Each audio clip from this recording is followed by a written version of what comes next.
Second of the Great Arcanums. In the arcanum illustrated on the following page, and which is for the first time given, is embraced the entirety of the great work, i.e., the raising of the sacred fires and their transmutation into the illuminated soul. This work actually includes all there is in initiation, or the immortalization of the soul. The symbology is necessarily mosaic, for a reason that the work of Eulis is based on the bruising of the serpent's head by the woman's heel. And the Lord God said unto the serpent, Because thou hast done this, I will put enmity between thee and the woman, and between thy seed and her seed, and it shall bruise thy head, and thou shalt bruise his heel. Genesis 3:14-15. And the raising of the seed for the salvation of the individual and of the race. In the accomplishment of the great work, it is not alone sufficient that the aspirant understand the symbolism, it is also absolutely necessary that he shall live the life and actually accomplish the work. He who lives and obeys shall become immortalized. The Immortality of Love, unveiling the secret arcanum of affectional alchemy, by Paschal Beverly Randolph, M.D., with extensive notes by R. Swinburne Clymer, M.D., foreword and authorization for republication of manuscript by Emerson M. Clymer, Director General, Church of Illumination, Supreme Grand Master, Confederation of Initiates, Fraternitas Rosicrucis, and the Eighth Priesthood. Editing and additional material by Dr. Paul P. Riccio. Published by Beverly Hall Corporation, Quakertown, Pennsylvania. Foreword. Order is heaven's first law. Therefore there is under divine law a time and place for all things. Due to the downward trend of moral and spiritual values, the tragic presentations and misrepresentations of love, sex, marriage, and family life, it is obligatory upon us to republish now this monumental work by Dr. Paschal Beverly Randolph, in hopes that those dissatisfied with what they see will be directed to the true foundations of happiness and well-being once more. As the reader will quickly discover in the reading and study of this text, very few writers have been able, as Dr. Randolph, to place in proper perspective those vital, essential requisites of a balanced life: love, sex, and marriage. Very few physicians and educators have been as adept at placing before the needy mass so vast and encompassing a concept without losing perspective, meaningfulness, and conclusiveness, as has this physician teacher. Further, whatever Dr. Randolph wrote about, he wrote from his own personal experiences and observations, not alone from the professional aspect and viewpoint, but from that inherent intuitiveness, which was a second nature to him. From this vantage point, he was able to perceive much of the basic cause of illness and disease. He was one of the first to associate pointedly the mighty power and influence of that inner force which constitutes man and woman as created by God, and its deleterious effect when misdirected and misapplied willfully by either one. Thus, the individual studying affectional alchemy will find his revelations on his discoveries are still way ahead of today's understandings and findings regarding the true nature of man and woman. We find here and there occasionally under the heading of psychosomatic illness a faint glimmer of hope that the doctor is beginning to understand the true nature of his patient's illness. However, until all concerned begin to accept fully that all parts of man and woman, mind, body, spirit, and soul, are vital factors in this analysis, humanity will have to continue crawling along on all fours, as it were.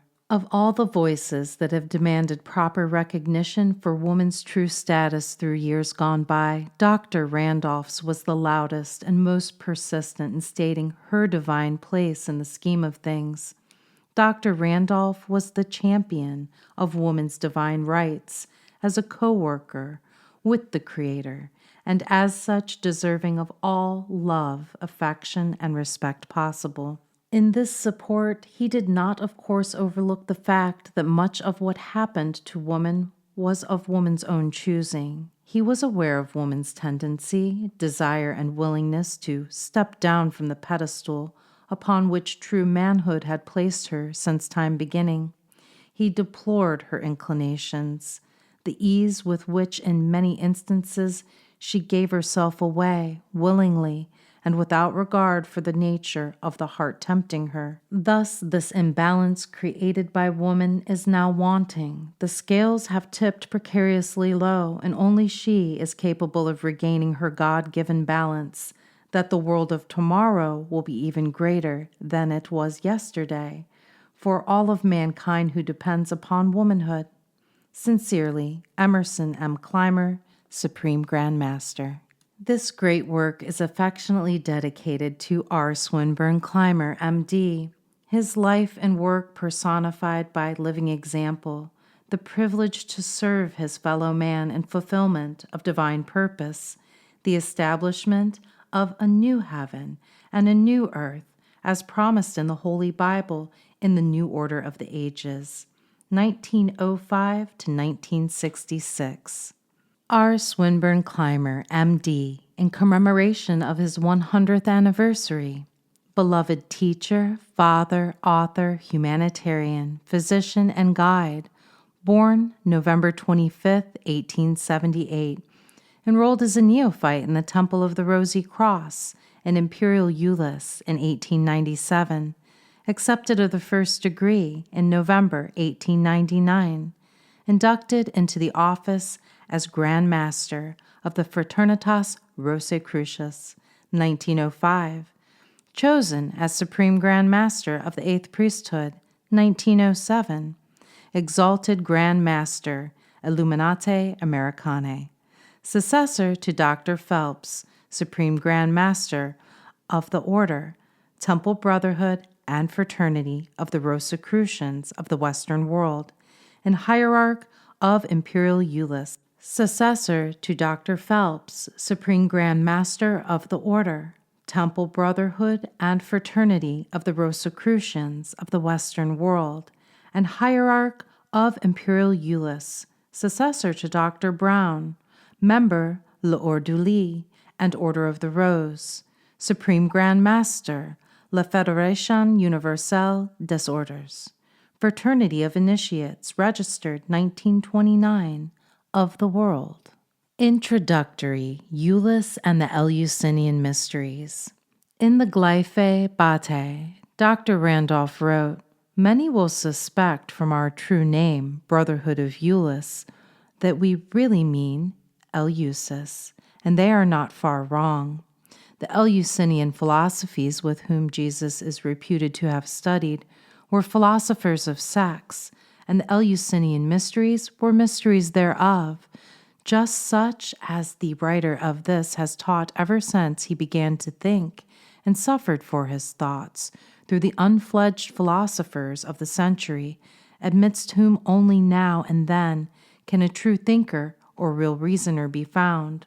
Through the night of time, the lamp of Eulis has lighted our path and enabled obscure brethren to illuminate the world. Before Pythagoras, Plato, Hermes, and Buddha, we were.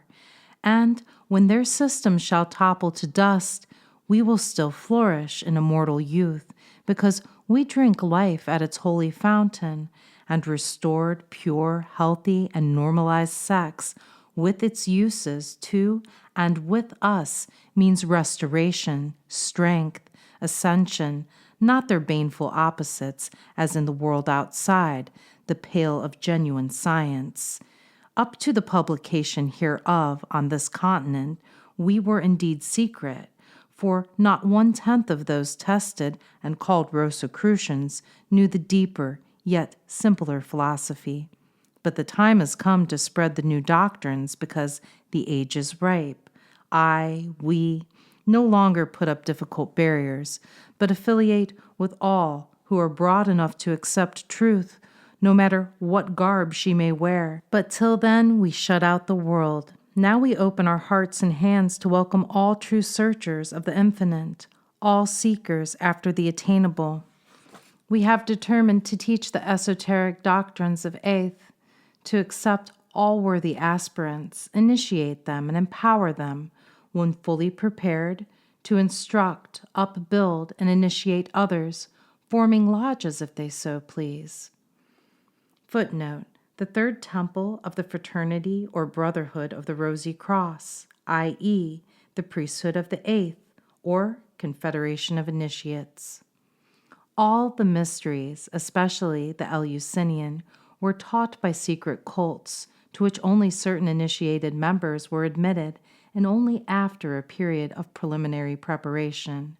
After the period of study and purification came the mystic communications, then the revelation to the neophyte of the holy instructions. The Eleusinian and Orphic mysteries were the most important of the ancient world to the occult student, because in them the seeker found both a school of training and the final revelation of the mysteries of life. Moreover, these initiates were not controlled by complexes and repressions, but accepted life and its problems as it actually was, and not as they desired it to be. Basically, all the genuine mysteries were built round about the mysteries of life, the pivot of which was the love which led to immortalization. These initiates recognize that the creative principle is the strongest force in the universe, that through it man came into the world of action, and that as a result of it he was fed and clothed. Moreover, that in the human creature at least, love is the basis of attraction between sexes, and that, as this love is the cause of creative activity, so would it, when elevated and purified, become the immortalization agent, and that only through the sanctification can man become as one of the gods, i.e., an initiate or immortal. The mysteries have a physical basis, as have all the real things in life, even though we do not like to think of this side of sacred things. We should, in fact, far prefer that all spiritual verities had only a spiritual basis, and this is due to the other fact that we human creatures fall so very short of what we know we should be and might be if we were but willing to give heed to the law. In the childhood of the race, it quickly became apparent to man that two things were of prime importance if the human race were to continue in existence. First and foremost, the procreative principle. The primitive-minded man could not understand or comprehend what great force was at work, which, through the mere conjunction of the sexes, resulted in a new creature like himself. This is not at all strange when we bear in mind the fact that after millions of years of study, of thought, of investigation, and of experience and experimentation, we still have many mysteries to solve relative to sex, love, and above all, the spiritualization of love and sex, and what might result were the spiritualization once fully accomplished. As primitive man's brain developed and he could more readily think, his thoughts entered strange avenues, forbidden heavens, and destructive hells. But out of this thinking came a comprehension which gradually increased until he began to understand a little of the physical basis of procreation, but more of the spiritual side of the creative act. Statement at first seems contrary to reason, but is it? We must bear in mind that unlike primitive man, we of a million years later have the means of physical investigation. Vivisection and dissection have shown us the mechanism of the organism. Our microscopes have been the means of revealing the smallest particles of organized life and even the principles of life, and we have been able to trace the germ of life almost from its beginning until mating with its opposite particle in the female, a new and distinct or separate life begins to form. However, the pity of it is that when man's mind became scientifically inclined, he ceased to think of the spiritual counterpart, and thus all his investigations have been one-sided and lacking in equilibrium. With primitive man, it was vastly different. He had no means of investigating life or the beginning of a separate life from the material standpoint. All that he could do was to think and reason. He had to fall back upon his spiritual or intuitional faculties, and the more he did this, the greater became the glory of the creative force, and the more he attributed to an invisible being, who, because he could not be seen or recognized, must necessarily exist in a far-off realm. And thus it came about that with every new thought regarding this marvelous creative power, man also created a medium through which he could express his thought about it, and this was through the form of ceremonies. Gradually, as man advanced, the material covering or physical part of himself became less gross or dense. Besides his sense of solely physical, there was born a conscious of another side of himself, of a finer and higher being, a consciousness or feeling which was altogether new to him. He found that aside from his physical desires for his mate, there was another attractive force previously unknown to him. This gave him grounds for renewed speculation and a different vehicle or covering for his feeling, which we know as love. And therefore, in addition to the ceremonies which portrayed the creative principle and which became known as the lesser mysteries, he instituted the mysteries wherein he represented the powers and potencies of the spiritual or love principles, and thus originated the greater mysteries. Why man today, after unveiling and degrading almost every phenomenon known to him, should still be fascinated and drawn to the mysteries is not difficult to explain. These mysteries were organized and exemplified when man was still more spiritual than gross and material, and at a time when he knew very little of the physical organism, but because of his spiritual and intuitive faculties came into touch with the hierarchies of love and the essence of creation. It is for this reason that even the finest and most advanced spiritual minds of today fail to comprehend fully the innermost secret of the mysteries, even though they be taught in plain words. And why? Because to comprehend these mysteries, man must feel. He must himself become so spiritualized that his mystic senses are in rapport with the spirit of love itself, and through feeling or blending become a part of the mysteries. Footnote: See Soul, the Soul World by Dr. P.B. Randolph. We have thus far spoken of the first great mystery, which today, to the mass, remains as much a mystery as ever. The second potent factor of the drama was warmth and food. Man's sense of hunger, probably not known as such then, quickly told him that unless he had sufficient food, even the great principle of creative force would not be of value to him. Therefore, he gradually associated the supply of food with the fact of warmth, and the warmth with the sun, and thus he came to worship the sun as his physical savior, while the creative principle, which he attributed to a greater God than even the sun, became to him his hidden God. On these two factors, through the ages, man gradually based the ceremonies of the lesser and greater mysteries. Have we moderns, who pride ourselves on our wisdom, been able to improve on his spiritual religious system? Have we not rather based all our religious forms on his mysteries, but unfortunately for ourselves lost the key to them, little less than the form remaining to us? Let our readers, man and woman, seriously speculate on the question.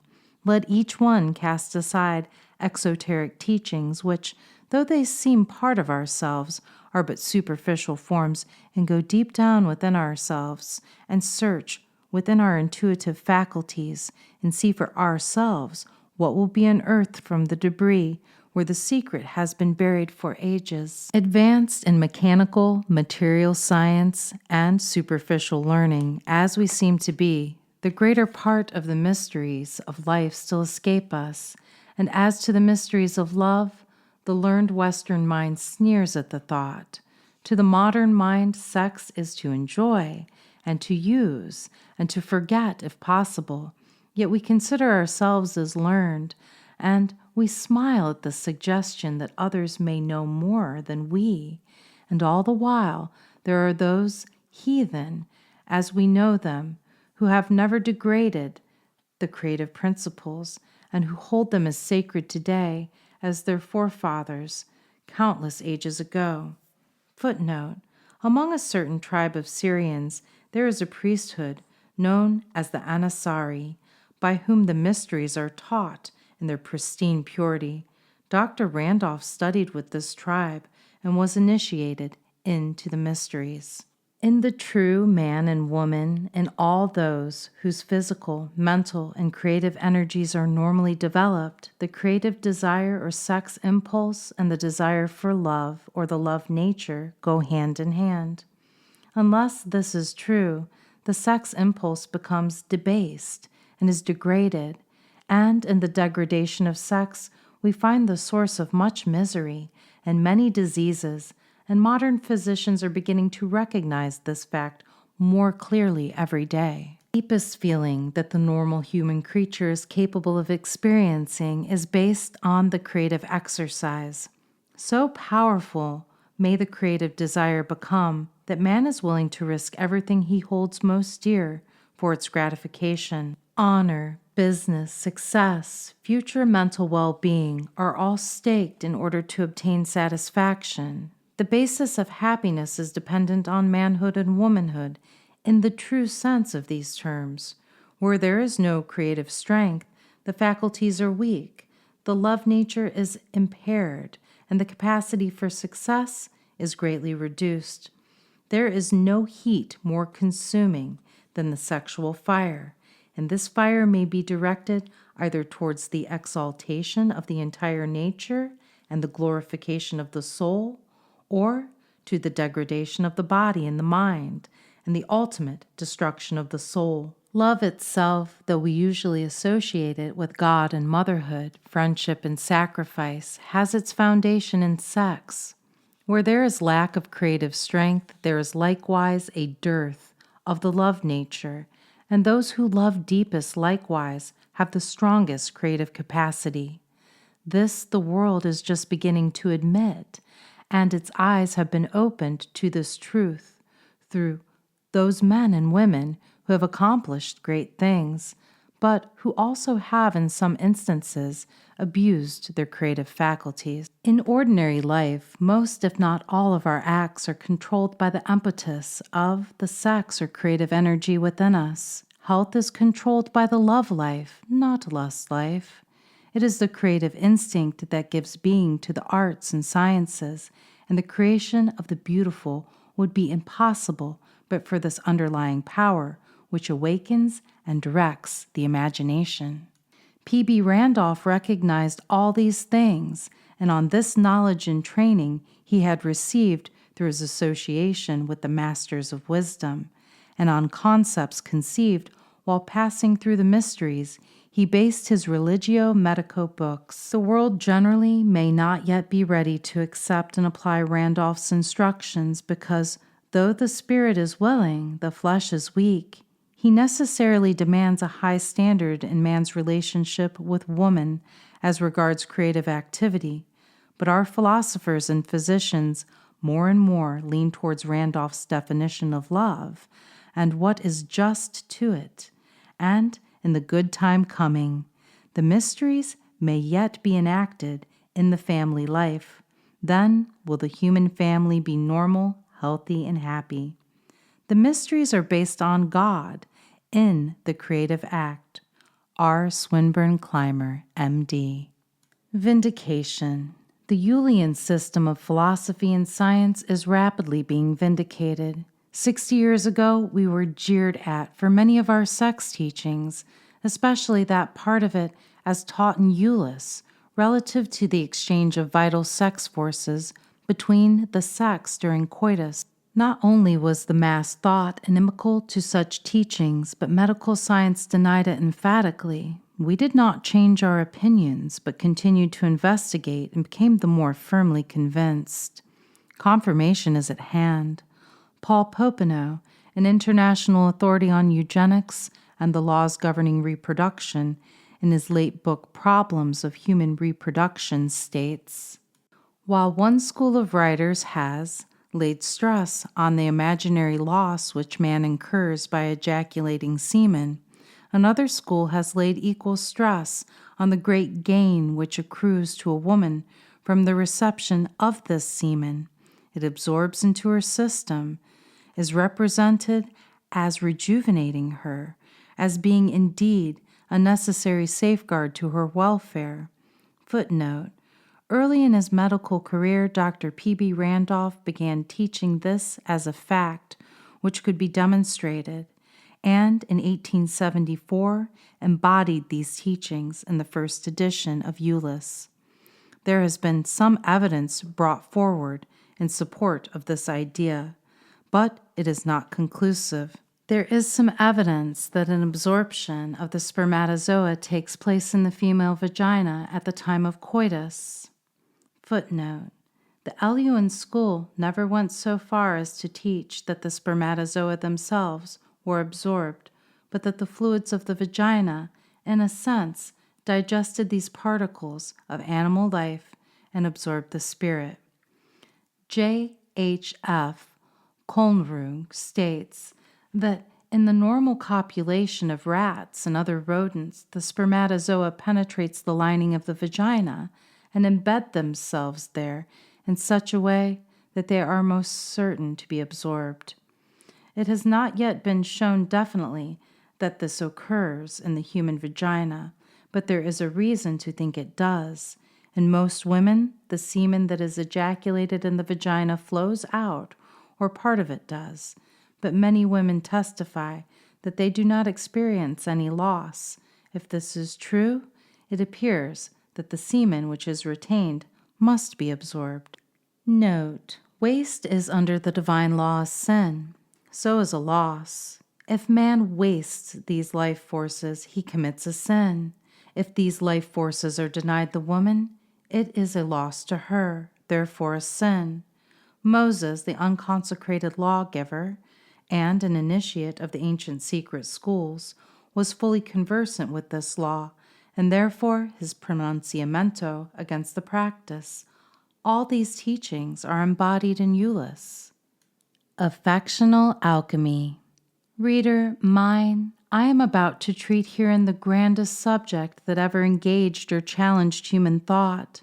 In doing so, it is likely that I may repeat some things elsewhere, by myself or others, said before, but even so, I have struck upon many things now given to the race for the first time. A vast amount of physiological chaff is current in the world, originating in the pulpy brains of certain people with MD after their names, folks who eke out a good living by putting medicines, of which they know little, into bodies whereof they know less. A still larger amount of chaff labeled philosophy is afloat, generated for the most part in the angular heads of people whom a chronic prostatitis or ovarian fever has so deranged that they really imagine themselves philosophers. Footnote: for almost 100 years, the school of thought has taught that prostatitis and ovarian irritation directly affect the nervous system of the sufferers, and consequently the brain and mental activity, preventing such victims from thinking as sanely or rationally as those not so afflicted. This has been denied by the dominant school of medicine until very recently, but is now gradually accepted, and we find references to it in standard textbooks. Both chronic prostatitis and ovarian inflammations are curable, and there is no reason for anyone to continue to suffer the mental and physical tortures caused by these conditions, whom a chronic prostatitis or ovarian fever has so deranged that they really imagine themselves philosophers, being only shams, who propose to revolutionize the world, especially the domain of marriage land, by inculcating pudacious sophistries, better calculated to kill than to cure the victims on either side. One thing is certain, light is needed, and this work, originally intended to be called by a different title, but which intent was abandoned, owing to the vastly larger scope of the completed and rewritten volume, is meant to forward exactly what is required. And one, what a tremendous deal of suffering, horror, crime, wretchedness, and despair there is in this beautiful but badly misused world of ours, most of which might be prevented in the first instance or remedied in the second, were there less consummate and confounded ignorance afloat up and down the earth's strong tides of human life, with its strangely, wildly surging ebbs and flows, heats and snows, in reference to matters pertaining to and concerning the relations, wise and otherwise, subsisting between the separate genders of the human race, especially that portion of it located in the so-called civilized lands, and particularly in the cis-Atlantic portion of the Lord's exceedingly immortal vineyard. Now, whoever supposes that the ignorance alluded to is confined solely to the masses, sometimes spelled them asses, according to Carlyle, or that some total of non-knowledge must be looked for among the unread, unlettered, unwashed crowds that throng the great highways of the world, and whose struggles for life and clamors for bread occupy most of their time and attention, will find him or herself most woefully mistaken. For a far less dense and conglobate ignorance upon matters of vital import to every human being exists among the people, the rude crowd who jostle each other everywhere, and which is the plastic material that the brainful few mold into voters, hero worshippers, or send to fight their battles against each other, armed with plows or rifles, pitchforks or bayonets, cannons or spades, than is to be found in circles making very lofty pretensions, not only to knowledge, but to morality also, from its geologic base to its astronomic summit. For gross and culpable non-knowledge, especially upon all the vital points that cluster round the one word, sex, you must look not amidst the untaught host, the democratic underlayer of society, but right squarely among the so-called learned professional, much boasted, highly cultured, upper strata, especially in those centers of population whence newspapers by myriads are scattered broadcast over all the lands.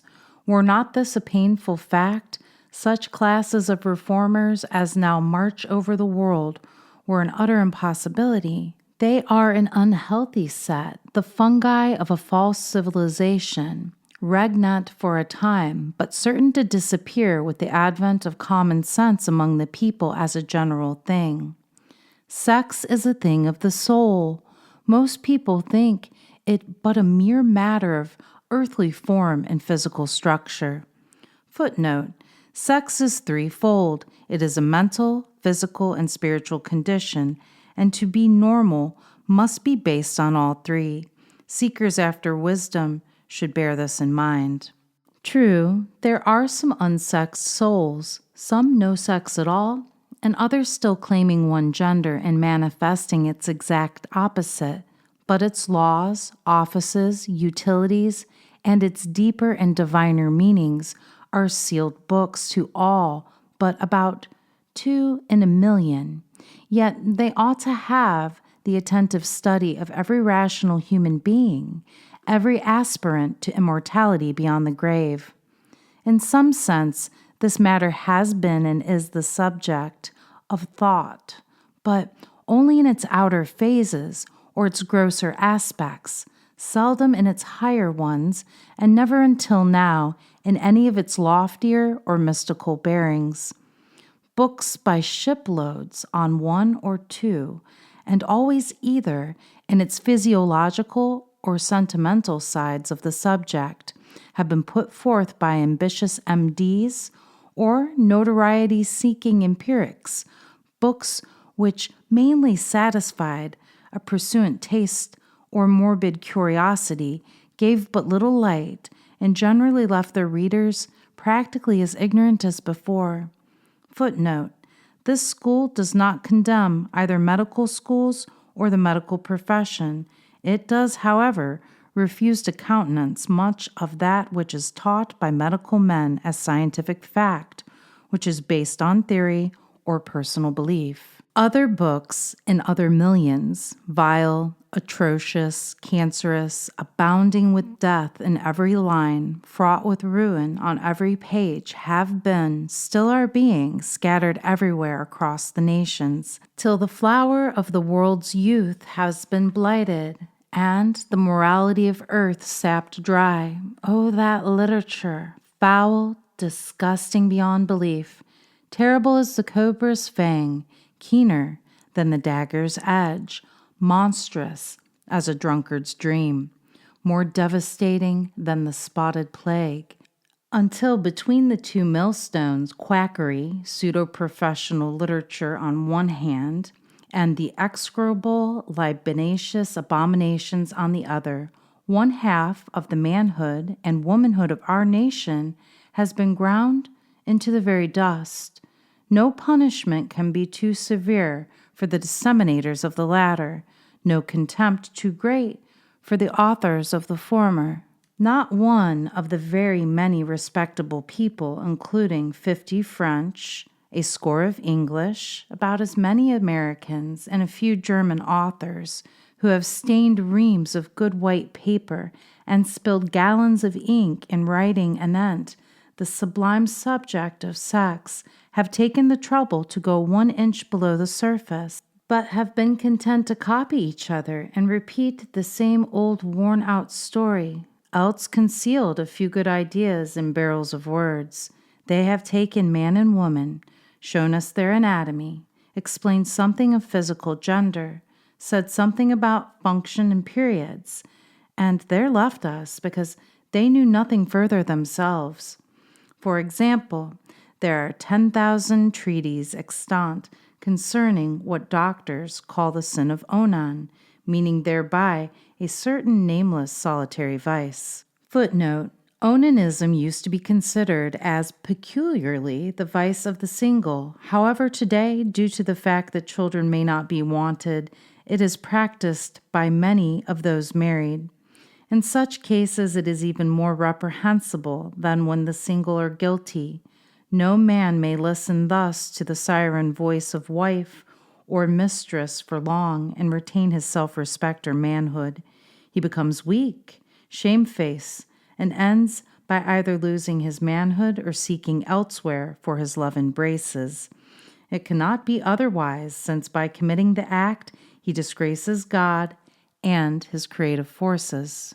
But the man alluded to in the Bible never was guilty of that sin at all, albeit his crime was equally bad, equally disastrous and hateful. In these days, it is politely called conjugal fraud, and in plain terms consists of the nuptiative union to the orgasmal climax, which was allowed to occur only in a manner never intended by the infinite God. He wasted his seed upon the ground, that he might not beget children to inherit his brother's name. See Bible. Footnote: The soul that sinneth, it shall die.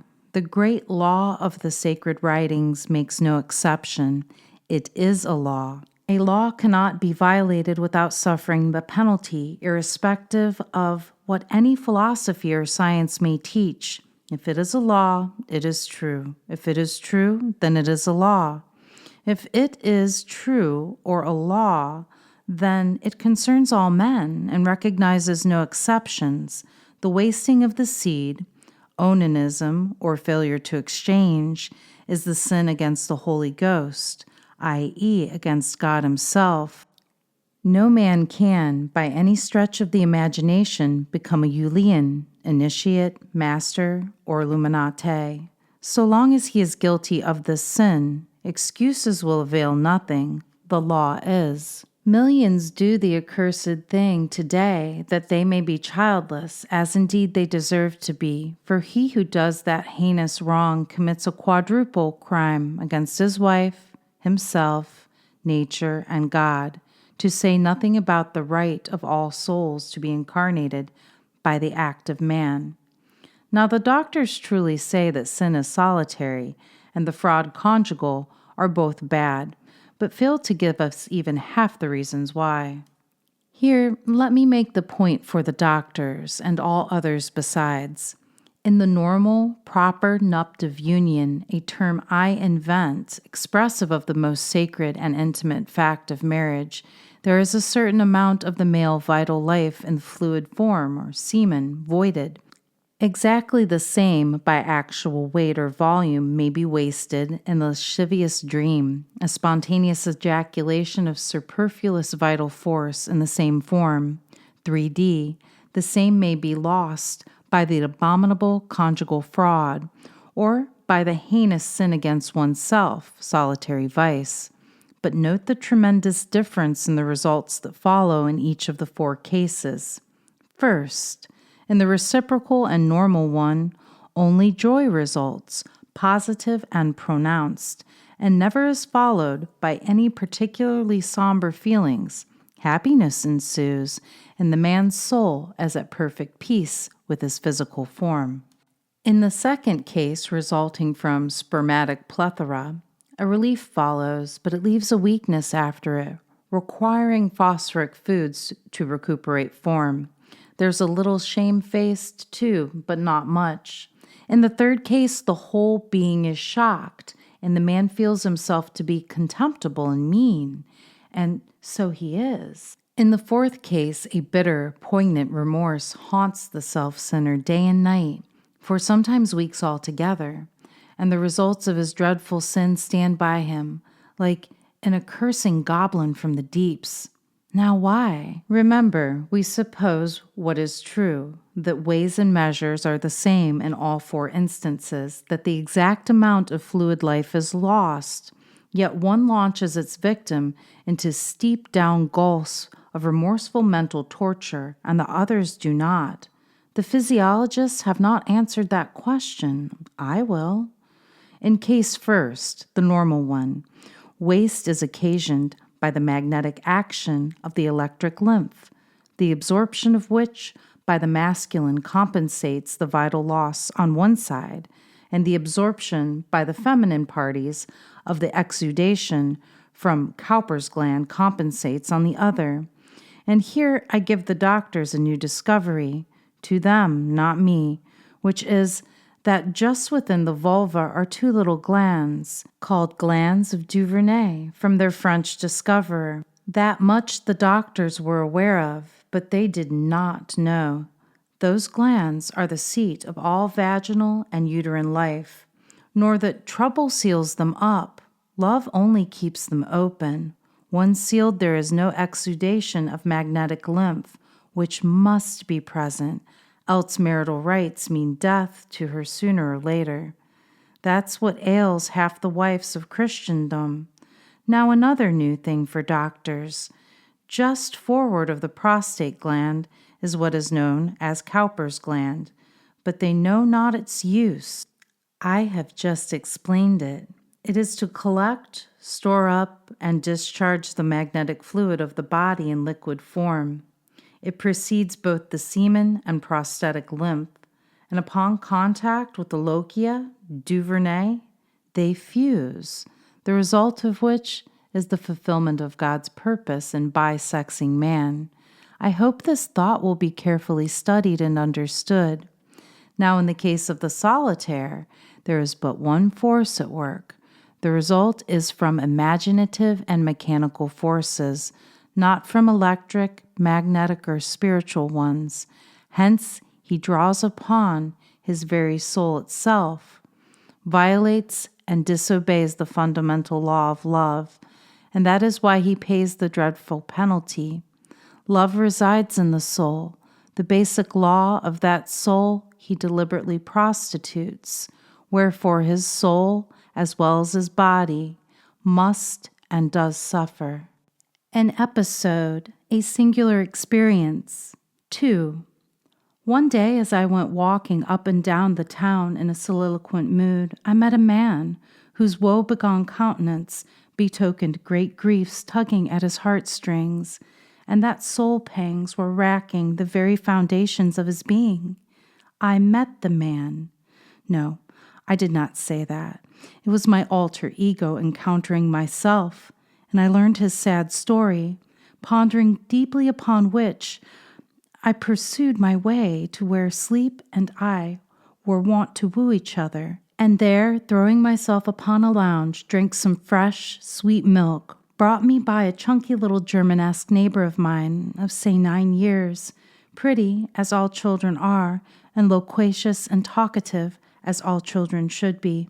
As I lay there, I thought of the man, alone and a lonely man, for she whom loved and trusted many years younger than himself was afar off among strange people, where amid the rounds of gaiety and fashion's tide she had no time to think of him, the delving toiler, and far too many follow the example of that thoughtless girl. She was wondrously fair, and heedless as beautiful, with fashions to aid, conquests to achieve, poor, sweet little lady. And as I pictured her beauty and bloom, I could but justify her vanity, and on that basis condone her apparent heartless coldness in never deigning to right him, who was suffering daily deaths by reason of her cold silence and contempt. And so I lay upon the lounge and quaffed the sweet, delicious milk, and I thought about the woman and the man, and as I did so, I fell into a sort of magnetic trance and clairvoyance, a habit familiar, seeing that the power to do so was born with me, and by its means I have 1,000 times been able to see afar off and to glimpse things denied to mortal vision. On this occasion, I fell into it from having incidentally cast my eyes upon a third-class triune, or magic mirror, such as for years I have used expressly to induce the state of psychovision. It hung over the table against the wall, where I had placed it after polishing it, preparatory to sending it to a lady in Brooklyn, New York, to whom impecuniosity had compelled me to sell it. It was a fine one, though not the best or most costly, yet it was capable of mighty things in the humor, for, be it known, they, like watches, razors, locomotives, and women, are very set in their ways and will not work unless well treated and coaxed besides. Then they operate well enough, as did the one alluded to. Its power ranged to the aerial spaces above and to the vaulted deeps below, and on its surface the dead could and often did cast cognizable pictures of themselves, and surrounding then and then again. On the morning alluded to, as I breathed upon it, a thick, heavy, black, portentous cloud obscured its face, followed by a silvery sheen, indicative of coming trouble, hatred, folly, error, succeeded by happiness and contentment. But I actually forgot all that, nor recalled it till after the approaching drama was ended, a drama strange and weird, fraught with pain unutterable, inexpressible, almost unendurable, yet whose results and fruitage was as ripe pomegranates are to the thirsty pilgrims, or the cool bubbling waters to the parched lips of the Arab on the burning sands of Sahara. Little did I dream that the strange experience was full of true light to others than myself, yet such it is and was, and with grateful heart I thank the most compassionate God, the ineffable Lord, that I was found worthy to become the vessel for the conveyance of so grand a lesson to my brethren of the wide and wasteful world. In an instant, as my eyes fell on it, that wondrous glyphe, the outer world sight receded, and the soul sight came into play. Child, table, chairs, lounge, all were gone and unheeded, and on the face of that marvelous glass I beheld a scene which at the time and for 6 weeks afterwards I religiously believed was at that very instant being enacted far away, to the man in Toledo. Dreadful reality. The sequel far along in this book will show whether it was the shadow of an enacted fact or a figment of fancy woven of mist and conjured up out of the cellars of suspicion. I loved the man at all events, hence what I saw froze my blood with horror and made my nerves fairly tingle with excitement and pain. I saw the lady, whom the man loved so well, and for whom he yearned and mourned and wept bitter tears, revealed before the eyes of my soul. She was just emerging from a dormitory, evidently, judging by appearances, both a dishonest and dishonored wife and woman. She was gaily chatting with her paramour, a gallant young fellow who stood near her, and on whom she gazed with unutterable tenderness, delight, and love. I shuddered with mortal anguish, for I loved my friend, and that woman bore his name. Until that hour, I and he had believed her to be pure as an angel from heaven, and now did I, through sympathy for him, suffer, the agonies of the nether hell. Presently you will see whether the vision was a lesson or a fact, and whether jealousy is and is not sometimes based on solid ground, sometimes empty air. On the day I met the man, he had told me that she had asked him very singular questions. Is it possible for a husband to discover if his wife goes astray during an absence without the ordinary evidence that establishes such facts? Can he find it out without seeing or hearing of it? I don't know what the answer was given, but I do know that the words sunk deep like hot iron into his soul, and he pondered on them till he grew morbid, and every day in his loneliness he imagined all sorts of things which now bodied themselves in palpable form before my soul's gaze. Subsequently, she had written to say that she was very lonely and she was dying from the mere fact of prolonged absence, yet within a week wrote that she was supremely happy and longed for nothing. This was ground for suspecting her to be a truant wife, and my friend a deceived husband, and all the more, and that she was thrown in contact with some very popular agitators of the marriage and fidelity questions on what I regarded as the wrong side. As I gazed the scene upon the mystic mirror's face, I saw the lady and her lover as before, and beheld his burning kisses fall thick and fast upon her rich, ripe, and alluring lips, saw her languish and voluptuous depth in his strong arms, and watched her return his fiery salutation. I heard his love expressions and her warm replies, but the most cruel thing of all was their combined laugh and joke they were playing on my friend by making his slender purse bear the cost of their guiltful amours. He loved that woman as mothers love the babes God sends through wailing agony to their longing hearts.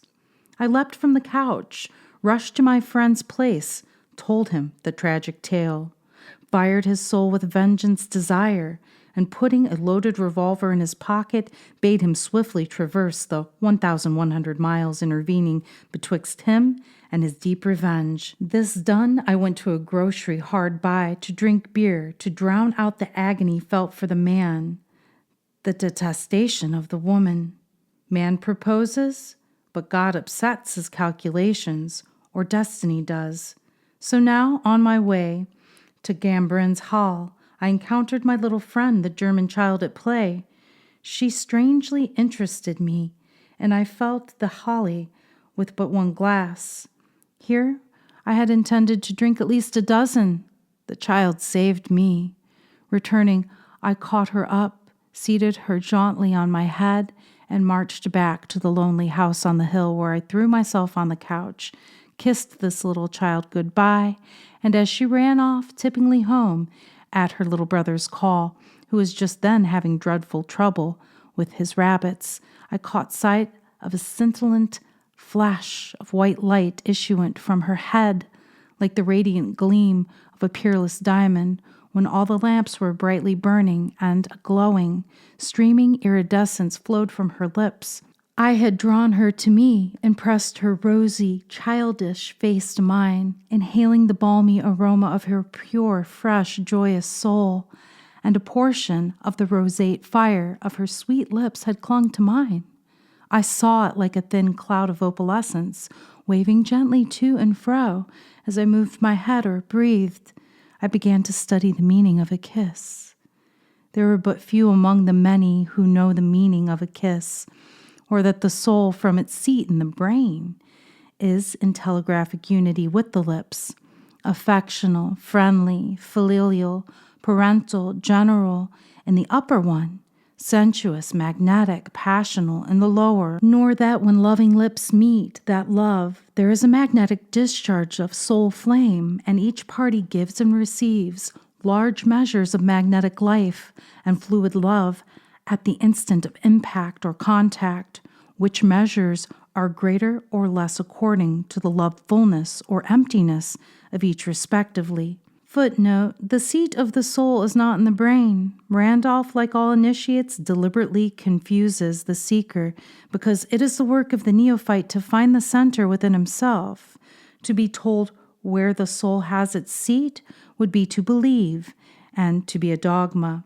The highest arcanum of the occult is here involved, and all true teachers have endeavored to confound the aspirant. While pondering on this and marveling at the beautiful irradiation alluded to above, I chanced to recur in thought to the mirror scene, and to the woman and the man, the weirdly strange phantorama already described. Again, the strange numbness of the outer being came over me, and in another instance I lay there rapt, entranced, transfigured, and for the time being was as are the newly dead.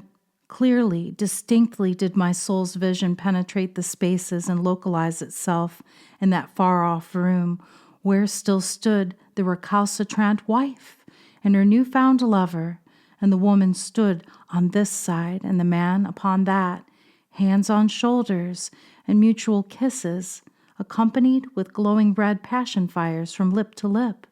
And as I thought of my friend, her husband, I exclaimed, "Guilty, by the Lord of hosts!" But as I said so and gazed, a great change came over my feelings and my soul. I put myself in my friend's, her husband's place, by means of the three principles, Pausism, Volantia, and Decretism, hereinafter alluded to, and then far more clearly comprehending this situation, I would not, as before, have slain her, splattered his heart's blood upon the walls and floor, or have sent a leaden bullet crashing through his brains, for the whole world or millions more just like it. For whereas before I had offered effects, I now beheld their production, hidden causes. Footnote: Pausism, Volantia, and Decretism are the three underlying principles or mysteries of the mystery of Eulis, and these practices may be taught only to those who have, by interior soul development, passed through the first degree of the Fraternitatis Rosicrucis. It cannot be too emphatically stated that the attainment of this degree has nothing whatever to do with any ceremonial initiation. It is wholly a matter of the interior development, i.e., soul development, ending with illumination. A great cloud rolled away from before my gaze into the vague, dim eighth, and my soul representing my friend. The man said unto my soul, "She did not love you. If she had, this scene could never have occurred." Footnote: the eighth is the highest spiritualized force that can be known by man on this plane of action. Only those who are sincere in their search and enrolled as neophytes in the priesthood of the eighth can be taught the mystery and step by step led along the path so that they will gradually be able to enter the eighth world and come into touch with the eighth fires and forces as known to the true initiates. For the protection against various frauds and clandestine activities, this priesthood has become a part of the Confederation of Initiates. It is but one of millions this very day transpiring in thousands of places the wide world over, and is the legitimate result of the wrong relations subsisting between the mated, or rather mismated, marriages of earth. Love only can keep souls, and the bodies they wear, true and faithful. Where it does not mutually exist, there can be, and is no, guarantee of fidelity. Wherefore it is incumbent on you to face the facts. Call to you your aid the rare philosophy of common sense, struggle manfully against this dreadful, appalling, yet perfectly natural catastrophe. Accept the situation. Hush the throbbings of your tortured heart.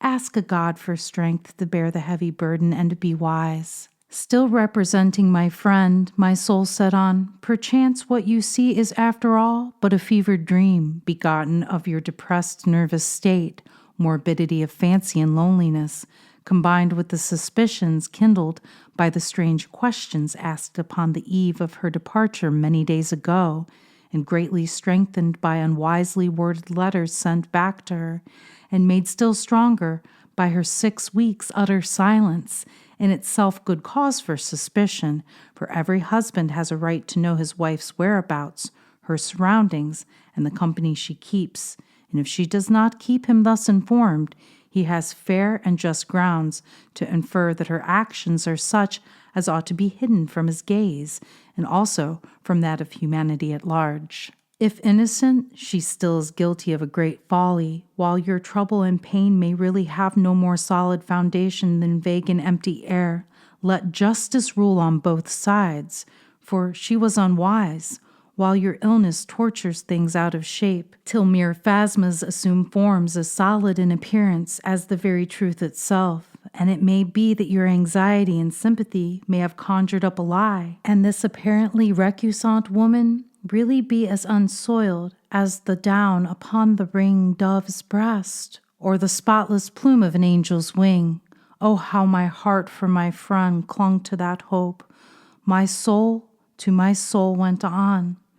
They twain, the far-off couple, are young, are adapted to each other. You, my friend, of course, are too old for her. You had no right to subject her to the terrible temptation of being away from your side for months together in the midst of gay people, where everything appealed to and impressed her young heart and fancy, and made a wide gulf between herself and you. I know your heart is bleeding, that hot tears are streaming down your face, and your poor soul is swelling amidst the torturous flames of the fiercest hell of jealousy. Yet why?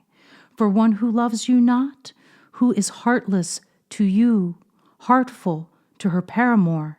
Be a man, and remember that she too has rights which you are bound to respect, not the right to dishonor, but to be free from you by laws human and divine, and to make such choice and legal disposal of herself as her youth demands, and her will, soul, and conscience prompt. If she has fallen, it is the fault of her husband, not altogether her own. She admires him, but probably loves his distant Adonis, and, tempted beyond her strength, she may have forgotten and neglected duty at the utterance and call of love, the facts of which came rushing through the air to you and took form and shape through the vision of the seer. Be magnanimous, and if ye twain part, as ye likely will and forever, do not fail to recognize the end as legitimate result of the stupid folly of allowing her to dwell so far away in the midst of tempting scenes and people,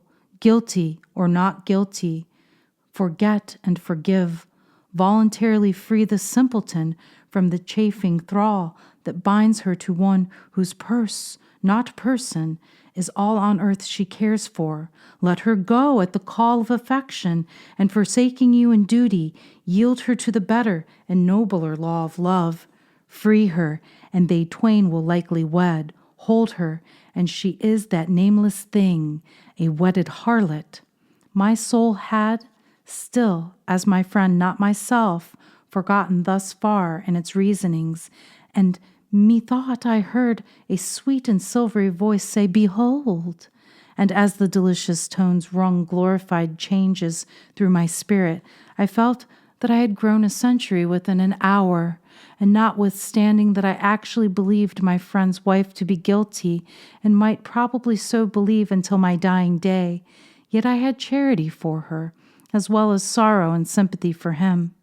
I put myself in his place, and for the first time in my life not only realized the luxury of forgiveness, but felt capable of even dying a lingering death, that the woman so loved might be happy with him, she so loved, and greater affection than that can no man show, and that He would lay down his life for a friend. I talked with the husband, persuaded him to lay by the pistols and revenge. He did so, and ceased to be jealous from that hour, caring but little whether the vision was of actual fact or delirious dream. Behold, I looked still with the ultra-soul sight, which leaps all boundaries, cleaves all space, flashes over rivers, mountains, seas, penetrates all bodies, and brings us in actual contact with the whole domain of mystery.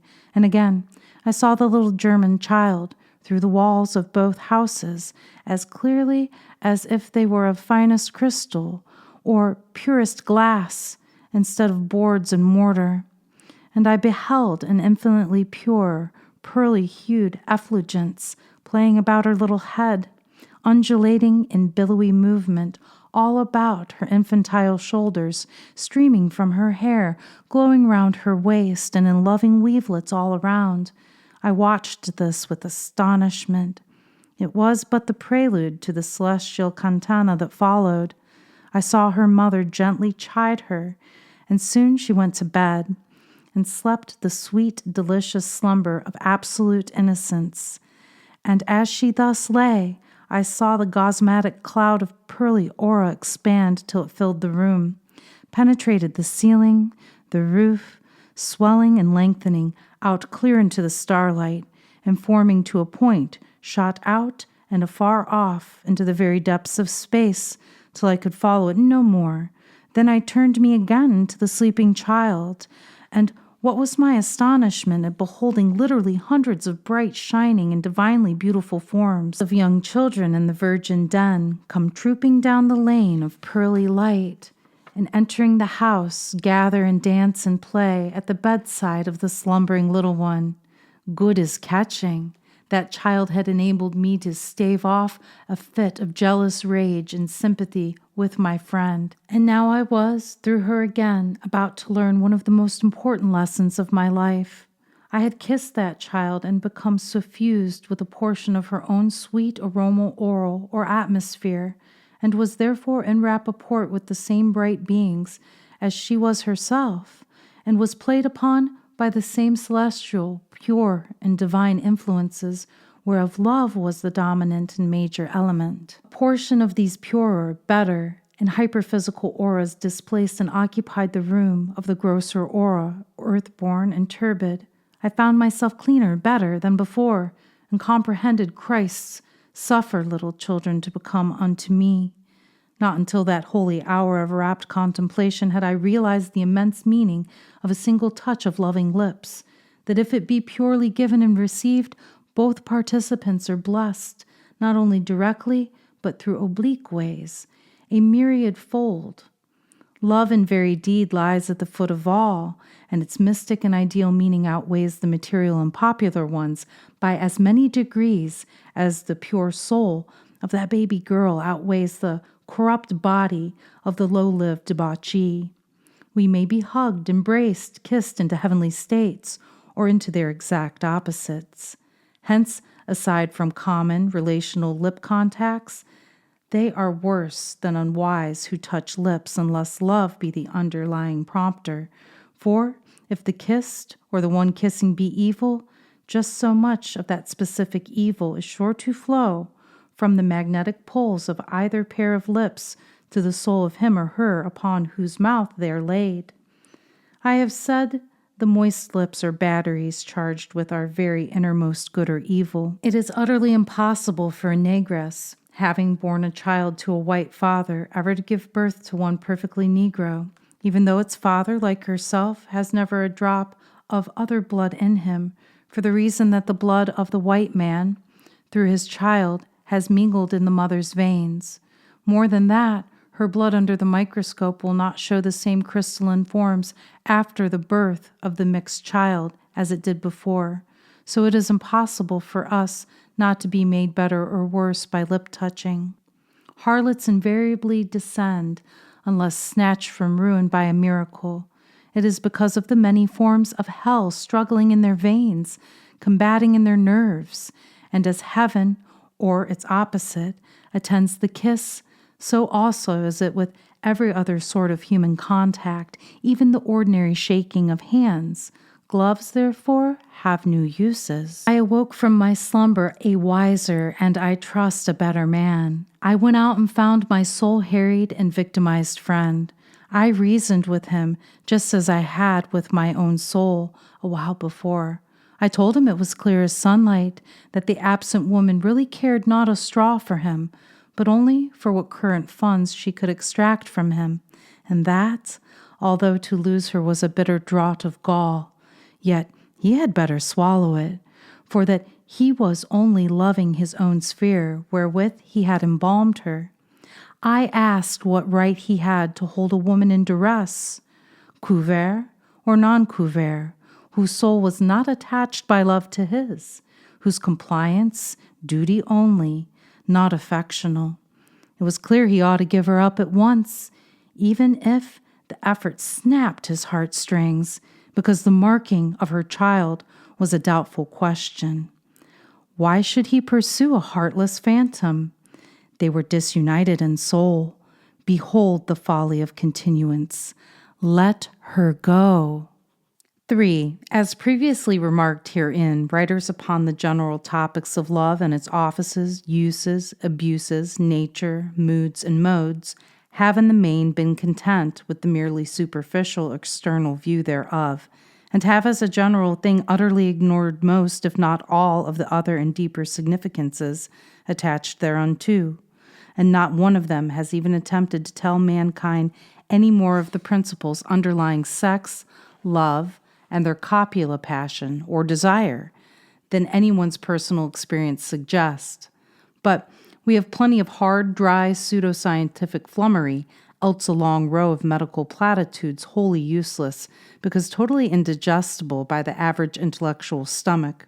Who of them all has given us rationale of the orgasm, the why and wherefore of the cause of its being a thing of apparently no moment whatever at certain times, and under circumstances, at another will almost shock the human soul out of its earthly tenement, the body by its keen, incisive cutting, awful intensity?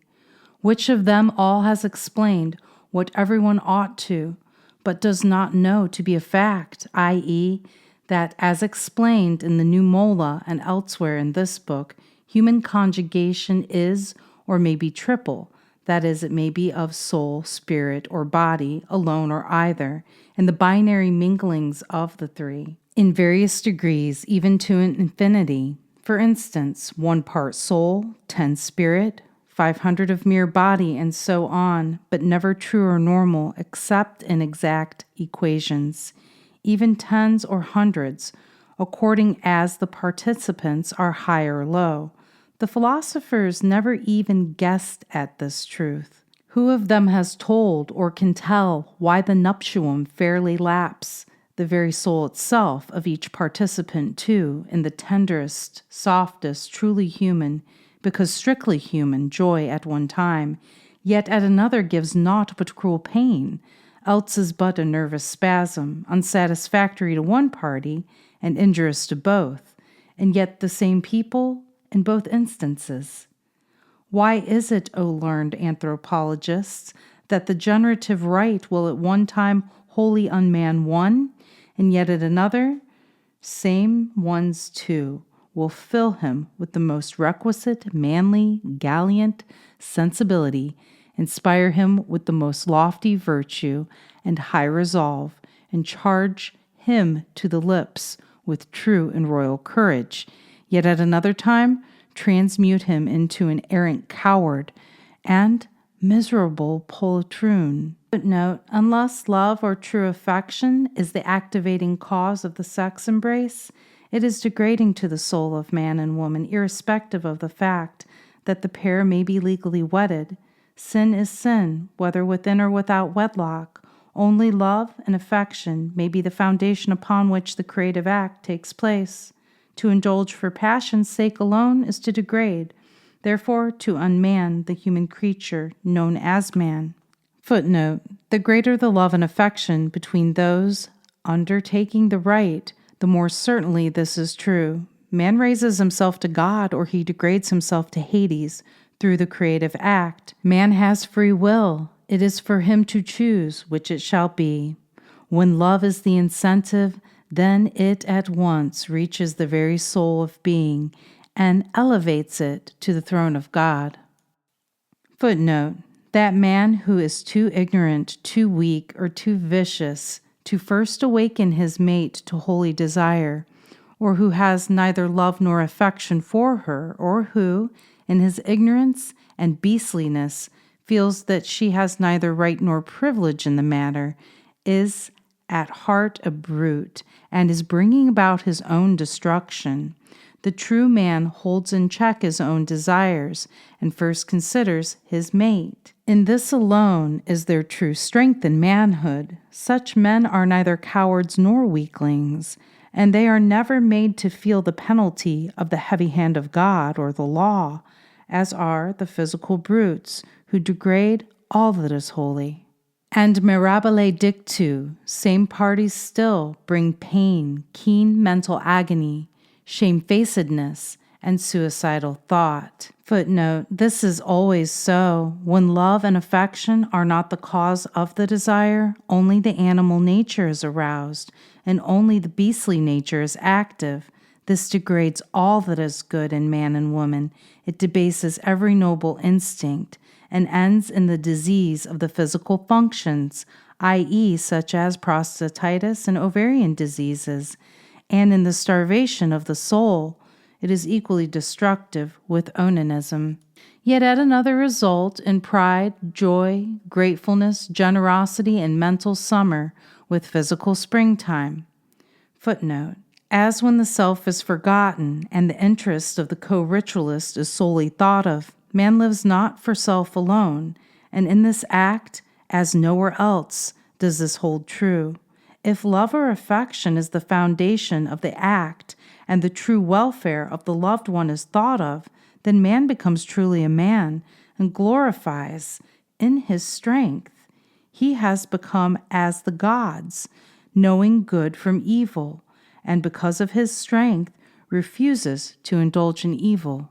Why will this mysterious duty, for such it is in God's sight, who by its means peoples the worlds and stalks the starry spaces, plunges us into the deepest blues, and fangs our souls with remorse, cruel as the grave, relentless as the Hadean gulf of Milton and the other poets. Footnote: if we read Milton with understanding, then we shall find the whole mystery of sex revealed to us. In his poems shall we find the exaltation of love as well as the degradation of the holy passion. The depths and the heights are all there. We see the soul of man laid bare, and we perceive at once the beauty and the ugliness of the inner workings of the being called man. Yet at another induces state or feeling in the soul and spirit quite approaching the supposed angelic. Why? Footnote: with love as the foundation, man reveals to himself the angelic or godlike, and ultimately, if he refuses to degrade his inheritance, takes upon himself the nature of the upper spheres. All men of Eulis have this in mind, and strive to the best of their ability to become worthy. Such is the work of the Temple of Eulis. And a myriad gaping crowd of scalpel drivers repeat the sound and echo why. The answers their science doesn't know, therefore cannot answer. Wherefore, I must take up my pen and respond to it. For those who need the information, it is my lot to impart. Since Dr. Dixon of the Scalpel printed his great and warning essay on the organic law of sex, and the anonymous author of Satan in Society faintly echoed those stirring notes, nothing has been given to the world on the mighty subject worthy of attention or record. Neither essay filled the required bill, and for that reason I print this series of salvatory counsels. I may, and probably shall ere long, be numbered with the armies of the dead, and who then will give Randolph's thoughts to the world? I don't know, and therefore give at least a part of them before I leave for good and all. Consequently, I shall now convey certain brief and concise forms of certain knowledges, which, if abided by, will prolong many a life and add immeasurable happiness to mankind. I wish to be clearly understood, and yet not to offend the most delicate or fastidious, for God is my judge, that my sole aim is to teach certain truths, whose mission is to stop the tide of crime, misery, and wretchedness now devastating our land. I am forced to use similes, but trust to be fully and entirely understood. 4. Now for the answer to the loud whys of Section 3. The states resulting happily from human fusion were because there really was a human fusion, and that's just it. In all the other cases, there was either too much body, too much spirit, too little or no soul at all. They were violations of the love law, and the suffering was the penalty. It is a pity that 10,000 times the pain was not the direct result of every violation of the organic law, and if every proposed debauchee could or would but die in the attempt, the world would soon be a great deal better off. Where love sits enshrined over the married man's chamber door, and reason guides his conduct towards his wife therein, peace will reign, and the sale of syphilitic remedials vastly decreases. No pangs follow the celebration of the rites of holy love, nor judicious use of the divine, but abused, faculties of our nature. Unless love equals passion, marriage rites are never right. And that's all. 5. The grand mistake made by physiologists and other essayists writing on the current topic consists in their persistent overlooking of the fact that man and woman are not the same. The male is an incarnation, so to speak, of one side of deity, one hemisphere of the imperial oversoul, one section of nature, matter, the superlative and infinite mind of minds, while the human female represents and is an embodiment of the other, for there is a male and female side to all these, and the two genders correspond to, represent, affiliate with, derive their respective powers from, and are attached to those respective sides. Thus, either alone is an incompleteness. They belong to opposite sides of nature, and it requires a bridge to span the amazing gulf that rolls between them. The magnetic materials for said bridge exist in nearly all human beings. Its name is love. Bridges are in great demand. There's room for more. 6. No true man can help loving all true women, not in the grosser sense, but in the higher one of soul. Not such as lie a man out of his manhood, run him in debt, empty his purse, and rob him of his peace, until he actually jeopardizes his soul's salvation, pretending to love him but meaning not one word of it, laughing at him in the sleeve, and triumphing in the knowledge of how smart she was, how great a fool was he. That's the sort of women who, from the year one, have driven hard bargains with the masculine portion of the race and rushed many a good man down the hills of ruin and gloom and horrid blank despair.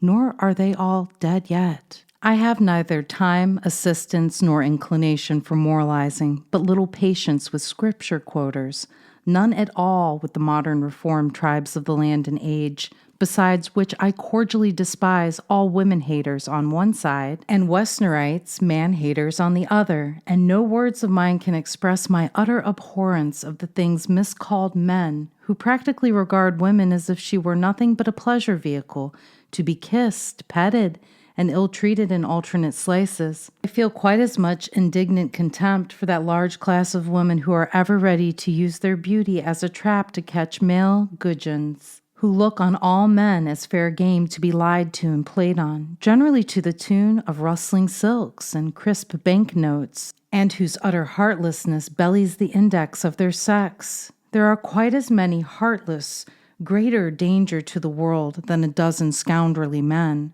for her sex gives her points of advantage denied to all of the opposite gender. A good, true woman is a diamond, a bad and heartless one, worse than Milton's Satan. Sitting near me in the eating house where I dined yesterday were 4 grave men, deliberately traducing their mother's sex. They went into paroxysms of what they called fun, anent pregnancy, menstruation, and sexive matters generally. Footnote: no true man, and by this term we have in mind the man who is willing to concede there may be a soul, or something higher than the mere physical form, will ever discuss this subject with another in any way but the most solemn and serious manner. To jest about this function, to be ribald about it, jokingly, to discuss it with other males, is at once to label oneself as less than a man, less than the animals of the field, for even these accept nature and her functions as they are, and not as does man, with unholy desires and longings. The function is nature's method of purification, of making holy and righteous before the creative God, and true men so accept it and remain silent. They, and millions like them everywhere, in every bar room, hotel, stable, store, grocery, consider it smart and manly to, even before young boys, habitually blaspheme deity and dishonor the mothers that bore them by irreverent, flippant, and obscene speech concerning the sex. Poor wretches who disgrace the forms they bear by speaking of women as if she were nothing but a target for filthy tongues to hurl their venom at, or at best as destined victims to their own abominable lubricity, mere extinguishers of the balefires rioting in their own veins, the venomous fever passions of their own gross natures, and far more ignoble than those of the 4-footed dogs that run our streets. It makes me sick. It always did, to listen to the outrageous talk going on everywhere about women. Whenever 2 or more human males of civilized kind happen to get together for an hour. Even stately officials, fathers of families do, and if not, at least often allow it in their presence, which is almost as bad. So almost universal is this foul talk to be heard everywhere, at any time, ribald, coarse, obscene, and altogether devilish, that it were no wonder that the public mind is debauched and totally demoralized. It is a curious fact that people will talk smut, laugh heartily at coarse jokes, and improbable stories concerning the eternal God's method of peopling the worlds and filling up the starry domes beyond the grave, where, of all human deeds, it is the most sacred, serious, and laughless. Footnote: of all the privileges granted man, that of creation is the most holy and sacred. Through this act, he becomes in truth a co-worker with God, and it were just as well for him to speak disrespectfully of God and to make a jest of the soul as of the function through which the world is peopled and houses prepared for the soul. Through the first act, souls enter the world. Through the final act, that of regeneration, souls become fitted for the glories of heaven. Creation and all that concerns it is exalted and glorified when based on true love and affection, and it raises man to God and high heaven. Only those who are weak, diseased, or degradingly ignorant ever jest concerning the sacred functions and acts which call souls into being. No human being laughs, for the weight of the world rests upon human shoulders.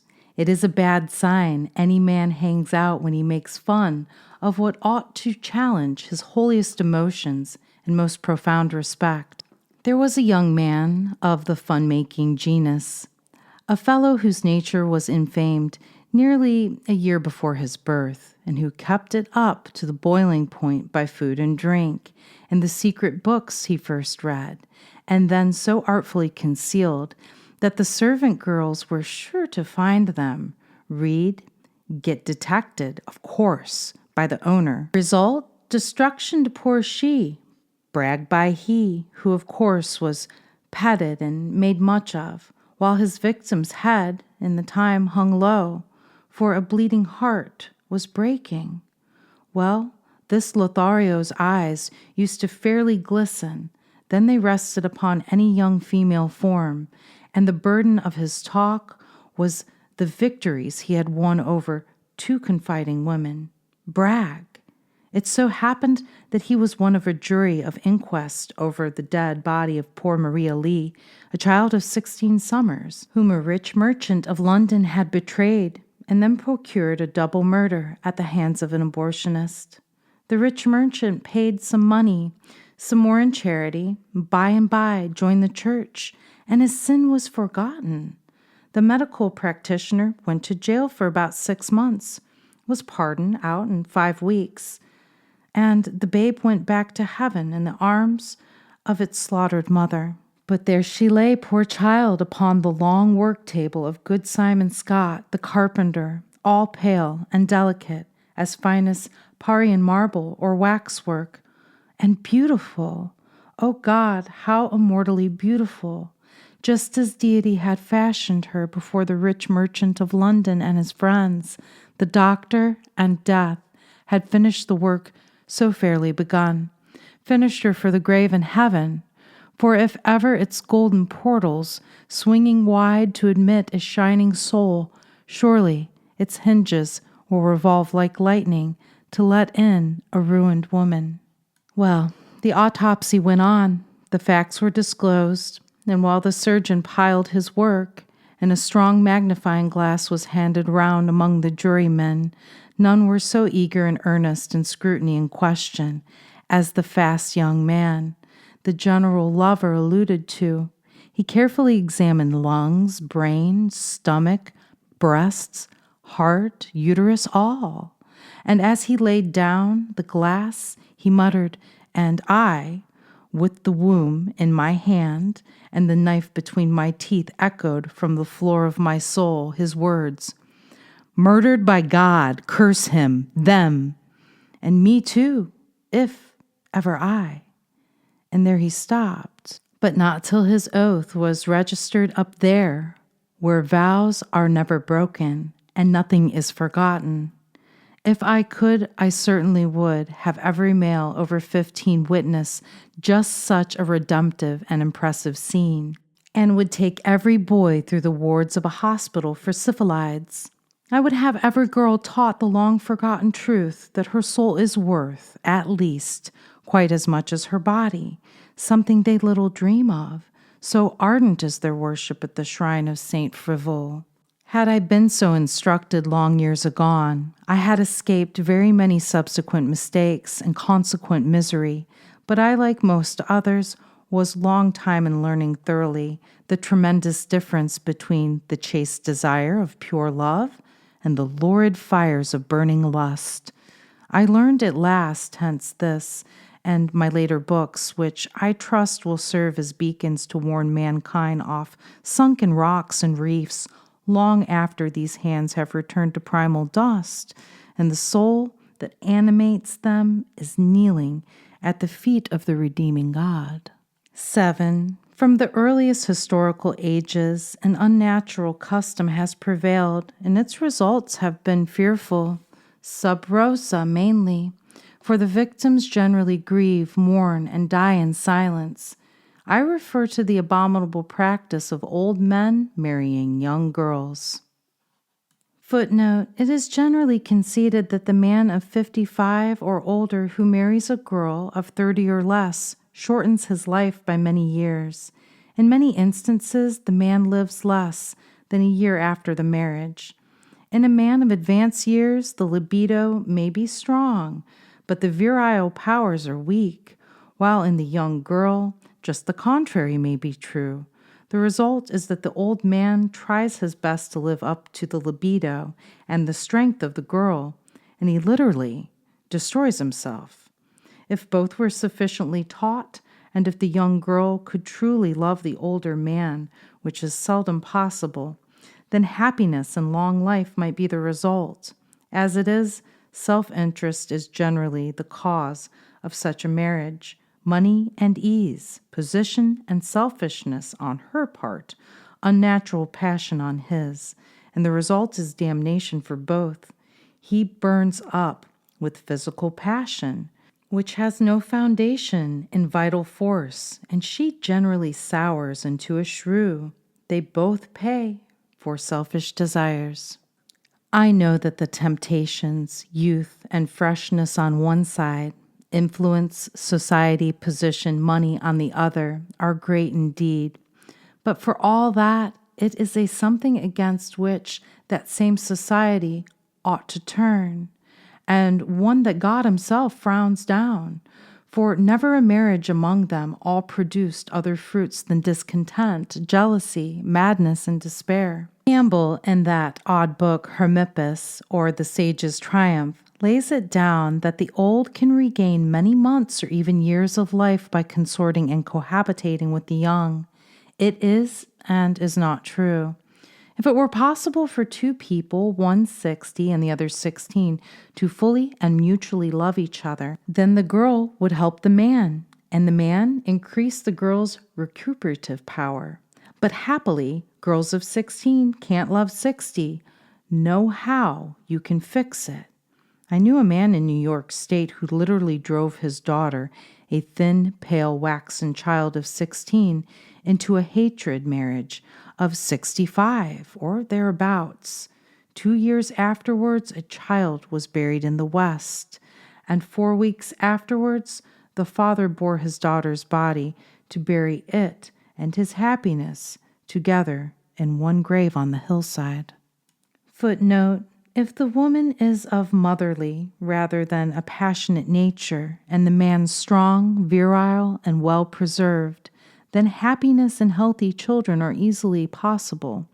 If a man of 45 or 50 marries a woman of 25 to 30, however, if the woman is well sexed and the man not overly virile and strong constitutionally, then the difference should not be more than 5 to 8 years between them. Generally, the difference between the ages of the man and woman should not be more than from 7 to 15 years. To be within exact truth, one is compelled to state that happy marriages have resulted when the woman is older by 10 to 15 years than the man, and the contrary, when the age of man is doubled that of the woman. It depends entirely on their respective habits, desires, passions, and physical condition. But, as Randolph states, 16 cannot love 60. It is unnatural and out of the question, and a normal man of 60 has no desire to be loved by 16. Were a man of that age to use means to thus get a daughter of mine, say 25 years ago when I was young, I think there'd have been a third-class funeral in that town, for I regard it as a crime even worse than some sorts of murder. And here are my reasons why.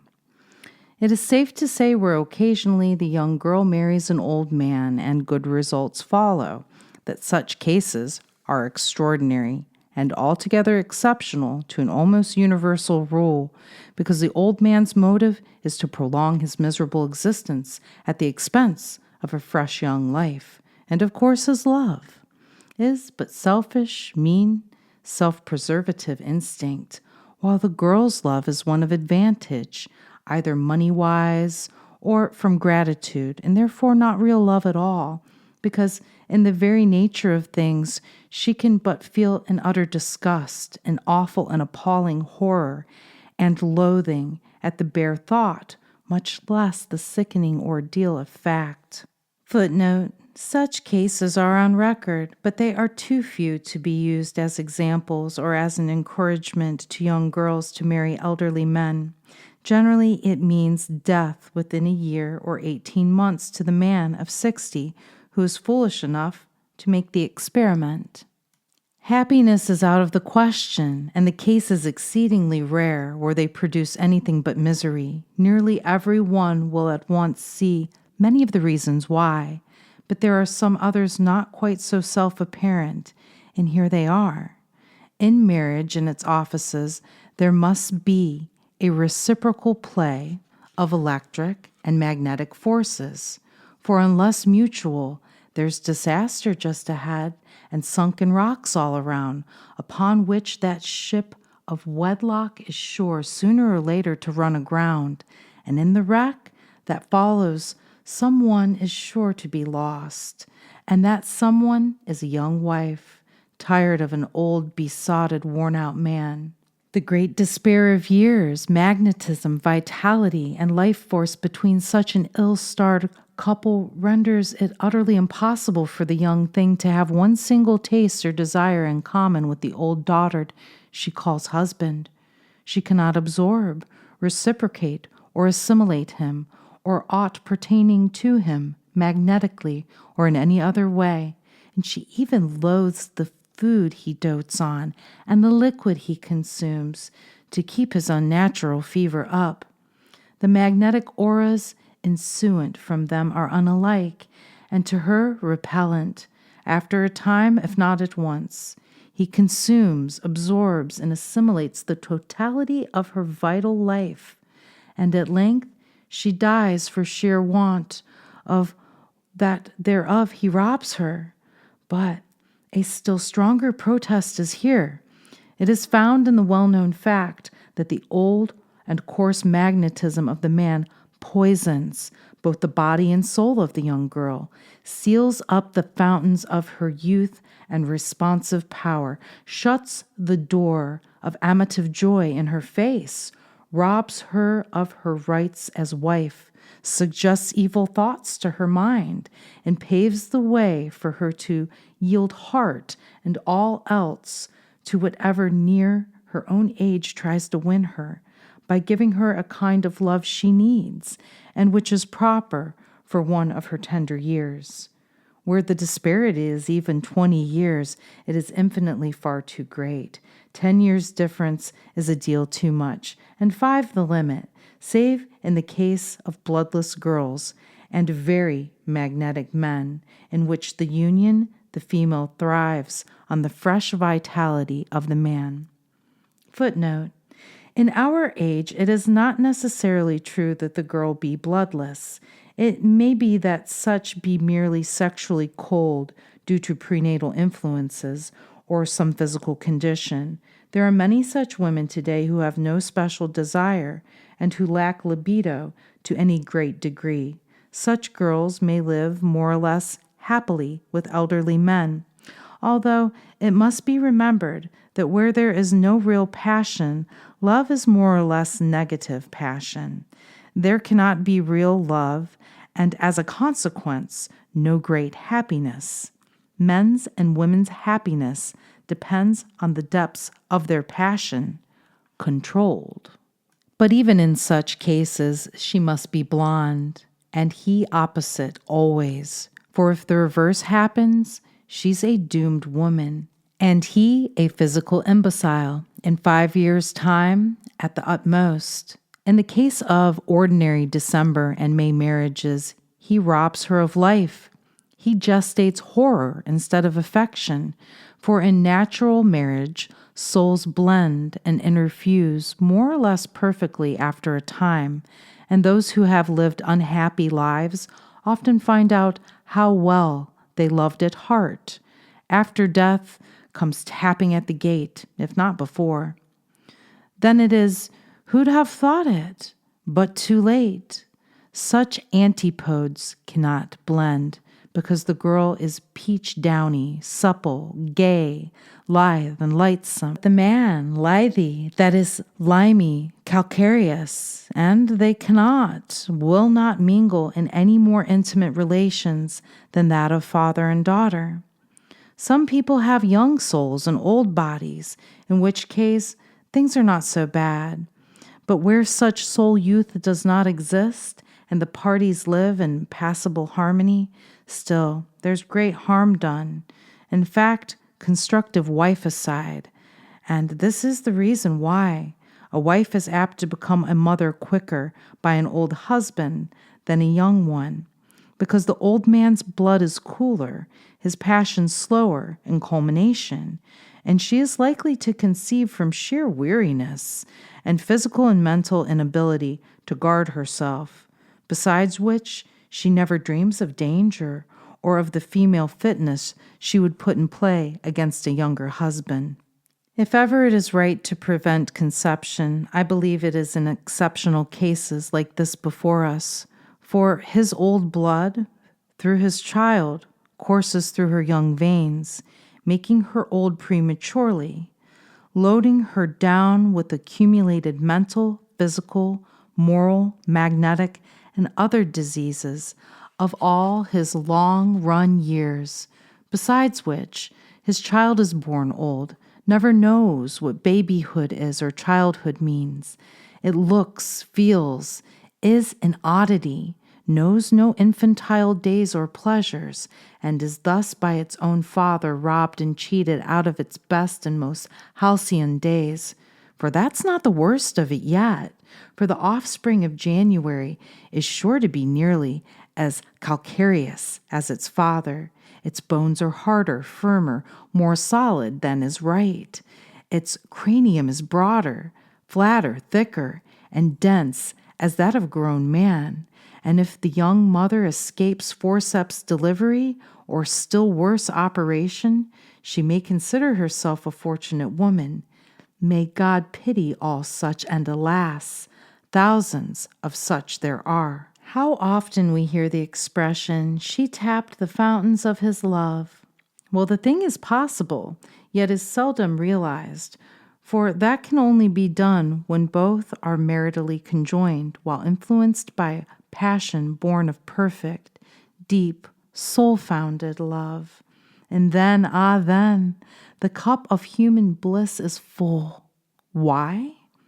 Because a portion of each soul becomes incorporate in the other, and the mystical blending, they twain shall be one, is complete. But souls can be tapped without reciprocity, for the young wife's soul is drained from her, either directly as a sponge by her old husband, or indirectly through the uterine and vaginal diseases sure to be her lot sooner or later, for the fluids of the twain will not, cannot blend, except in so far forth as to inoculate the poor young thing with malignant poison, by which I do not mean syphilis, but I do mean the worst poison resultant from chemical incompatibility, mental and affectional disgust and repulsion, which leave ulcers and corrosions in their train, with death in the foreground. Footnote: this is always true. A woman mated to a man she can neither respect nor love, and because of which she is not able to fully respond to, his advances will suffer constantly from the multitude of ills known as female weakness, and medical science has as yet found no remedy to effect a cure while the conditions continue to exist. On the contrary, a woman who all her life has suffered from these weaknesses peculiar to her sex may be quickly cured of all of them if she truly falls in love. Authorities of the dominant medical schools now recognize this fact. See Manual of Gynecology by Pollack, page 219. Gentlemen MDs, here's the origin of evil. For even if the husband is not old, but only a hellion to her, she's your patient straight away, and you have a fine chance for the sale of lotions, washes, pessaries, supporters, and all the other vast paraphernalia born of non-love in the old house at home. Birth months. Some children conceived in May, June, July, August, and September, and who therefore are born in February, March, April, May, and June, are unquestionably better constituted and will live longer, have more character and power than when the double event occurs in their months, because nature and weather are more propitious at the start.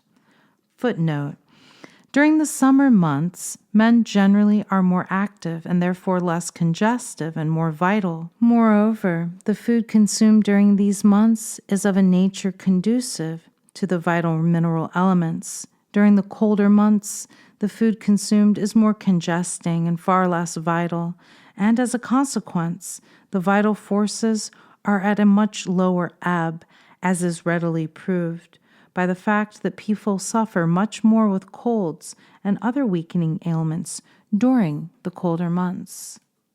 Conceptions occurring in the morning hours are a myriad degrees better than when the event occurs at other periods. Footnote: all things considered, many factors enter into the question. The health and vitality of the child is generally based on several factors. First of all, the love existing between the contracting parties. Secondly, the love and passion of the male, and which has an effect on the vitalizing seed. Thirdly, the physical condition generally. All three factors enter into the embrace. If the passion and love is as great in the morning as it would be at night, then it is conceded that the child conceived in the morning would be the stronger. A person's shadow on the wall in a room by lamplight will reveal more of that party's real character than all the phrenology extant, and in its minute phases too, just as a peculiar smile, observation, movement, or tone of voice will sometimes tell in a second more of a person's real self than an acquaintance of 50 intimate years would otherwise. Gender in the human being is a different thing from gender in the animate kingdom below the grade of man. In the beasts, it means propagation, mainly for food purposes, but in man, it stands for and implies a great deal more, and will be seen hereinafter. At this point, I wish to pick a flaw or two in the reasonings of the popular physiologists and phrenologists of the day, every one of whom urged their moral pleas mainly upon the ground that the marital functional nuptiative right of the human being is precisely on a par with the creative act of beasts. That is, that God intended it in man, as in animals, to be solely and only a propagative function. That and nothing more. It is for generative ends only, and the nervous state precedent to and succeeding it is but the natural spur to the God-foreseen result. Therefore, they say, the sacred nuptium is permissible only when both parents desire to add one more unit to the great world's population. Now, these philosophers either are conscious hypocrites, teaching what they don't believe, else they think us fools, and we know they are. I have seen a book of nearly 1,000 mortal pages, and that doctrine was the whole gist and burden of its labored and lame argument.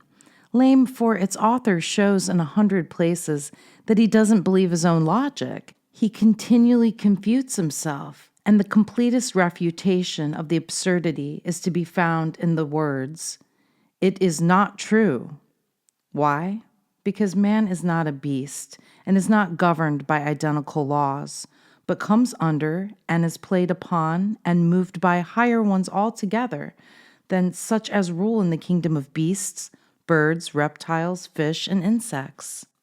In those realms, sex is an instinct, a periodical function, and appetite. In man, it is a fact of soul, a principle, and a mystical and divine power, altogether superior to the passing furor of beasts that perish and are no more. And it means more in his case than it does in all other departments of the sentient world, singly or combined. I here throw down the gauntlet and state boldly and squarely, right in the teeth of all the so-called scientists on earth or under heaven, that the sexive principle, habitude, and instinct in the human is not in very many respects identical with that of the non-human inhabitants of the globe we live on. On the contrary, in us it means, implies, and leads to immeasurably more and deeper things than the average thinker ever dreams of or imagines. In the organic kingdoms outside of the human, the instinct is blindly obeyed and self-seeking there, as everywhere else, and not propagation at all, is the all-powerful impelling motive, if motive there be. Bears and horses, cats and fishes, dogs and flies, and every other living thing bearing gender invariably trouble themselves not at all concerning the increase of family or prolongation of the species until such increase appears, by which time nature has brought a new instinct and passion into play. Parallels between man and beasts are not correct or just, for in beasts, sexative and parental instincts are separate affairs. In man they coexist. In beasts, the offspring and parents become disunited at maturity. In the human, the practical relationship lasts not only to the gates of the grave, but leaps the barriers of death and flourishes in the far-off heaven, and will till the universe grows old and time himself topples with hoary age. Footnote: Love is the law. If there is a bond of love between two people, then they will again meet and know each other in future spheres of action, whether in the soul world shortly after death or after they have again reincarnated. Moreover, whether one believes that man dying will sleep for an eternity and then at a general resurrection be awakened and aroused, or that the soul reincarnates again and again until it has attained perfection, love is the law that governs as to whether we shall or shall not meet again those we have known here. If there is no real actual love between two people, then there is no bond between their souls, and consequently no reason for them to meet again or know each other if they do meet. We are gravely told that animals obey the impulse once a year or season, as the case may be, that man ought to go and do likewise, but he won't, nor will these selfsame philosophers. I am sure of that, especially in their own special and particular cases, because man is a myriad grades or degrees higher and finer in organization than the animals, and his nature calls for far more than theirs possibly can or does. They obey the instinct. It is the spur to propagation. But the beast, just like man up to a given point, risks all for the spur and cares nothing for the subsequent consequences, but leaves them for nature to attend to, and she does it like the kind, dear, old mother that she is. In the average human, the spur is all that's cared for at the time, albeit consequences are foreseen and due provisions made, for we marry and mate. Beasts only mate, and marriage is unknown to them. Not one human couple in 50 millions propagate on purpose, for as a rule it is impossible. Not so with beasts, for 1 hour seals the origin of the progenial results, and men mark the periods and know to a day when to look for a new animal. But we can only guess the time when our eyes shall gladden at the sight of a new soul God sends to cheer and bless us. We are all accidents, and not a few of us unhappy ones. I, for instance. To apply rules to man applicable to animals alone is an insult to the human race. Stirpiculture, or the rearing of better children, will never succeed upon agricultural stock farm or barnyard principles. True, nature requires a rich soil to produce high grade of fruit, whether human or other sorts. But in the former, she requires the richest of fertilizers, and its name is love. Give her that, and she'll make your eyes glisten at the beauty of the work she does. Deprive her of it, and the crab apples are the result, and a human crab is the gnarliest and most bitter fruit in all God's garden. In the lower kingdoms, nature does her best to produce a superior grade of body. In the human world, she works wholly to produce a loftier order of soul in its triplicate divisions, intellect, imagination, emotion, and is never satisfied until success fairly crowns her efforts. A handsomer race physically I never saw than the modern Greek, nor such a perfect race of scamps. For your Romaic rascal can discount all others on the earth if we accept these of New York and Boston. We are lords paramount in all sorts of villainy, from the picking of a pocket to stealing a railway. Footnote: Here also an absolute law governs. Perfect bodies may be produced through the mating of either perfect bodies or a knowledge and application of the law. However, if the soul of man is to be like unto the body, then love must govern the mating, for it is love that acts as the attracting power to draw a perfect soul to that perfect body. It is, of course, much better if both parties love in the true sense of the word. Nevertheless, love and deep desire in the mother's heart can attract a great soul for the body she is fashioning within her bosom. If the two love, and they vision and desire a mighty soul, then will a Savior be born to them, and the world be blessed through it.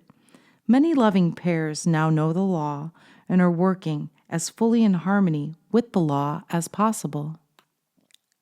I guess I'll make an experiment, only just one, says many a man, and he makes it.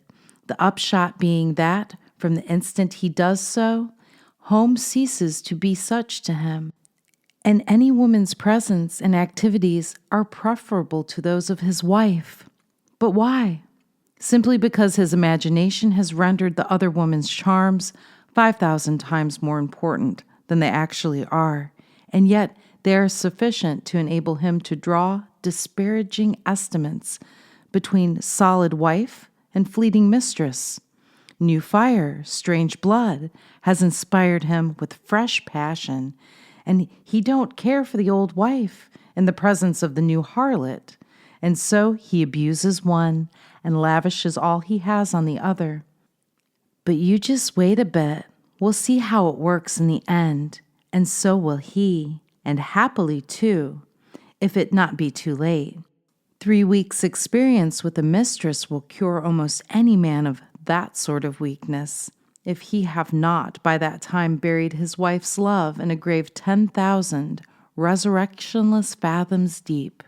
He did not know that strange, new, exciting magnetism meant death to his home love, desolation to his heartstone, isolation to his heart, and ruin to his happiness. Yet it did, and does, and eternally will, because it is scoratory, malign, fiery, and while it effectually displaces and kills home love, it fails to satisfy, and its end is bitter ashes. In a weak moment, many a man, fired with sudden and electric fire, has fallen into passion's dreadful snare, and for a moment of delirious joy has bartered off a whole life of happiness. For when once one indulges in stolen fruit, which may be sweet, but is never so good as that which grows on one's own trees, the habit becomes fixed, and just once lands him or her neck deep in perdition.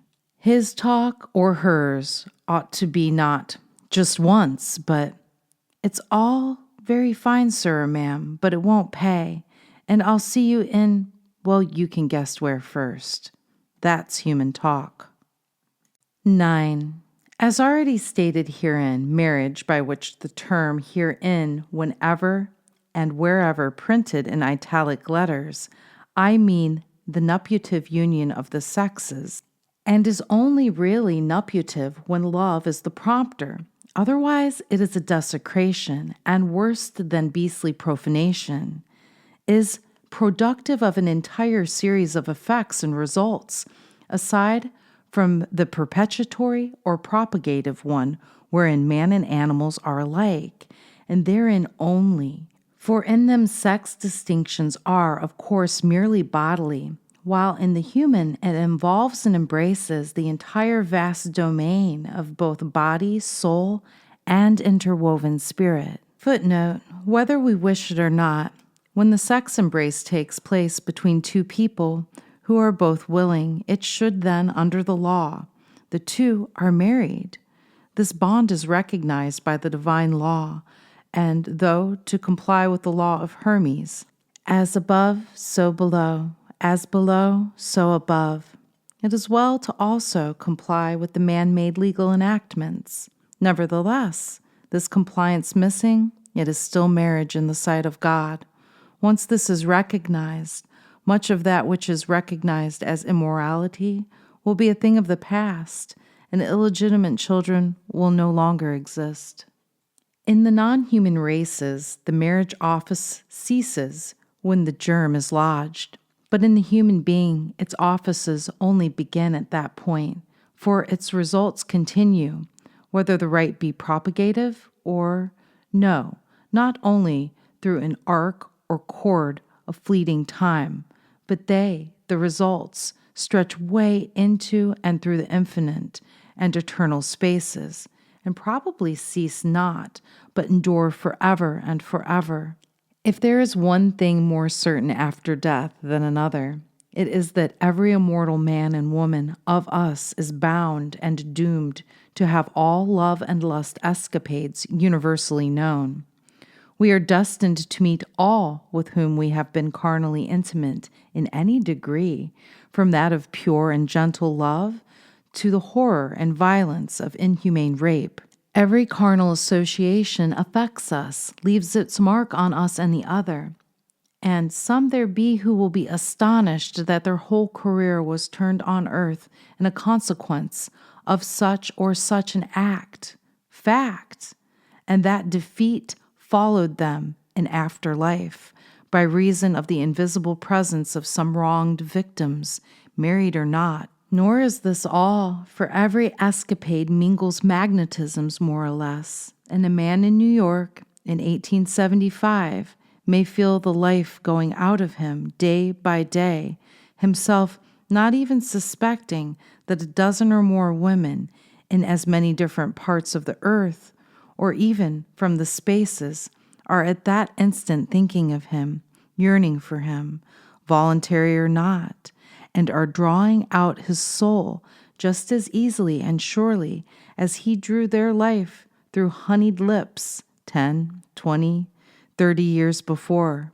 Wherefore, libertinism and Cyprianism are attained with strange penalties. In the truly human being, the non-savage and non-barbaric specimens of the races, marriage never degrades the parties, either in their own or each other's eyes, but it purifies the heart and soul, uplifts them to the Father, is really pulchritinidum divitis conjunctum, as it ever should be, that is, beauty and divinity joined as one. It therefore becomes, in this mystic light, instantly the holiest and most effective of all possible prayers, hence the most potent and tremendous energy and agency in the entire material and hyperphysical universe. Let me tell you, reader, how and why this is so.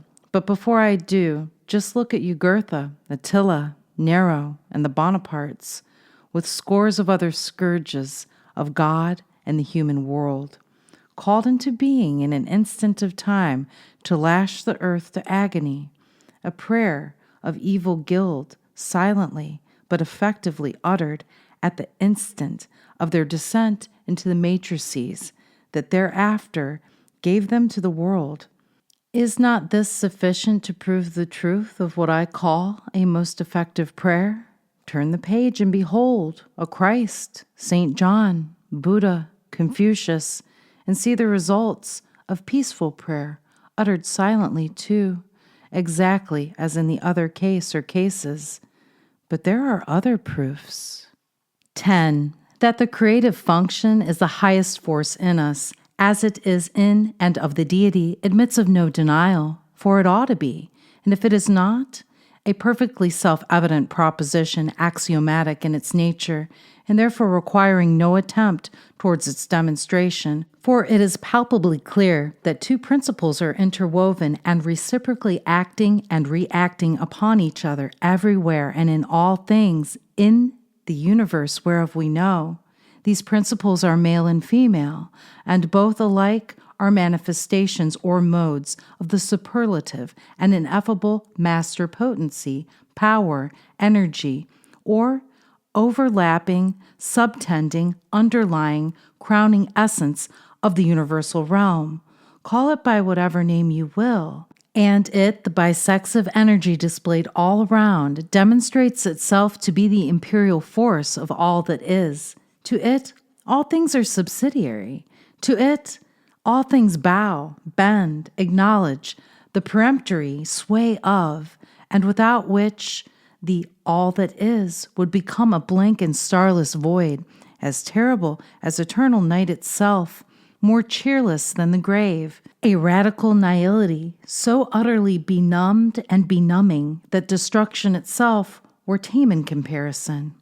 God is supposed to be a dual being, so is man, but deity is dual in a double sense. That is to say, God is positively male and positively female, while also, as in man, all the masculine or electric attributes of God are pervaded by the magnetic female principle. We all know that the better side of man is the she, or mother side, and that from it spring all of the major elements of both his greatness and his goodness, and we admire an intellectual giant while we adore a loving man, because from his love, not his intellect, arises all of goodness, inspiration, aspiration, generosity of soul, which characterize him.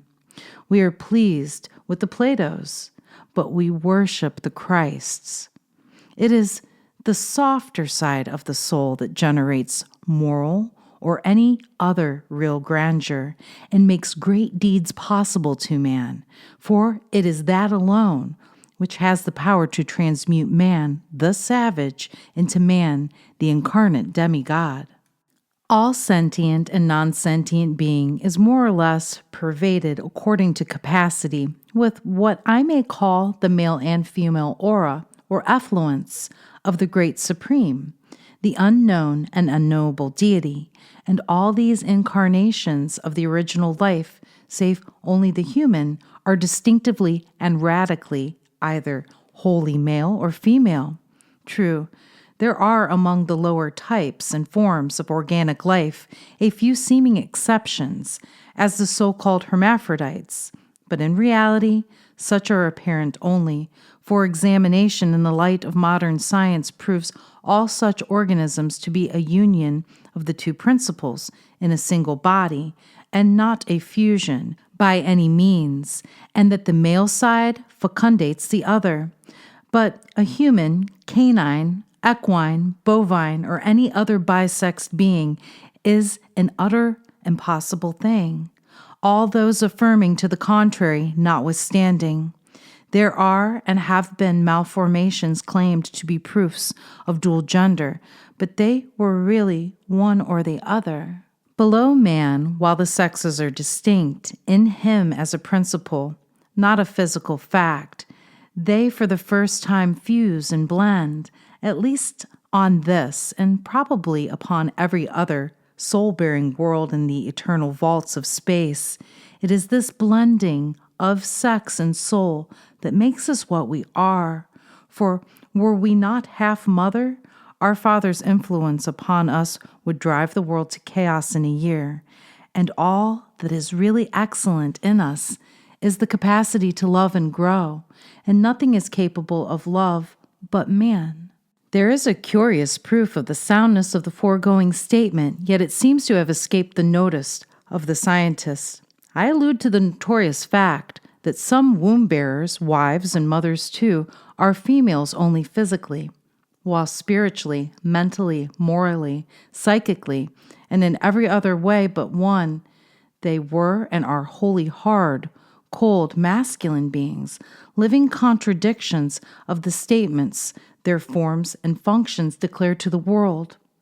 On the other hand, many who wear the phallic sign of gender are no more men in soul than is the little romping lass of 5 brief summers, a full-grown, full-blown woman.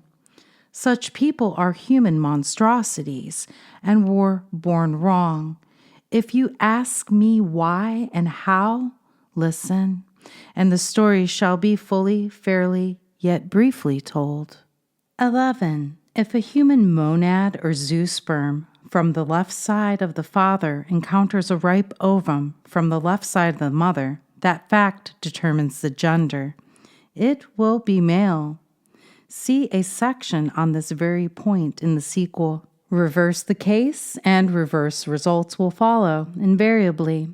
Though how to do it on purpose is a somewhat difficult problem to solve, yet it can be done, and is far more easily accomplished than at first sight may appear.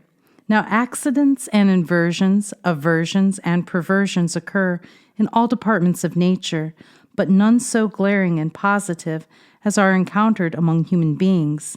and the missexing of them is one of the most common forms of malconstruction, for it frequently happens that a female zoosperm, which is the living monad or soul germ, supplied by the male parent and clothed in flesh by the mother, is unable to reach a corresponding female ovum and is compelled to be expurgated or enter one from the wrong ovarium, in which case the body of the child will be of one gender, its soul and spirit of the opposite one.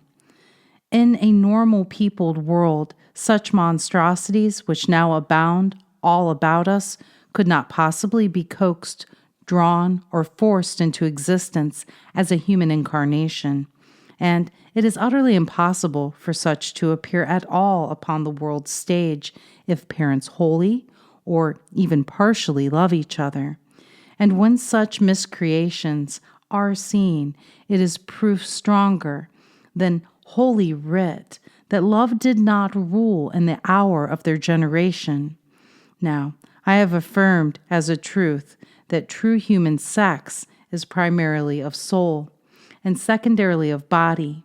Hence it follows that the postmortem state of such mixed beings is not a permanent duration of their condition here, for gradually the true sex of the individual asserts its native force and power, and physical, or rather hyperphysical being is gradually toned down or up to his or her true condition. The malformation begins to lessen by slow degrees, its signs to disappear, and then they assume either the perfected states of man or that of woman. Their angularities are worn away, and the beings who on earth belied the story of their true gender become as other normal beings are. The memory of what they once were fades away, and they take rank among the truly human. 12. The philosophers of my day were generally blind to or oblivious of the fact that the greatest degree of human excellence in offspring can never be attained, even though the parents are physically perfect, but that a wife, every way inferior except in love, loving and being loved, will give the world such children as will prove themselves indeed truly great and grandly good. The strongest force, mental power, and creative energy in the domains of science, art, philosophy, and literature everywhere is invariably manifested by those who have the most loved and loving mother in them, people whose feminine or magnetic side entirely balances or slightly outweighs the electric or masculine moiety of their being. He is everywhere most welcomely greeted, caressed, and influential, who is most magnetic or female, not in the effeminate sense, but in the glowing, radiant heartfulness of his nature, is one who has not the most intellect, but the most gentleness, love, affection, combined with it. Take the real or ideal Nazarene, for example, who perished for loving mankind in his 49th year, see Bunsen, or going back of his alleged times, leap the chasmal years to the Bow Tree Man, and scores of others equally good, if not so famous. And whenever you find a great soul in a male body, depend upon it, he is more than half mother. For it is the woman side of such people that gives them power, genius, mental pith, and enables them to write their names in adamantine letters upon the grand facade of the universal human temple. It is equally true that those who are the most glorious and glorified of the other gender, who were or are not the most electric, masculine, and intellectual, but the most tender, pure, loving, and feminine in all respects. 12. But you say, we women are not perfect yet. We want perfect offspring. Some of us have not just such husbands as we wish. We are too pure to sully our souls. No matter how great the temptation may be, we prefer to abide in marriage as we have found it.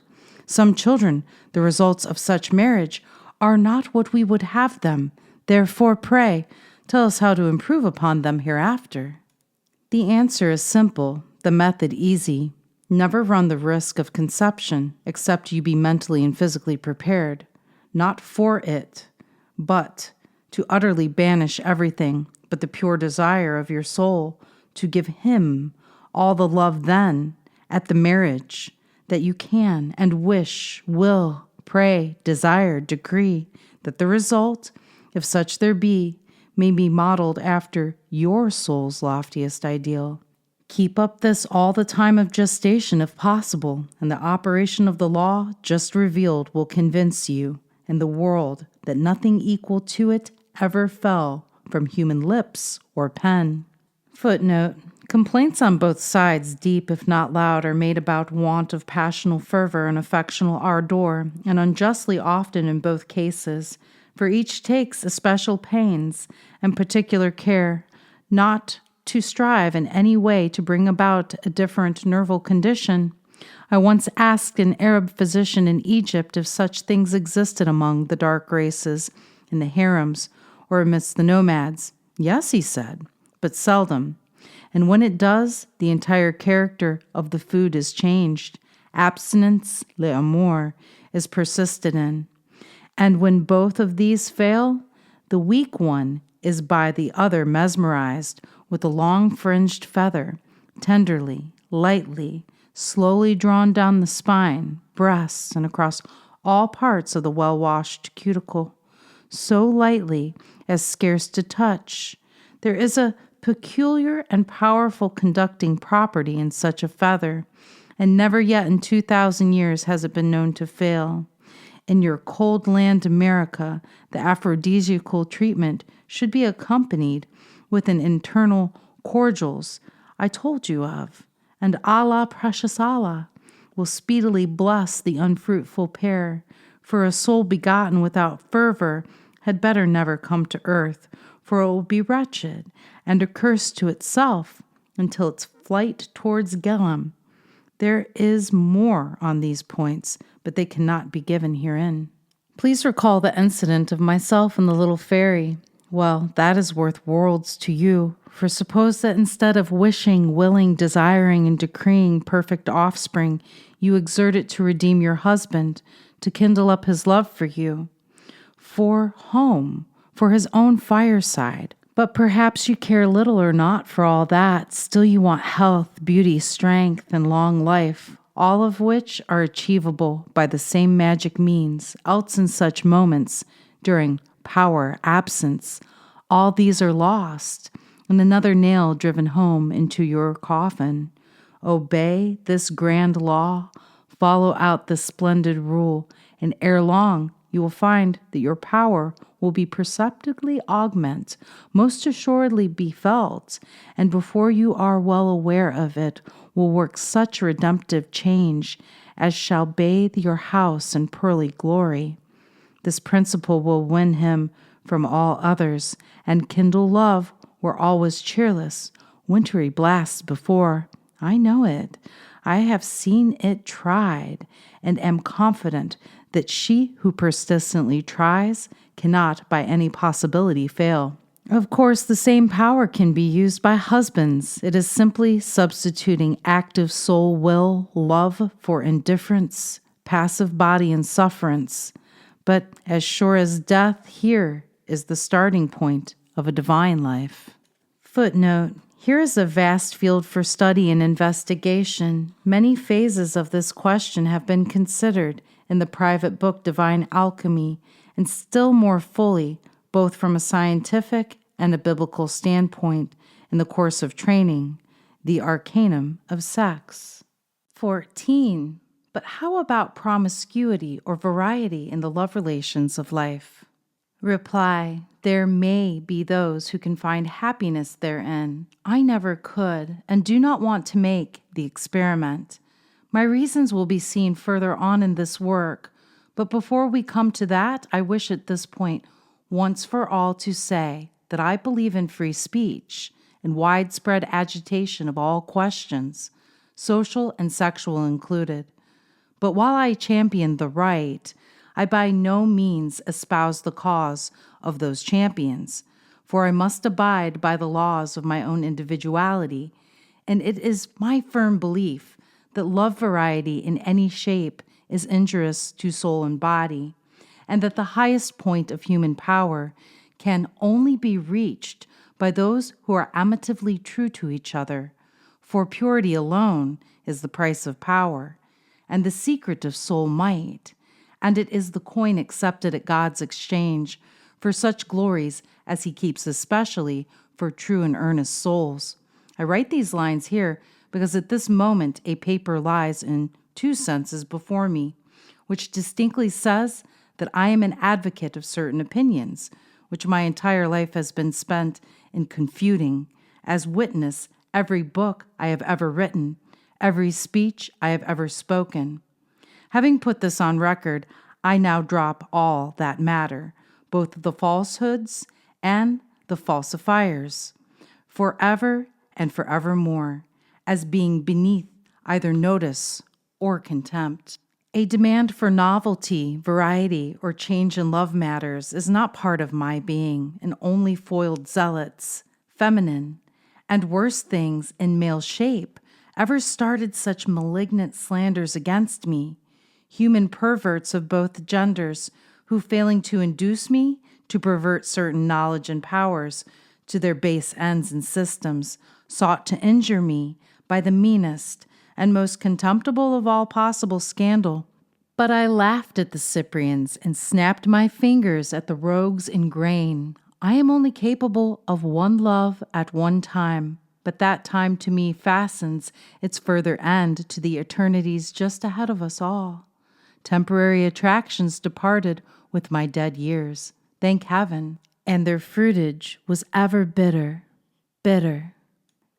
15. So true is the statement concerning the vastly greater and superior relative value of the feminine principle that even in the present lubricous age, when woman is almost everywhere wrongly rated, badly educated, and worse placed than she should be, there is still deep down in the hearts of most, even the coarsest men, a measure of gallant respect, which occasionally gleams forth in noble deeds and brave championage of the sex, in such guise as to give great hope for fuller and better things by and by. Footnote: this was written more than 60 years ago. In many ways, just the contrary is true today, though in many respects woman has not really elevated herself either morally or spiritually, and certainly she has not won a deeper love for herself.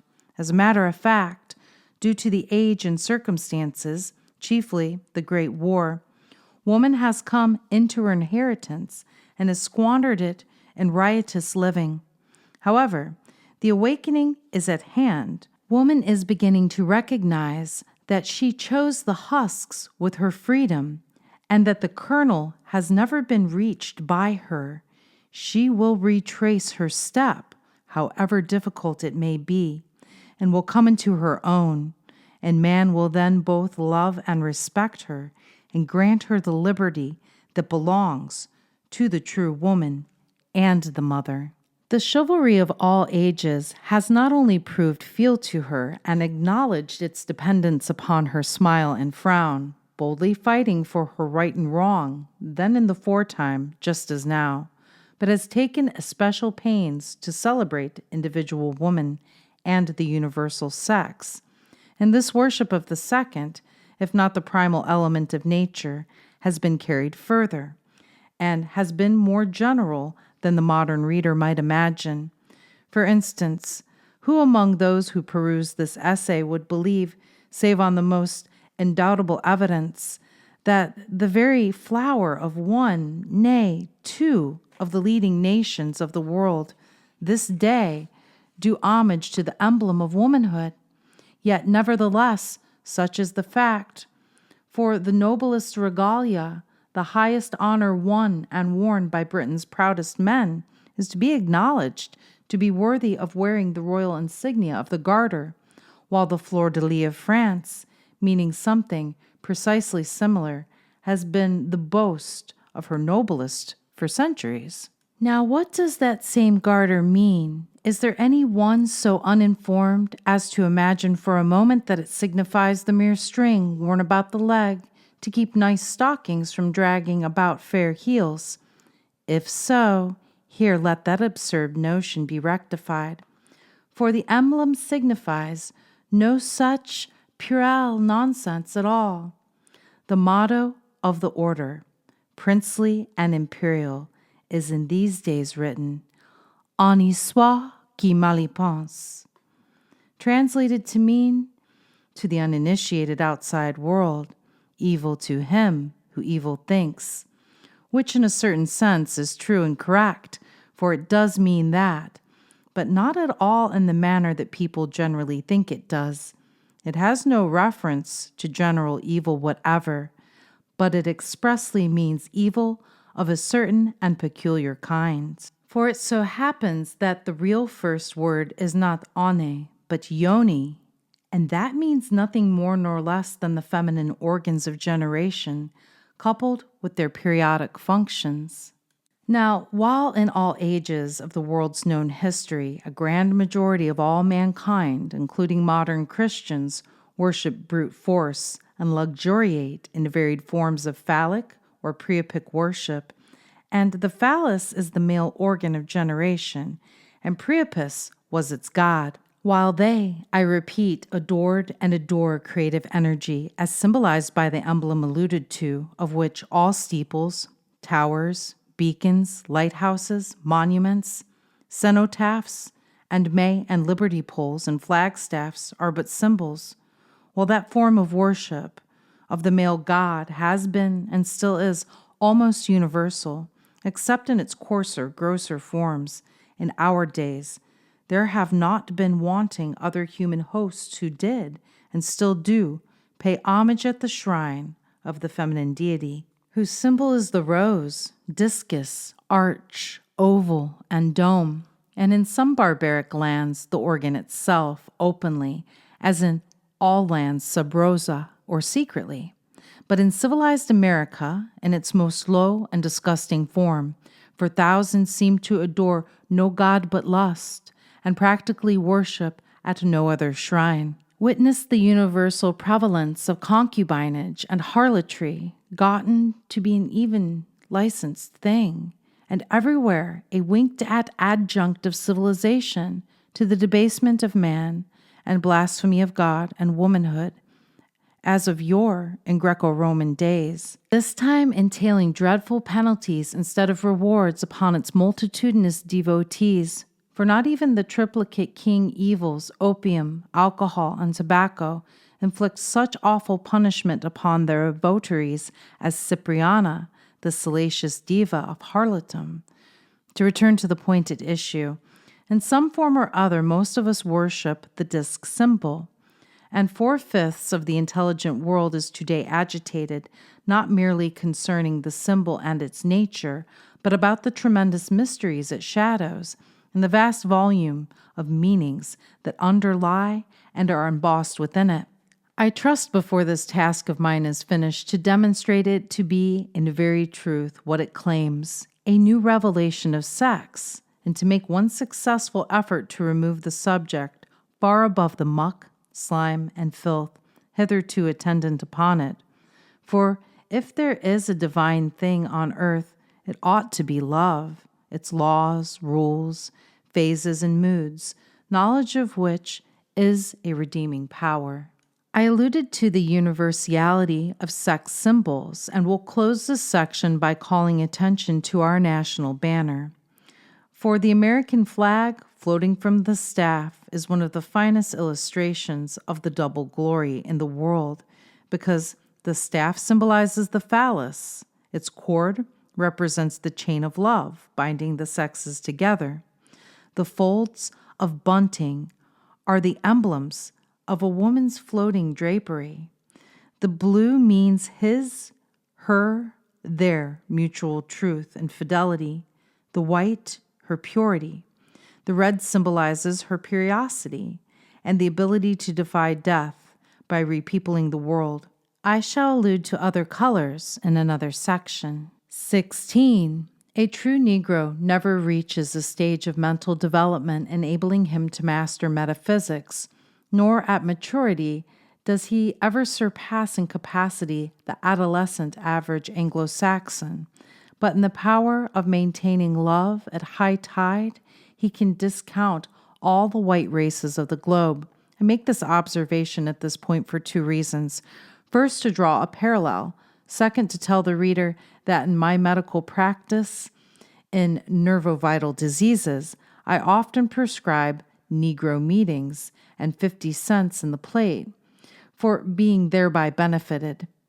They did so, these pale, haggard wives and chaotic girls, and sat there to hear the ardent worshippers preach, sing, pray, shout, get glorious, and fill the room with rich and healthy magnetism, every inhalation of which, to the sick ones, is worth a month's life, and a ton of doctor's stuff thrown in. Now for the other point. No sooner does an American boy get on his first pair of pants than he has prudent notions right straight along and takes good care to demonstrate them with chalk upon the walls and fences everywhere. Now this is not so dreadful after all, for such antics characterize all young animals, provided his elders would take him in hand and teach him the true meaning of the origin of the strange ideas which form morbid nature. Inculcation, precept, and example of his associates he has imbibed, but does not comprehend.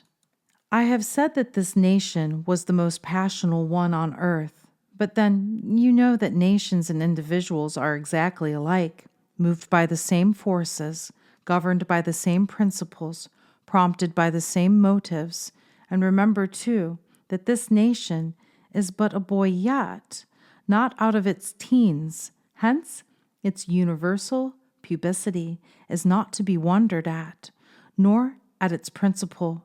Most sincere and best paid for worship is, and for some time to come yet will be, at the Paschal shrine, in or out of wedlock. The same thing prevails all over the globe, and likely for the same reason, i.e., because as yet it is but a baby world. At all events, its worship is of the character already set forth, and its best men have been the most earnest devotees. For somehow or other, there is not and never has been a really great man in it, but who has been more or less chargeable with practices not accordant with the strictest rules of nunship or monkhood, which is oftener in results monkeyhood instead. 17. Hargrave Jennings of England, eminent Rosicrucian, writing upon the subject of the garter, and before quoting Ashmole in regard to the same matter, observes, "All the world knows the chivalric origin of the most noble order of the garter.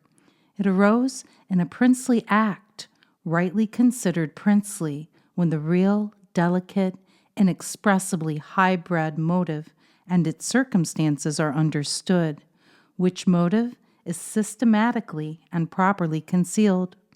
Our great King Edward III, picked from the floor with the famous words of the motto of the Order of the Garter, or as we interpret it by adding a new construction with hidden meanings, the garter, footnote, Gaurder, or a special status, shall we call it, of the beautiful and celebrated Countess of Salisbury, with whom it is supposed King Edward was in love. In other words, she dropped a cloth which men ought never to behold, and Edward acted the part of a true gentleman in preserving her from ridicule and shame, by turning an incident fools would giggle at into one commanding profound reverence and chivalric respect from all who pride themselves on being men." Old Elias Ashmole, the very highest British authority on the points here involved, writing about them says, "The Order of the Garter by its motto seems to challenge inquiry and defy reproach. Everybody must know the story that refers the origin of the name to a piece of gallantry, either the Queen or the Countess of Salisbury, having been supposed to have dropped one of those very useful pieces of female attire at a dance. Footnote. Here follows some Latin, the gist of which I have already given in the conclusion of the last section. Dr. Randolph. Ensign of the order in jewelry or enamel was worn originally on the left arm. Being in the form of a bracelet to the arm, it might possibly divert the attention of men from the reputed original. It might be dropped and resumed without confusion. And the only objection I can see to the use of such an ornament is the hazard of mistake from the double meaning of the term perichelis, which signifies not only a garter, but breeches, which our English ladies never wear. That settles the point. The garter was a girder, which the lady dropped, and the true gentleman picked it up, pinned it to his breast, and challenged the world's respect for himself and woman, forever and forevermore. Glorious Edward. 18. Isn't it curious that the generality of even educated people fail to see that the idea of sex as a principle, and in all its implications, runs through everything, even language? In French, there's no it, as with us, but everything is il or elle, he or she. We all know that human speech is the result of the gradual development of the race through ages of time, its different forms being determined by the differences of latitude, soil, climate, physical, and other concomitant surroundings. Letters are but external symbols of human thought, and in them all, two basic ideas are predominant, i.e., the male and female. The letter D and its equivalents, the Egyptian hieroglyph, and the hieratic figure, and the Phoenician one likewise, is but the feminine symbol, more or less perfectly drawn, according to the ability of the scribes or sculptors who made them. Thus also, and nearer nature, are their equivalents of the Roman R, while letters N, L, and SH are unquestionably suggested by the phallus or lingam, the opposite idea. And so it is, all through the entire list of alphabets, ancient and modern, some letters representing one emblem, others its opposite, and still others the union of the two. Instance the archaic alphabet, Greek, Phoenician, Italic, as they existed from 1,000 to 600 years before Christ's date, for the Aleph, Beth, Gimel, Daleth, He, Var, Zin, Het, and Kaf, Teth, Lamed, Samek, Ain, and Tav, and their English, Phoenician, Greek, and Italic equivalents as unmistakably emblemized the above three ideas, as that rain tells of growth in field, forest, and fen. What is the soft, sweet, flowing circle, or ring, but the symbol of faith, eternity, eternal love, magnetism, the yoni, the female emblem, the letter O? What is the letter I, or figure 1, but the symbol of the generative power, the lingam, or male? A. All letters are but interchanges, interminglings of the two original forms, the I, or male, and the O, or female ideas. For instance, B is 2/3 female, 1/3 male. C is mainly female. D is both sexes. Q suggests union. And, in fact, all letters convey the same meaning in clear or less clear form. 19. The lingam, linga, or lingam, male organ worship, is but the reverse of the discal or oval worship. The dome everywhere is but the female idea. The minaret represents the male. And, as said before, actually the colors of our flags, red, white, blue, green, and yellow, are representative of the same, or garter, idea. The first two meaning the spiritual purity and sacrificial blood of woman, the blue already explained, the green representing the result of the union of male and female production, fertility, growth, and the yellow typifying ripeness or the first completion of the destiny ordained to both. 20. Torches, flambeaux, and fireworks everywhere symbolize sexual, therefore creative passion, And what this last means will be seen hereinafter. For it is not limited to the generation of progeny.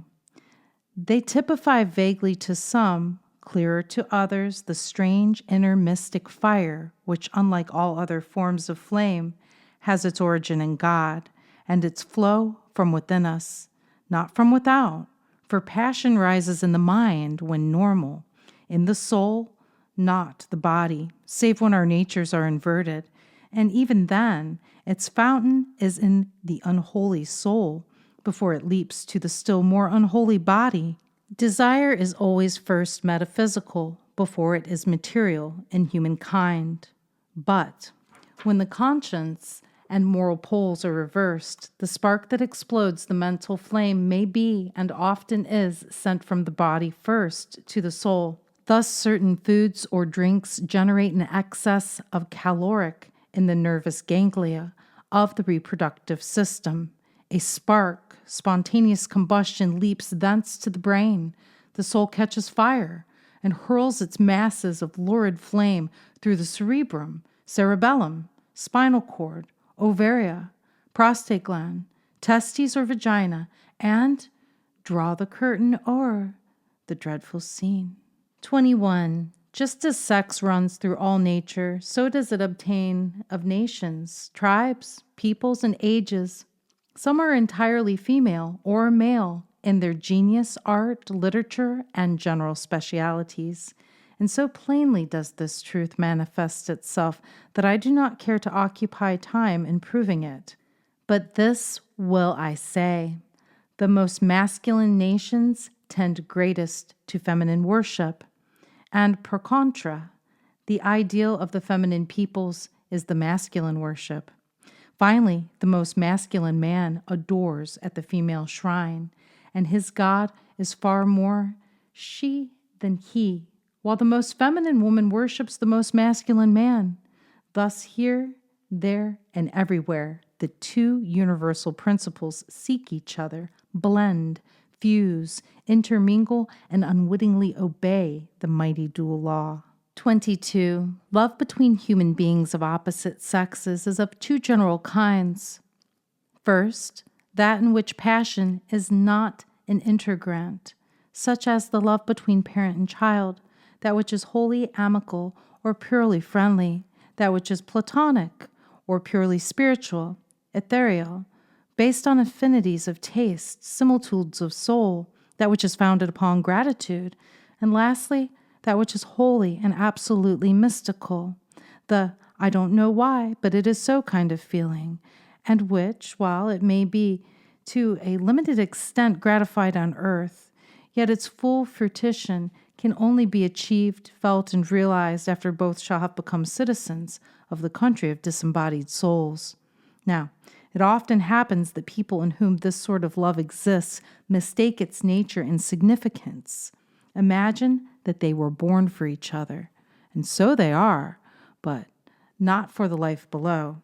They marry, and to their first surprise and subsequent horror, discover that for all the purposes of matrimony, one is oil, the other is water, without a particle of mental lime to combine and fuse the two together, and thereby form a true calcimate of soul.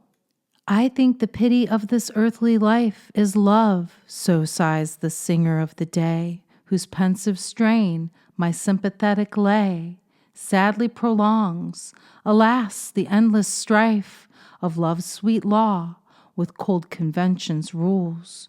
The loving soul's unloved, the perfect mate, after long years of yearning, found too late. The treason of false friends, the frown of fools, the fear that baffles bliss in beauty's arms, the weariness of absence, and the dread of lover or of love, ultimately dead, musing on these and all the direful harms that hapless human hearts are doomed to prove. I think the pity of this life is love. When the mistake is made, such parties marvel and wonder how on earth it can be so, and why the actual marriage produces effects so utterly foreign to their expectations and hopes. In the union of two such, There is a compatibility of spirits to a great extent, but none whatever on the amative plane, the sex of form. For the actual fact of marriage produces utter dissatisfaction to him, horror, pain, mental anguish, disease, and lingering death to her. This generates discord and despair, general unhappiness, and is almost sure to drive the man to the house of the strange woman, and his wife either to insanity, the grave, or the arms of a lover who can affiliate with her to some extent, at least upon the external or mainly sensuous plane. And the upshot of the matter is divorce and two wretched lives. Now, in my travels up and down the lanes of marriage land, I have seen scores of just such cases, and there are other scores, millions that I have not seen, and of whose terrible secret no one but themselves are aware. And sometimes they do not know what ails them, and attribute their distress to 1,000 causes, not one of which is the real and true one. When further on in this new revelation I shall analyze the matter, hundreds who read it will see the real point, and probably make no effort to better their sad condition. From such unions as these spring a class of children so utterly angular and deficient that the marvel is they ever find peace at all on earth or enjoy a happy hour. 23. The second general kind of love between the sexes may be numbered 1 and 2, the first of which is the exact opposite in nearly all respects of that just described in section 22d. It is just as earnest, honest, and deceptive as the other, but is far more endurable because there is a better cohesion between them than in the other case. Their lives are evener, their marriage satisfactory, their offspring more adapted to life on earth and in society. Their own physical health and that of their children is better, and their union will last longer and produce generally better results, albeit said union is quite as far from being right and proper as anything can well be. In the first case, to use a meaning metaphor, the first couple only met each other upstairs in the garret. They only fused in the brain. They could not affiliate downstairs in the passional rooms of the house of marriage, although they were compelled to descend once in a while. It was something to be gotten over as quickly as possible, and to be only remembered with a shudder by her, a smothered maledictation by him. Footnote: such people need not die to know the meaning of hell. They live it daily. Although such people as these live within the bonds of legal wedlock, they are not married, because marriage implies love. Where love is, there God is also. And who has most love has most of God. But as marriage, to be sanctioned by God, must be based on love, there can be no marriage where there is no love, and the sooner this is recognized, the better for the race as a whole and individuals in particular. Eulis recognizes such legal bonds, but does not sanction them. The best that can be said for such unions is that they may possibly prevent a grosser form of abuse of God's and nature's law. In the other case, it was kitchen and cellar life all the time, a monotony endurable certainly, but very unsatisfactory for all that, for it so happens that although some of us overvalue body, its adjuncts, functions, and offices, yet being human, we require a little intellect, soul, and emotion with our lives, cannot be contented with body only, and feel the need of a little sour leavening to season the dry bread of earthly being. Such couples grow tired of each other, of the monotony, and either party of such a firm will strangely take to other persons who manifest qualities and powers which, from their own state of soul starvation, they know how to appreciate. The origin of such marriages takes its rise in physics purely. He is stout, magnetic, robust, full of fire, and passional auras envelop him round about. And passion always exaggerates both of the parties and qualities of the object upon which its eyes are cast.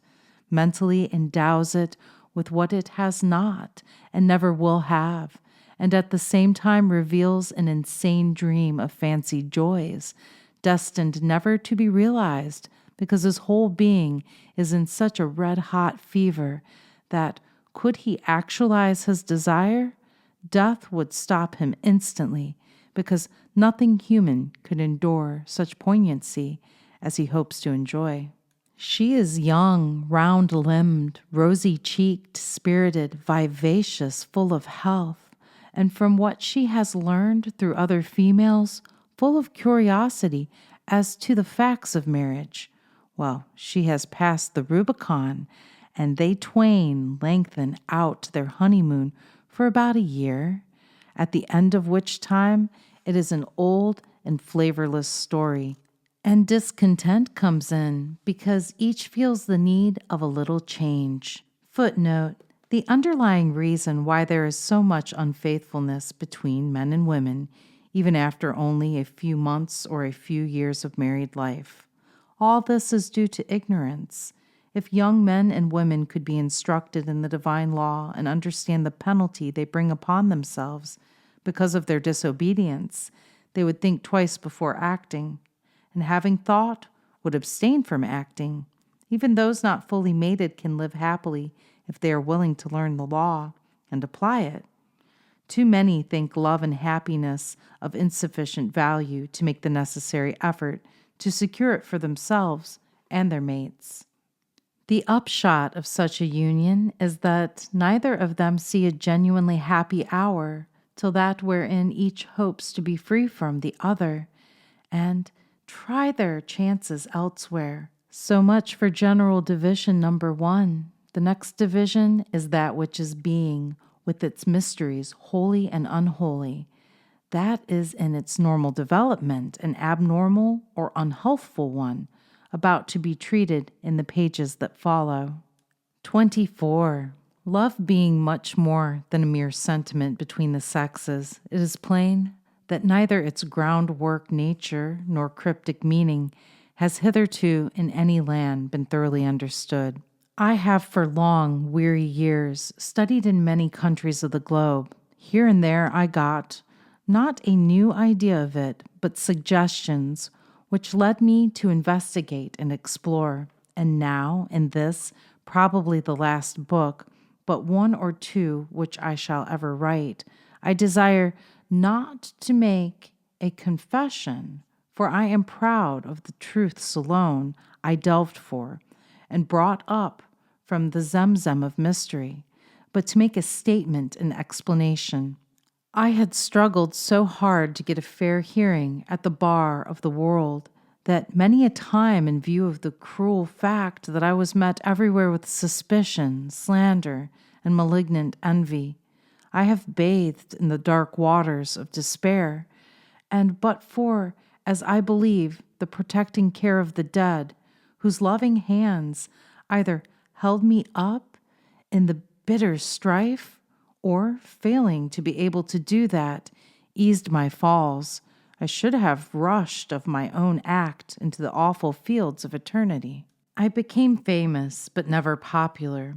I studied Rosicrucianism, found it suggestive, and loved its mysticisms. So I called myself the Rosicrucian, and gave my thought to the world as Rosicrucian thought. And lo, the world greeted with loud applause what it supposed had its origin and birth elsewhere than in the soul of P.B. Randolph. Footnote: silence is imposed upon all those who truly become Rosicrucians, and it is seldom that one of them will give reason or state facts for its entrance into the school or his acceptance as a member after a long period of trial. Randolph was no exception to this rule. Fortunately, we have a record of his period of study, many of his trials and travels, and why he became interested. However, in a sense, his statement is correct. All original thought, irrespective of the school in which we have been trained, is from the soul of the thinker, and as such belongs to him. Yet this system of thought was awakened by the school in which that soul was trained and awakened, and therefore rightly belongs to that school.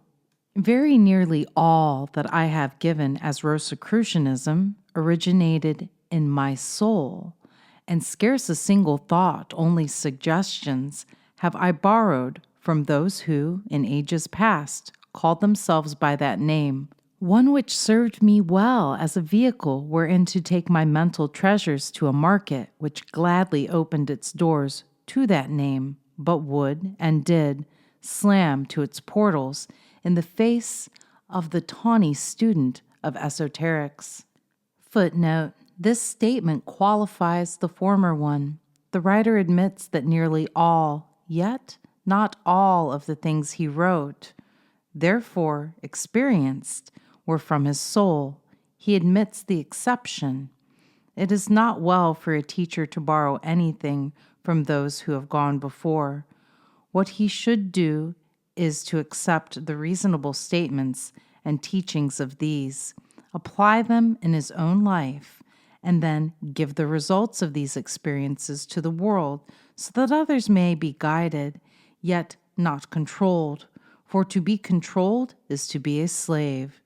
To be truly man is to be free. Precisely so was it with the things purporting to be anseritic. I had merely read Lyd's book and got hold of a new name, and again mankind hurrahed for the wonderful Ansare, but incontently turned up its nose at the supposed copyist. In proof of the truth of these statements and of how I had to struggle, the world is challenged to find a line of my thought in the whole 4,000 books on Rosicrucianism among the brethren of that fraternity. And I know many such in various lands, and was, till I resigned the office, Grand Master of the only temple of the order on the globe, or in the Anseretic works, English, German, Syriac, or Arabic. Footnote: in resigning, Randolph conferred the authority of Supreme Grand Master of the fraternity upon Freeman B. Dowd and his co-workers, and this thinker and writer remained in office for many years, though he seldom taught, preferring to select those specially trained for the purpose, in whose care he placed the enrolling neophytes. In the archives of the order, there are many records substantiating this statement. One night, it was in far-off Jerusalem or Bethlehem, I really forget which, I made love to and was loved by a dusky maiden of Arabic blood.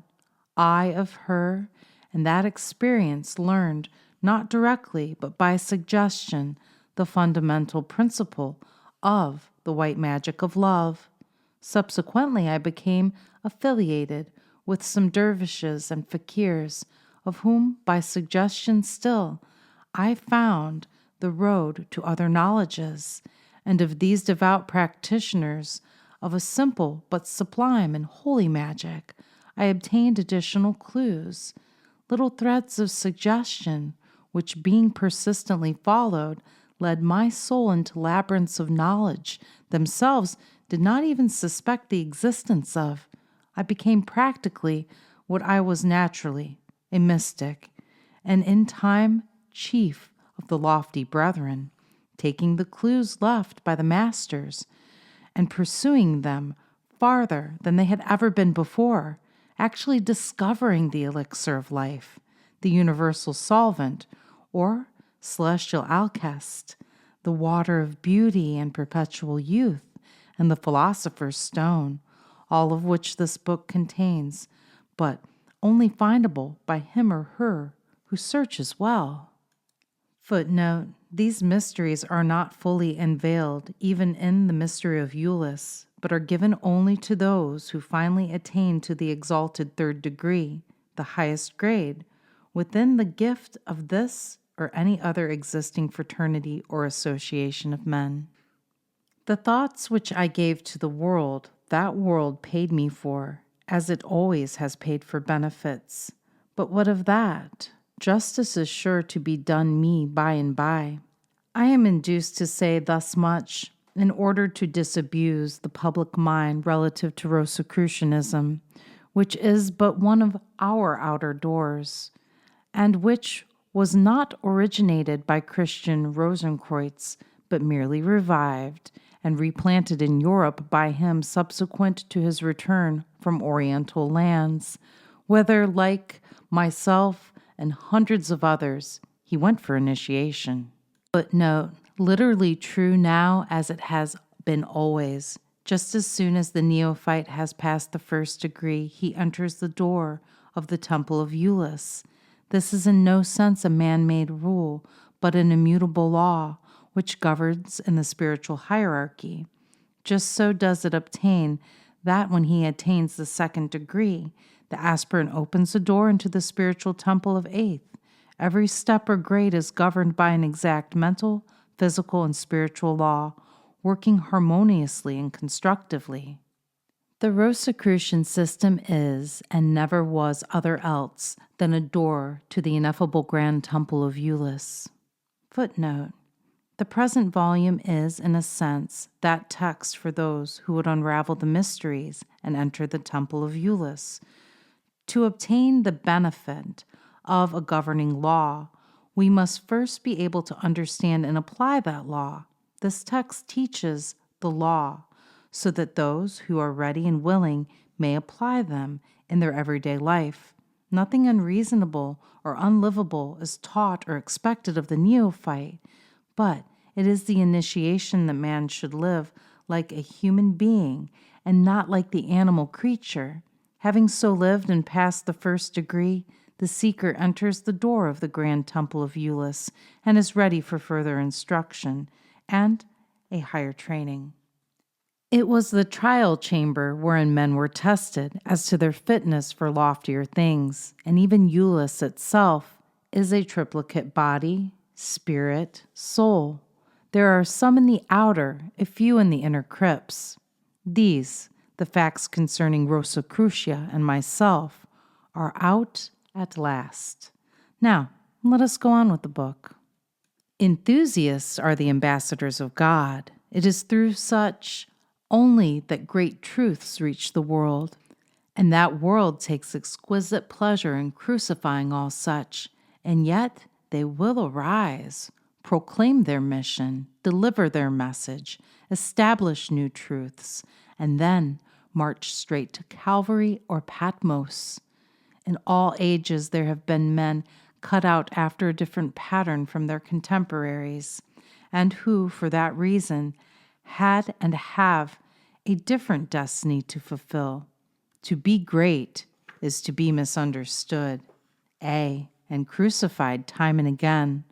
Among all who have ever lived, none have worked harder or accomplished more good for mankind than that class of men known in all times as mystics, foremost among whom was and is that branch of them known as Hermeticists, men of mark, Pythagoreans, Rosicrucians, and lately the Brotherhood of Eulis, all of whom were and are students of the same school. When David G. Brown of the city of New York, more recently connected with Bennett's Herald, was in Montreal, I believe, asked concerning the origin of the Great Society, or rather fraternity, he responded as follows, save that he disguised certain names, which disguises I now throw off, as one standing upon the beach by the sea, and gazing far off over the turbulent waters, finds the horizon lowering in the distance, and shutting out the land unseen that lies beyond, so we, standing upon the sands of time, and looking back over the sea of our past history, find there is a boundary beyond which the vision cannot extend, a point where many have written, no more beyond.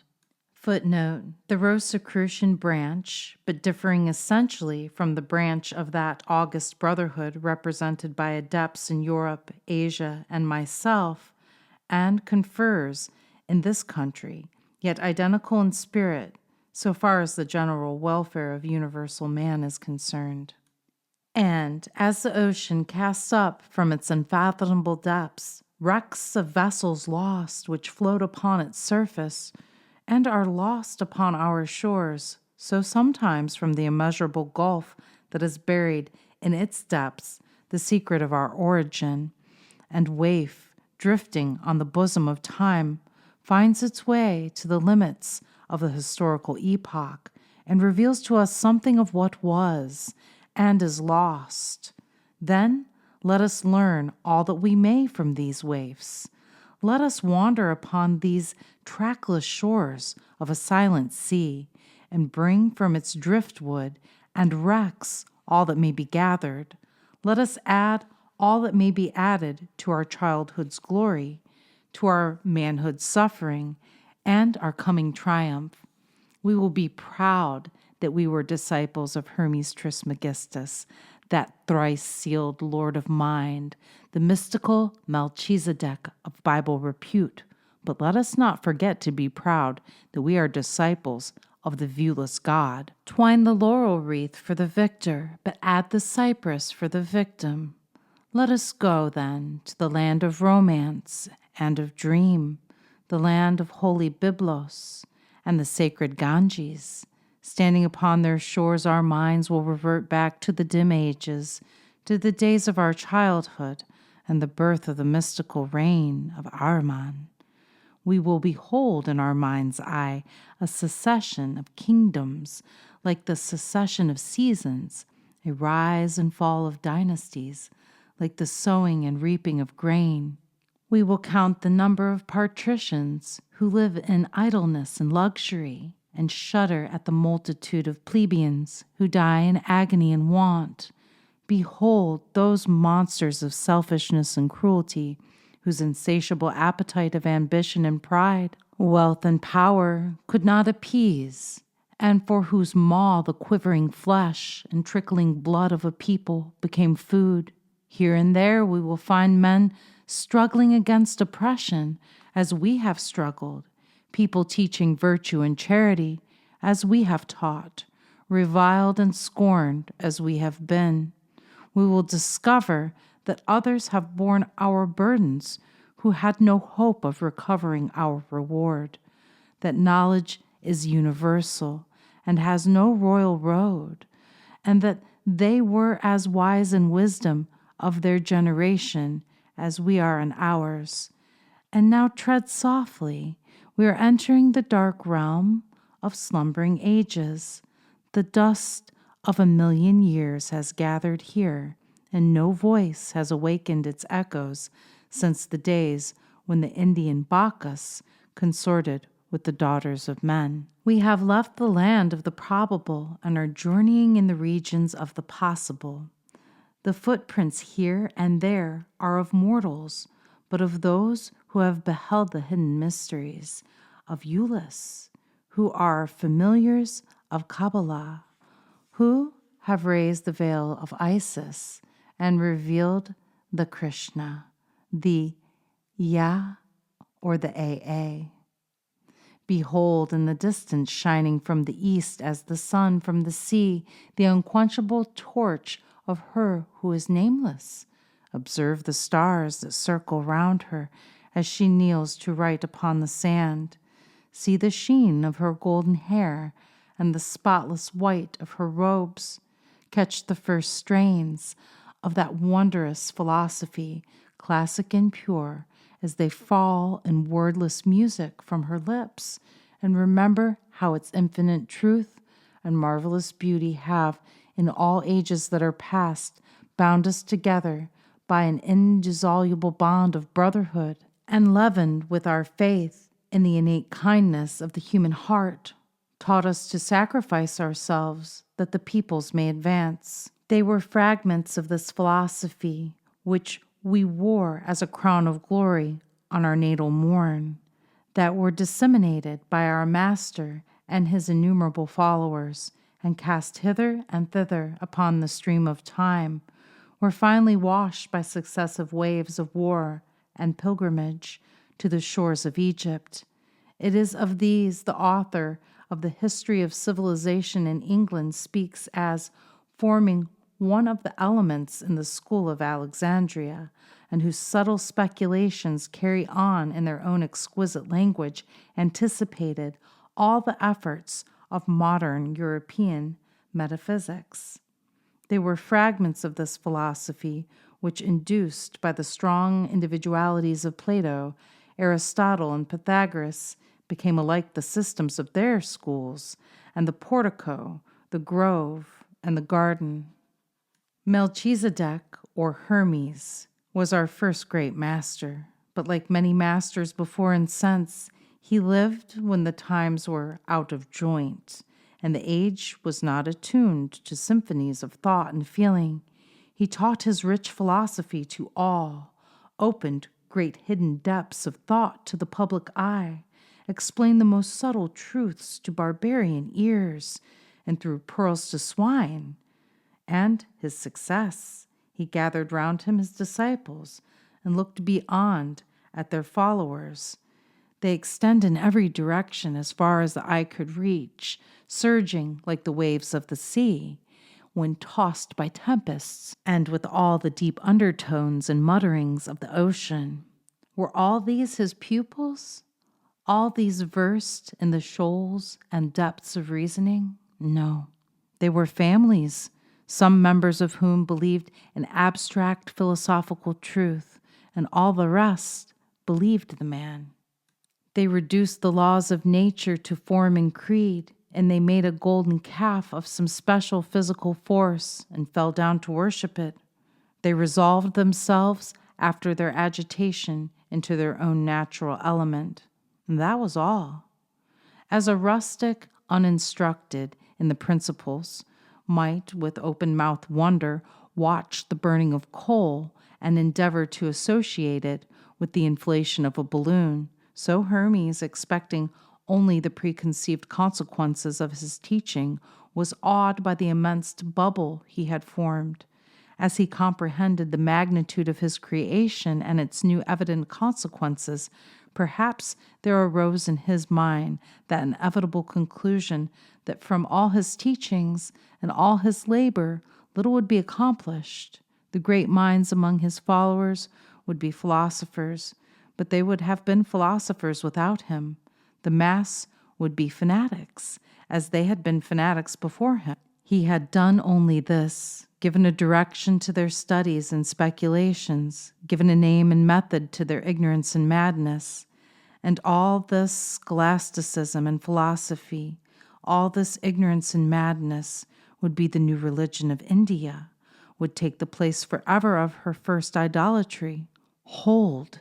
It is not yet too late to retrieve, and by one of those rapid, eccentric movements in literature, which the great genius Bonaparte was wont to receive in war, to change the whole features of the campaign. And I am so changing it, I, the last Grand Master of the Order, prior to its final absorption, into regnant, peerless Eulis. So we received our heritage, and the soul of philosophy vanished from India, and the world was a dream. The kernel was hidden, and the shell alone permitted to remain, to excite the awe of past generations and the wonder of ours. Ah, the most noble master, you have long since, like her who came before you, passed forever among the shadows of the invisible and the dark but deathless realms, where our fathers have gone before us. But as the material form was indestructible and lives forever in that land of blossom and of flowers, so that spiritual and ideal emanation shall, through all coming time, live in the minds of men and never cease to be born anew, for Eulis's nature is infinite and eternal. How safely our secrets have been guarded, let each answer according to the progress he has made in mastering them. How little was abstracted by the Essenes, Gnostics, and Batanea, you all know. For 10,000 years after Hermes, we lost no more, in our contact with all the various peoples of the world, than the electric elements we threw off in grasping their hands. So few in numbers, we guarded the great trust committed to our care with a never-ceasing vigilance. Every member was aware of its importance to the human race. Every member realized that the flowers gathered from the graves of the dead years must be preserved as a wreath to crown the age to come. Amid the swarm of sects and societies that sprang to life in the East, surrounded by all the schools that flourished in the golden age of Greece, that little band of souls preserved their purity. Secretly and silently, they moved over the sands of time to the coming of the Nazarene. In the twilight that succeeds the crucifixion of Calvary, we can see indistinctly the movements of individuals and the banding of men. They seem to move with an uncertain purpose and to have lost their old effectiveness. 1, 2, 3, 500 years roll by, as one would count the hours to midnight. Then there is a bustle. Work is at hand. Into those dark ages that succeed pass the mustering bands, and for 1,000 years, death at the stake, persecution, and despair on the one hand, the retribution of those Vemgericht and kindred associations alone point out the position of the contestants and the progress of the fight. Then from his cradle in the Alps looms up Christian Rosicrucian, seizing all at a glance. The society is reorganized, no more to dream but to work, no more to wait for the human race to accomplish its destiny, but to assist in its accomplishment, to offer her bosom to the unfortunate, to raise the fallen, to succor the oppressed, to interpose her from between the tyrant and the slave, to lead the van in the great fight. She has the gathered knowledge of her ages of student life. She has the patience taught by centuries of adversity. She has the courage of the true and the beautiful, and above all, she loves the peoples. And Paschal Beverly Randolph succeeded Rosicrucian as the legitimate Grand Master of Rosicrucia and the hierarch of Eulis.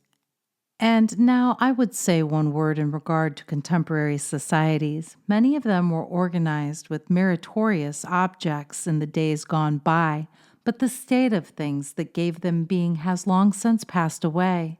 They presented a sad spectacle of having outlived their usefulness, and drag out a fitful existence of senseless ceremonies and abstract forms from which the soul has long departed.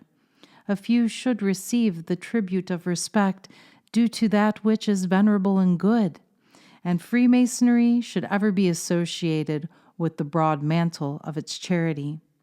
In the superstructures which have been erected at different periods upon these foundations, one will often observe a pillar, here or there, called the Rose Croix, or occasionally hear the mystic name Eulis softly pronounced. I was conversing with a gentleman whom I supposed to be a member of one of these chapters, and he said, "The Rosy Cross is dead. We have, it is true, galvanized its skeleton into a transitory life, but the Rose Cross of history is dead." "Dead?" I cried. "She lives in the rich blood of the South, in her veins, with the vigor of the North in her constitution, with the clear brains of the temperate zone, the depth of thought of the Orient, the versatility of France, and earnestness of purpose and boldness of resolution of the New World, lives these 300 years that you think her dead, as she lived the countless centuries before you thought her born, and may she never cease to have a fitting casket for her jewels and remain a reflex of the glorious truth and beauty of the superlative wisdom, power, and goodness." So far well, but at last the world wants to know more of that wonderful fraternity, which, nameless at times for long centuries, blossomed a few centuries ago as Rosicrucia, but now has leaped to the forefront of all the real reform movements of this wonderful age, and lo, the banner of peerless Eulis floats proudly, rock-founded, on the breeze.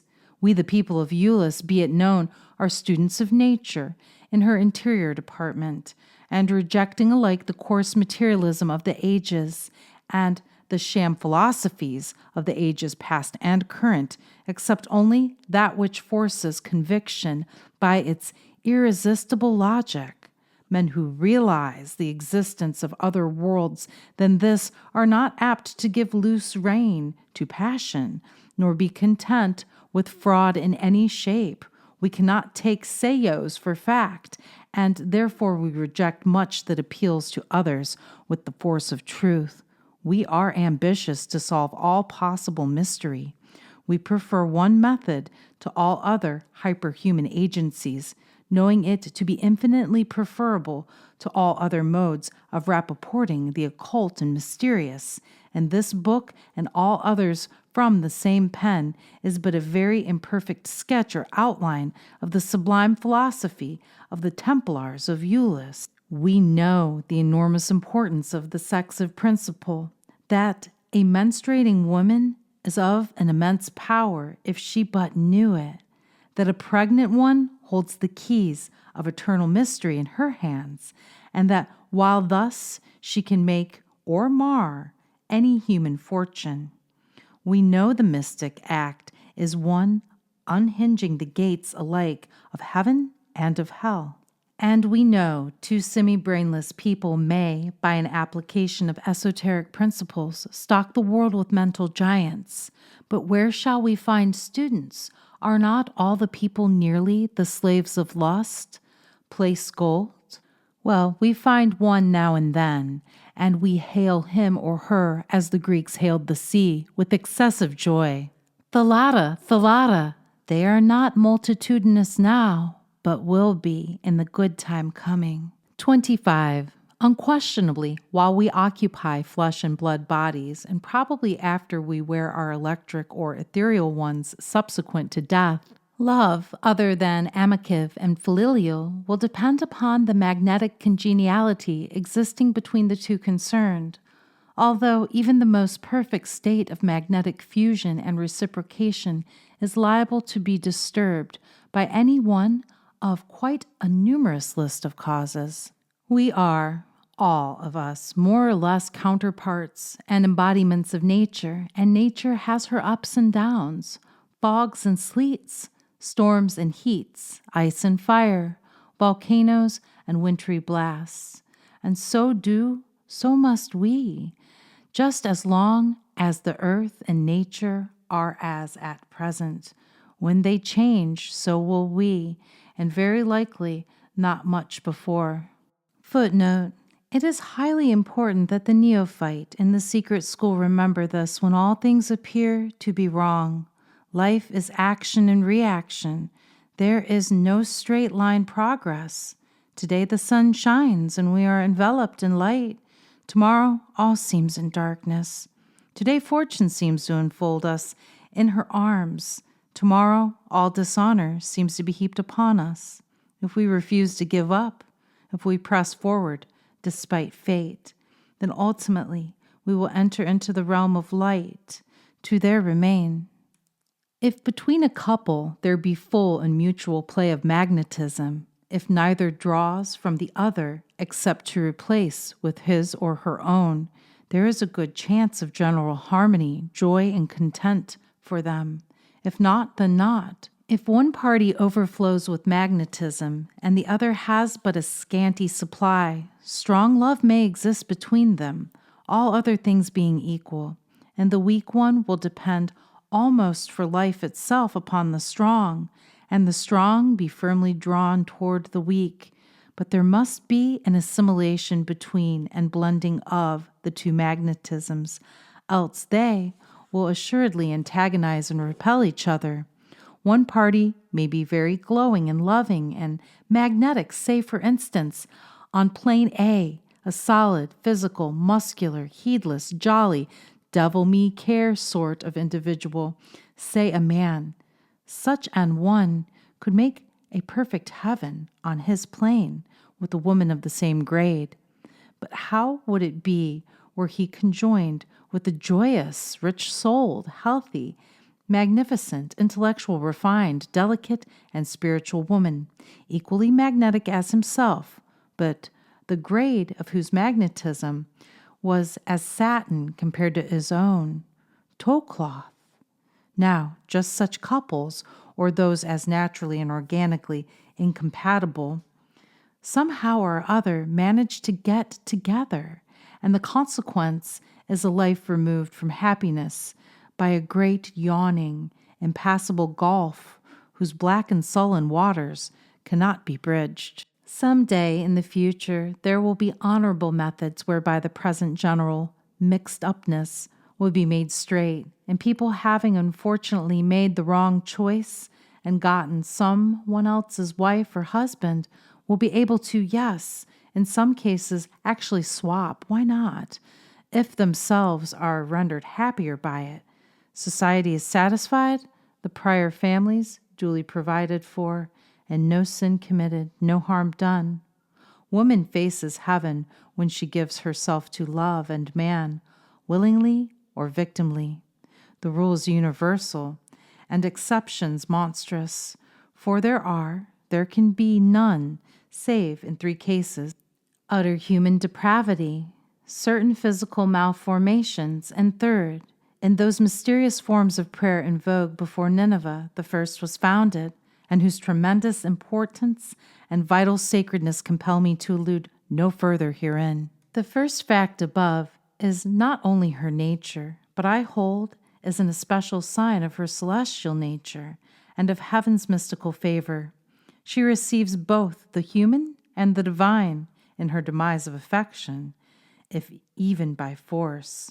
But coarser man looks towards the world's face, for then he is almost entirely of the earth earthy. Woman never is.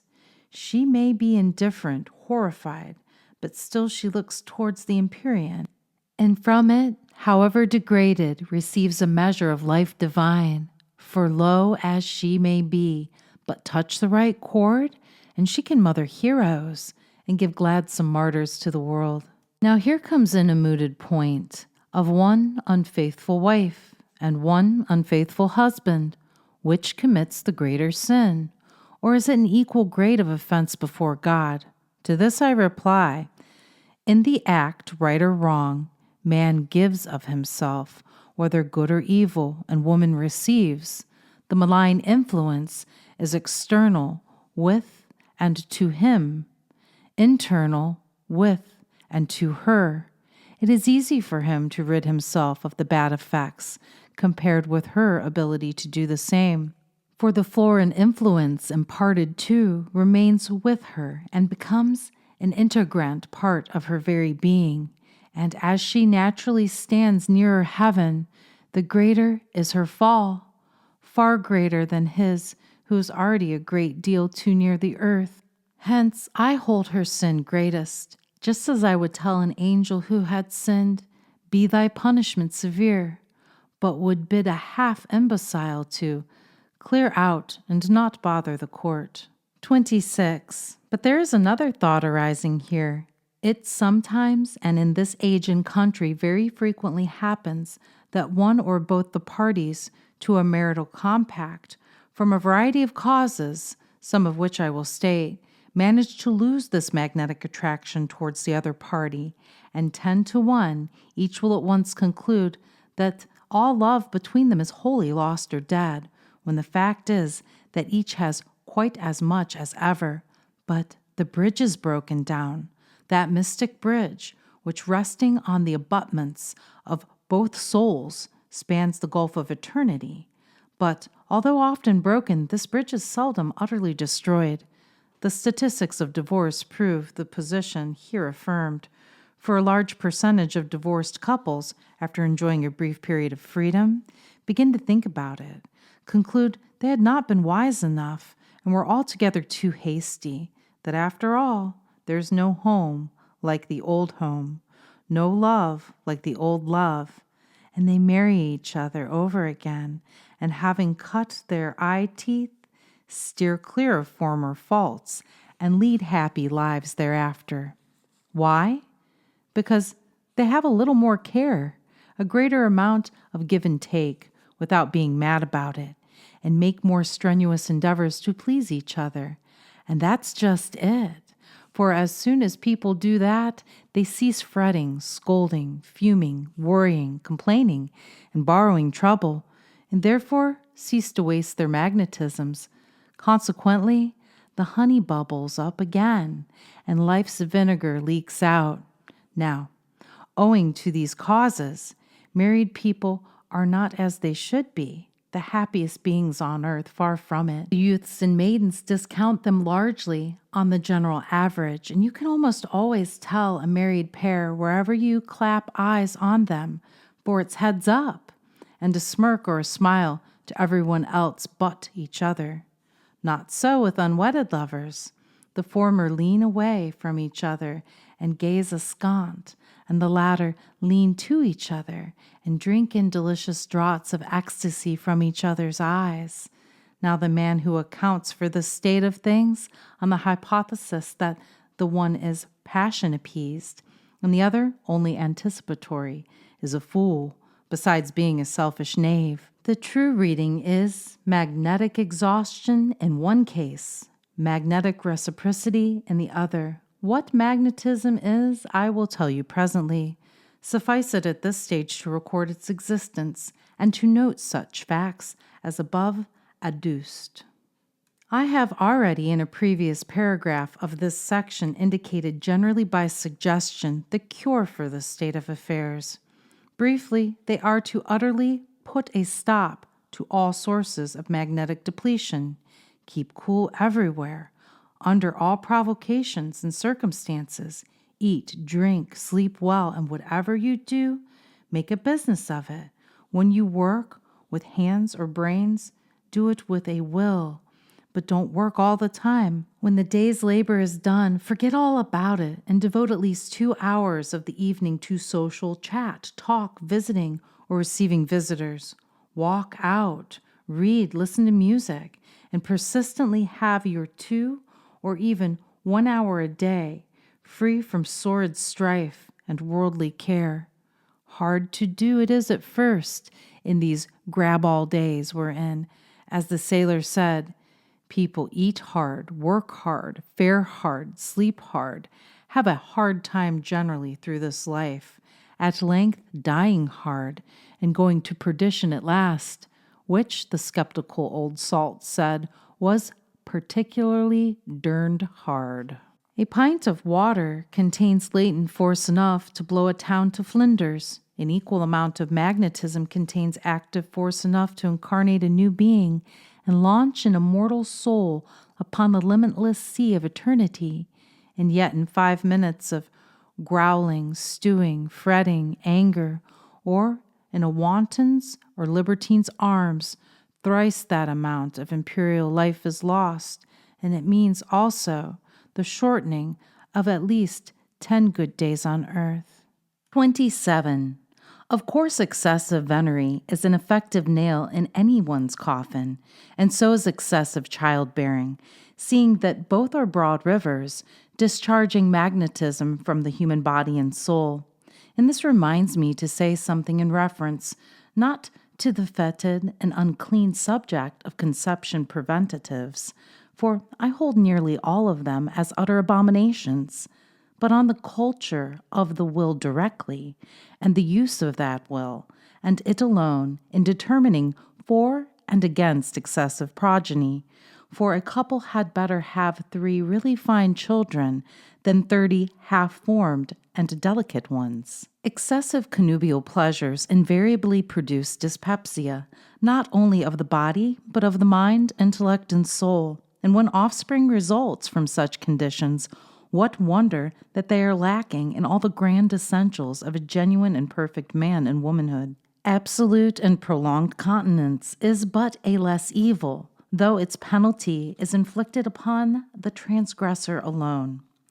Footnote. This is now recognized by the best medical authorities. Possibly the greatest harm is to the delicate nervous system of woman. See Manual of Gynecology by Pollack. The nervous system of man is much coarser than that of woman, and he suffers in a different manner, though in his case the ultimate result may be even less desirable, i.e., impotence, prostatic irritation.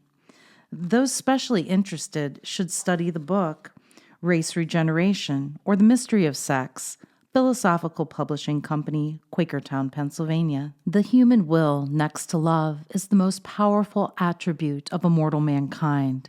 In most people, it is splurgy, occasional, proximal, and as a steady power, practically of no account. I have told some persons to will, and straightway they screwed up their faces, clenched their teeth, and looked most absurdly and amusingly awful or ridiculous. They strained and fumed as if trying to lift a ton. Now will is no such thing to be exerted in no such way. It is simply a quiet power and requires no muscular or nervous, but simply a still mental force to urge it into play. When it is feeble, as in most it is, it should be cultivated by thinking determinedly, at intervals, of one thing only at a time, to the total exclusion of everything, topic or subject besides. Thus one can will, after practice, tears to the eyes, blushes to the cheeks, pallor to the face, as thousands of ministers and other actors constantly do. We can will to close our hands or eyes, and just so we close or open the sphincter ani, or that of the bowels, bladder, lips, and close them at pleasure. The Oneida perfectionists declare, and with undoubted truth, that any man can, at will, after little practice, effectually control the ejective action of the seminal vessels. But he is an unwise and suicidal man who attempts a thing so unnatural and injurious. Footnote: whenever this practice is continued for any length of time, it results in shattering the nervous system.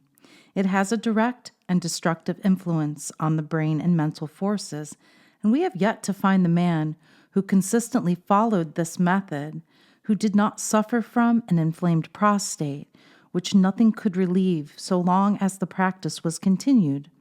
This system of suppression is, if anything, more deadly than onanism. But how is it with woman? Can she control corresponding uterine muscles? I answer, most assuredly. All mothers and obstetricians know the enormous expulsive power of the uterus, and that contractile and expansive power, like that of any other sphincter, is measurably under her will.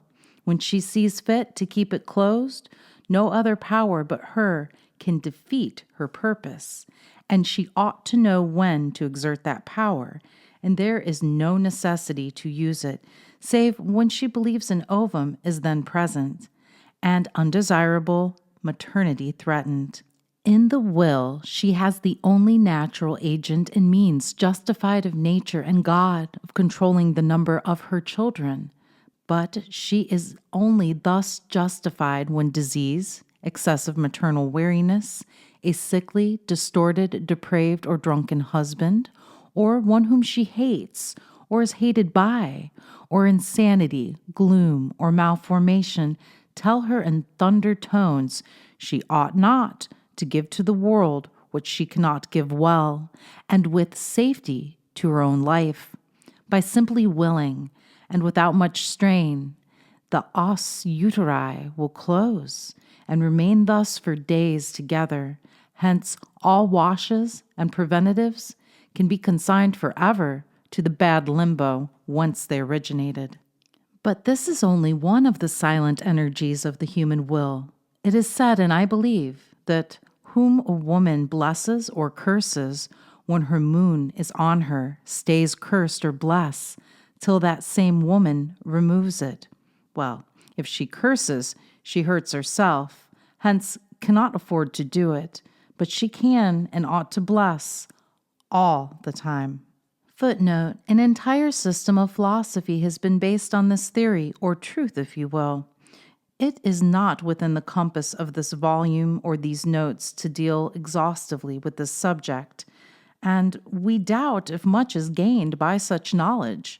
The wise man, however, will not arouse the anger or resentment of a woman during her lunar period by insulting her sex or that which is peculiar to her sex. This willpower, once started, grows apace, and with it you, O wife of the troubled heart, can powerfully, silently, resistlessly use it to direct the mighty magnetic power of your own soul upon him you love, would retain and wear and wean too from bad habits and the malign influence of those who, claiming to be his friends, are really your foes, and by their bad power over him, are practically enemies to both. Fail you cannot. Nothing good can ever fail.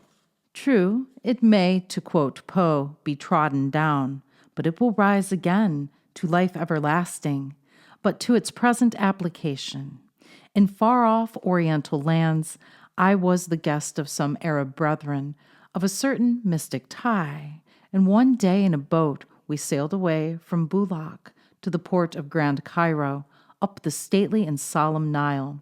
How far we went, whither, or what for, matters not. But then there I ascertained that the women of that brotherhood, and some others in that distant sunny land, knew some natural secrets, which their fairer sisters of the West were totally ignorant of. When one of those wives is perfectly assured that by reason of illness, age, or weakness, she cannot safely bear more children without hazard to both lives, she shrinks with unutterable horror from what our American women contemplate with a pish. At the house of one Miss L-DS in Boston, I once heard a woman, then on the point of marriage, declare she would never bear a child, but would kill them just as if they were so many puppy dogs.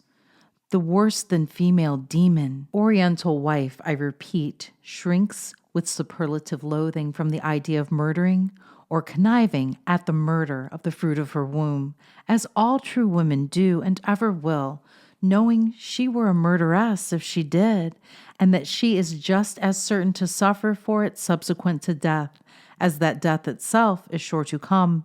She knows that the nature of the ties that bind her in marriage will time and again subject her to the chances of maternity. Refuse those risks she never dreams of doing.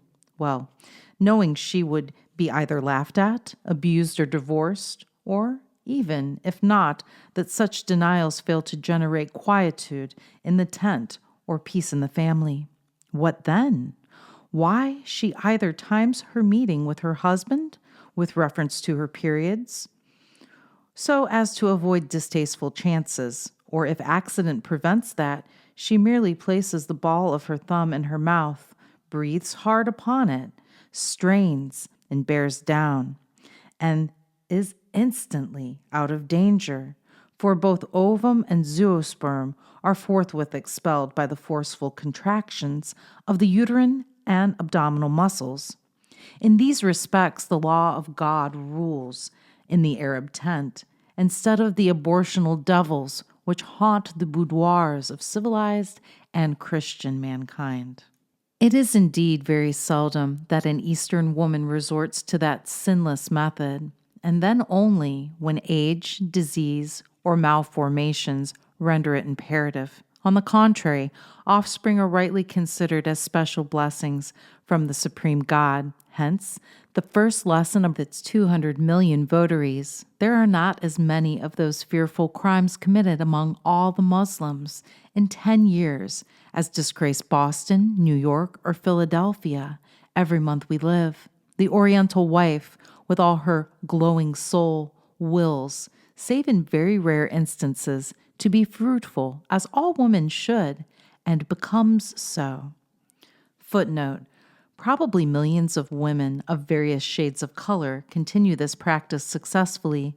We have known of a number of white women who are just as successful as their more or less colored sisters.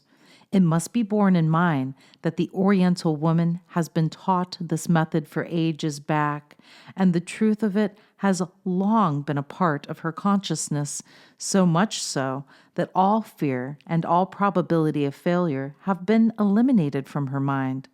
To the Oriental woman, it is a practical method. She does not question. If the white woman of the world could be instructed, actually made to believe in the certainty and efficacy of this simple method and gradually have it become ingrained in her consciousness, she would be equally successful. There are rare cases in which a wife cannot, without imperiling her life, undergo the ordeal of maternity, and then only, the timely exercise of the will alone forestalls death, prevents crime, and obviates all suffering. 28. Love, I have stated, is magnetic and subject to magnetic law. It is a force also capable, as all know, of exerting very strange effects both upon human souls and bodies. But how? That's the question. Tell us that. I will. Listen. Matter and mind, in some mysterious way, are not only both alike and unlike, and conjoined too from the thing called man, but they act together directly and indirectly, fully or partially, and yet are not of the same nature, albeit they act and react upon each other in myriad ways. A fact which everyone's experience demonstrates beyond cavil.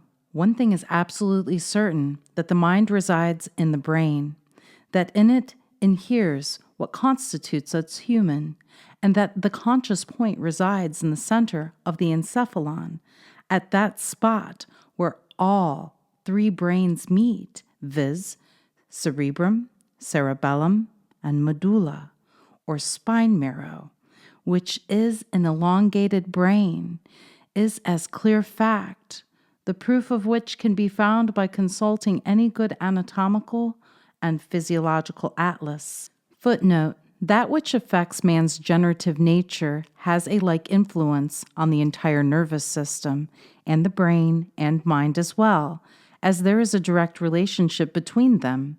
Any practice, whatever it may be, which irritates the prostate gland will adversely act upon the nervous system and mental powers. This is the reason why so many men of great mental and executive power so quickly decline when, due to age or other factors, the prostate gland becomes involved, though there is now no longer any necessity for any man to be so afflicted. In this central point, as through and around the corpus callosum, there is in death a nervous and spheral waste. In life, a brilliant sun varying in size from that of a large pea to a perfectly gorgeous sun-shining diamond 3 inches in diameter, a ball of dazzling white fire.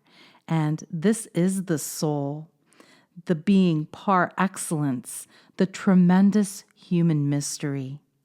Footnote: a ball of dazzling light or fire. It is for this reason that the Rosicrucians have always symbolized the perfect soul by the winged globe. The Egyptian initiates portrayed it as a scarab with wings outstretched. It has a double consciousness, one facing time and its accidents and incidents, the other gazing square and straight right into eternity. For its hither use, it fashions material eyes. For its thither use, every one of a myriad rays darting from it is an eye whose power laughed Rossi's telescope to scorn. But there arises a fog from the body which mainly so envelops this central point that the eyes are veiled. Sometimes in magnetic or other sleep, the clouds shift, and then one or more eyes glance over infinite fields and momentarily glimpse the actualities of space, time, possibility, and eternity. Footnote: were I at this point to reveal what I know of a soul, its destiny, nature, and the realities of the ultimate spaces, this world would stand agape. But I resist the temptation and go on with this book. This central ball draws its supplies from space, air, ether, and being mystic and divine directly from the Lord of the universe, the imperial mystery, infinite and eternal God, about which mystery the savants are as greatly at fault as they are concerning the facts of growth. It breathes, has its tides, its diastole, systole, flux and ebbs, and being compelled to gaze on the outer world through opaque glasses, diseased bodies, it takes but distorted views of things, and scarce ever can rely upon the absolute truth of what the senses tell it, from which result mistakes, confusion, misapprehensions, crime, and whatever else of evil betides its fortunes here. The breath of the body is atmospheric air, which air is more or less penetrated with the ether of space. The breath of God and the magnetism of the heavens surrounding the entire material universe. On these it subsides, and when it means a thing, it discharges a portion of its own sphere, its divine nerval life towards the object of its desire and attention. And the vehicle is magnetism, and magnetism is that specific VIF, or fluid life manufactured by the sexual apparatus of either gender, as said before. The thing conveyed by it is the purpose of a soul, the result, a certain yielding of any other force on earth, for nothing can withstand the absolute decree of the waked-up human soul. Illustration 29. The soul of a woman, non-couvert, scents its fires all over her form because she loves the man.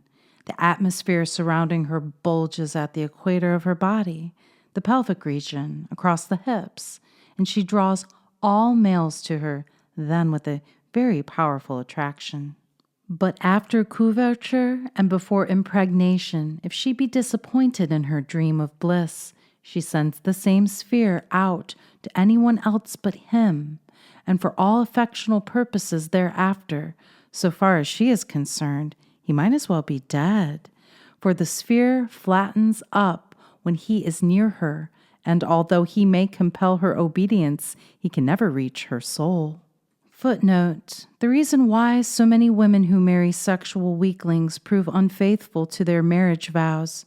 Man's first duty to God, women, and himself is to be a man in the true sense of the word. If he fails in this, then he has no one but himself to blame if his wife casts longing eyes in other directions. There is another reason. The man who is weak in his creative nature is not altogether a man, and why should any woman continue to love the male creature when she is convinced that he is not a full man? An old proverb has it that the glory of woman is her hair, but the glory of man is in his strength. And there is much more truth in this than most people think. Moreover, in this day of advanced knowledge, there is no legitimate reason except age and accident for any man to be less than man.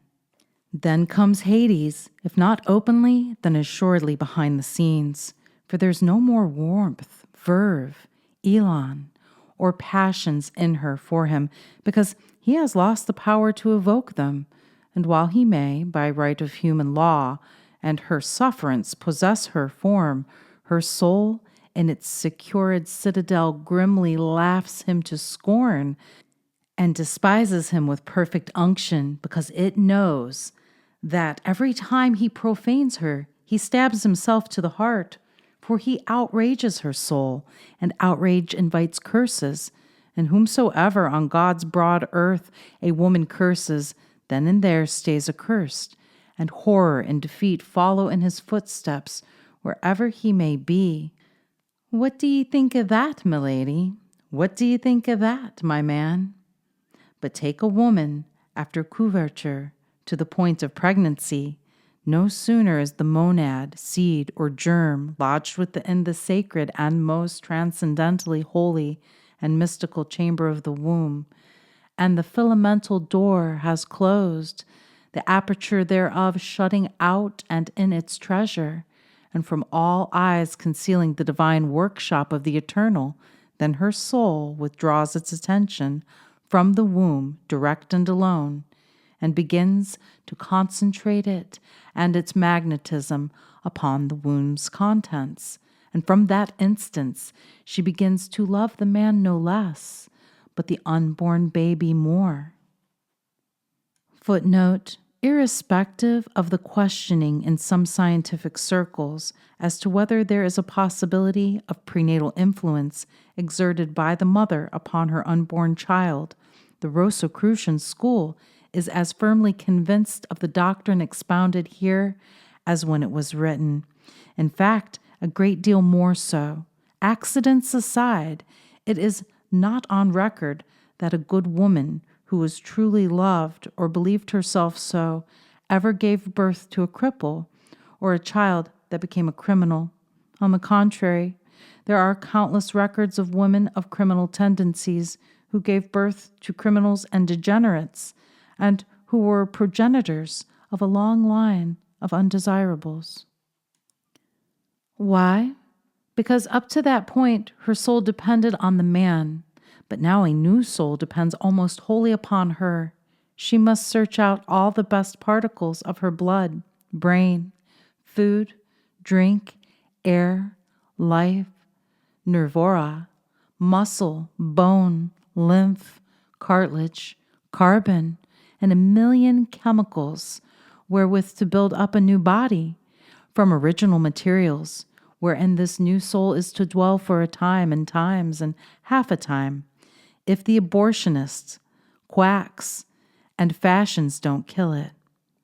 The soul sends lime, iron, silver, gold, calcium, nearly all the earths and salts to make the body stout and strong.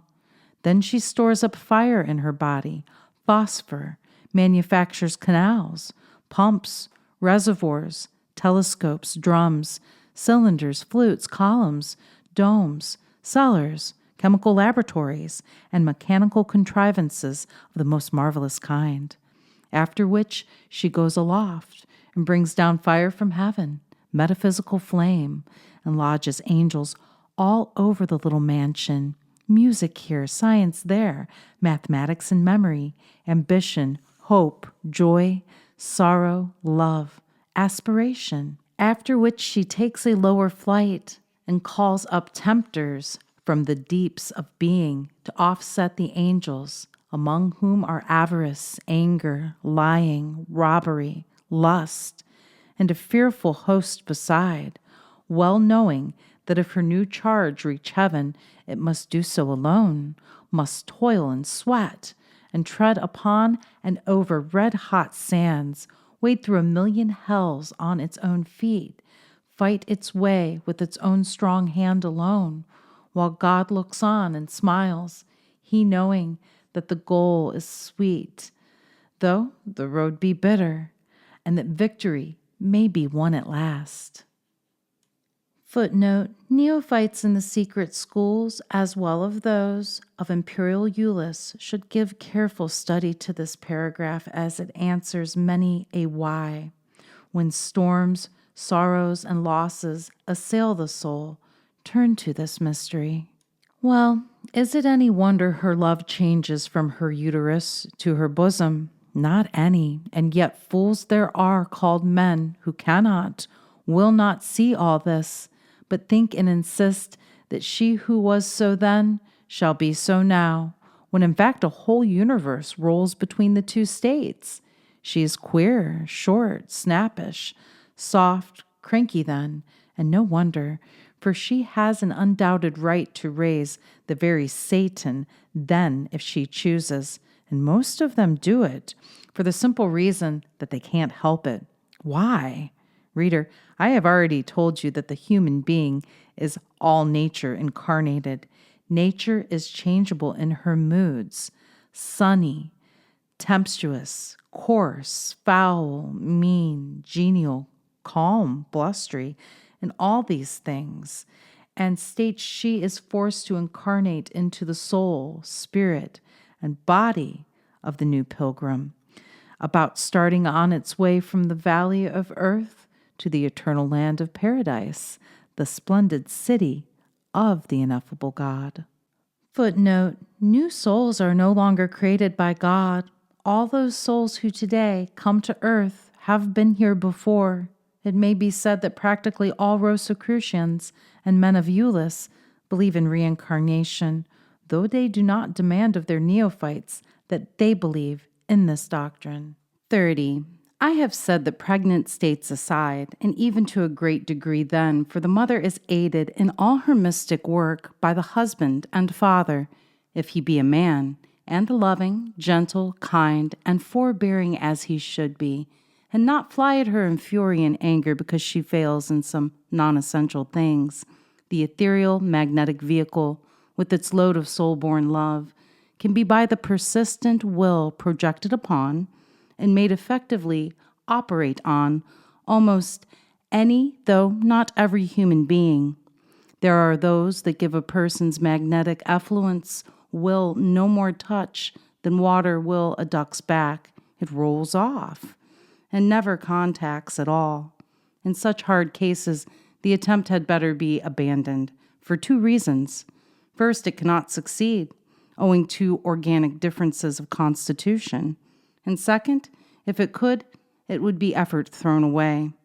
But the same power of force can be directed upon ourselves by ourselves, either upon an afflicted member of the body, from the brain to heal, or upon the internal viscera, as in cases of dyspepsia, liver trouble, kidney difficulty, heart disease, cancer of stomach, above all, the pelvic viscera of either gender when distorted, as most are, gravid uterus, ulcerated, originating frequently in lacerated vagina, ovarian disease, vulvar congestions, inflamed prostate, or febrile testes and vaginitis.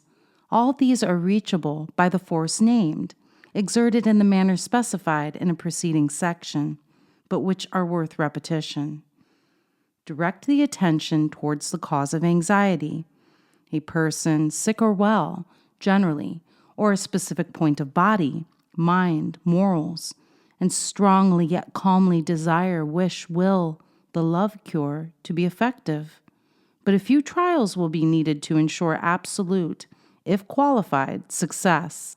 An assuagement will assuredly follow, nor is the genuine cure far off. It is a scientific application of the mother's power over her babe exerted on a wider scale. 31. But what's the use of anything unless used and enjoyed? There are thousands of married couples living in a very bad and unhappy state simply because they won't fairly try for any other. And so magnetic will force is of no account whatever as a force per se. It must be exerted to be available. Then and not till then, it and the love born of it is one of the most powerful instrumentalities on earth. Witness the many undoubted cures of disease effected by those who go about laying on of hands. For although some of them are charlatans, yet others are not, in proof of which behold the results following their practice. But wives and husbands neglect this matter and suffer in consequence. People find one another growing cool from causes already set forth herein, and instead of checking that coolness by trying to, they fly off at a tangent, set up a domestic growlery, create innumerable excuses for a fuss, grow sullen, morose, and contrive by every earthly means to render matters 10 times worse than ever, when a timely and persistent resort to the aid of the great magnetic law would speedily correct all the trouble, which in married life, 9 times in 10, originates either in outside or inside magnetic exhaustion, or in domestic passional satiety and excessive nervous waste, which creates disgust on one side, antipathy on the other, with a grilling fire of discontent between the two. Now this, to some, may be an unpalatable truth, yet true nevertheless. And here, as well as anywhere else, let me say further that a fair share of obedience to the supreme law of cleanliness, sunshine, and ventilation will go a great way towards preventing magnetic exhaustion and put a stop to that same satiety and disgust with all their attendant and overcrowning horripilations. Some people bathe too often and I have seen those whom I did not believe had bathed 5 times in 60 years. If a wife finds her husband growing cool, let her attend to her dress, manner, smiles instead of frowns, sugar, not salt, honey, not vinegar, and place her will steadily, strongly, persistently upon him, at the same time sending forth her woman's love, sympathy, and magnetic force of magnetic love. The man don't live who can resist it. His love will revive just as surely as that heaven exists. But she cannot work this magic charm in anger, jealousy, or indifference. Let her remember this, for it is the grand true secret of fascination, was learned from the birds, and has worked miracles in human life. The same principle obtains among unwedded lovers. When wives dress up and put their best foot forward to please their own households, as they do for outsiders, when the husband dons his best coat and pantaloons, boots and a hat, cane and gloves, as often and readily to walk out with his own wife as, when away, he does to the same for somebody else's, the world will be a good deal better off than it is today. Men's lives will be happy and pleasant when they learn, first, that a woman is a woman, not a softer sort of man. 2D, that wives appreciate forbearance. 3D, that occasionally a woman's organization becomes so deranged that she needs sympathy, love, tenderness, and great patience on his part, for she cannot help her vagaries. Bread thus thrown upon the waters will return a harvest of love ere many days. Fourth, a wife is a truer friend, even if homely, than the most beautiful outsider that ever lived. Fifth, take your wife into your counsels, the place of amusement. Walk, talk, and be pleasant with her. Attentions pay large interest. Sixth, never bring all your troubles home to saddle them on her. And seventh and last, study your wife and adapt yourself to her. Let her really be your other half, for lo, ye twain are one flesh. Footnote: an eighth should be added. There are times when even the best woman God ever created will need not the hand of the lover, but of the master. There are times when she is purposely contrary or perverse in order to find out whether her Lord and Master has the strength to resist her vials when she is wrong, or is to be classed as slave and weakling. If so, as to agree with her for the sake of peace, or become of the mistaken idea that it is love to do so, she will despise him. No matter what mothers-in-law or any relation may say or do, remember that ye are one, and for this cause shall a man leave father and mother and cleave only to his wife, if she really be such in soul and spirit, as well as in law, gospel, and appearances. Any mother can, if she will, produce offspring that shall be superior to either parent, by avoiding all disagreeables of whatever kind or nature, by believing she shall and will produce a superior specimen of the race, and by firmly resisting discontent, anger, jealousy, hatred, and all evil, dwelling only on that which is true, beautiful, and good. Women suffering from affectional perversions resulting in the trains of evils known as female complaints have a positive means of rejuvenation in the will, in the cultivation of the purer attributes of their nature, observance of the law of soap and water, and a firm determination to be no longer slaves to drugs, anger, selfishness, the doctors, envy, or anything else calculated to unbalance them. Thus, mentally, they can heal themselves, become healthy, and gain the new life, energy, and power. We now pass to the consideration of one of the most strange and apparent phases of love, if love be not a misnomer as applied to it, with which the mind has to grapple during its search into the mazy labyrinths concealed beneath the human form. 32. If it was possible for me to look upon this broad world and broader universe with the jaundiced eyes of some zealot full of bile, gloom, bitterness, and bigotry, if I were capable of believing that God is not all, if I could imagine a yawning gulf, and it peopled with tortured souls whose agonizing shrieks for sudden death were answered back by the exultant shouts of jubilant friends, with a king devil at their head, which I can't, but if I could, then would I believe that from that pit, clean back of the shadow of God, came trooping forth a score of superlatively horrible gorgons, destined by the mandate of the chief fiend to desolate the earth and torment mankind, among which one always clad in rays of light, yet sweltering with venom at its heart, stands among the foremost. I mean that awful thing for which in English there is no name, but which ever and always assumes the garb and mien and office of the bright, heaven-born angel, love. In other of my books, I have named this pestilent thing vampirism.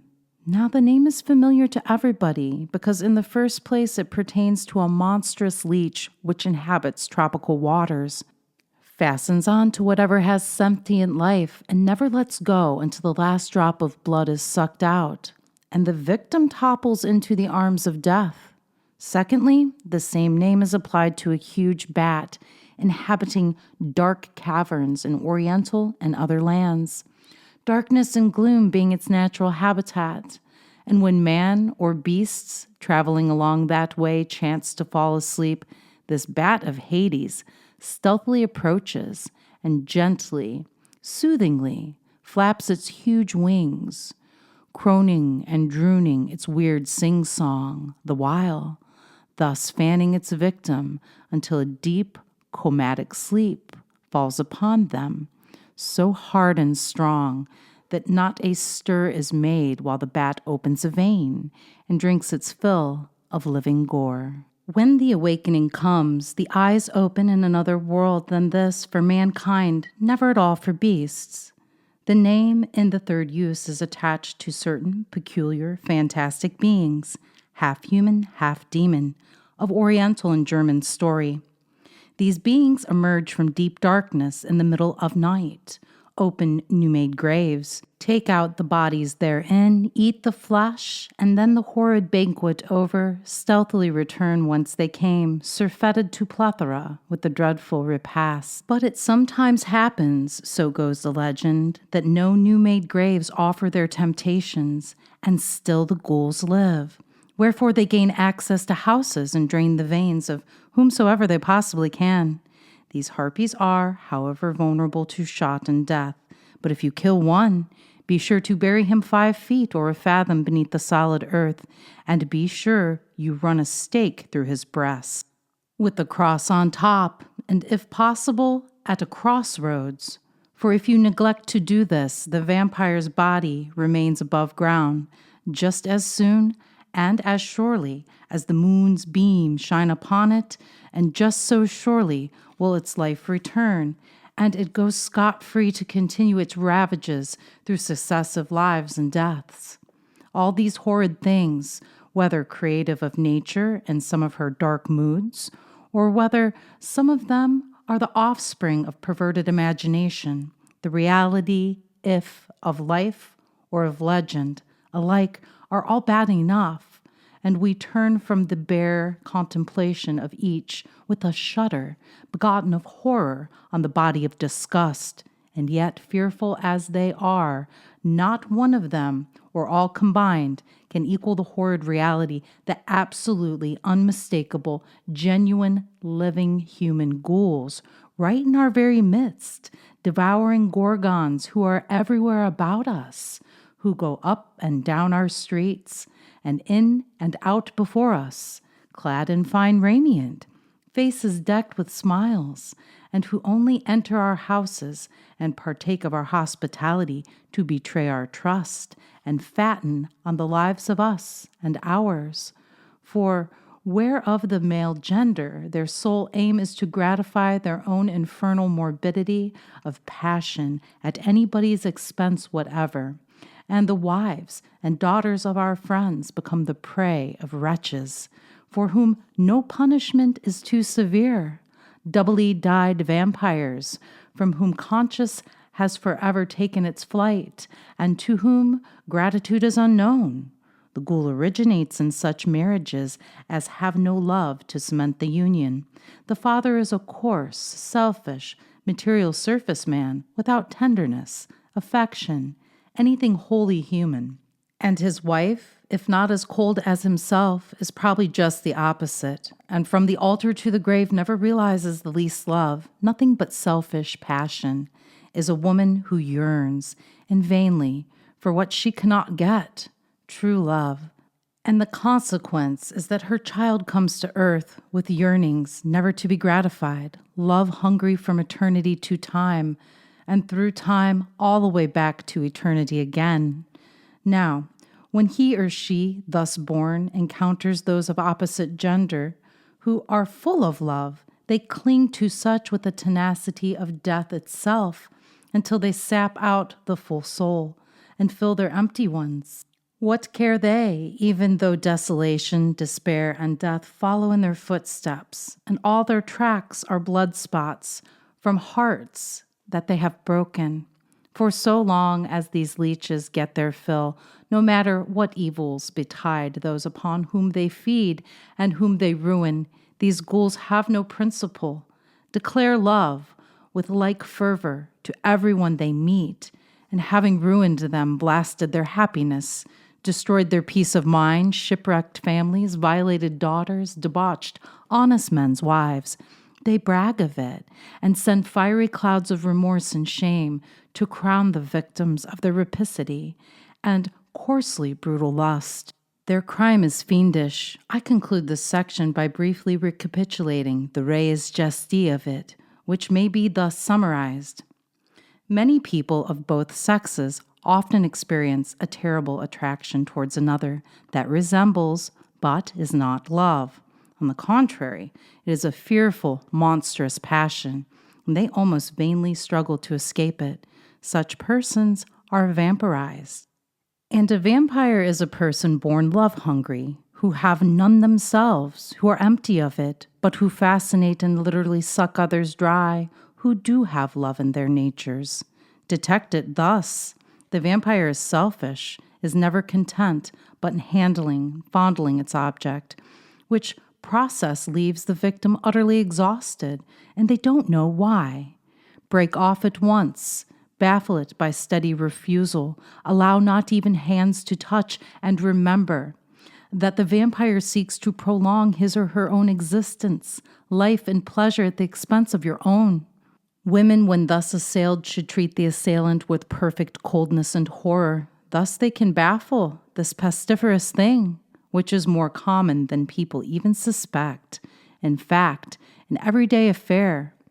Many a man and wife have parted. Many still live unhappily together, some aware, but many unconscious, that the prime cause of all their bickering and discontent is vampirism on the part of one or the other. It causes fretfulness, moodiness, irritability. A feeling of repugnance arises towards the one who should be most dear, and eventually positive dislike takes the place of that tender affection, which could ever grow more and more enduring between those who have given themselves to each other. This dislike becomes, in many cases, so strong that the parties cannot endure each other's presence, and a separation becomes inevitable, neither perhaps conscious of the true cause. This is sometimes owing to an inferior development of animativeness, sometimes debility, lack of vitality, the consequence of feeble or shattered nervous system. And in either case, the cure is to be found in less frequent contact, separate rooms, health, and mutual endeavor to correct the fault. 33.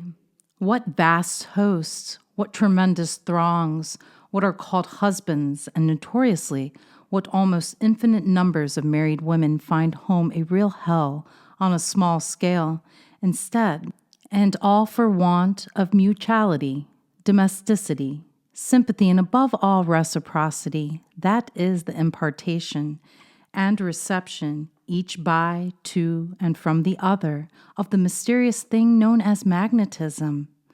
And many such there be, who, realizing nothing but the worst kind of blanks in their lottery of life, actually long for death or anything else to mitigate or change the current horror of their lives. People, too, make great mistakes about this self-same mystic magnetism. They imagine it to be either all physical or all mental, when in fact it is both. And this subtle fluid or emanation is the absolute connection link between soul and body, matter and mind, and ultimately between man and deity.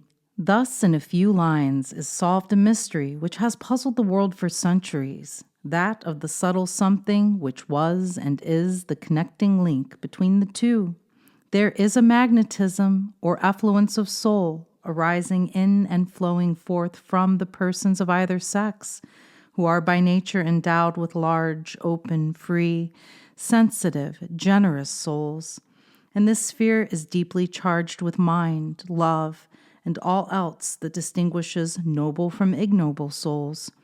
Nor does this magnetism depend at all upon the size of the brain or mere physique, for it abounds as much among the small people, intuitive and physically weak, as it does among those who are materially opposite in constitution. Hence a man or woman of this sort, if the partner be loved, will be able to parent offspring every way perfect, and physically speaking, better than themselves. There is but little danger of such persons going to the bad, because all their natural tendencies are upward and advansive, not retrogressive, barbaric, or descensive. For their soul magnetism charges their physical, and it is full of life, energy, emotion, and goodness. Hence, whoever comes within the area of its action is benefited, not injured, and this is an imperative, universal rule. 34. But there is another, and to some extent more powerful magnetism than this, and I may here remark that it is a generally conceded fact that illegitimate children are nearly always smartest as compared with the fruits of legitimate marriage. But are they the best? Doubted as a general thing, they are smarter, full of nerve, dash, elan, because struck into being at passion's highest tide, but their moral natures and principles are almost universally woefully deficient, and of all the famous bastards of history, not one was ever noted for goodness. True, they all have a very large measure of personal magnetism and mental force, but let it never be forgotten that goodness alone is absolute power, and therefore the best is always greatest, even though the good man make less show than the more volatile and estimably gifted son of earth. Wherefore he who would beget the noblest sons and daughters must do so under the dominance of a calm and steady love, from barbaric, savage principles and peoples, individual as well as aggregative. 35. There is another sort of magnetism, rich, full, voluptuous, Websterian, which originates in body, not in soul, and it flows in copious streams from the persons of such as have it, suffusing everything and everybody with its warm and vivifying power. It is charged with passion, enthusiasm, volcanic fire, and while it warms others, it's very apt to burn. It comes of full veins, large lungs, livers, good digestion, steady nerves, fullness of habit, appetite, and spirit, and always more or less wins influence and marked distinction for its possession.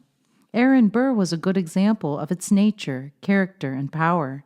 Now mark this, the ghoul wins and ruins because affectionally and in love he's a perfect vacuum, and silly female butterfly women rush to him and get their wings scorched like a miller at a candle. because the empty gorgon draws upon their fullness. They think to find reciprocation, but attain utter exhaustion and ruin instead. On the other hand, the physically magnetic man suffuses the bodies and souls of his victims with his own magnetic fullness.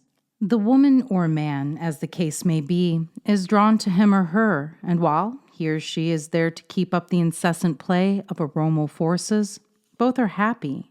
But when the parting time comes, and the lesser person no longer has the full one to draw, drain, or feed upon magnetically, then heartaches and excruciating pangs follow upon one side, and generally a magnificent indifference and I don't care much about itness on the other. People with debts of gratitude to pay name towns, countries, lakes, rivers, ships, inns, horses, and boats after their benefactors and friends. I never exactly follow precedents, yet have a little bill to pay, and do it by christening an hitherto nameless crime. I allude to the horrible one committed by a species of human ghoul differing from either ones just described. The dentonite, for such is the name I give that awful sin, the soulless and altogether void of human feeling.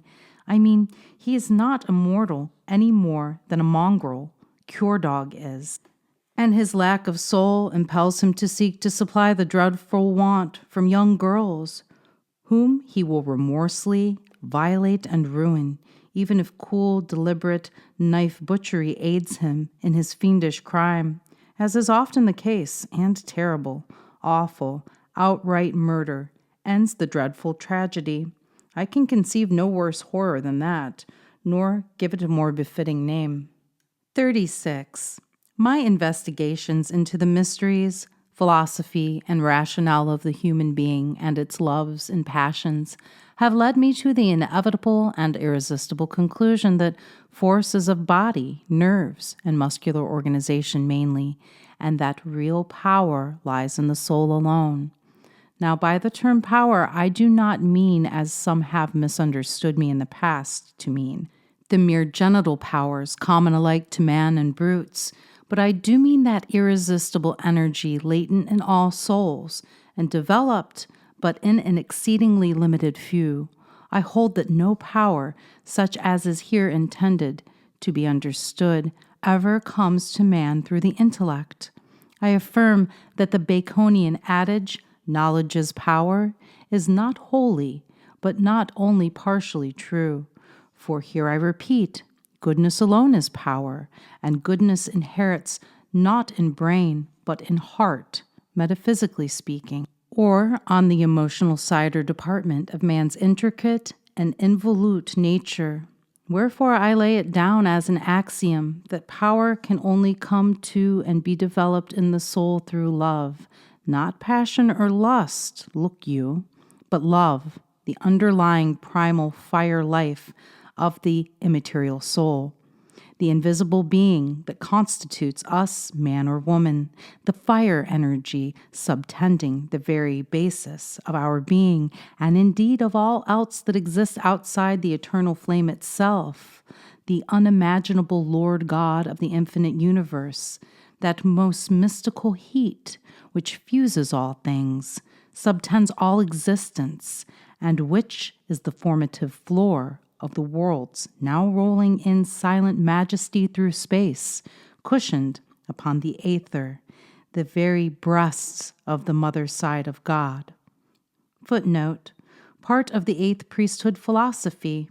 The eighth priesthood is the third grade of the true Rosicrucian school, i.e., the Fraternitatis Rosicrucis.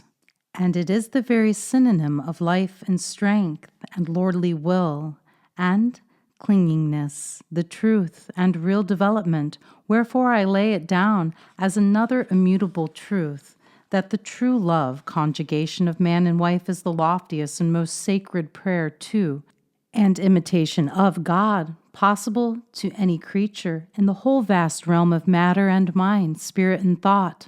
Thus in proof, how often it happens that a loving couple continually grow more youthful in soul, fruitful in happiness, and joyous in habitude, instead of servile, decrepit, warped, and prematurely wrinkled, as in the cases of those to whom the wondrous realities of love are as thrice sealed books. Why?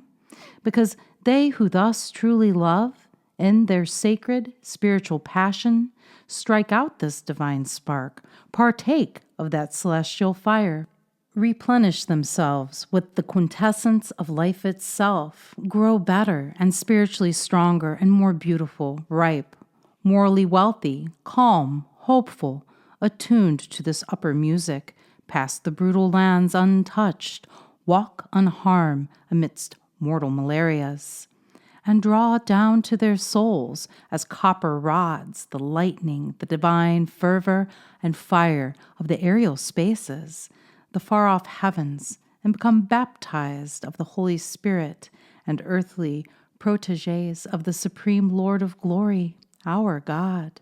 Now, once in a while, couples do love each other, and from the product of such unions, what few civilized people there are take their rise and departure, and thus the world is saved by God's fiat, just as one honest man and good was declared sufficient to prevent the overthrow of Sodom. The world owes its salvation to the accidents of love, but by and by, what are now exceptional cases will become the universal rule, and then farewell human boyhood and welcome glorious manhood. Couples not loving each other are mutually exhaustive, and as a consequence, fret and fume, worry the life out of one another, and wear their very souls threadbare and to shreds, so that here on earth they amount to but little, and after death enter the ethereal realms in a state of immortal leanness, wizziness, scranniness, requiring perhaps ages of time, or at least a long lapse of years, before they can ever reach a condition of soul fatness or celestial plumitude. We can gain much by truly loving. 37. Light is the shadow of God. Deity is never to be seen, for he ever recedes from telescopic or visual scrutiny. But he is always to be felt, and whosoever feels for God is sure to touch and find him. For when we feel for him, he invariably comes forth and whispers to the soul, "Here I am." But the inscrutable being dwells within the everlasting shadow, behind the everlasting flame, for he is the eternal fire, and the quintessence of all heat, not the heat of combustion, but its opposite, likened to that which is evolved from within our souls when we truly love. Men gazing upon solar light have been struck dumb with the tremendous conception that God was concentrated light, and that to find him they must rush into the intolerable effulgence, the awful brilliance of all the focal spaces. But they erred. The amazing glories they beheld and conceived, and which they confounded with, or to be the very God, was but the dark shadow shielding him from view in the penetralia of mystery. Man, not God, is concentrated focalized fire, a condensation and crystallization of God's nervous fluid, and everything, especially the human soul, is a form of that fire. But man, as we know him here, is not the only self-consciousness in being, nor is this the best or worst of worlds. They are, and the aerial spaces abound with multiform intelligences, having their conscious origin in ethereal realms, as we have ours in matter. But as the divine fire is based of all alike, and as love and interfusion is the destiny of all, it follows that there is one common point where the subhuman, human, and ultra-human can contact each other and meet, and this point is that of interblending. For that one point everywhere and in all things is the only one thing common to all which exist as living entities everywhere. It follows again that the higher the motives urging us when that universal duty is accomplished, the more powerful is the prayer it really is. The higher it reaches, the more it brings us in rapport with the blessed ones of the purer eighth, and the greater reign of goodness, power, health, life, mystic enjoyment, and all possible good it calls down upon our heads to saturate our souls. Footnote: only those who have passed through the door of the Temple of the Rose Cross and have entered the portals of the eighth priesthood can consciously come within the sphere of the pure eighth or eighth fires. These neophytes may, if so inclined, then use and direct these fires for goodness, in kindness, power, health, greater life, mystic relationships, and all other things that are for good. The soul of man is not truly a soul until it has been bathed in or baptized by the eighth fire. This is initiation. But there are grades of those ultra-human orders towering away from our place and position in the eternal scale, in series vast, inconceivable of orders, societies, grades, hierarchies, to an unimaginable etern, and other series descending to an equally unimaginable deep of opposite of what we call goodness. And these too meet us on one common ground as the others, and can and do, when we give lust the rein instead of love, ascend from the depths to us and infuse us with strange ills and evils. The white magic which I here reveal teaches how to report the good. The black magic of Africa and America, voodooism, reports us with the denizens of hell, and crime and wretchedness as surely flow out from the one affiliation as the good flows forth from the other. I have made this revelation here because it will do good and afford a new field for the explorations of such as are interested in solving the tremendous problem of evil, its nature and origin. 38. I have already told the world herein and elsewhere. Footnote: in Soul, the Soul World, and Homes of the Dead, a reprint and enlargement of the original volume, Dealings with the Dead, that the seat of human consciousness is in the brain, that it is a pole, world, or globe of white diamond-esque fire in the human head. It is subject to two states, a positive and negative, masculine or electric, and a feminine, magnetic, or womanesque state. In its intellectual or male mood, it thunders forth its edicts from its throne in the brain, the central point of the head. But in its most awe-inspiring creative and mystic moods, its fiats are given forth from another seat within the body. The brain is its throne of force, the pelvis its seat of power. In sleep, especially that which is healthful, therefore dreamless, the soul sends a fibril of fire, an incandescent railway from the corpus callosum to the medulla oblongata, down the spinal marrow, and right back of the stomach to the solar plexus, the great storehouse where the servants of the body bring all the treasures they have gathered during the wakeful day from the various laboratories, stomach, intestines, ovaria, nerve ganglia, lungs, liver, testes, arteries, and where the soul charges the fine aroma with its own life and sends them back to become parts and portions of the living being. It imparts life fire to every section of the human frame. After this, the soul sometimes sends a filamental cord out into the air, above the earth, and on that ladder of light mounts the azure and scans and contemplates distant scenes, and occasionally unfathomable mystery itself, hence all dreams, could we translate them, have a fixed and determinate meaning.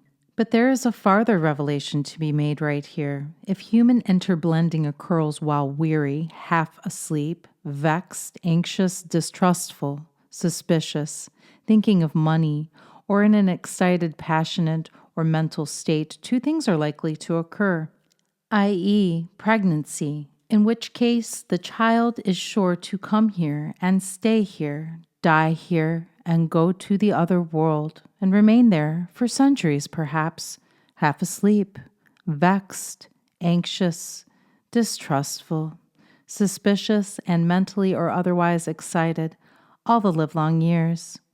For although the woman builds up the child, the father invariably imparts the bias because 39. In the beginning of the marriage, every fiber of his body sends a spiritual material portion of itself to the left half of the prostate gland, and his spiritual, emotional, soul, and mind send corresponding portions of themselves to the right half of the prostate. And at the exact instant that these all meet at that point, the nervo-vital muscles spasmodically contract, and the procreative fluid passing through takes with it the prostatic exudations. And the immortal being is thus charged with the joyous load of heaven or a grievous burden of intolerable horrors. But impregnation may not occur, yet the fluids thus charged and discharged are absorbed in great measure by the innumerable mouths and ducts of the vaginal parietes, and she absorbs his physical, mental, and moral poisons as surely as if the husband was frightened down with syphilitic virus, only that the one eats away and cankers her flesh, while the other erodes her soul. Men are proverbially in these matters careless of possible consequences, and this is a source of terrible dread to their wives, to such a degree that fear paralyzes their passional nature, and on their side there is and can be no response.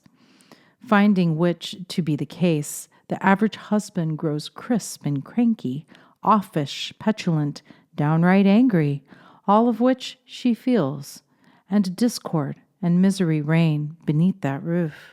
40. Power.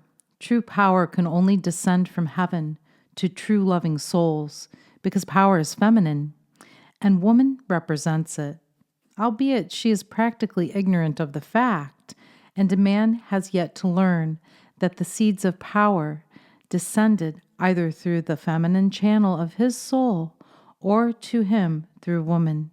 All great men have been made so through woman, either by their mothers or by some woman whose love made her will and wish him to be good, great, and happy.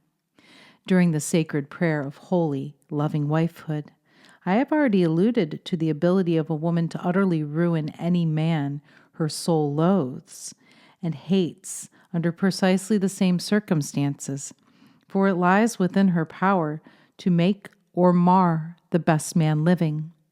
I have seen it tried in both the make and the mar, and with results magnificent in one case and insufferably poignant in the other. Thus man, by love all the time, but especially then, can wholly modify woman's character and kindle her ice to a gentle, constant, and invigorant flame.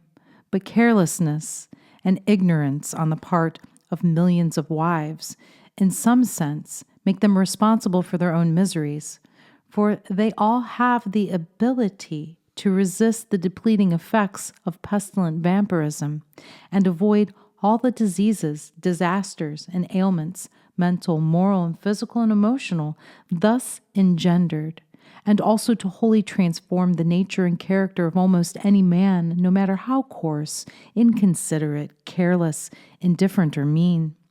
In declaring these new and weighty truths, I victoriously plant the white banner over the frowning ramparts of the social world. Why? How? Attend. 41. Because almost everywhere in this broad land, marriage practically exists as a repressive system. It is all head, and the man is that head, while the wife is but an appendage, and by no means either partner or equal. And so long as such is the case, things will not grow better, because happiness is what everyone seeks for, and if not found at the fireside at home, will be searched for elsewhere. Now I want to stop all that by showing the law underlying human weal as it has never been shown before on earth. The system of marriage should be one of absolute equality and partnership between couples. I want to help along that system, For the one now in vogue practically drives enormous hosts of people to heaven across lots, over steep down gulfs of social and domestic horror. I am teaching all to avoid such. On the marriage question, as mainly discussed at present, there is too much everlasting gabble on the horrors of deformity in all parts of the social machine. But I seek to make people purer, nobler, truer, and draw, not drive, them heavenward by appeals to the good, the virtue, and the beautiful latent within them, and which, when active, brings bliss to every beating heart.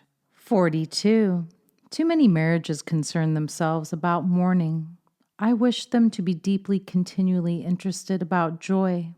They think mainly concerning how to make the best of a bad bargain, bearing life's crosses, abiding with befitting patience to the end, and all that, while I am teaching them how to make a bad bargain an exceedingly good one, how to neutralize the social poisons by wholesale, and the worst of them are generated at home, and all through the triple white magic of love, will, and persistent trying, that is, to cure their ills by the constant exercise of common sense, which it seems, after all, is a very common thing, judging by the stupid way in which 9 married couples out of every 10 totally ignore its clear, plain behests.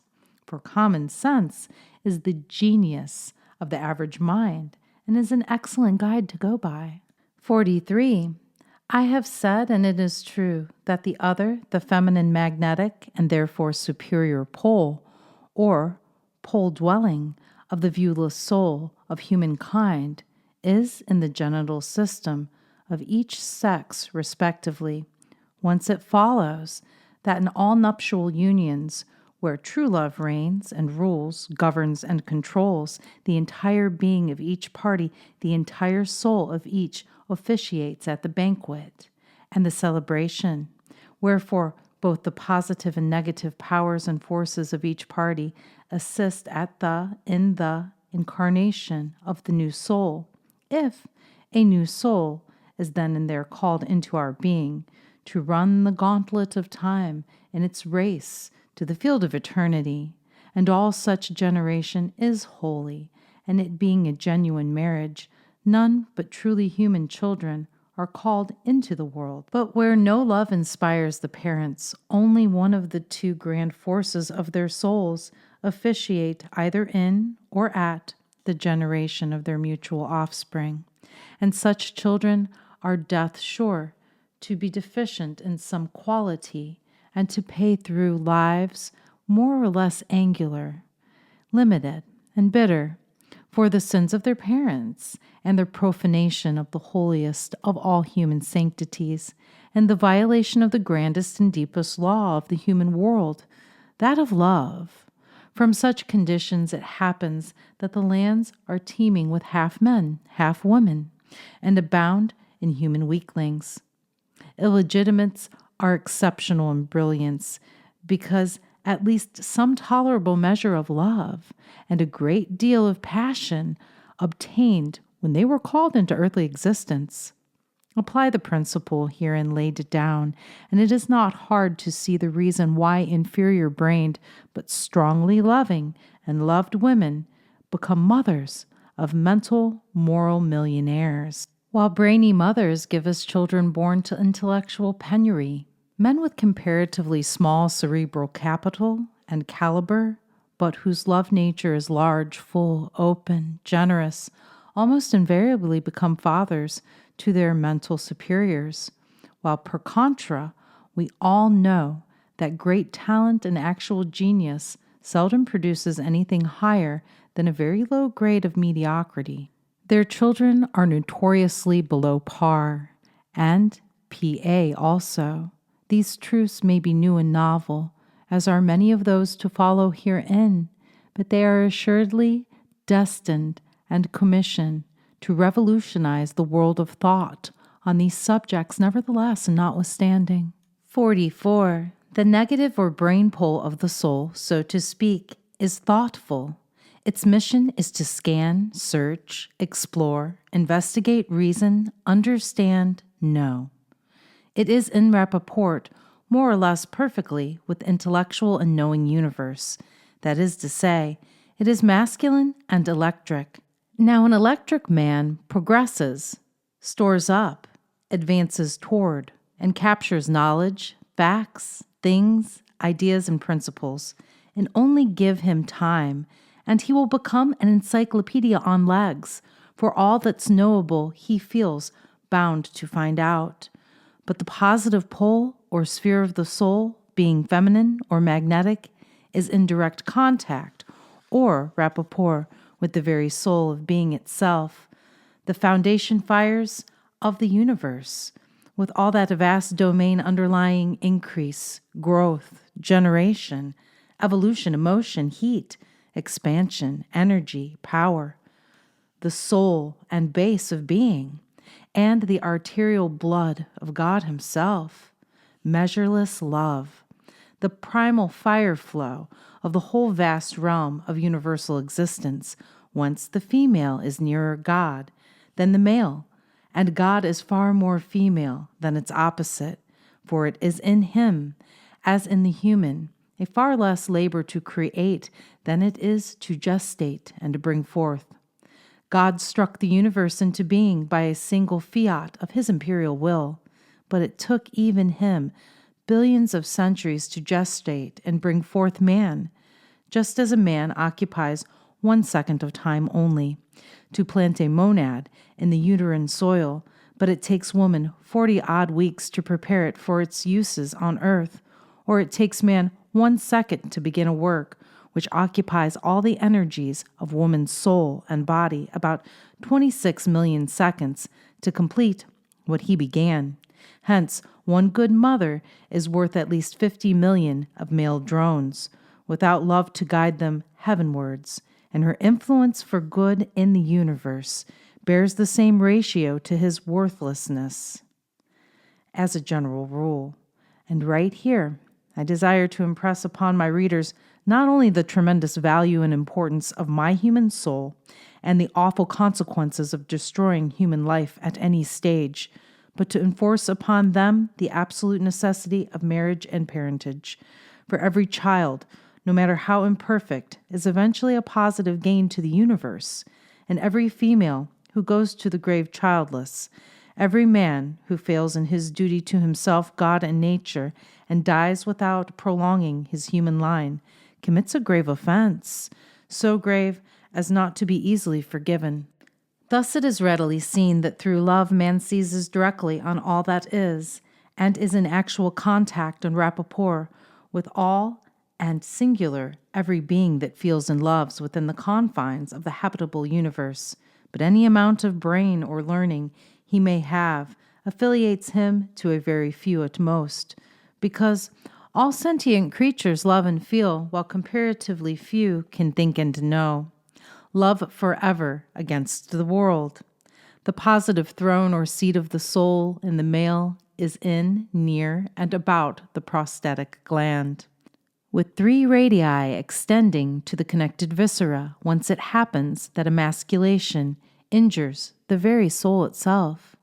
Footnote: one of the most important reasons why powerful and brilliant men quickly decline when the prostate gland becomes involved as in irritation or enlargement. It is as germane that the male human should keep the prostate gland normal as it is the female human to have healthy ovaries. Either one so afflicted cannot reach the heights in any endeavor that they could were these essential organs normal and healthy. It is also true that many men and women have committed heinous crimes because of the mental irritation and irrationalness caused by irritated or enlarged prostate or inflamed ovaries. The orthodox medical school is rapidly beginning to recognize this fact, so long maintained by our school of physiology and natural science. In the female, the major force of the soul resides in the uterus, with 3 radii extending to the right and left ovaria, and the connected viscera, Whence it happens that illness or injuries there have the most baleful, injurious, and debilitating effect upon every portion and department of her being and nature. We often hear the phrase, a fine specimen of a woman, a magnificent woman. But such terms are never applied to any mere bundle of brains, but always of those of fine physical presence, geniality of demeanor, and magnetic fullness, indicating love within the soul, whether it be well and highly cultured or not. Now it is possible for a man to grow fat who is lean, or lean who is fat, by pursuing steady Bantingism, I believe they call it, or its opposite, as the case may demand. And I know that a lean soul can grow fat, and non-magnetic people reverse their states. The mode I have already herein pointed out, hence need not again recur to. 44. Do not forget that herein and elsewhere I have declared the great truth that true manhood and womanhood are more or less in rapport with one or more of the upper hierarchies of intelligent potentialities, earthborn and not earthborn. I believe that there are means whereby a person may become associated with and receive instruction from them. More than that, I believe in what I may call will magnets or talismans, that it is possible to construct and wear them, and that they emanate a particular light, discernible across the gulfs of space by those intelligent powers, just as we discern a diamond across a playhouse, that such are signals to the beholders, and that they will and do cross the chasmal steeps to save, succor, and assist the wearers, just as a good brother here flies to the relief of him who shall give the grand hailing sign of distress. This is provable. This grand mystery of will properly cultured is the highest aid to man, for it is the divine Ineros, white, pure, magic, the miracle-working potentiality which cometh only to the free and wholly unshackled human soul, while to woman it is the only salvation from marital vampirism, the shield and buckler of her power, and the groundwork upon which must be builded the real rule of her influence in the world and at home. The reasons why will be readily seen by recurring to the basic propositions of the divine science, which declares that God, the soul of the universe, is a positive heat, celestial fire, that the aura of deity, God Ode, is love, the prime element of all power, the external fire sphere, the informing and formative pulse of matter. The deduction is crystalline, for it allows that whoso hath most love, whether its expression be coarse or fine, cultured or rude, hath therefore most of God in him or her, the element of time being competent to the perfecting of all refining influences over the ocean of death, if not upon the hither side. Conversely put, the statement stands thus: whoso most resembleth God, therefore have most of love, goodness, and the elements of power.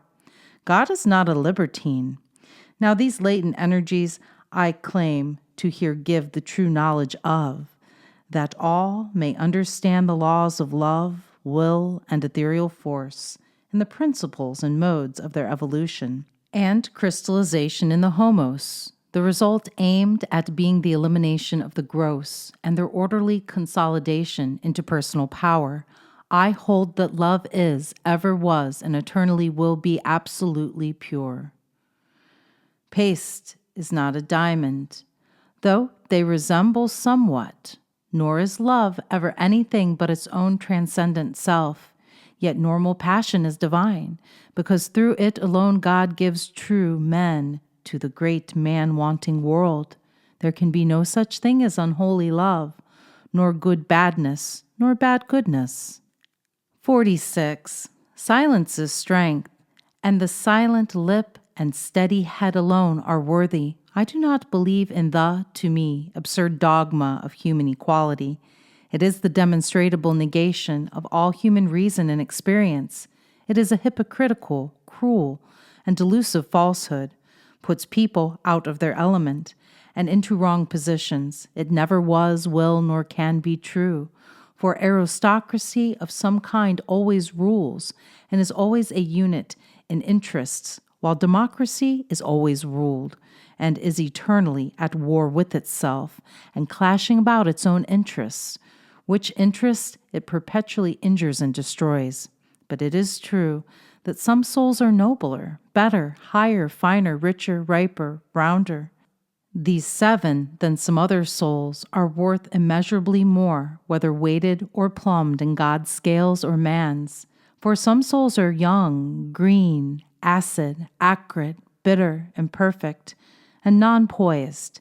These 7 and such stand for aeons of ages, gaping on the highways at regal souls rushing across the deeps towards advancement.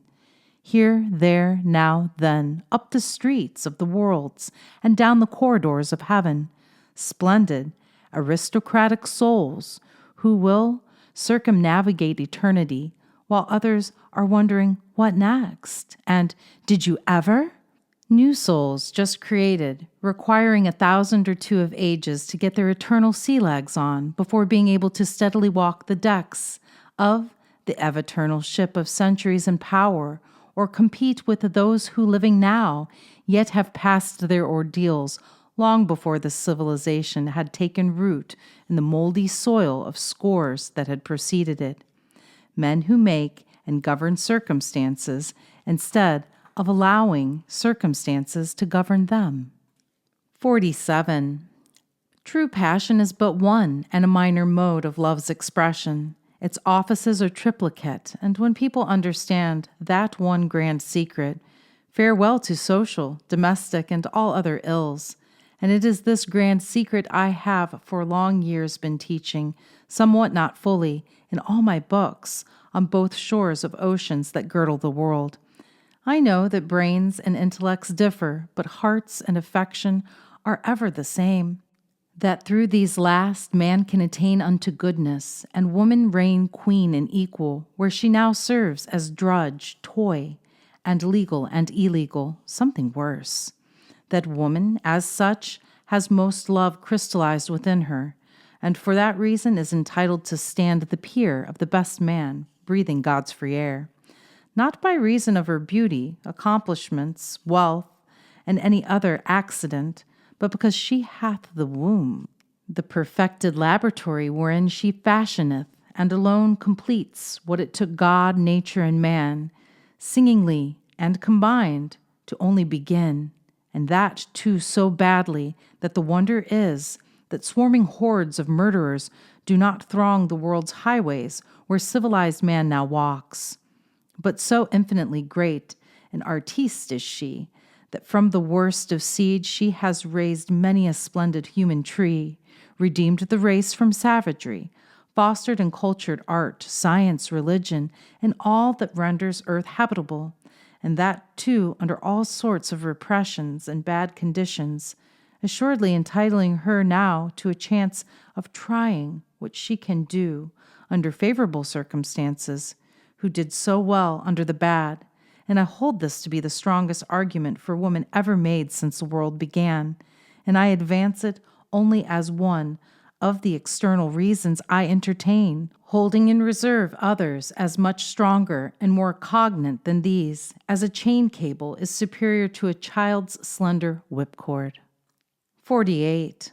I further hold that there are ethereal or spatial centers of love, power, force, energy, and goodness, and for and of every kind, grade, species, and order of knowledge known to man, and whereof he knows not anything, and that it is not only possible to reach those centers and obtain those knowledges, but that it is achievable by a vast number who now drone and doze away life, die half ripe, and wake up too late to find out what fools they have been, necessitating what it is not the present purpose to reveal. In the present instance, it only remains for the purposes of this declaration of principles to draw a brief comparison between my system and the very best that can possibly truthfully be said of any single one of all the others now extant elsewhere. They are divided into two parts, one of which proceeds to totally ignore the body, mortifies the flesh, and renders life truly a semi-graveyard operation from birth to baptism, from that to death.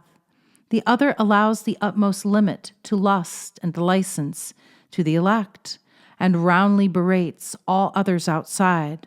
V.D. Mormonism, perfectionism, and Islamism, and contrasts them with their opposites in belief as the Shakers. But current systems, as a general thing, bend all their energies towards the salvation of men's souls, and in spending time in trying to get souls into heaven, lose sight of the bodies, which practically may go to the other place. Of so little account are they. They believe in crucifying the flesh altogether, and generally affect that very thing for the soul. They wholly lose sight of a fundamental principle of human nature, which is to take delight in doing the very thing it is sternly forbidden to do. The people of a town might not, if let alone, leave its boundaries once in 10 years, but you just make a law that they shall not leave it, and that town will be empty in less than a single day. Footnote: one of the greatest modern examples proving the truth of this statement is the almost universal defiance of the Prohibition Act. Instead of weaning men and women away from strong drink, it has converted to its defense and use literally millions who would never have given alcohol a thought. Education, not legalization, is the secret method to turn normal and rationally minded men and women away from or against the things which are not for their welfare. The healthy man, normal in mind and body, refuses, and rightly so, to recognize any other man's "thou shalt not," for has he not an equal right to judge what is right and what is good with any other living man? To deny this is to deny the rights of the free man. Again, said landlord Boniface, "Traveler, you must go further to pass the night, for my house is full, and I have no place to put you." Says the weary traveler, "Don't say so, don't say no, poor me. How can you serve me so? I'm so fagged out, I can't walk another step. I'll put up with anything rather than go on." Says Boniface, "Poor weary man, I pity you, and on one condition you can stay. There is one room with 2 beds. The one nearest the door you can sleep in. The other, at the far corner, is occupied by a lady who must not be disturbed in any way. You must enter in tiptoe, without a light, go quietly to bed, and at daybreak quit it in the same manner. Do you agree with these conditions?" "I do." And he was shown the door, and again strictly cautioned. But by and by there was a sound of deviltry by night, and that weary, wayworn traveler lifted up his voice and yelled aloud, and his voice went flying the descending stairs, and his body, with protruding eyes and hair erect, came speedily following down, reaching the lower floor just 1 second after his voice. "Oh, Lord," said the traveler. "What's the matter?" asked Boniface. "Why, that woman's dead." "And I knew that before," said landlord. "But how did you find out just so?" Human nature is strongly perverse, and this incident suggests the query that were social life and marriage based upon consent and attraction, instead of what they are based on, there wouldn't be a hell on earth or anywhere else in less than 100 brief years, brief to God and to immortal man. Finally, to conclude this section, I admit, and triumphantly too, that in the cultured or magic, because magnetic, will, I find a remedy for very many of the ills besetting us on the earth, especially in our marriage matters, in the false society of today, and furthermore, that by obedience to law, herein set forth, the elixir of life may be found, and the human stay on earth be prolonged a great deal beyond the storied 80 years and 10. Let us now proceed to the consideration of a phrase of the matter in hand, never before fairly treated upon or even touched by those who assumed to discuss it by reason of its recondite nature. It being my highest ambition to do good while the frame lasts, I possibly may achieve it better in essaying the unraveling of the not alluded to than in any other way. Men are often seen whose actitone current is wholly feminine, but a far greater number of females are found who have all the yearnings proper only to the opposite gender. Understand me. It is the proper function of man to impart, to give, to enforce, to generate, to beget his kind. And, of course, the impelling sensations are peculiar. It is the proper function of woman to reverse all this, to receive, respond, provoke passion, accept, exude, gestate, and to have all the sensations proper thereto. But thousands have lost the characteristics of their proper sex, physiologically, with their normal sensations, impellent or nervo-vital action, and instead have all the latter characteristics of the reverse gender. This abnormal state, so very common, results from their mothers wishing and hoping that the unborn may be of one sex, while nature determines to and does produce its opposite. Wherefore such girls will love like a man, such boys love like a woman, and of course can never be satisfied in this life on that very account. The upshot of all this is that, urged on by irresistible impulse, such persons resort to unnatural methods to appease the quenchless thirst, assuage the yearning appetite. Hence we have onanists, masturbationists, pederasts, those who associate with four-footed beasts, and in other respects sink to the very infamous levels, even to those horrible ones, to name which I fairly shudder, and therefore will not.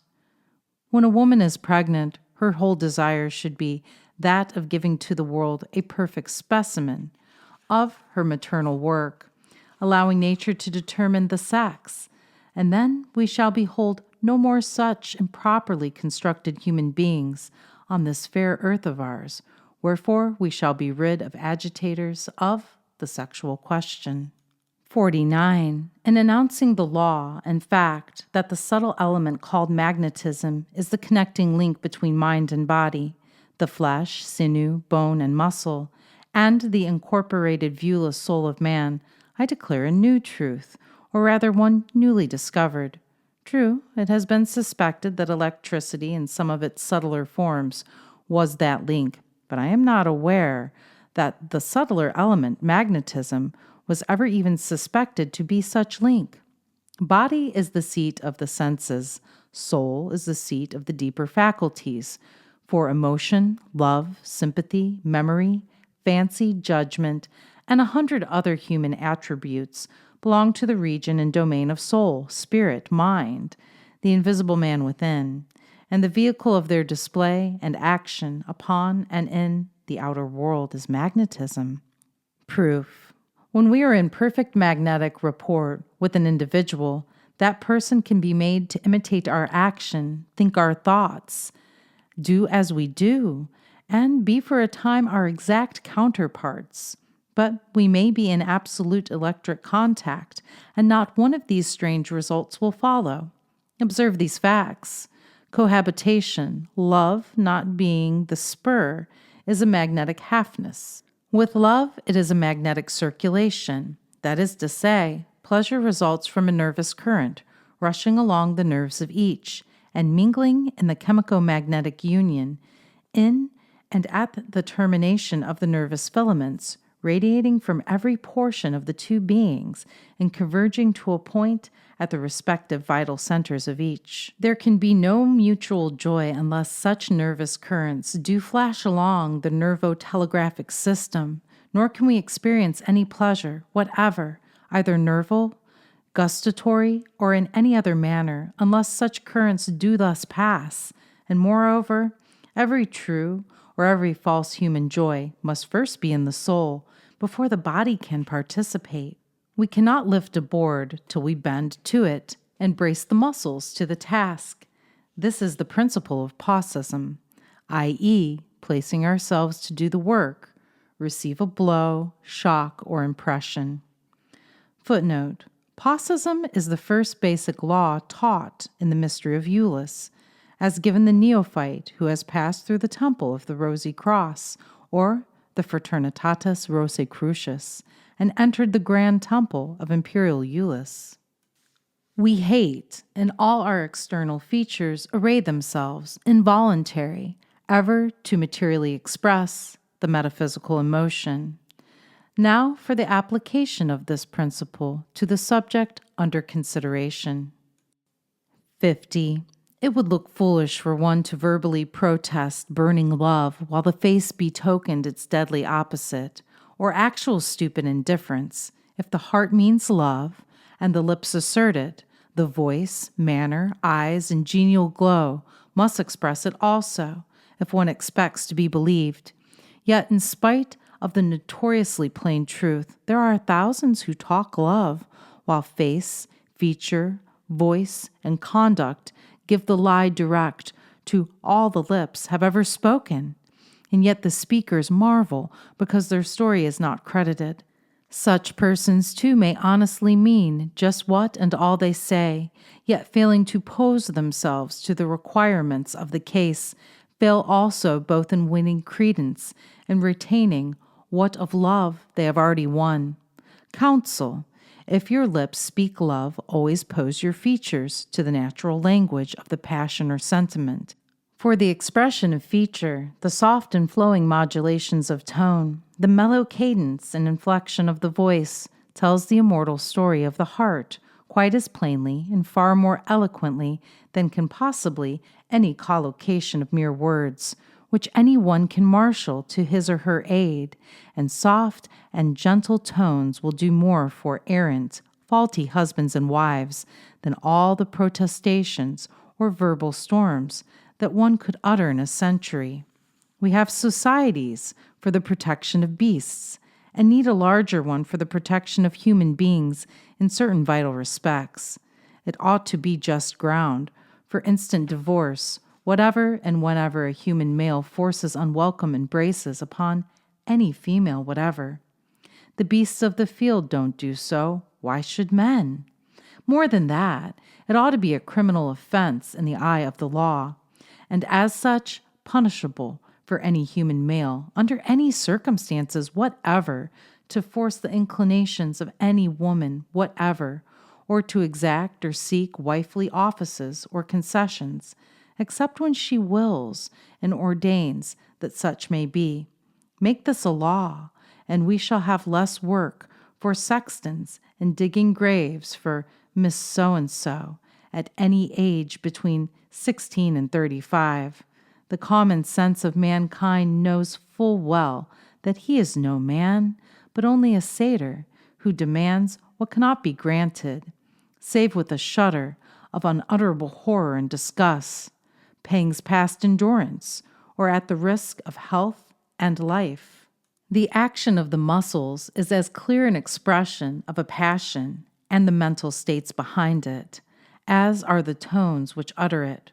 For actions speak louder than words is not only a truism, but an absolute and unqualified truth itself, wherefore if you mean love, look love from top to toe and all over. 51. You never saw a sick man, really, desperately sick, who ever denied the existence of God. It requires a fine stomach, keen appetite, and excellent digestion to make a first-class skeptic. Why? Because conditions of body affect changes in the soul's feelings, and the play between the outer and the inner being is mutual, for the soul affects the body for good or ill quite as much as the body affects the invisible soul. Footnote: when the human body is tired, racked with pain, or suffering from hunger, actual enjoyment of even the most beautiful things or glorious music is almost impossible. Every state of the body directly affects the soul. Likewise, every spiritual condition has a profound influence on the body. This is the reason why the secret schools, whether Rosicrucian, Julian, or Eighth, give the same profound attention to the body as to the soul. The body is just as important in man's spiritual progress as is the soul, and must in no sense be neglected if best results are desired. Married people are either not aware of this double-acting law of the homos, or else willfully ignore its heavy meanings. They live in a cat and dog life because neither reasons that some physical disturbance unhinges the soul or that some metaphysical derangement unfits the body to express what the soul itself may be completely full of. Thus, a woman suffering of catamenial pains or some other ill is apt to be rather Novemberish externally, even while July really reigns deep down in her sweet but ruffled soul, and a man worried to deal with worldly cares is not always either in mood or condition to lavish tenderness, even upon the children of his loins or the wife of his bosom, all of whom he loves beyond his then capacity of expression. A person in certain physical states is insane for the time being, is fully willing to curse God and die, yet a dose of opening medicine would unbar the gates of his soul, and within 2 hours that self-same man would bless God and live. And a wife in certain magnetic and mental states, the result of physiological causes, would fly at a man and scratch his eyes out.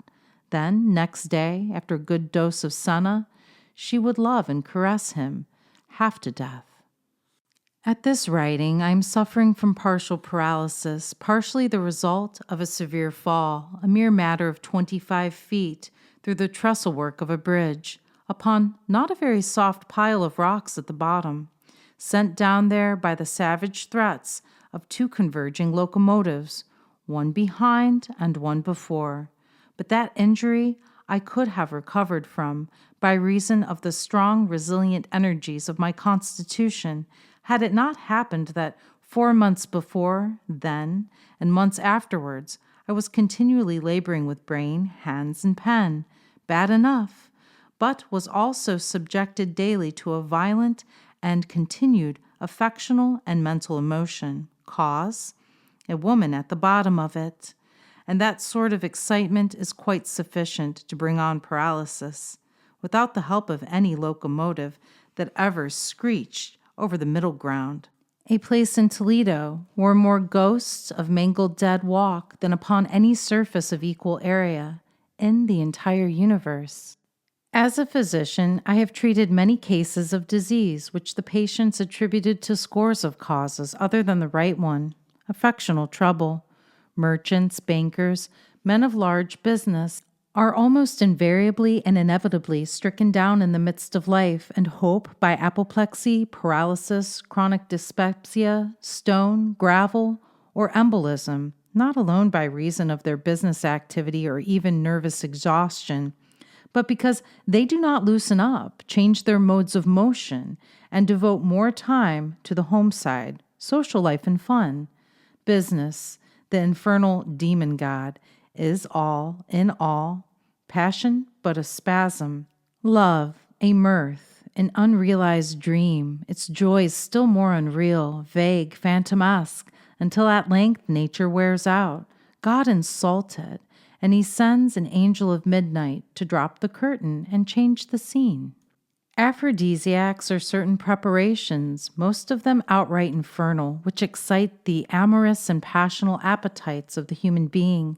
There are long lists of them, and many years before this book was written, its author discovered the best 6 tonics the world had ever seen, or has yet.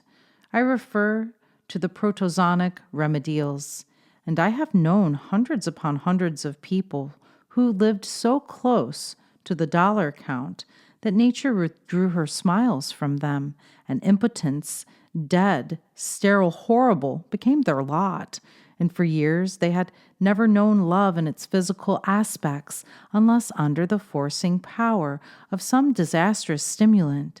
To these, the protozoans were blessings indeed, and once more the madhouse and apoplexy were left behind, not because they were remedials, but civilizers, humanizers, fitting the wasted nerve, balancing the tottering brain, restoring the primal conditions upon which human happiness in the social arc depends, not being mere chemicals, but alchemics, or conveyors of spirit, soul. But what a state of things is that wherein men otherwise sensible so far forget their duties to self, home, wife, society, and God, as in the mad chase for wealth, to sacrifice manhood, love, and paternity. Paternity, just think of it, what a glory and what a joy, compared to which all the wealth and honor earth can give were but hollow shams and empty mockery, while parentage, fatherhood, above all, imperial motherhood, is a diadem which even gods might well aspire to. I have seen women pass along the streets who gave token of their coming pain and glory, and I have seen things shaped like unto men laugh and giggle as they passed along. These doers of God's finest and greatest work, the incarnators of regal soul, these unappreciated martyrs of love, the victims of man too often beside, and I have felt like rushing upon and tearing the heartless scoundrels to pieces. For if there be a transcendently glorious thing on earth, it is a mother. And I, Pascal, the writer here, say that I took off my hat and did homage to every pregnant woman I ever saw, and would do it were that woman no higher than a common troll.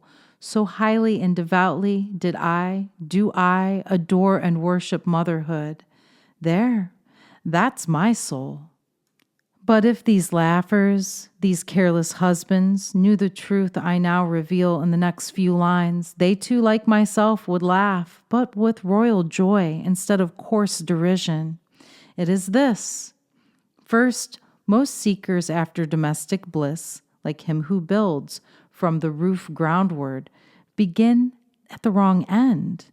It is to be found in soul, not sense, spirit, not form, heart, not dress, and love, not passion. 2D. A pregnant woman, judiciously loved and treated, not spoiled and pampered or kept at a dead level of life, love, temper, feeling, passion, ardor, fervor, labor, rest, but made to develop her womanhood, will in every 10 days add more soul, strength, fervor, beauty, compactness, energy, power, and force of character and genius to her baby than she could in all the 40 weeks of gestation, if neglected in the above respects. For she will knit more greatness in every hour she lives, and each step or stage of gestation will be carried 1 or more degrees towards perfection. The only difference between a genius and a human ninny is that one is finished up as the work goes on.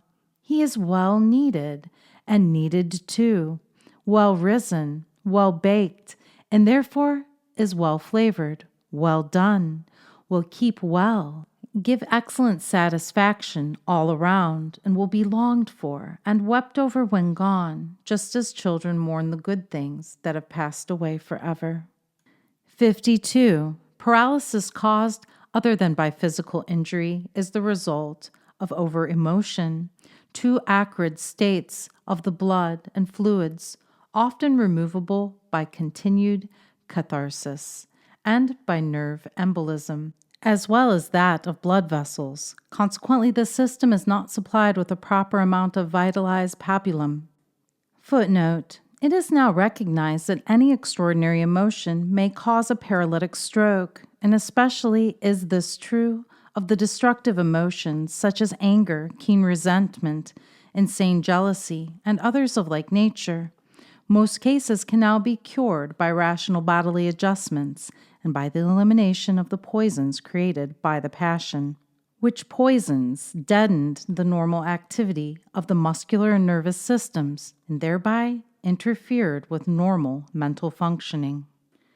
Paralysis more often results from affectional troubles than anything else, and the only cure is their rearrangement, accompanied with phosphorized cordials and phosphoric food, to which may be added the daily pouring over the head and backbone of at least 2 pailfuls of hot water, as hot as can be borne, alternating with ice rubbing of the spine, or Rigoline spray baths. This will cure in 9 times in 10 when mentally caused, and would have saved Napoleon III, and perhaps a disastrous war. Had his physicians been wise, but they were not, and suffered him to eat, drink, smoke, and libertinize to excess, until at last his constitution, enfeebled by amatory outrage in his early life, refused to respond to desire. His embolism increased. Fistula attacked the peritoneum, involving the entire pelvic system, necessitating castration at the knife of the surgeon, and ending the crystal Hurst in fever and death. But in a few months after, and the crisis hastened swiftly by the keen anguish resulting from the consciousness that he, the great emperor, was no longer a man, but only a eunuch or human stag. Footnote: when the nervous system has been starved either by abuse or withholding from it that which it requires for proper functioning, then the only relief is found in supplying the missing elements. This may be through concentrated food elements or other natural means. Where the affectional nature has been starved, the cure naturally may be extremely difficult. This fact of his loss occasioned déchéance, act of the French Senate, for they would not be ruled by either a woman or a castrato. Barrenness of woman results from similar causes, and so also do the 4 kinds of male impotence, now abounding everywhere to a frightful extent. These are first, lack of muscular force, 2D, inability to elaborate the vital fluid, 3D, inability to retain it all or to retain it if and when elaborated. Fourth, inability to vitalize it by reason of trouble in the prostate gland. Hitherto, the medical people have recognized but one form of impotence, whereas there are no less than 4, each of course requiring quite dissimilar methods of curative treatment. 53. Nothing goes on either in soul or body without some sort of expenditure. We have a mental, moral, and affectional digestion, as well as a physical one. And we all know that unless we excrete the superfluous matter of food and drinks we take, dyspepsia comes in, and finally we grow dull, sleepy, and stupid from the accumulated phosphates, acid or alkaline, lime, carbon, etc., urea, uric acid, etc., and death soon comes tapping at the door. But whoever suspected that it is just as necessary to avoid mental, moral, and affectional wastes, and thus prevent soul dyspepsia, or cure it if established? Yet such is the case. The mind that would be healthy must cast out of it all it cannot appropriate, assimilate, and transmute, else mental, moral, and affectional diseases set in. And psychodebility is the result, terminating in a complete deadening of all these higher qualities, which par excellence make us truly human.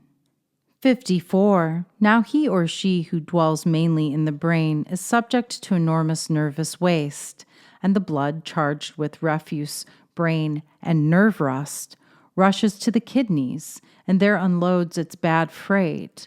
But all servants get tired, and so do the organs named, so that after a while they cease to drain and sift so perfectly as of yore. Consequently, the alkaline phosphates and urea are not all discharged, but a portion is poured back into the circulation, until finally every inch of the physical body is poisoned, and a healthy soul cannot fully act through the poisoned nerves and tainted fluids.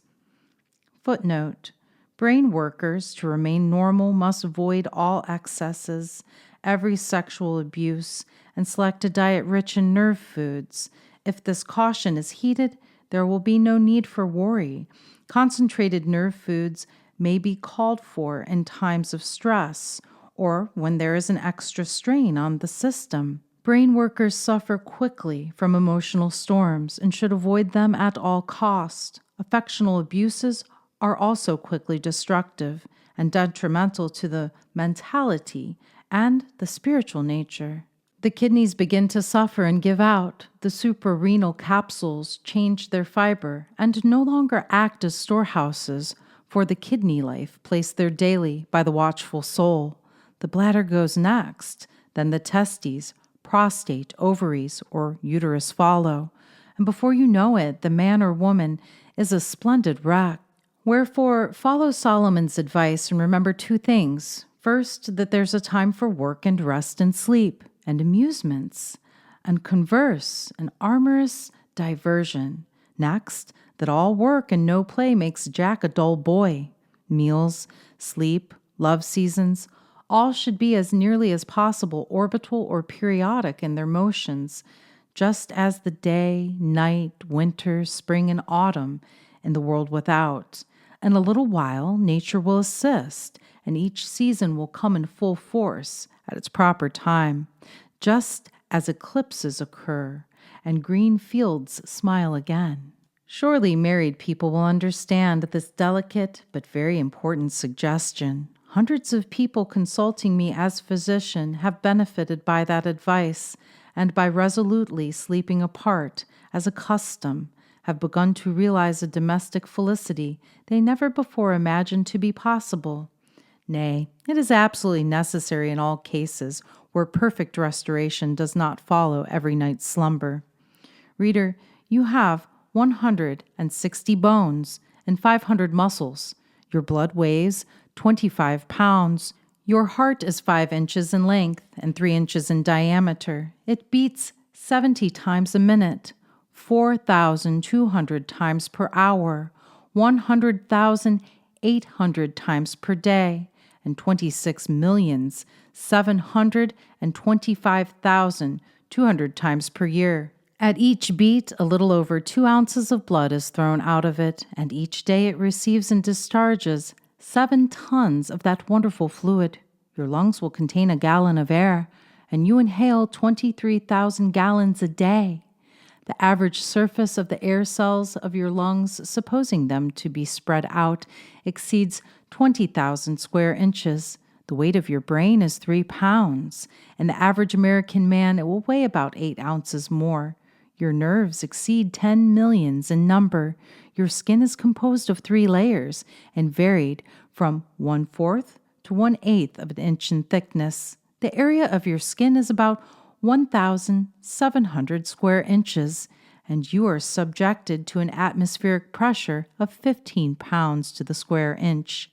Each square inch of your skin contains 3,000 sweating tubes or respiratory pores, each of which may be likened to a little drain tile 1/4 of an inch long, making the aggregate length of the entire surface of your body of 201,365 feet, or tile ditch for draining the body, almost 40 miles long. Now, in any act which requires more than a normal drain, every atom of this magnificent machine is injured, and its life jeoparded. But in sexism, true and normal, and false and perverted ones also, we yield up a portion of the life of every particle of the being, also when we sleep with nervous or organic incompatibilities. In righteous conjugation, what one gives out is instantly replaced by the other, and perfect rest and equilibrium follow the natural shock. But in the false rites of what life goes out stays out, there is no return in kind, no change given for the golden coin of life recklessly thrown on the counters of lust. Footnote: see the private book Divine Alchemy. Neither man nor woman who continually profanes the marriage rite can ever become soul illuminated or initiated. Man cannot consistently damn God and be loved by God. That which we raise up becomes the saving power, and that which we throw down or cast out ultimately destroys us. It is the law. No man can evade it. 55. The bitterest matrimonial discontents arise from the half-unconscious misconception that happiness, not growth, is the end of marriage, and the forgetfulness that human nature is universal. It is impossible for two people thoroughly to know each other until they have been tested by the exigencies of a united life. If a radical antagonism of temperament is developed which makes the union oppressive, Why should the discordant souls be kept together? What is to be gained by holding them in the bonds of hatred? The remedy cannot be found in the abolition of the civil contract of marriage, leaving them free to repeat again and again the disastrous experiment, because that has been tried and failed. Now it seems to me that there should be schools of marriage, that is, institutions with professorships, expressly to teach the laws which alike everywhere underlie human happiness.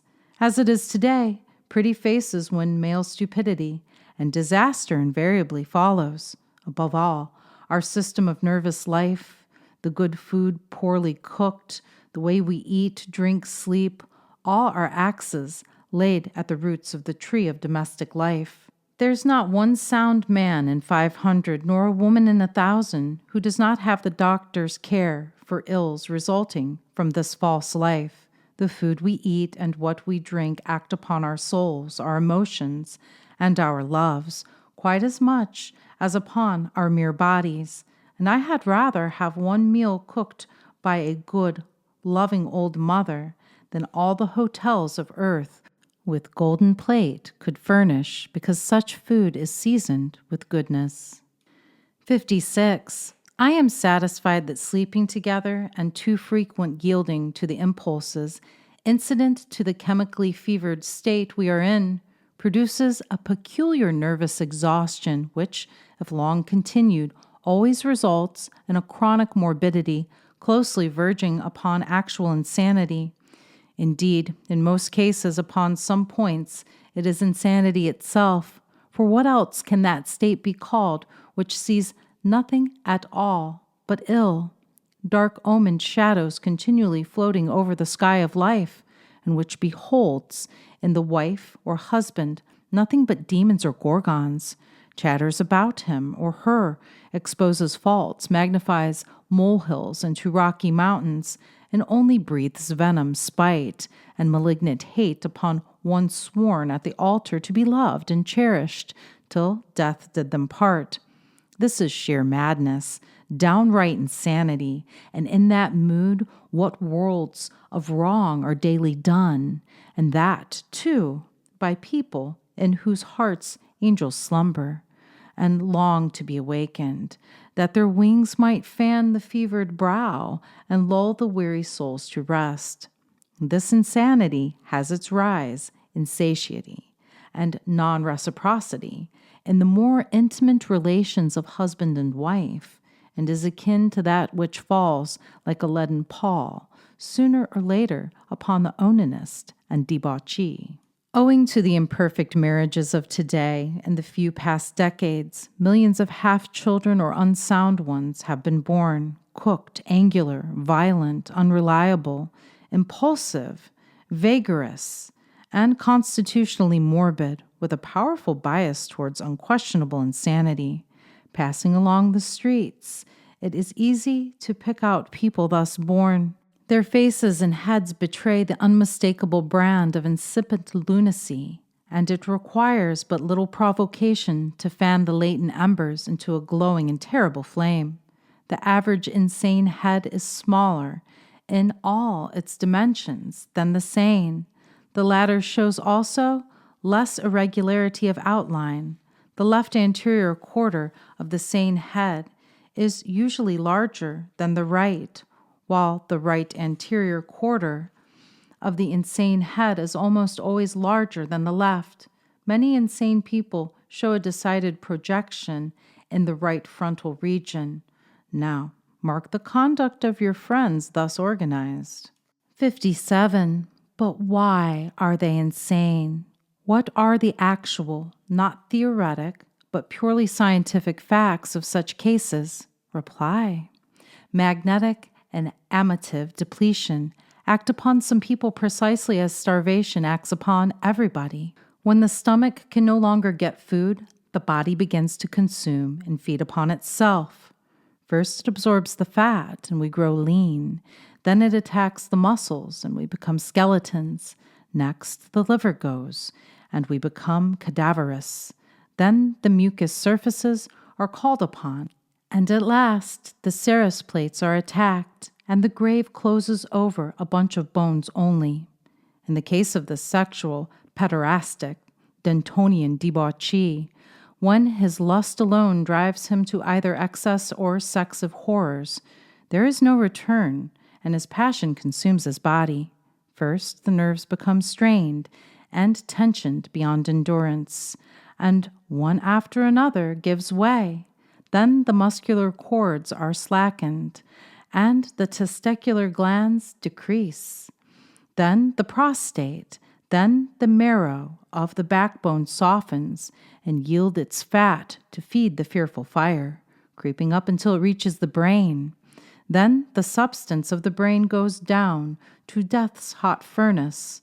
The soul shuts itself up, moodily waiting its time of flight, and when it acts at all, is compelled to do so through diseased organs and perverted channels. Hence, all it does is distorted. Outre, queer, abnormal. The man is mad, and let the curtain fall. The tragedy is ended. Footnote: the soul that sinneth, it shall die. We cannot too often impress this upon the minds of those seeking the path to immortality.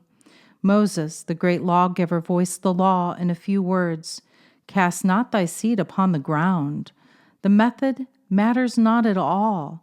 It is the non-use, non-application, or non-exchange, that is, robbery of someone, which alone counts. In paragraph 53, Randolph states an exact law, which mortal man, however brilliant of mind, cannot evade, sidestep, or nullify. It is the law of life or of death, depending altogether on the method of application. The soul that sinneth shall die. There is nowhere a modification of this law, or eternal fiat.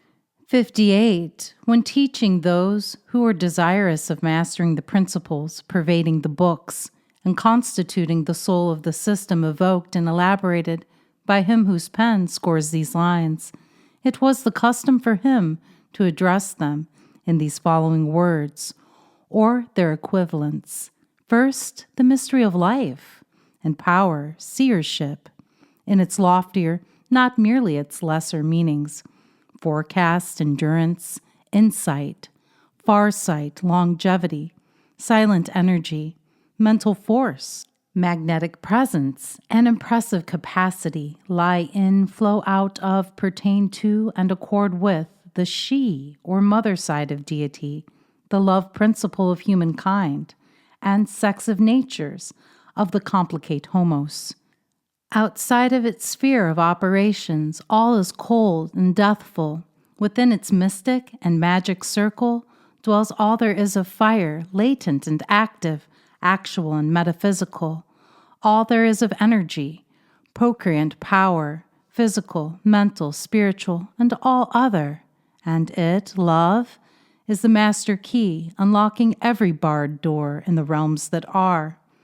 Remember, O neophyte, and the reader of this book, that I am not dealing in mere physiological formulae, recipes, or trashy directions, but in and with fundamental principles underlying all being. Fix this first principle firmly in your memory, and roll it under the tongue of your clearest understanding. Take it in the stomach of your spirit, digest it well, and assimilate its quintessence to and with your own soul. That principle is formulated thus: love lieth at the foundation of all that is. Love is convertible passion, enthusiasm, affection, heat, fire, soul, God. Master that. Second, the nupiative movement, the instant wherein the germs of a possible new being are lodged, or a portion of man's essential self is planted within the matrix, is the most solemn, serious, powerful, and energetic moment he can ever know on earth, and only to be excelled by correspondent instances after he shall have ascended to realms beyond the starry spaces. 59. If a man actualizes that moment while under the dominion of animal instinct or human lust alone, then the effect is losing, unmanning, degrading to both himself and her, murderous towards the recipient, and suicidal to himself. It means hatred, disease, and magnetic ruin to both. Its influence for evil spreads over a wide area on earth, feeds and sustains barbarism, nourishes the monstrous larvae of the Middle Kingdom, and the arid habits of disembodied beings, even when no progeny results. But if there shall, then he and she generate misery, crime, and possible murder as the heritage of that child.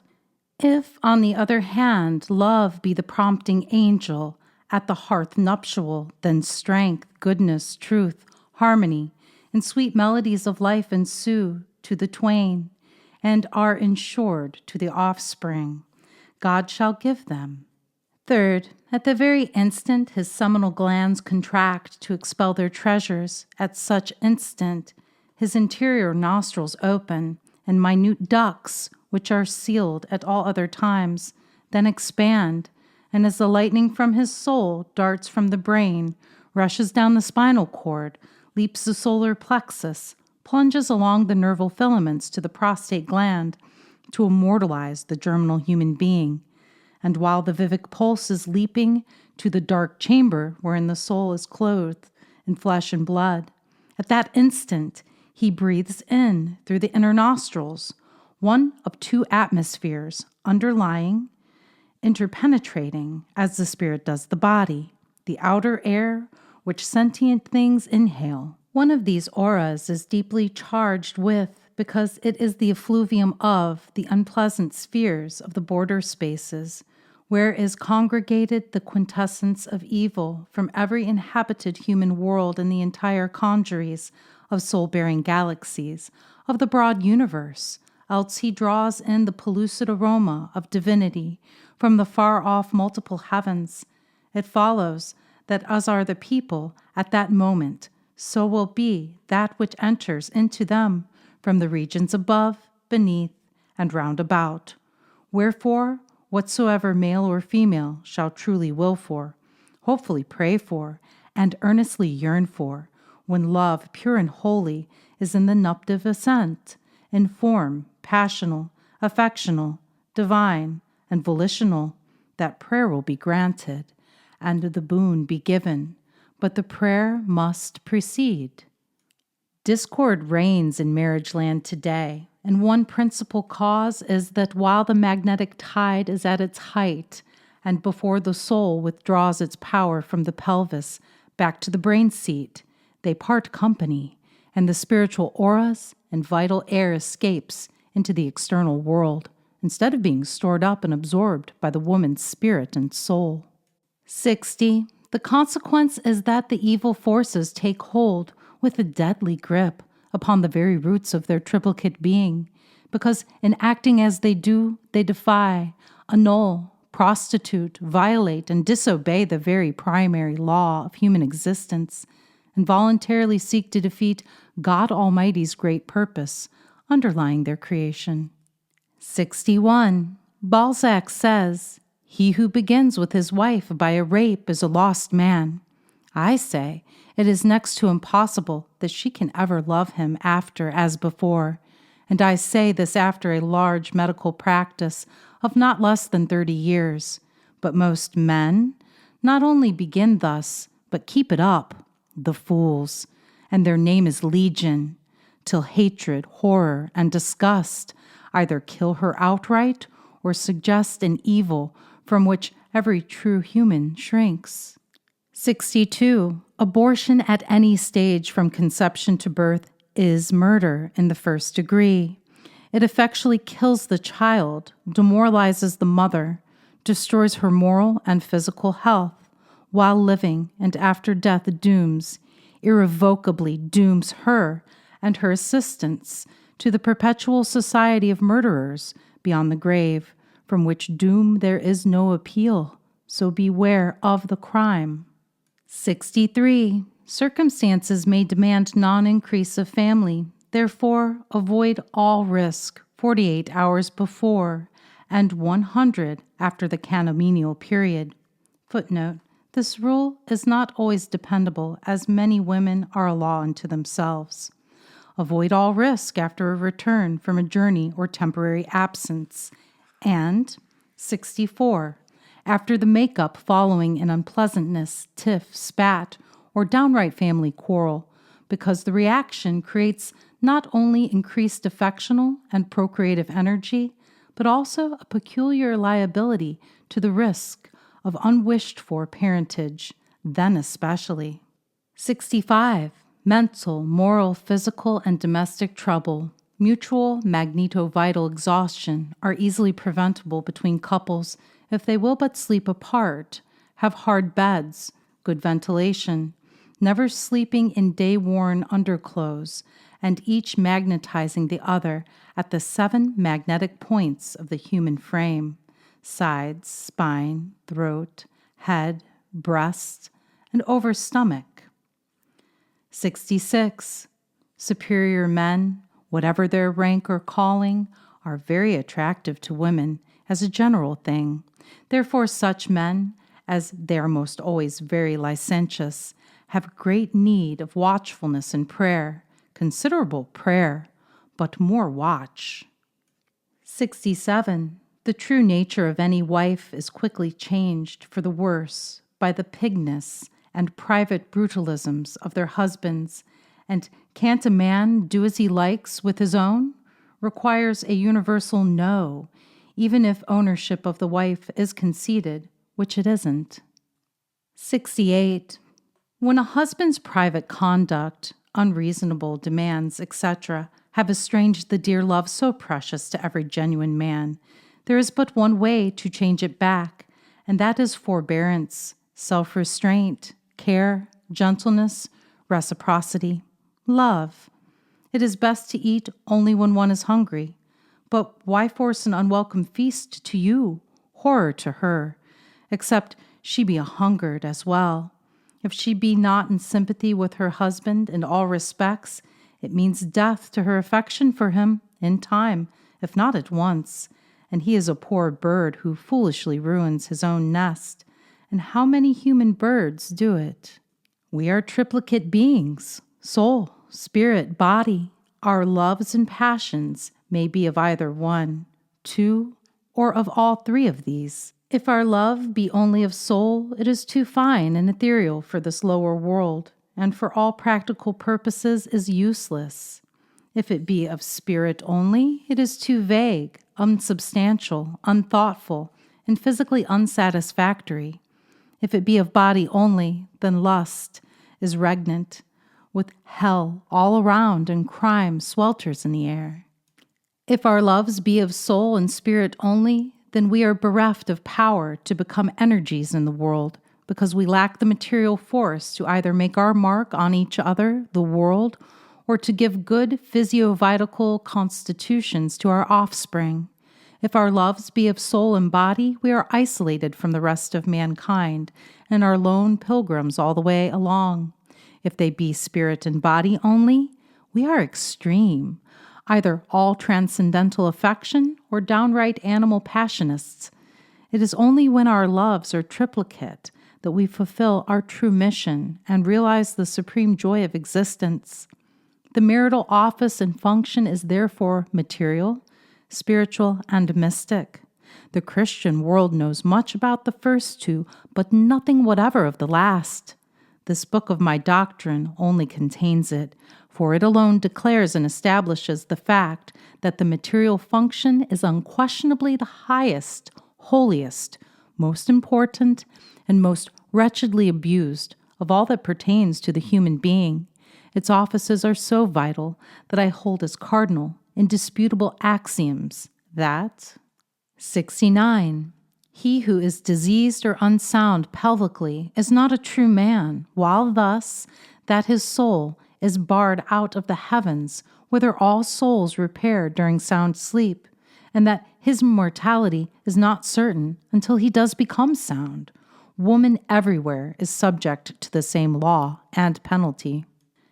70. We hold that any over-passional, inconsiderate male human is no man, and that such a husband must necessarily destroy the best wife ever given by God to the Son of Man. And 71. An over-passional woman can easily destroy and ruin any husband on earth and totally unfit him for combat with the world. 72. Children are gifts of God. They will not come unless the message is sent for them during the wife's lunar season. Hence, any artifice to prevent conception, save such as are based upon time, will, and her moon's changes, are diabolic, inhumane, and dangerous to both the man and the woman, souls as well as bodies. 73. Gior and fools think to avoid all disaster through the murderous habit of incompletion and of the conjugal rite. Footnote: this has been the almost universal practice of at least all the white races, and this practice and the irrational dietary system in vogue has made us a race of neuroaesthetics. This same nullified every good Christianity might have accomplished, and few would be hardly enough to claim that the white race is a spiritual race, or that this race has gained dominions over other races by either ethical or humane means. The spirit of the white race has been conquest by sword. The race has been conceived and born in direct opposition to the laws of Moses and the Christic inculcations. It has been thus far a race of accidents and just happenings, and that is why so much emotional coldness is a part of the race. It will be through this same sin, if continued, that the better element of the white race will die out, and the colored races who through ignorance or otherwise obey the Mosaic behest will become predominant. A great danger is today facing the white race because of this sin. But they are mistaken, both the wife and husband, for such folly begets hatred, disease of bladder and brain, nerves and soul in him, and a corresponding host of evils in the wife. Why? 74. Because it is not merely suicidal and unnatural, but is also a conjugal fraud, among whose results may be reckoned dyspepsia, insanity, paralysis, and impotence on his side, and uterine, vaginal, and ovarian inflammation, ulcers, leukorrhea, and prolapsus on her side, physically, and hatred, disgust, and ruin on both sides. 75. Too few husbands respect the modesty of their wives. Forget that drapery, perfumes, and beautiful trifles are powerful adjuncts. Do not know that it is impossible for a wife to love him unless she is won, not forced, to compliance, and that he can never hold her soul, and she may be made to realize the natural, God-intended joy of conjugal association, except by those affectional and magnetical caresses and endearments, which to the wise husband suggest themselves. Above all, let none be careless of modesty, for whoever cannot blush is lost.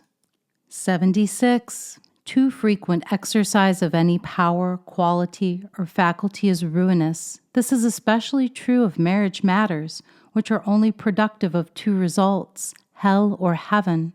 For the true and holy rite is ascentive and leads to health, happiness, delight, longevity, gracious, celestial, and glorious joy, or descensive, leading to the lowest depths of social, moral, and domestic horror, on which sad rocks too many souls are wrecked. 77. Love between husband and wife should last to the brink of the grave, but it doesn't.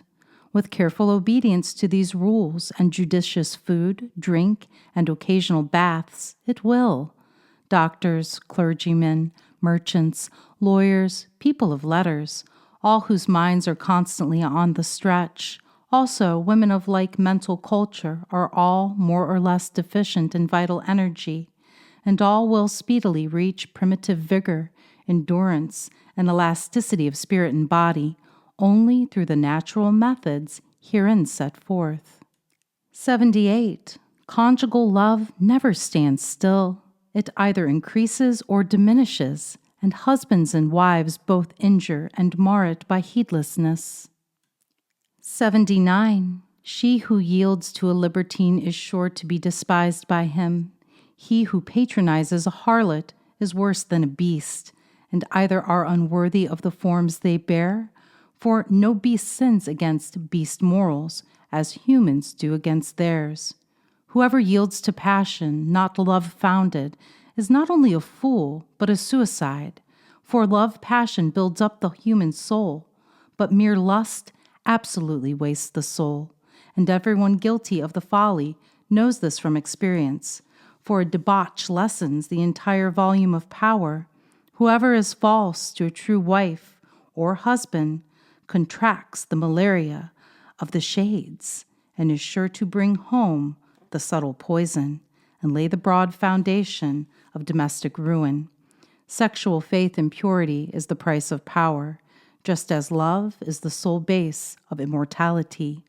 All people do not have souls. 80. Both husbands and wives will grant as a boon, when either would refuse to accord a right claimed as a right. Nothing is lost, but everything is gained by the persuasive mood. He comes too near who comes to be denied. Insistence is brutalism. Ask in love, be sure to show it. If you're true, she's sure to know it.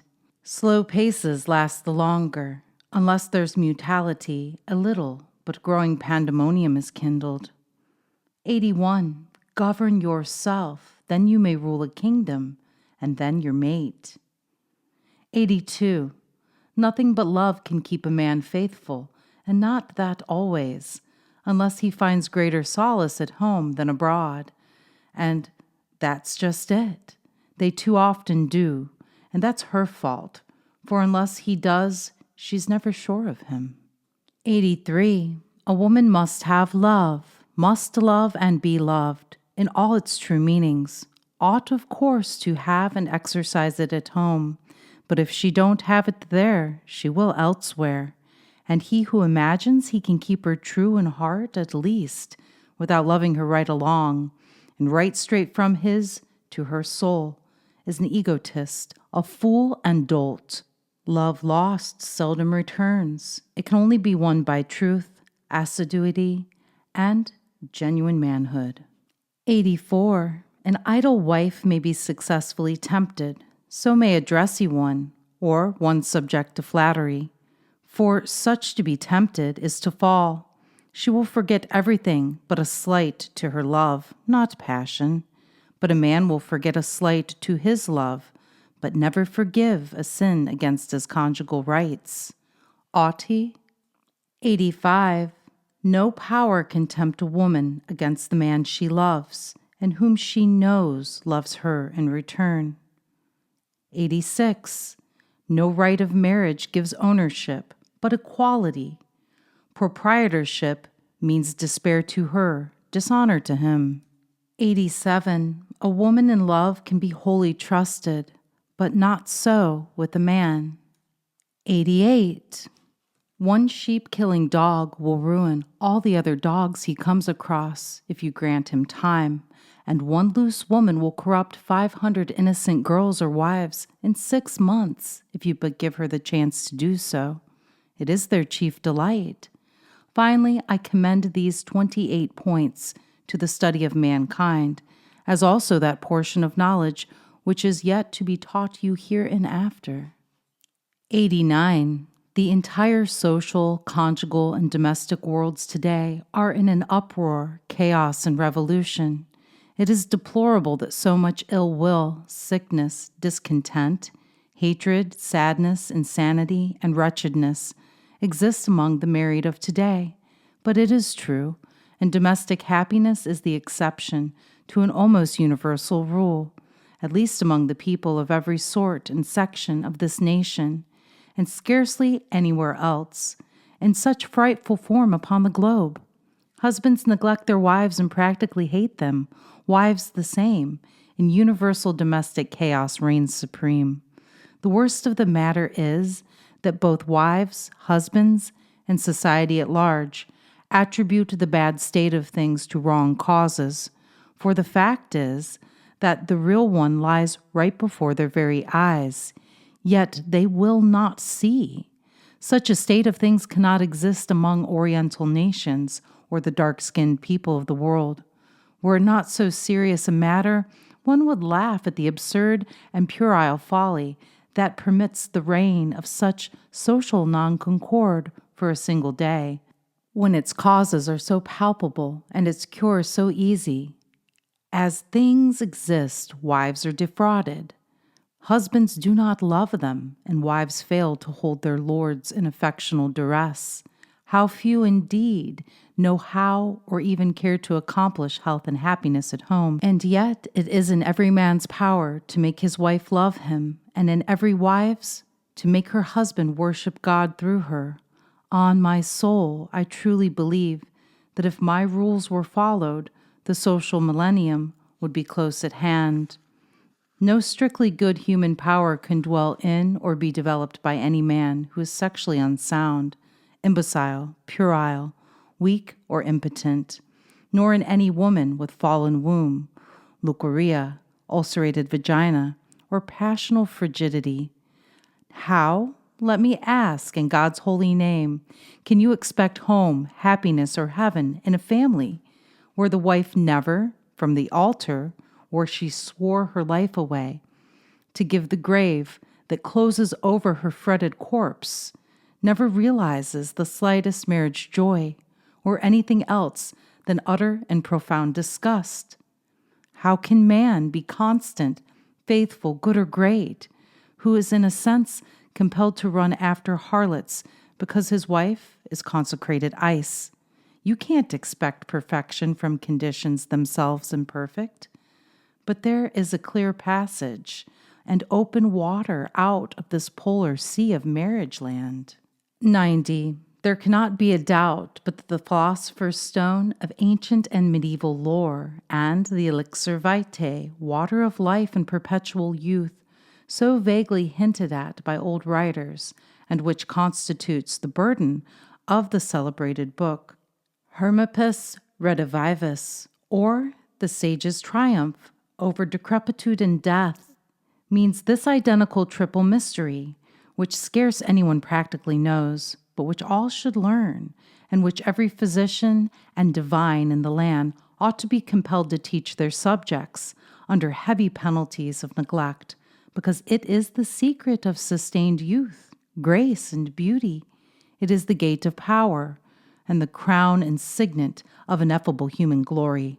It unveils the throne of will, and taps the fountains of excessive joy. It is the gem-shield genie of Persian story, and he or she who knows appreciates diviner and celestial bearings of life and its meanings, becoming indeed a child of the infinite, and no longer a stranger to the Father's face, and they alone who have it are able to reach that magnificent sweep of clairvoyant vision, which, leaping from earth at a bound, scans the unutterable glories of space and beholds the reign of starry systems as we view a gentle summer shower.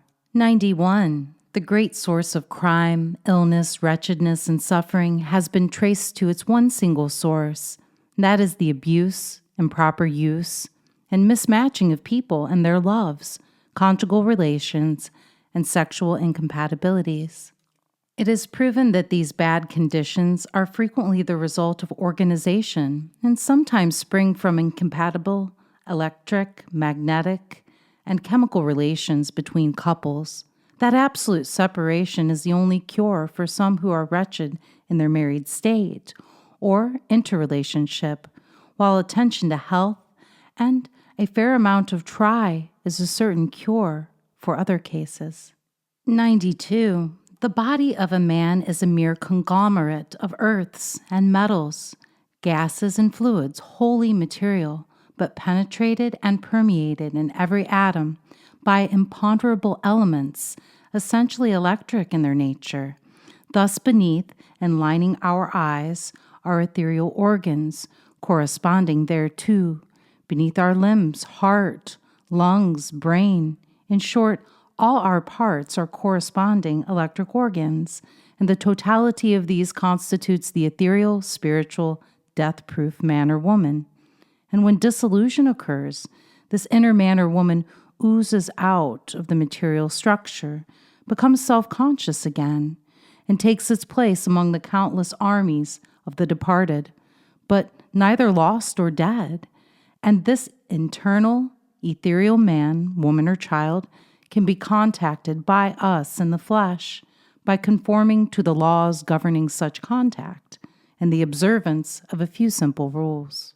93. A passionless man or woman is a human non-entity. It is only when we are wholly man or woman in the higher, holier, and also physical sense that we can reach the loftier and more significant heights of any sort of power whatever. Therefore, those who would cultivate those loftier instincts and gain mental wings wherewith to scale the heavens should at once attend to the business of regaining perfect health, mental, physical, emotional, and passional. Presently, great-hearted love and blessed compassion will nestle in all our hearts, and this glad, prophetic hope, we may be happy yet. We are none of us wise except when merciful. Let us all be so, for only then can we be perfectly human, only then become vessels for the influence and effect of godness. Never yet did man come to absolute conviction of soul and immortality, but he also came to that of God in prayer. For, say what you will, both are and ever will be positive realities in the universe. In love alone lies the boon of immortality. Injustice reigns today. Sad are the times when wedded wives decay, and brothels flourish, and Cyprians bear the sway. These are the times their scarlet banner waves, and honest wives, neglected, fill up a million graves. When woman's eye grows dull, and her cheek paleth, when fades the beautiful, then man's love faileth. He sits not beside her chair, clasps not her fingers, twines not the damp hair that o'er her brow lingers. He comes but a moment in, though her eye lightens, though her cheek, pale and thin, feverishly brightens. He stays but a moment near, when that flush fadeth, though true affection's tear her soft eyelid shadeth. He goes from her chamber straight into life's jostle. He meets at the very gate business and bustle. He thinks not of her within, silently sighing. He forgets in that noisy din that she is dying. And when her heart is still, what though he mourneth? Soon from his sorrow chill, wearied he turneth. Soon o'er her buried head memory's lights setteth, and the true-hearted dead thus man forgetteth. But it won't be so when both sides have found out, as a rule and law, that no happiness is direct, although joy may be, but always reflected. In other words, that to be happy and loved, we must first love and render happy some other soul. This is the eternal law of love's equation, and is as absolute, rigid, and unalterable as are the laws of number, reflection, and gravitation. We all need at times a little and occasionally a good deal of coaxing. We are a perverse set, and oftentimes refuse to do the very identical thing others want, and we ourselves are aching, dying to do simply because some wilting has not sense enough to coax us. And many a good man and better woman has been suffered to gallop straight into the jaws of death, right into the mouth of hell, for want of a little gentle persuasion, even of the blarney sort. Especially is this true of men, even quite as much as of other sections of the human being. I believe the only physician who has been known to condemn exercise was Cardanus, a physician of Milan. He exclaims against using any exercise that can fatigue a man in the smallest degree, or throw him into a sweat, or accelerate his respiration. He gravely observes that trees live longer than animals because they do not stir from their places. About the same time, Asgil, a French writer, undertook to prove that man is literally immortal, or rather that any given living man might probably never die if he used sufficient prudence and a forcible exercise of the will.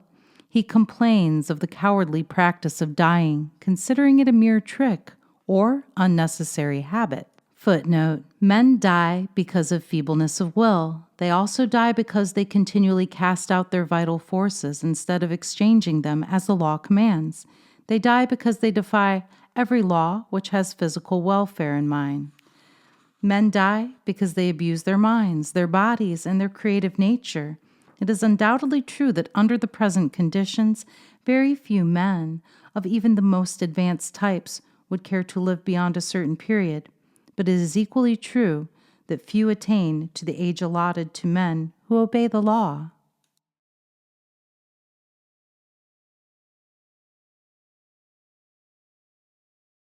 "95. I copy from my manuscript of the Anseritic Mysteries, a medico-religio and mystic composition of mine upon the same general subject as this book, but which, as it expounds certain very delicate facts and principles, adapted only to the mature, and therefore for private study. The following paragraph stating, before I do so, that while alive and able, such of my patrons and patients as need that now widely famous letter, can write for it, but in no case will it be sent save under seal as a private message from physician and teacher to patient and pupil, and genuine candidates for full, true, noble man and womanhood. Whenever you see a rich, jouissant beauty, spirit, or power in boy or girl, whenever you behold force of genius, you may rest assured that the conception of which they are the result occurred when their parents both loved and were impassioned. Au contraire, whenever you come across genuine meanness, lean, weaselish, deceitful, slanderous, lying, scrawny, white-livered people, grab-alish, selfish, and accursed, generally you may safely wager your very life that such beings were begotten of force, and were mothered by passionless, sickly, used-up wives without the slightest danger of perailing your stake. 96. The best people on earth see the most trouble, while the heartless, dry, and mean go on to success swimmingly, and never feel a soul pang from the cradle to the grave. Yet nevertheless true men and women are never failures. Sham ones always are, because the good influence survives, the bad dies out. The good, when they enjoy, do so immensely, but the bad, coarse being's life, in all its phases, must be on par with him or herself. And there's as much difference between the joys of such and betwixt the dundreary skip of a floppant fool, a ninny or idiot, and the joyous romp of a gushing-hearted, brainful girl. It has been my lot to encounter a great deal more of human pinchbeck than the solid, soulful gold. Not that I have not known some noble and glorious people among the radical classes. I have for years associated with, yet, as a general rule, I found it unsafe to trust to the honor of those who were extreme in the business of world bettering. And they are a bad breed, and Diogenes' lantern is still needed by whomsoever travels among them. A happy man never writes a book. This is my 20th, but I might have been happy had I kept away from the world-saving philosophers. Here and there I have met a real lady or gentleman, such as that king of nature's noblemen, Jesse B. Ferguson of Tennessee. God bless his green and pleasant memory, and lately a few others of the same state. But among professional reformers, and I speak only of such as I personally know, I found a few golden ingots, and a plentiful surplusage of brass ones, born malcontents, who take to world-saving, themselves needing it most by far. Such people as preach divine clarity and all that, yet constantly yelp and howl down to the bitter depths of death, slander, or disgrace, and any and every human being whom they cannot use at will or who disagrees with them. They are magnificent demonstrations of the sublime truth of the philosophy I teach, viz., that as was a person's antenatal circumstances, so will his or her subsequent life be. If begotten in lust alone, then that will be their bias, from the breast to the grave. If of authority, backed by brute force, on the body of half-dead compliance, then such will go through life, biting, barking, snarling, growling, making all sorts of trouble, incapable either of generosity or appreciation, and scattering discord wherever their scandal-scattering footsteps fall. Generally long, lean, lank, slab-sided, human halfness, one or more of whom infest nearly every neighborhood, thus in close juxtaposition with nature's noblemen. I have never failed to meet men of souls so contemptibly small as to make one ashamed of the form one wore, who would naturally have dreamed, surmised, or indeed have ever suspected there was the slightest connection between love and slander. Yet there is. Read this scrap, which I cut from a paper many years ago, and then to the proof. The slanderer is a pest, an incubus to society, that should be subjected to a slow cauterization and then be lopped off like a disagreeable excrescence. Like the viper, he leaves a shining trail in his wake. Like a tarantula, he weaves a thread of candor with a web of wiles, or, with all the mendicity of hints, whispers forth his tale, that, like the fabling Nile, no fountain knows. The dead, even the dead, over whose pale, sheeted corpse sleeps the dark sleep no venomed tongue can wake, and whose pale lips have then no voice to plead, are subjected to the scandalous attacks of the slanderer. Who wears a mask the Gorgon would disown, a cheek of parchment and an eye of stone? I think it is Pollock who says the slanderer is the foulest whelp of sin, whose tongue was set on fire in hell, and whose legs were faint with haste to circulate the lie his soul had framed. He has a lip of lies and a face formed to conceal, that, without feeling, mocks at those who feel.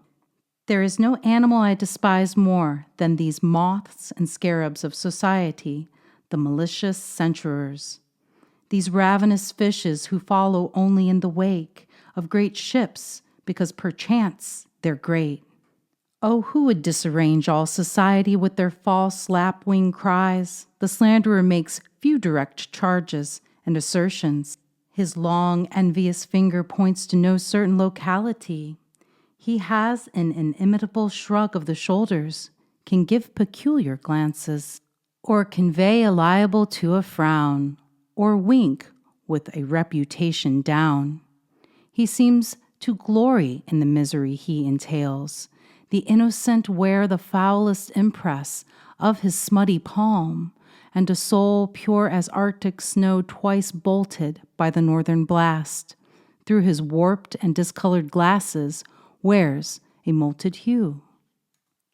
A whisper broke the air, a soft light tone and low, yet barbed with shame and woe, nor might it only perish there, no farther go. Ah me, a quick and eager ear caught up the little meaning sound, another voice then wreathed it clear, and so it wandered round, from ear to lip, from lip to ear, until it reached a gentle heart, and that it broke. Now observe that it is inflexibly true that every slanderer, of whatever gender, is nearly always a long, lank, little lily-livered, tucked-up, wizenish being, without any plumpness, either of body, spirit, or manner. They are invariably disappointed, unloving, three-cornered folks, without the slightest love, save that of self. And when modern spiritualism came along, thousands of such rushed into its ranks, disgraced the cause and themselves, and foisted their miserable twaddle upon the world as true supernalism, when in fact, spiritualism really had nothing to do with it whatever. As at present constituted, that ism contains within its ranks 3, nay, 4 sorts of people. First, those who hail it as the demonstration of human continuance beyond the grave, and the celestial harbinger of the good time coming. These people are true supernalists, and among them have I ever found sympathizers and people fit for the heaven they seek. 2D, a large class of social revolutionists under various leaderships who, accepting the facts, are eager to push on towards the realization of the promised good time. These two comprise the army whose iconoclastic blows right and left are demolishing some of the idols of the past, but they are builders yet, and it remains to be seen what sort of edifice they will give us in lieu of those now crumbling before their fierce artillery. 3D, a smaller class who cling to old traditions, insist upon tying this century to the old dead ones, and fastening their faith about equally on the Bible and the manifestations. The fourth class is made up of malcontents, always making trouble, never satisfied, having here and there an able leader who has had his hands full all the time. The rank and file of this trouble-making army wouldn't pass muster at the gates of heaven, for a more ungenerous, malignant, backbiting set was never developed by any civilization earth ever saw. Born of loveless parents, they rush through life, striking alike, haphazard, at friend or foe, discontented from the nipple to eternity, full of malice, steeped to the lips with cruel, cool, cobra-like venom. They are never happy, save when slandering their betters, picking flaws in others, characters, and in stabbing in the back those whom they dare not face. Beware of such. They abound, and, like some snakes, not on legs, are dangerous. I have already described them physically, so that they will be known when met. I owe this duty to mankind, and I now proceed to pay my little bill. 97. Reduced from competence to nothing by the terrible Boston fire of November 1872, I went to Ohio from necessity, and finding materials at hand in great abundance, made it my especial business to study the workings of the organic law of sex, as displayed in the product of marriages, accomplished at periods varying from 15 to 65 years anterior to 1873. One remarkable case was that of a man in Ohio, a long, lank abortion, whose nature constantly impelled him to find fault with everything and everybody, even himself, or rather itself. Nor was it ever happy, except when going up and down, retailing slanderous tales and scandal concerning whoever failed to suit it, come or go at its beck and call, and do humble homage at its feet. Now the fault is not altogether theirs, these unhappy ones, for they had no hand in their own make-up, save in that they usually make no effort to correct their shortcomings, but is that of their progenitors. We have no right to run the risk of being guilty of the incessant folly of parenting such monstrosities, for such they are, and moral abortions beside, nor to parentage at all unless mutual love, esteem, and respect be the prompting spur. People of that grade are usually one-sided, angular, not to be depended on, and generally passion-driven, or rather, you may set it down as incontrovertibly true that wherever you find one of the class alluded to, there also will you find a devout disciple of Onan. I once lost the friendship of a male human being of a slightly different type from the above, yet still a monstrosity. He had fed me for months in exchange for information marketable at far higher prices than he paid.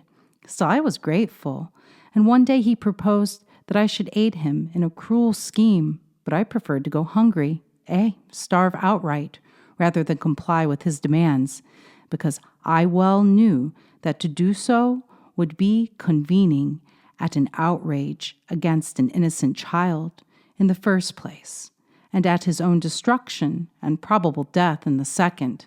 Hence my pity for her made me foil him, and my friendship for him caused me to defeat his well-cherished plans. I knew I should transform him and his household too into bitter enemies of mine, yet still I determined to do right, no matter at what sacrifice or pain to me, and at once decided to protect a young thing and save him from himself, by in no manner lending to either knowledge, power, or influence, to do an evil deed. Magic powers, too, he wanted, he, an old man of 86, to enable him to compass the ruin, or marry. Just think of it, a mere child of but a few months, over 15 summers, fair to look on, 100 weight of beauty and glee, simple, heedless, joyous as a morning bird, caroling its sun-greeting roundelay, and he coarse as rag carpet, brutal as a Kafir on the warpath, lecherous as a satyr, 1/3 human, 2/3 goat, nearly 200 pounds of rough, uncouth, unwashed feculence, whose presence anywhere was a sign hung out, warning passerby to keep to the windward. And yet this man had a great, rich jewel of goodness, away down in the inner deeps, and that it was which, as will be hereinafter seen, urged him to sacrifice all things in the vague hope of achieving one certain but tremendous guerdon, the salvation of his own soul. Yet he knew not what he was striving after. I did, and so insisted of helping him wed her. I cautioned the child against it because I knew such a step meant inevitable death to her within a few brief, lust-haired, agonizing months. For the gentle Adonis had confidently boasted to me of his intentions, yet he said that passionately a moderate man was he, content with what may God protect even a woman of the wilderness from, finding some power working against him, for I had taken a woman and a man into my confidence to enable me to save the girl from the horrible fate threatened her.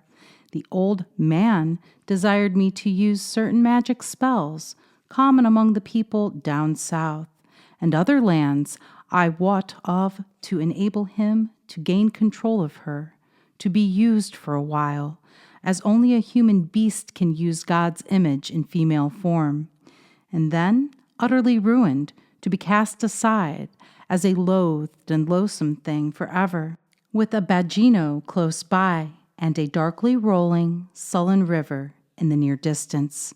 For the life of me, I was so stone blind as to be wholly unable to view the matter as he did, and so, well, he lost the game, for a young man honorably wooed and won her. 98. I missed many a good meal by doing as I did, but I kept my manhood unsullied by defeating a wrong. To this day, I hold his own written letter requesting me to disgrace myself and tarnish my soul by an infamous deed in furtherance of his abominable and abnormal passion. Said letter being written that I might clearly and distinctly comprehend his meaning. That man thereafter hated me with 50,000 horsepower, in which he was natural, because all animals are rendered furious if their lusts are defeated. Not only do individuals in their conduct proclaim the cat and dog lives led by their immediate progenitors, but it often happens that whole classes in a community do the very same thing. For instance, once I went to a religious picnic of the reformers, and while taking a drink behind a tree, it was whiskey too, a beverage plentifully provided and dispensed by the saints, most all of whom were excellent judges of the article. And at the earnest solicitation of a particularly reverend brother, I tried it on, and as it passed along the tube leading to my stomach, I experienced a sensation only comparable to a desperate encounter between two infuriate ironclads, going on simultaneously with an electrical storm, a couple of Venusian volcanic eruptions, and 4 typhoons, all going on in my internal man, until I gasped for breath, and mine eyes resembled a pair of exceedingly large peeled onions, or 2 burnt holes in a blanket, which experience satisfied me once for all, and led me to wonder if that was the best brand of reformers' whiskey, what could be the quality of the articles served out down below. I failed to see wherein whiskey was a high moral motor. While trying to catch my breath, I overheard one saint counsel another to get me to orate, and both spoke of me in such opprobrious terms as would have fired me with indignant anger without the additional damnable stimulus of the rankly poisoned draught. 10 minutes afterwards, against my will, I took the stand and spoke my piece, just as we Randolphs are accustomed to, and dealt out justice to my traducers, for doing which, and differing from them about what constitutes manhood. The leading saints propose to silence me, demonstrate their sainthood, and end the dispute by cool, calm, deliberate, premeditated murder, by drowning me in the river hard by. They did not attempt it, because when they proposed it, my hand slid round to my hip pocket, and cowards seldom attack a well-armed man. This experience satisfied me that until people are really spiritual, it is best to be always prepared with carnal logic to withstand their material arguments. I have alluded to these things to make a point in my book, and not because the savages who propose to murder me are worth the slightest notice, but solely, only, and for the express purpose of making 2 remarks. The first is this, that the world needs something better than it has now before reform will be a thing of heart and conduct, instead of empty words, as at present. And second, to point out the characteristics of certain salacious and other self-assumed reformers. Of course, your pseudo-philosopher is never a full, round, genial, or generous man, but will invariably be found, on close examination, to partake largely of the hangdog, sneak thief, and lecherous look. They are generally moderately tall, thin, spare males, who, as a rule, have larger but more ill-shaped and angular heads than either large, fat, or little-bodied men. The same holds true of females, such as delight in breaking up families, creating scoundrel, and ruining other people by slanderous tongues or innuendo. Husbands, wives, be very chary of entertaining guests of either sex thus made up, else you may expect moral poison and ruin to remain after themselves have departed. Theirs is the vampire build, and that sort of influence is theirs, 7 times in every 8, where they have taken to the business of world saving. In 30 years, I have conversed with scores of such, and found exceptionless that their ideal of love was that which better men stigmatize as unhallowed lust and fiery passion, unredeemed by the faintest spark of manhood, womanhood, or genuine goodness. They all declare for a central solar or pivotal love, with planetary loves revolving around it, that is to say, a main one with outside indulgences to keep the cosmos in order, which means in plain Saxon that man is but a featherless rooster entitled to 1 queen hen, with a flock of lesser chickabiddies to relieve her during incubation. I should not like to lionize, but would assuredly glory in caponizing that species of fowl. Such people can see no higher use for certain organic functions than to fill their own places after death, or to gratify their morbid natures. They cannot imagine anything else, nor even dream that through the offices of monogonal conjugal life, the soul itself may be enormously intensified and expanded, and the evolution of mighty thought itself go on at a more rapid rate, taking higher flights, skimming deeper oceans, and consequently the mental, psychical, emotional, and creative powers of the human spirit be enhanced 1,000,000-fold. This is all Greek to these harpers, on a single string, and that a bass one. Some of these people call themselves physicians and pass their time inventing preventives, embracing shields, pellets, plugs, excoriating and tanning washes, and 100 other infamous abominations to entrap the suffering and enrich themselves. Let all henceforth know not only what is set forth on this point elsewhere herein, but that the man who wishes to spare the partner of his joys, who, poor soul, always runs the risk of death every time she yields, not to please herself, but to bless the man she has called husband, can by will, restraint, and firmly holding his breath, when so disposed, prevent the inhalation of the monad or germ, and its descent into the prostate, and also by will, the flash of fire from his central soul, which alone and only can render fruitfulness possible. They never dreamed of that, yet it is as certain truth as truth itself. They cannot see these splendid things because their visual range is groundly, while these lofty truths are at their base anchored in the substance of the human soul and held there by a cable, love, whose other end girdles the infinite God. 99. Said Lewis Kirk, an ounce of heaven, a pound of hell makes life. Not many ever experience mental pain, mind suffering, in its keenest sense. Financial trouble, pshaw, is nothing.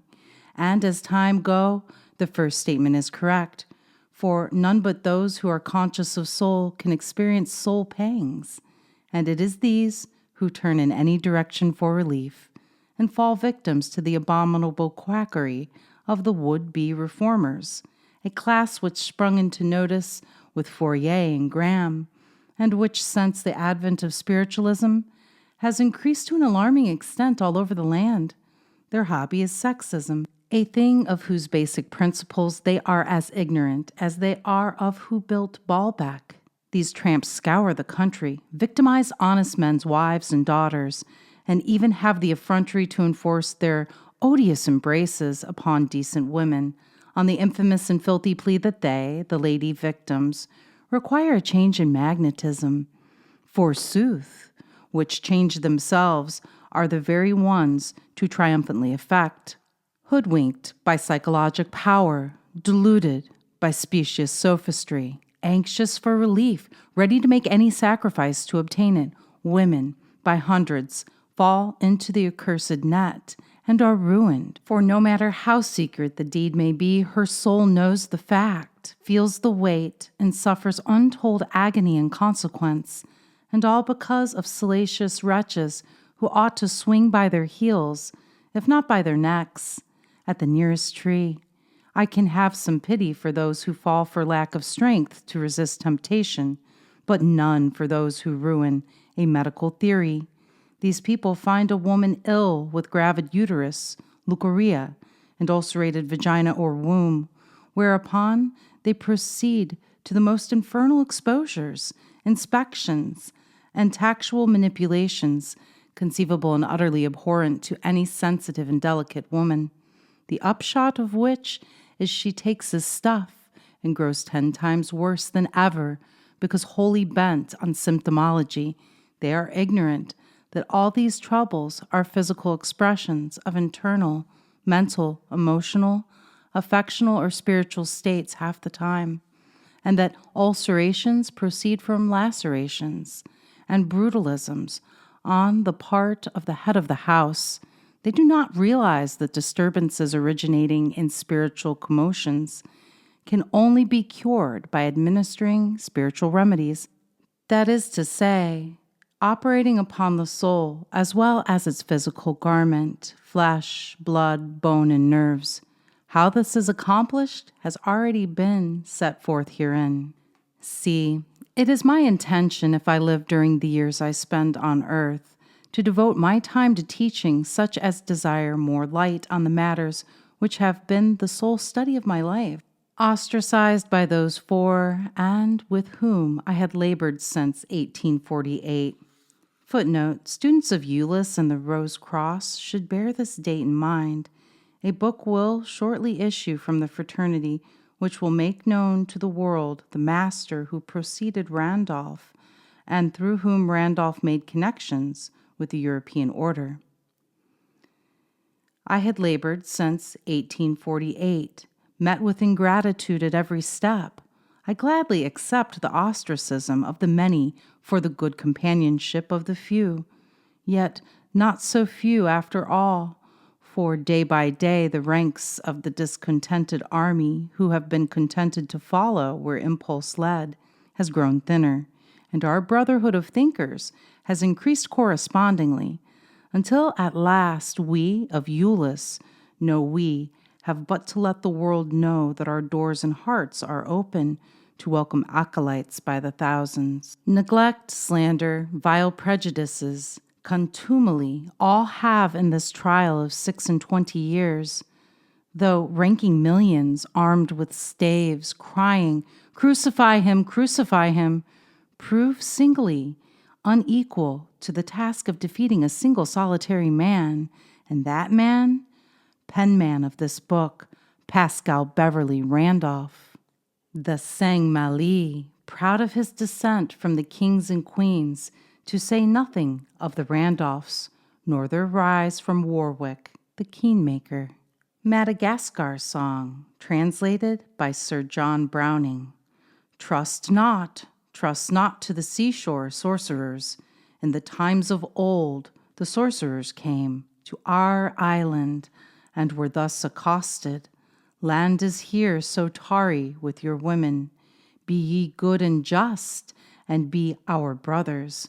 Thus the sorcerers promised. We believed them. Soon they overturned our walls, erected threatening fortresses, which poured forth thunder in their fury, and their priests would give us other unknown gods than ours to worship, and they spoke of services and obedience. Better die. The flight was long and bloody. They were masters of the murderous lightnings, and our multitudinous hosts they scattered. All were scattered, all our people perished. Trust not to the seashore sorcerers. More invaders came, yet bolder, stronger. On the seashore they their banners planted, but heaven fought with us, and they were conquered. Heavy torrents fell, and mighty tempests, storms and poisonous winds overwhelmed the stranger. Trust not to the seashore sorcerers. They are gone, are dead, and we, the living, live to know that we are free and happy. I did not follow the counsel thus given, and lo, the terrible penalty I paid. I am today alone, and for that scarce a lecturer on paper devoted to reform, but had its fling at me, even to the extent of abusing my dead mother, who went to heaven nearly 50 years ago.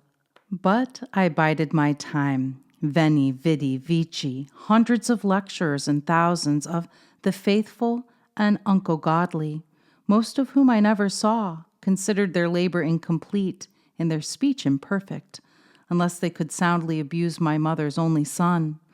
But what did it avail in the end?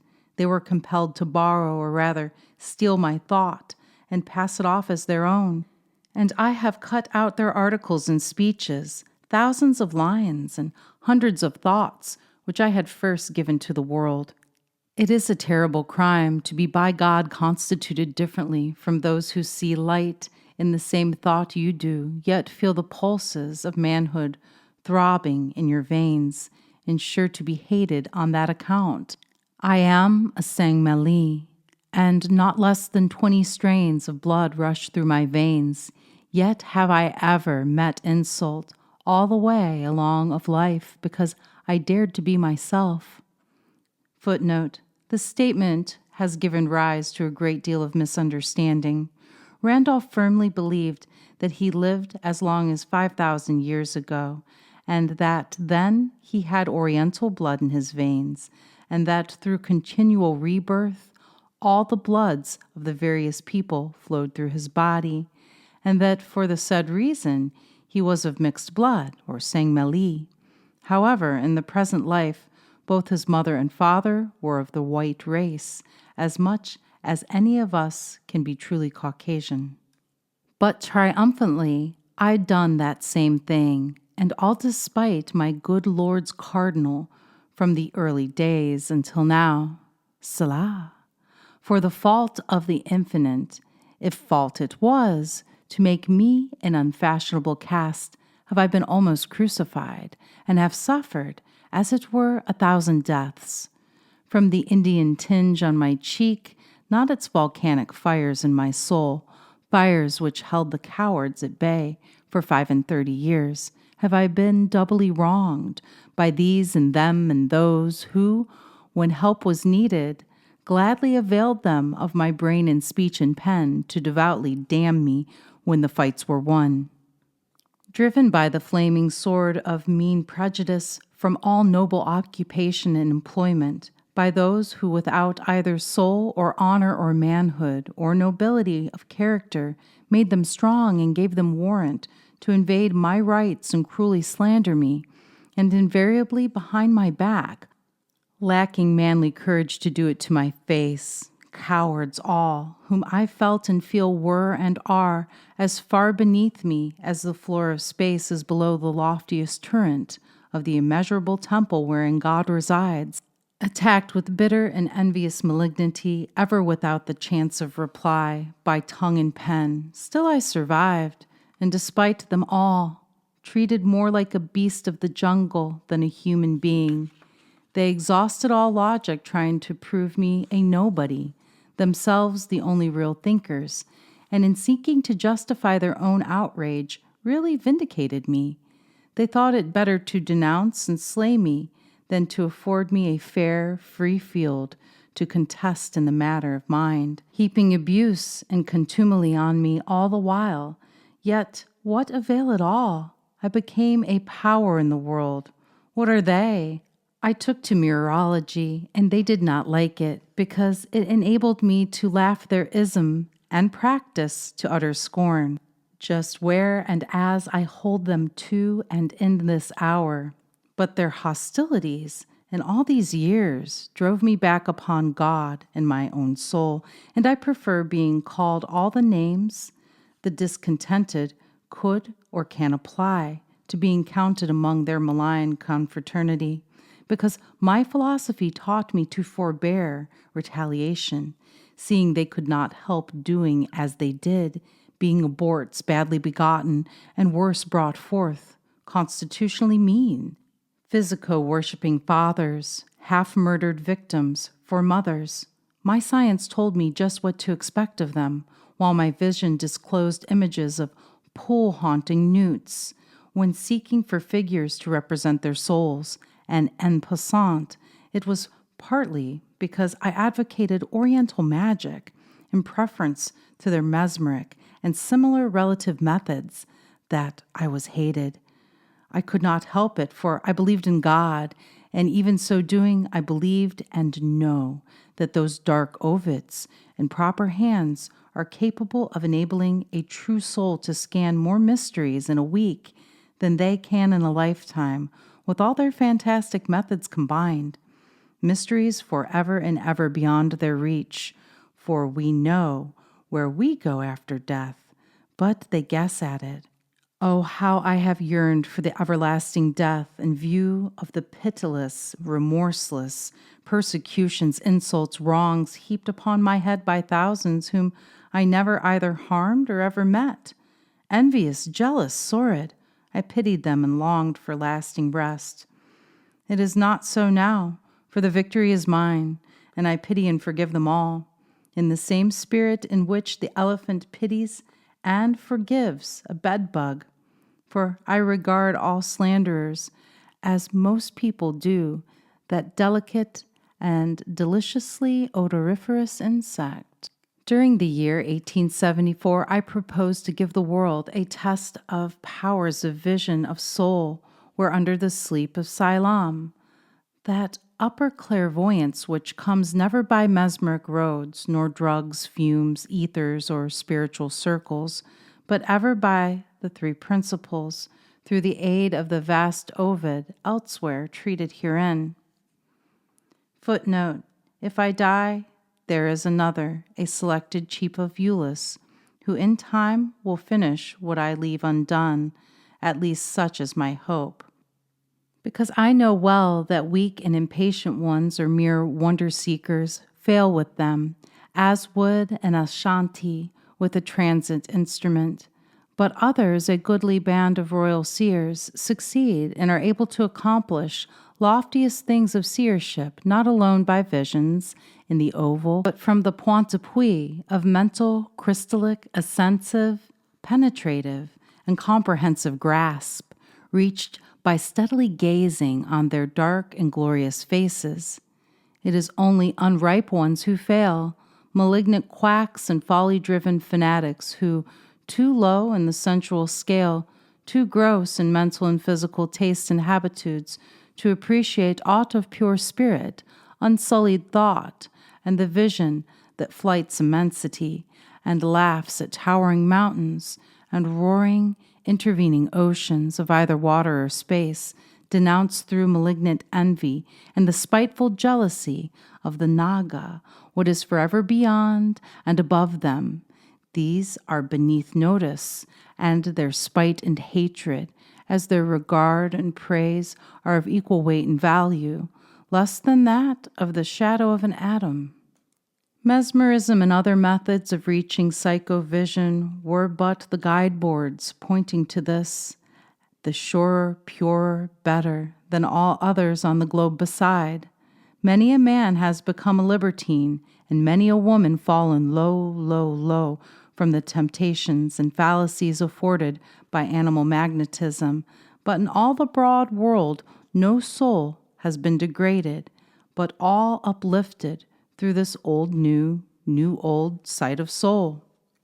Footnote: I expect to produce the sequel to After Death and Dealings with the Dead in a volume concerning Beyond the Spaces.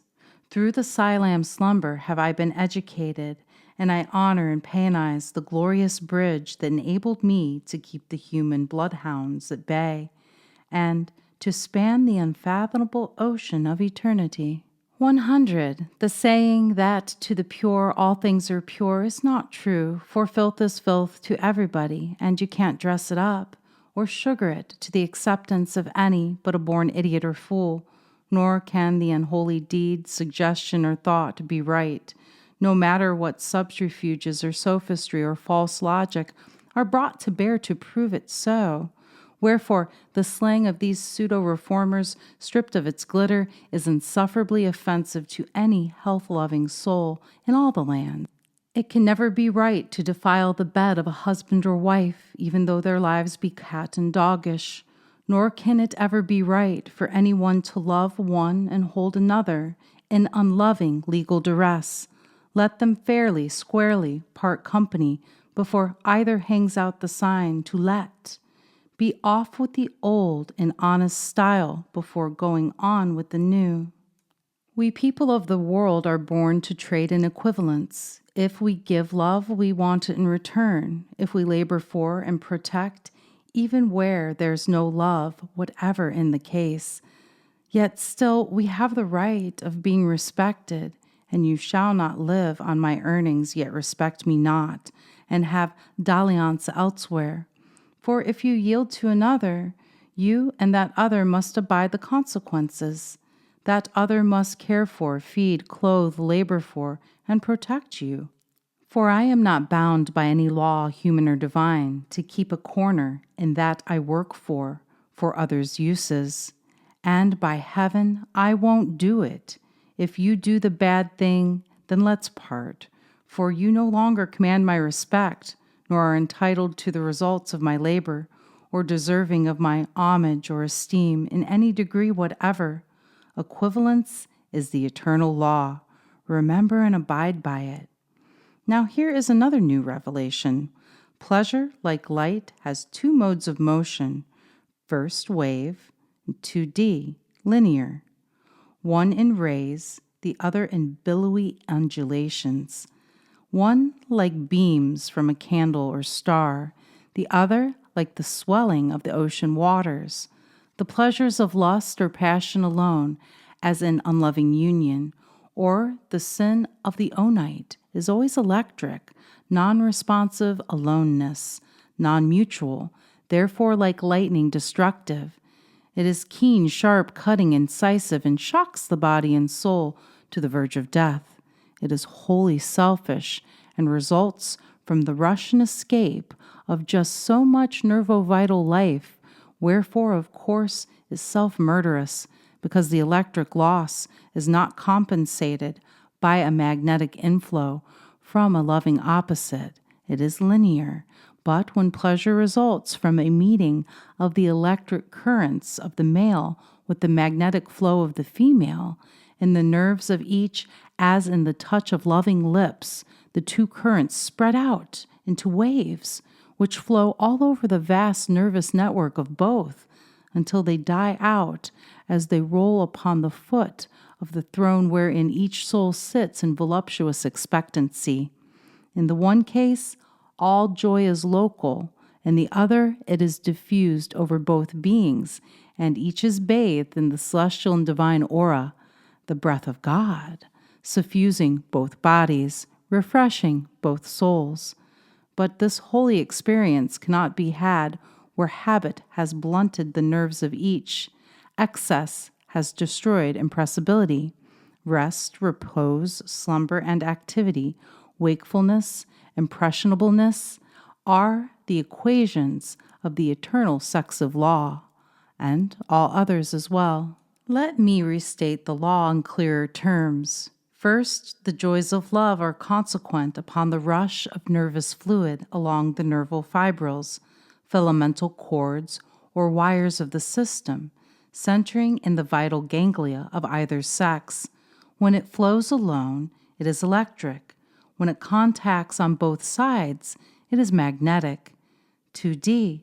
The fullness of love joy depends upon the plethora of vital life and nerve aura stored up in the ganglia of the system, but especially upon the greater or less stock magnetized within the mystic crypts appointed of nature for that purpose. 3D. The conditions essential to the maintenance of any special power of either soul or body, especially of love and its offices, which involves both, are regular remission, voluntary cessations of its activities for a period more or less protracted, and whose term depends upon, first, the amount of force expended in other directions, and 2D, upon the recuperative energies of the individual. Fourth, in order to reach the highest possible affectional life, there must be lengthened terms of an action, during which period the forces accumulate, the nervous magazines expand, the filaments grow stronger, more conductive, and sensitive at the same time, while morbid inflammations cease and the normal appetite succeeds to insane physio-passional burnings, which latter are unnatural, while the former is healthful. Fifth, the intimate relations between soul and body render each at times the tormented victim of and martyr to the other. Hence, love offices are never in order, save when each mind and each body agrees with the other, and the fourth combined and unite to one common purpose. Otherwise, disastrous results invariably follow. For loveless union is like a moneylender. It serves you in the present tense, lends you in the conditional mood, keeps you in the subjective, rules you in the future, and puts a period to you in the end, whereas loving union wafts you up to goodness, ripens you, increases the bulk of soul, and adds immeasurable joy to the sum total of life. Therefore, take care your love, and don't perish it in the using of it. Sixth, remember that the human soul is a musical instrument, played on by the fingers and the breath of God. Wherefore see to it that it be kept in tune, so that none but the finest symphonies are evoked. For it is only then that you can realize either the true stress or strain of being. Forget not that the soul is a republic, that each organ and faculty is one of the states, and that to ensure the commonwealth, each should conspire to one common purpose, the happiness of all. Seventh, life without love is perpetual death. To be truly human and purely good, we must love. To be strong, something must lean upon us, and they who live apart, isolated lives, are dwelling in the midst of viewless horrors, ready at any moment to take form and lash their souls to frenzy. We were born to love, to beget our kind, to bear children to the world and God, and failing therein, we defeat the very purpose for which deity launched us into being. 102. Ever since I began to write on this prolific and most vital theme, I have persistently, constantly endeavored to prove that the overstocked condition of the female labor market and the preponderance of the female over the male element in society were fruitful causes that led to the increase of social evil. And I now write to show that there are operating right here in our very midst the most wicked practices, tending not only to an increase of this evil, but sapping the very foundations of the morals of society. It is a startling fact that the number of marriages is diminishing, the number of divorce cases increasing, there being 44 on the docket of the Supreme Court for one term in a single county in Connecticut. The state of blue laws and steady habits. Another startling fact is that among the native element of society, the number of births is less than the number of deaths in many sections of all the states. A wicked and fearful extravagance in the mode of living, rendering marriage and housekeeping so difficult, is one cause of the decline of marriages. The poor classes must ape the style of the rich, and they make a great display when they marry. Being unable to come up to the standard, they remain single and plunge into sensuality and vice. It is estimated that in New York City and the surrounding suburbs, there is more than 200,000 females and quite as many men, living openly or in private lives of shame and sensuality. The same causes are operating in New York today that led the citizens of San Francisco years ago to form vigilance committees, and for the same purpose, viz., to correct intolerable evils and to purify the political and social atmosphere. Marriage and employment would have a tendency to check this fearfully growing evil. The better portion of society must look to it, or this element in their midst will rush by the pathway of ruin to restore the equilibrium, for they cannot wholly escape the dread influences and effects.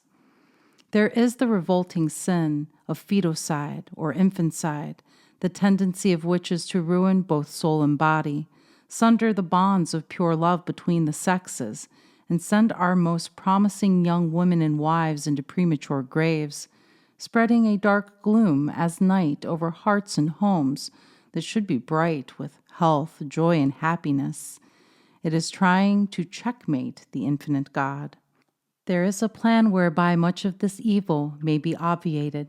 I am aware that it has been tried, but never in right down earnest in these states or under municipal surveillance. I refer to the establishment of matrimonial bureaus under sworn commissioners and direct care of public authorities. So far, all such affairs have been in the interests of money-seeking panders and procuresses, and to afford better facilities for supplying men with victims and mistresses, and bagnio keepers with ruined girls. There are scores of thousands of both sexes without any chance of finding mates, and they are rushed to ruin through personals and blind advertisements, and in trying to sail towards honorable marriage, run straight upon the reefs of social vice, and are forever lost. No one wants to be bad. No one sighs for harlotry or libertinism, and no one prefers a life of shame to one of honor and respect. Hence it is the duty of the state to take measures to prevent all such false steps, and establish bureaus wherein women and men, too, may find suitable mates and establish decent, comfortable homes, instead of filling baginos, gaming hells, jails, prisons, syphilitic hospitals, and premature graves. All of us have human hearts and human feelings. We were created duo-sexed, expressly that we might commingle our natures. The soul needs love just as much as the body requires food. Love starvation, the nostalgia or homesickness of the soul, is the most terrible evil that can oppress the human spirit. Reader, think how dreadful must have been the suffering that inspired these lines, the requiem of a breaking heart. Out from his palace home, he came to my cottage door. Few were his looks and words, but they linger forevermore. The smile of his sad blue eyes was tender as smile could be, yet I was nothing to him, though he was the world to me.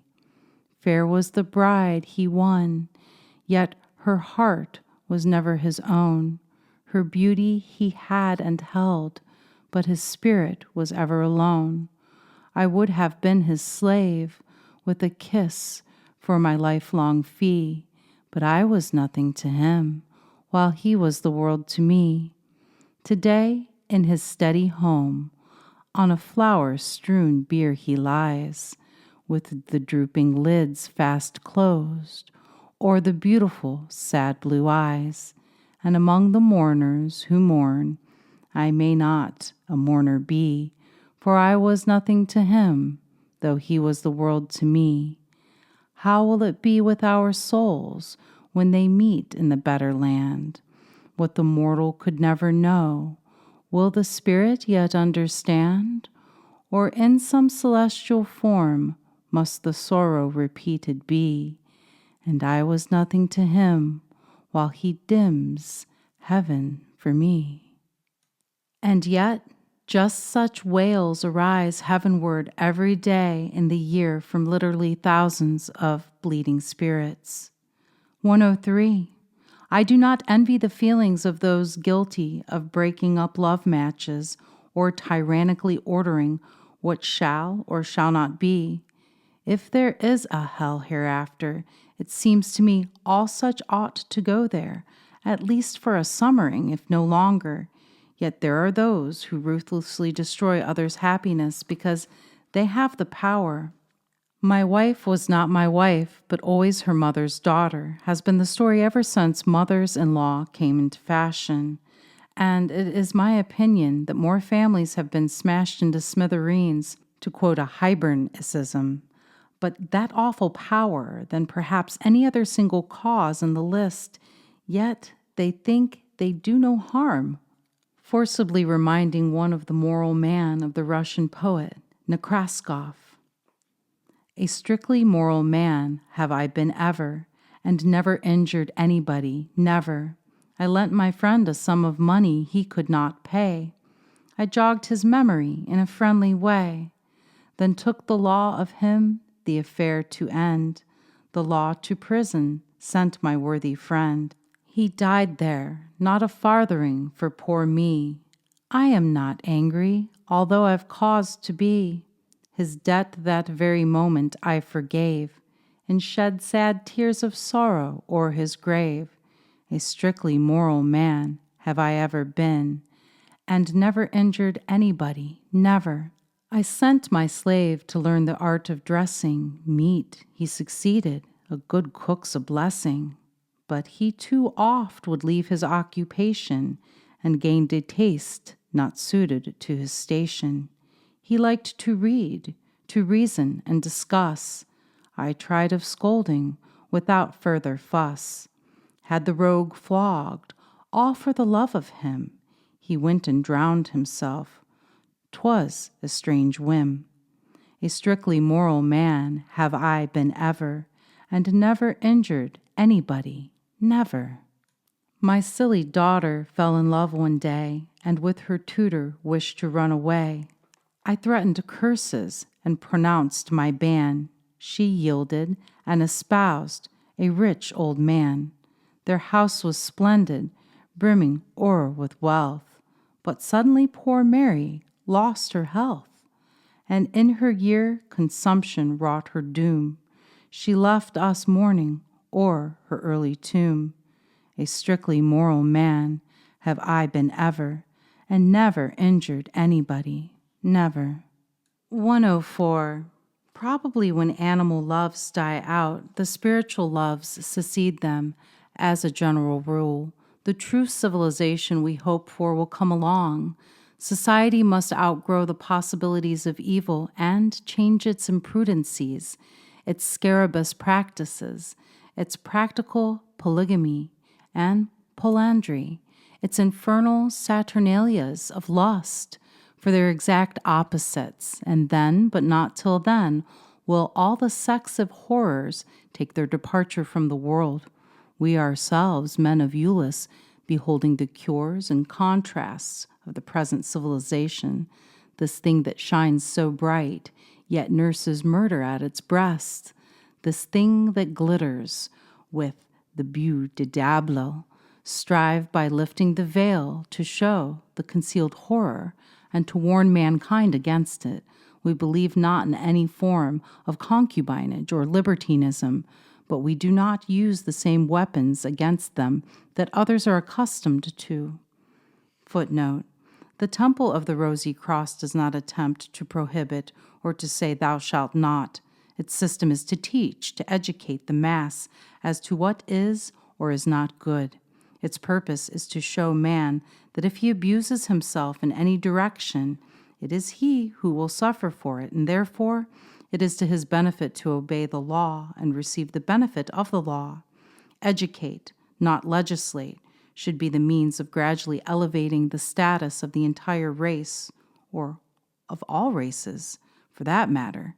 Suppression has never accomplished real good, but has always resulted in giving birth to new crimes and abuses, resulting in harm to the race 1,000-fold greater than the thing which was intended to be suppressed. We propose to make every man and woman master and mistress of themselves and enable them to detect the paste from the diamond. 105. Of late years, there has run a chain of peculiar crime the whole length and breadth of the United States, from Maine to Texas, Boston to San Francisco. It appears as if the archfield of lust himself had invented this new enormity. I allude to the systematic rapes by terrible violence or by drugging of young children, girls from 5 to 15 years of age, and generally by hoary-headed scoundrel lechers, rheumy-eyed, filthy, wholly disgusting in every conceivable sense. Many of these awful crimes are the work of demonized men, acting from sudden impulse upon their own responsibility. But there is every reason to believe that there exists an atrocious gang with its headquarters in New York City and having its laws, rules, countersigns, and passwords, with branches here and there all over the vast country, and members in nearly every considerable city, town, and village in the land. There are papers which advertise their regular meetings, albeit in a blind way, so that none but the initiate can understand. The principal idea that forms the soul of this infamous band is young girls are by them supposed, while pure in proceeding and just subsequent to puberty, or their natural advance into womanhood, to be endowed with the power of prolonging the life of him who shall first, by means foul or fair, if it be possible that such a horror could, which it cannot, never can be, fair, succeed in debauching her. It is supposed that 2/5 of her allotted term of life will, by the deed, be transferred from her to him, and that the life-stock thus obtained can be and is shared by all others of the band, on the principle of magneto-vital transfusion, not of blood, but of nerve aura. Thus the band of 40 would gain an average of 1 month's continued life beyond the allotted term of each as the result of one outrage, but which they term a gentler name. It is to this band that is to be contributed 8/10 of child rapes, which by their ultra horror so frequently shock the nerves of the people of the world. They are all sworn to secrecy, and the traitor is liable to sudden death by murder, the pistol, knife, or poison at any moment.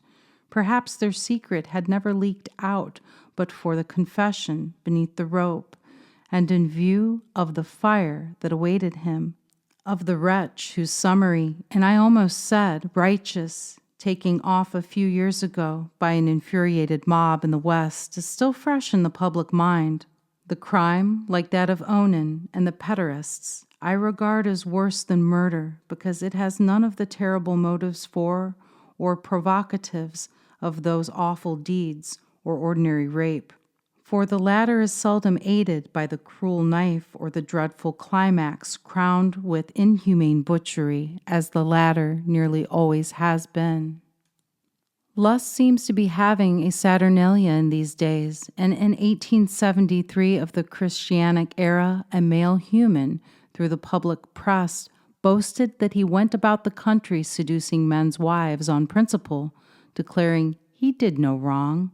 Onanism is mainly a physical disease, but the other crimes, excluding the boasting libertines, meaning one Moses Hall, the author of a shocking personal experience, are the deliberate actions of lost and conscienceless human souls, in other words, of human brutes, not yet immortalized. 106. In September 1873, I attended a convention of ultra-radicals in Chicago, led by a noted agitatress, with whose courage and persistence in advocating her views I was particularly pleased, and took my stand on her side because of her sex and her persecuted member of it besides, and not because it was, is, or ever could be possible for me to view the social question from either her standpoint or that of her conferrers. I do not, cannot, never did believe in promiscuity, as some claimed and said woman did, but which I heard her emphatically deny, a little while before either that convention closed or some people's eyes were opened, as mine certainly were, through an incident that occurred in the hall. However, on the ground of her gender, her companionship of fair play for women, her splendid attack upon the unjust and unequal taxation laws, and because of her right to fair and candid hearing, I maintained in Chicago, as in Boston, the year previous when the same woman was up for office, stout battle in behalf, not of her peculiar doctrines, but of human responsibility, individualism, and the sacred right of free discussion, and I would have stood by the side of any other human being under similar circumstances, even though, as in this case, nearly every one of her points of doctrine were and are quite dissimilar and antipodal to those I hold upon the same questions. I defend her right to fair hearing in her bold, iconoclastic attack upon the wrongs of women and the injurious marriage system of today. I by no means could see it right for one man or woman to share the favors of another's wife or husband, for I was barbarian enough then to have sickletized him who should victimize a loved and loving wife of mine, and I would have justified any other man or woman in the same procedure then. I justify them just the same today, and hope to till I pass away, provided always that she was not to blame, assisted not at her own disgrace.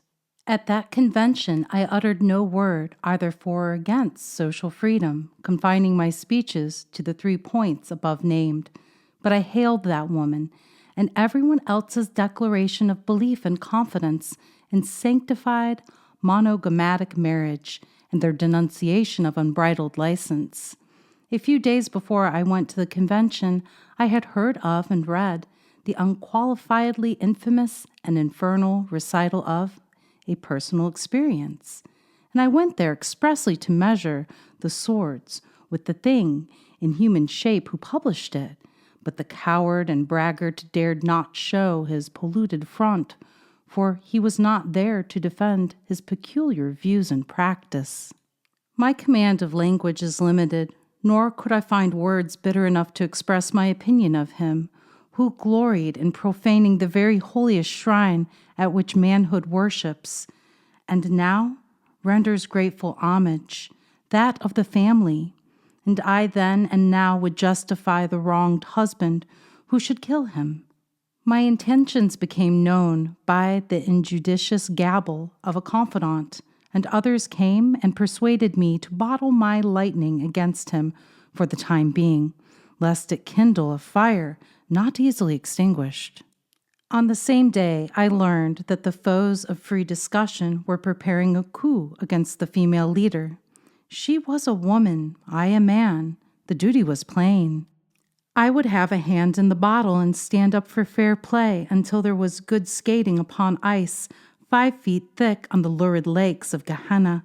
I took my stand, and committing the author of a personal experience to the care of God and his own conscience, fairly and deftly threw that bone of contention entirely outside of the rather warm arena, but in doing so, proposedly allowed myself to be misunderstood by many people in the conclave and throughout the nation. I sought in my speeches to make 2 points only, and they were these. First, the individual nature of the human soul, its actual life, its personal responsibility, and destiny. And 2D, I declared my belief, and here repeat it, that a female adulteress or harlot is no worse than a male libertine or voluptuary, that neither is beyond the range of pardon, and that I could and do alike pity her who falls from force of circumstances, poverty, presence, opportunity, importunity, and organization, and him who, distracted and rendered passion mad by a billowy expanse of beautiful, snowy, palpitating bosom, loses his 7 senses and follows straight in old Adam's wake. In the Chicago conclave, as in all my works, I pleaded for the female outcast and held that she who through misfortune stepped aside and became a mother ere a bride should not be held in less esteem than him who brought the trouble to her door, that it is but fair to remember our own weaknesses and give the helping heart and hand. I think so still. And it was in allusion to what the leading woman of the convention said on that very point that I uttered the memorable sentence, "I will stand by this woman," naming her, in the utterance of such views until there's good skating on ice 5 feet thick upon the lakes of Tophet. And so I would, and wherever and whenever a wrong is to be righted and human justice dealt out as God's eternal is. 107. It is impossible for me to denounce as an unmitigated scoundrel and villain any human being whose misconceptions of manhood and human duty and obligation lead him to trample upon what most of us regard as holy, for we may not know the hidden causes underlying his actions.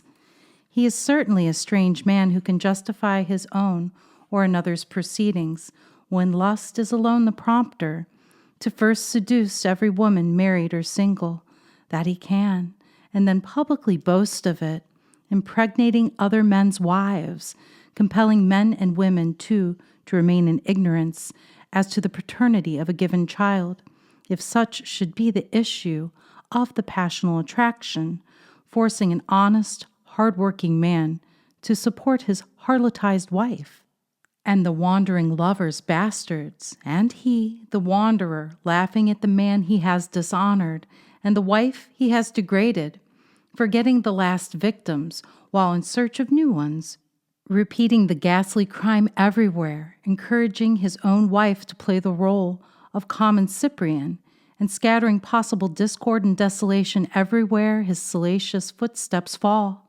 Supposing such a being to be sane, then such a thing in human shape, who would deliberately win the favors of any woman, save a very common courtesan, and then brag of it, to her shame, and his own dishonor, is too small a specimen of the genus homo to be tolerated in society, calling itself civilized. Savagery is his status, and to it should he be relegated. But a civilized man of such views and practice is not sane, for he gives incontestable proof of being the victim of chronic prostatic inflammation. Undoubtedly of onanistic, but more likely of pederastic origin, and thus being sexually mad, is a semi-responsible cerebro-prosthetic maniac to whom the universe appears as one grand discus or yoni, and himself the aspiring priapic phallic godling. Footnote: the time is not far distant when everyone guilty of a crime will be carefully examined as to his physical and mental condition before sentence is passed. If there be nerve irritation, irrespective of the nature, this will be corrected by natural methods and the cause of crime removed. I never did by speech or pen advocate any of the peculiar social theories broached and ventilated in that or any similar conclave, for reasons already herein and elsewhere set forth in my various writings, and yet, because I held my peace upon the main question at issue, and in spite of the fact, I was held to have sanctioned and fully endorsed all the radical utterances there made, to have upheld what I have fought all my life long, the total abrogation of all marriage, and to have espoused the doctrine of connubial hand-fasting, or temporary marriages, and I know not what else of absurdity the foes of fair play and free discussion chose to invent and fashion in fantastic garb out of whole cloth to suit their own peculiar fancies. As I suffered by distortion, so did others, and yet the sun actually rose the next day. Love's alchemy, the marrow, res gesti, summing up. 108. Human marriage being triplicate, material, mental, emotional, has three offices clear and distinct. First, its functions are humanizing and perpetuating. 2D, they are refining, elevating, a means of soul growth. Footnote: see the private book Divine Alchemy for detailed instructions. And 3D, the purpose it serves, is a mystic one, for beyond all doubt and ultimate of the human is deific, a fusing, mingling, interblending, at one-ment with the omnipotent God. What came from must return to the center, and he who would be nearer God is he who loves the purest. 109. The test of all love is its self-sacrificing unselfishness, and all amative love is false, unclean, abnormal. Unless it be based upon the non-physical, it must be builded of respect, affection, that which is mental and spiritual, else it lasts not. 110. Woman loves easier than man, and it is easier broken unless its roots are grounded in her very soul. Then it is next to death to give it up. When a man loves in right down earnest, and from the feminine side of his soul, it, all other things being equal, overmasses, outweighs, any love modern women, society people I mean, are capable of. But take the two, and probably the two loves will balance each other, with this eternal fact in woman's favor. She is self-sacrificing, and her love, when it is love, is untainted with earth, is never external, never merely sensual. 111.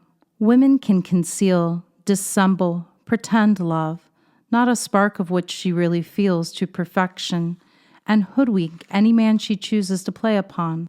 But a woman, with her eyes open, cannot be served the same way by a man, for love, if it be real, tells its own story. More men love their wives than wives love their husbands. He cannot make believe half as well as she, for the lady can coolly kiss a man with the intent of playing upon him at the very first chance, embrace him with a load of deceit in her heart. But when a man loves, he loves all over. Blast it, and you destroy him. But in these days, love as true and solid as that is exceedingly rare indeed. 112. No wicked person can truly love and remain wicked. That is the redemptive, salvatory, and alchemical power of the divine principle. True-heartedness is the corrective agency of the great human world and human soul. Without it, we are ships on the stormy sea. with a wild rush of angry waters threatening to submerge us at any instant. With it, we are lifeboated into fair havens and secure anchorage. With it, we arise into the bliss and blessedness. Without it, misery is our lot. For it is the telegraphic system wherewith God engirdles the worlds. From him it goes, to him it returns, bringing up from the deeps the poor forlorn ones it finds there, and stringing them like beads to hang around the neck of the ineffable and viewless Lord of infinite and superlative glory. 113. At first love springs up and surges in our souls a newborn and strange power, which rules us with a rod of iron. At the start it is vague, general, diffusive, and we are glad without knowing the reasons why, like unto the babe, quickened in utero, and we are irresistibly urged to center it on someone, some reciprocating soul, and unless we do, wretched are we.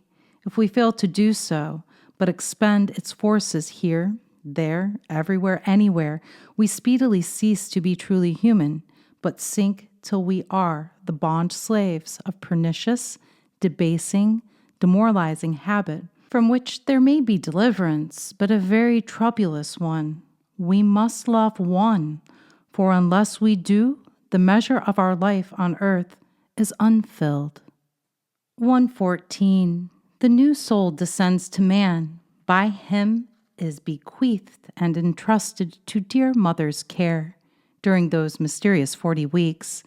By her it is robed in flesh and blood, and during the wonderful and thrice holy process she needs all the vital life that he can spare, and it is his bounden duty to impart it in every possible form, from the gentle caress to the kind word and act of tender gallantry.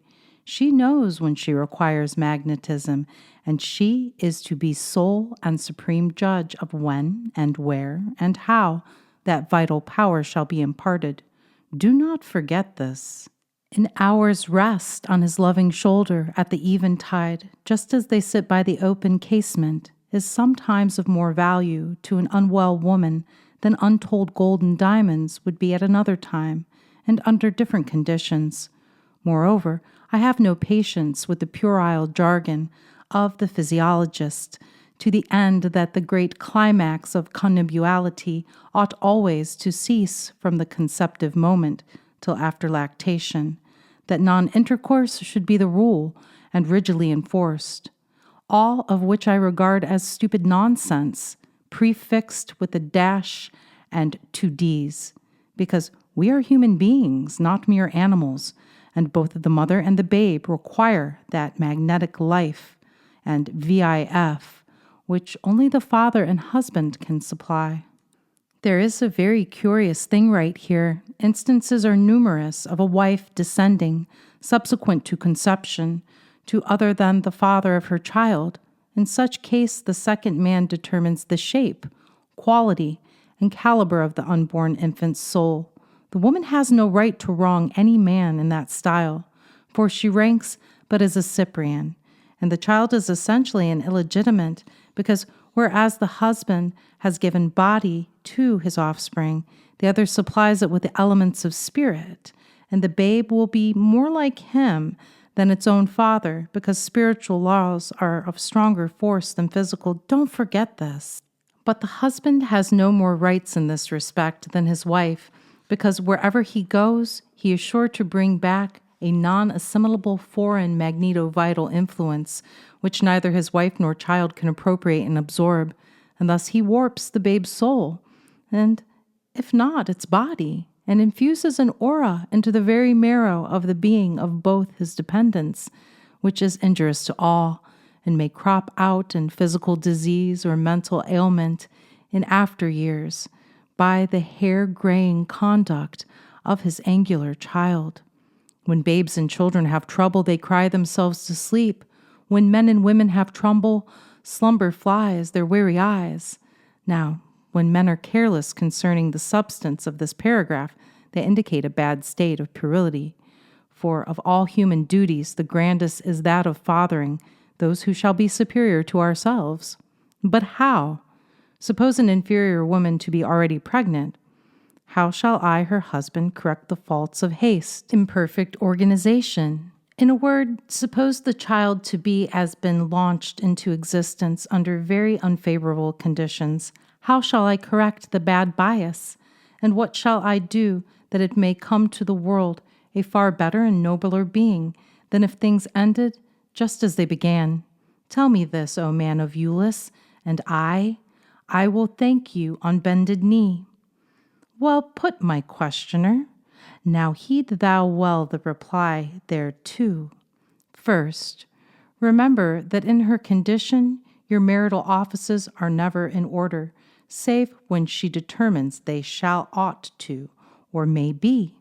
To D, that if offered and accepted at any other time, a direct injury results to the mother and her unborn child. 3D, wherefore in frequency is the true policy to be pursued if you hope for good results. Fourth, remember that consummation is threefold, of body, spirit, soul. That then the greatest streams of magnetism flow from husband to wife and wife to husband. That said magnetism is a vehicle conveying the states of the soul, body, and spirit, and through it, then, both of the mother and child may be blessed or cursed, poisoned or purified, filled with divine life or charged with the quintessence of horror and hell. Well, do you see the point? Do you understand your duty? And do you perceive that if by restraint you add vigor to your entire being, and when she invites you to share it with her, you do so, wishing, willing, praying that untold good, unnumbered blessings may follow and result therefrom, that they will come, just as sure as God reigns? If you do not so perceive it, it is high time you did. Were you an initiate of Eulis, you would find out more on this wonderful point. But as it is, take what I herein give you, and God grant you may profit by it. 115. Love and love only can secure the devotion and heart fidelity of a woman, and any other sort is not worth having. When a woman loves, even if unreturned, she is a heroine, but if returned, she is happy, which is a great deal better than heroism. 116. Married people ruin their homes, even though loving ones, by unwise and untimely association. It should never be a matter of course, but ever and always a dual inspiration. Otherwise, it is defective. 117. Woman and man are not equals. They are diverse compatibles. Each contrasts and opposites the other, offsetting in all ways. The two together constitute the being called man. Either alone is but an incompleteness, a halfness. Neither owns the other, but are joint interestants in the social compact. The idea of ownership is what has made marriage, as it is today, a jangle, wrangle, jangle, anything, everything, but what it should be. It were well if we would, each of us, constantly bear in mind that we conquer oftenest when we stoop to do so, and that more is to be gained by graceful sacrifice than stubborn reliance upon reserved rights. 118. The second purpose of marriage is the peopling of the spaces. Its essence is spiritual. In true marriage, there is a mutual infiltration of soul. Once it happens that nature, in slowly molding each to resemble the other, proclaims that marriage is real and true, but not all the ceremonies on earth could fuse a couple of natural antagonists. If these likenesses are not observed, it is a pretty sure sign that there is but little love coursing round that home side, and still less flowing through the channel of their lives. We do not want to find ourselves growing away from each other, but infusing natures and blending spirits to coalesce with our opposites, effecting a chemical union, admitting no separation, and the only solvent of which is the grand alkahest, death. And if the marriage be perfect, even death is unable to change it. Footnote: the perfect marriage would be based on real affection and true love. The pair would be balanced and exactly mated. Love is the one law that even death cannot interfere with, And those who truly love in this life will await each other, know each other, and love each other in every sphere of activity, irrespective of where it may be. Love outlasts the law itself. It continues after all other things fade away. Reader, don't be a fool. Don't lavish your love on one who talks but never acts it. I, the author of this book, tell you that if your heart is overflowing with affection, you are in all the greater danger of the first filling some empty, bladder-like being with your own soul's sphere, and then falling desperately in love with it, only to waken from the dreadful sleep to find him or her a diabolic sham, and yourself wrecked, ruined, prostrate, helpless, broken-hearted, deserted, and wretched beyond description. Prove all things, especially proffered love, and when you find it real, give rein to your soul, but not till then. 119. When a couple are alike, equally choleric, mental, physical, frigid, or the reverse, passive, positive, magnetic, electric, tall, slender, fat, active, indolent, then such are constitutionally, temperamentally, and in most other respects, not adapted to each other. And if they are not careful, there will be more down than up, discord than its opposite in that family. But where such persons have already cast the die of what passes current in these days as marriage, there's wisdom in seeking to create or build up an artificial harmony, which care and time will render habitual, natural, and permanent, because habit becomes even stronger than nature, as witness the use of narcotics, which all are disgusted with at first.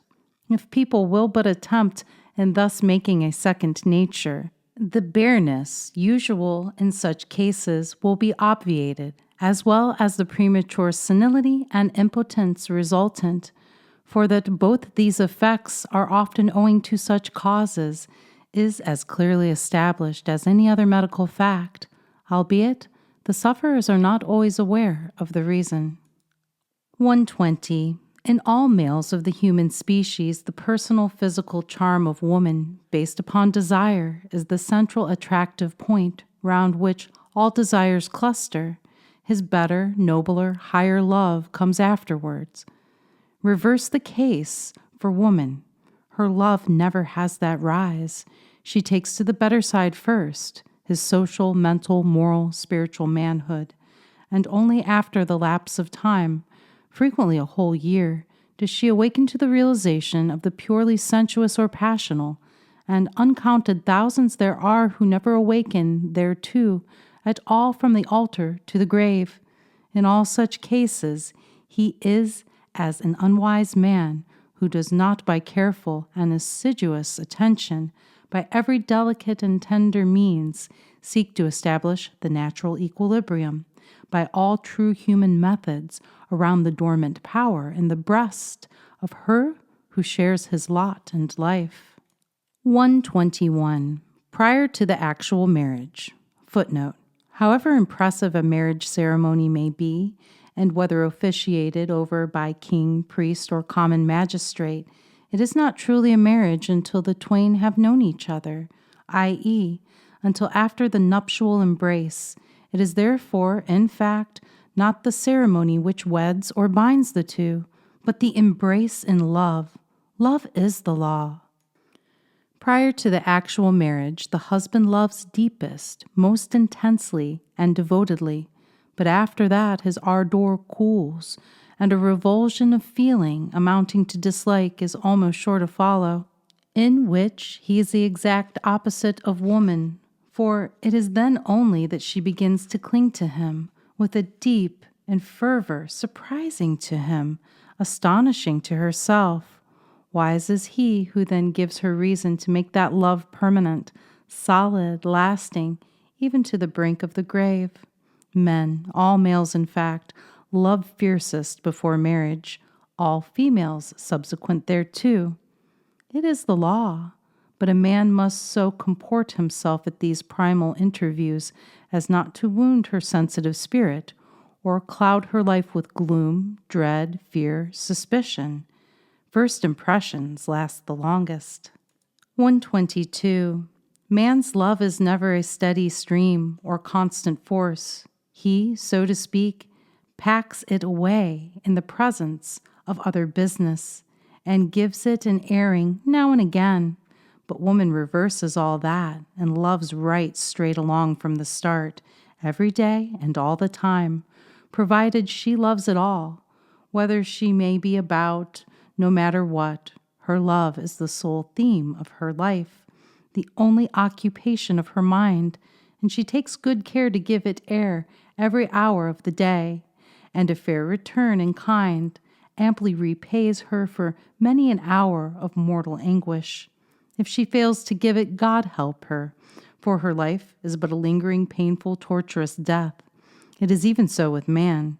If he loves, as I have loved my God, and after long months of toil awakens to find his idol but a phantom, that he has been embalming a doll in his own heart and loving it, but getting no return, what wonder that madness comes, and that the wild beating of his heart and throbbing of his temples drive him to the brink of ruin, until he stands toppling on the cliffs of suicide, doubtful whether to leap or not, and only saved by the omnipotent hands of the interfering God. 123. Lust ties man to the outer walls of human life and keeps him there a prisoner, feeding upon the poorest of husks.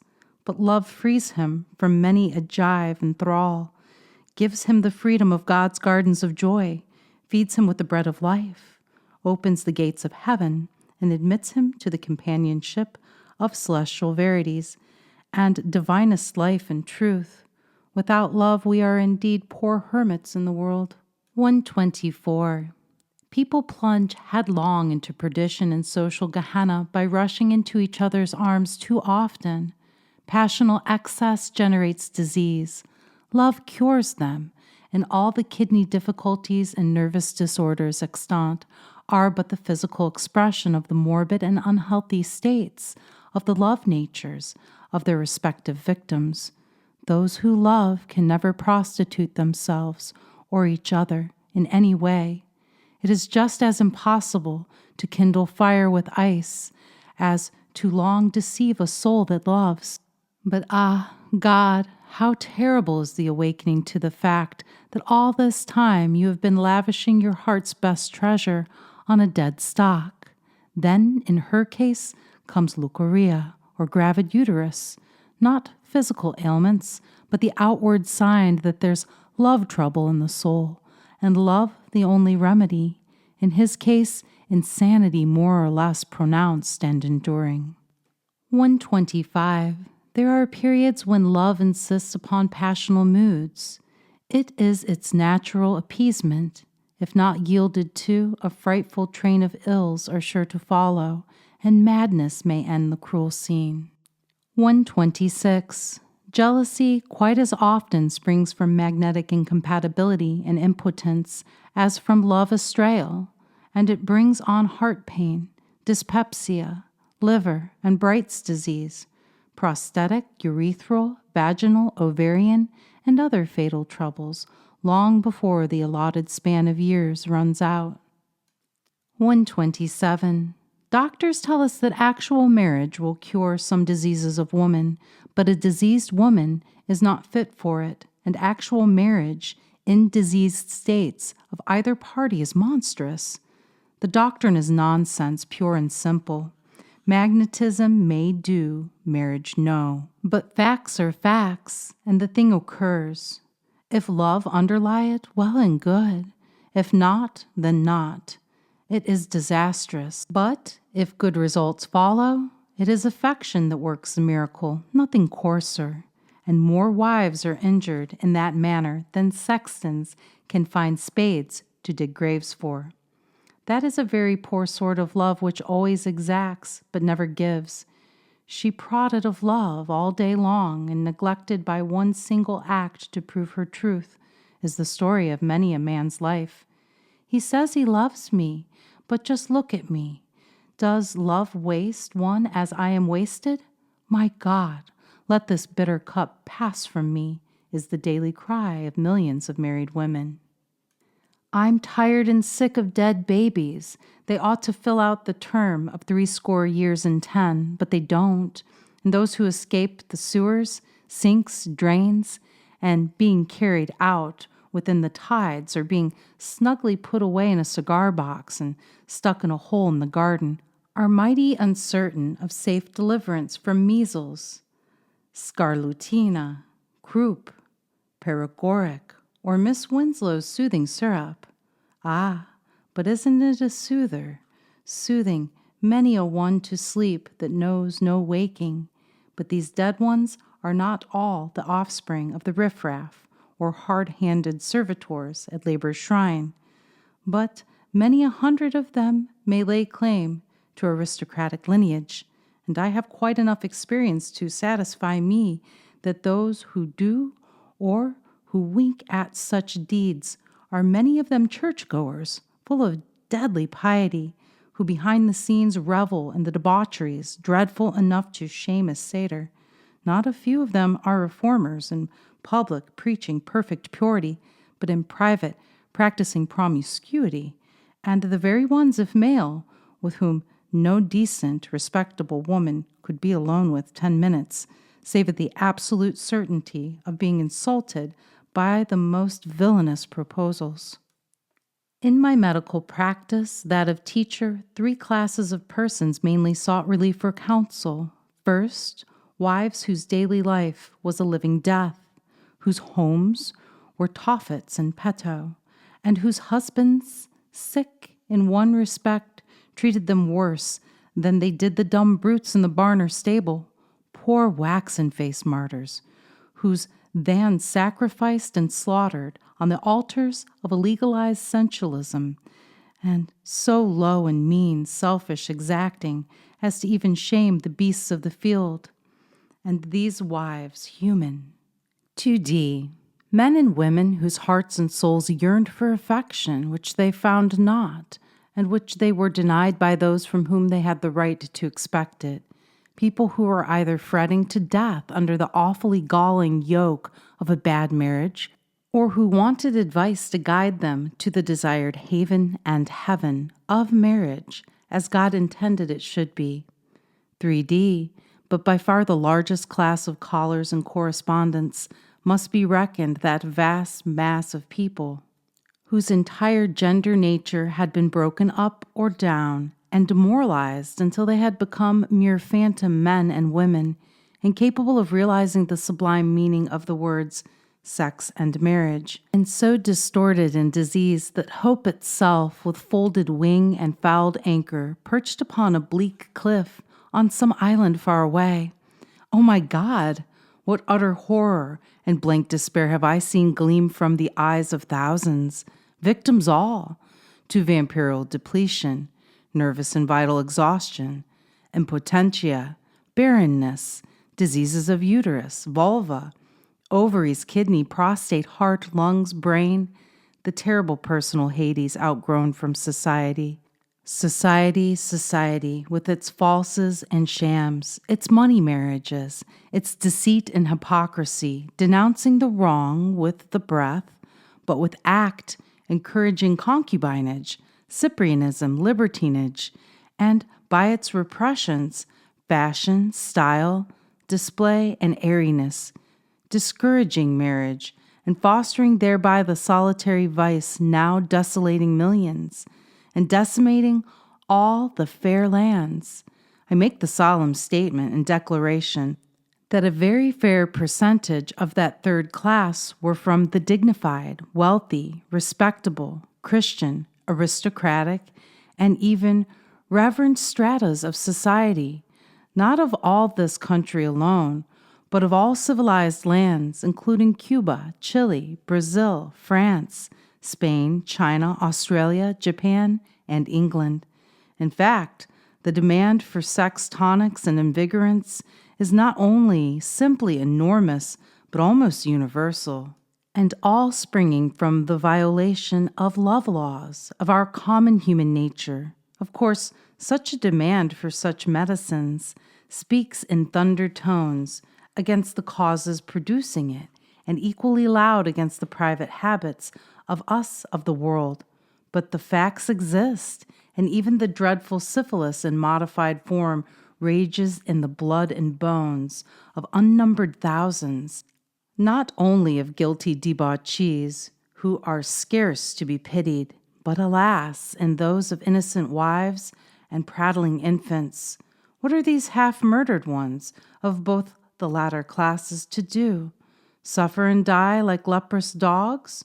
Or are they to reach forth and make desperate efforts for physical salvation?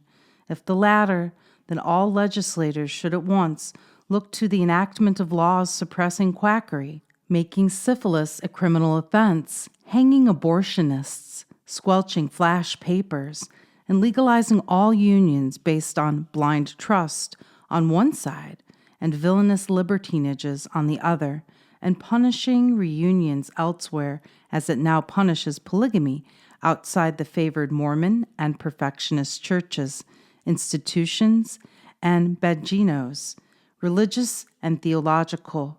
Shame on the press, the first estate of modern nations, that it hesitates to launch its thunders at the class of wrongs just cited and hurl them forever into Hades.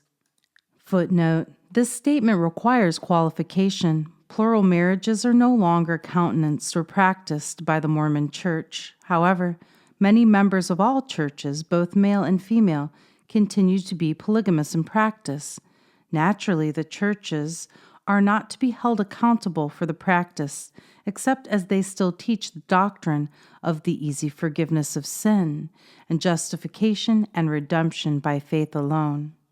Firm in the right, the public press should be, the tyrant's foe, the champion of the free, faithful and constant to its sacred trust, calm in its utterance, in its judgment just, wise in its teaching, uncorrupt and strong, to spread the right and to denounce the wrong. Long may it be ere candor must confess on freedom's hordes a weakness and venal press. It is generally admitted that there's something wrong in society, but what the cure is or shall be is not so apparent. One class of people advocates social freedom as the panacea, whatever that may mean.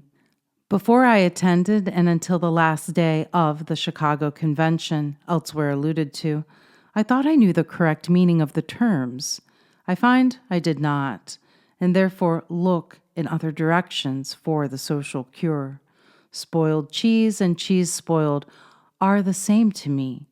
Not for my life can I see the difference in the moral grade and status of Cyprian or libertine on the payrolls, and the same impulse and passion being the spur and motive.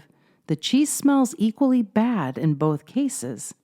It wouldn't be a bad thing to make it a punishable offense for any MD to call syphilis by the nicer name of scrofula, thus fooling honest wives and screening recreant husbands, even if they are well paid for their white lies.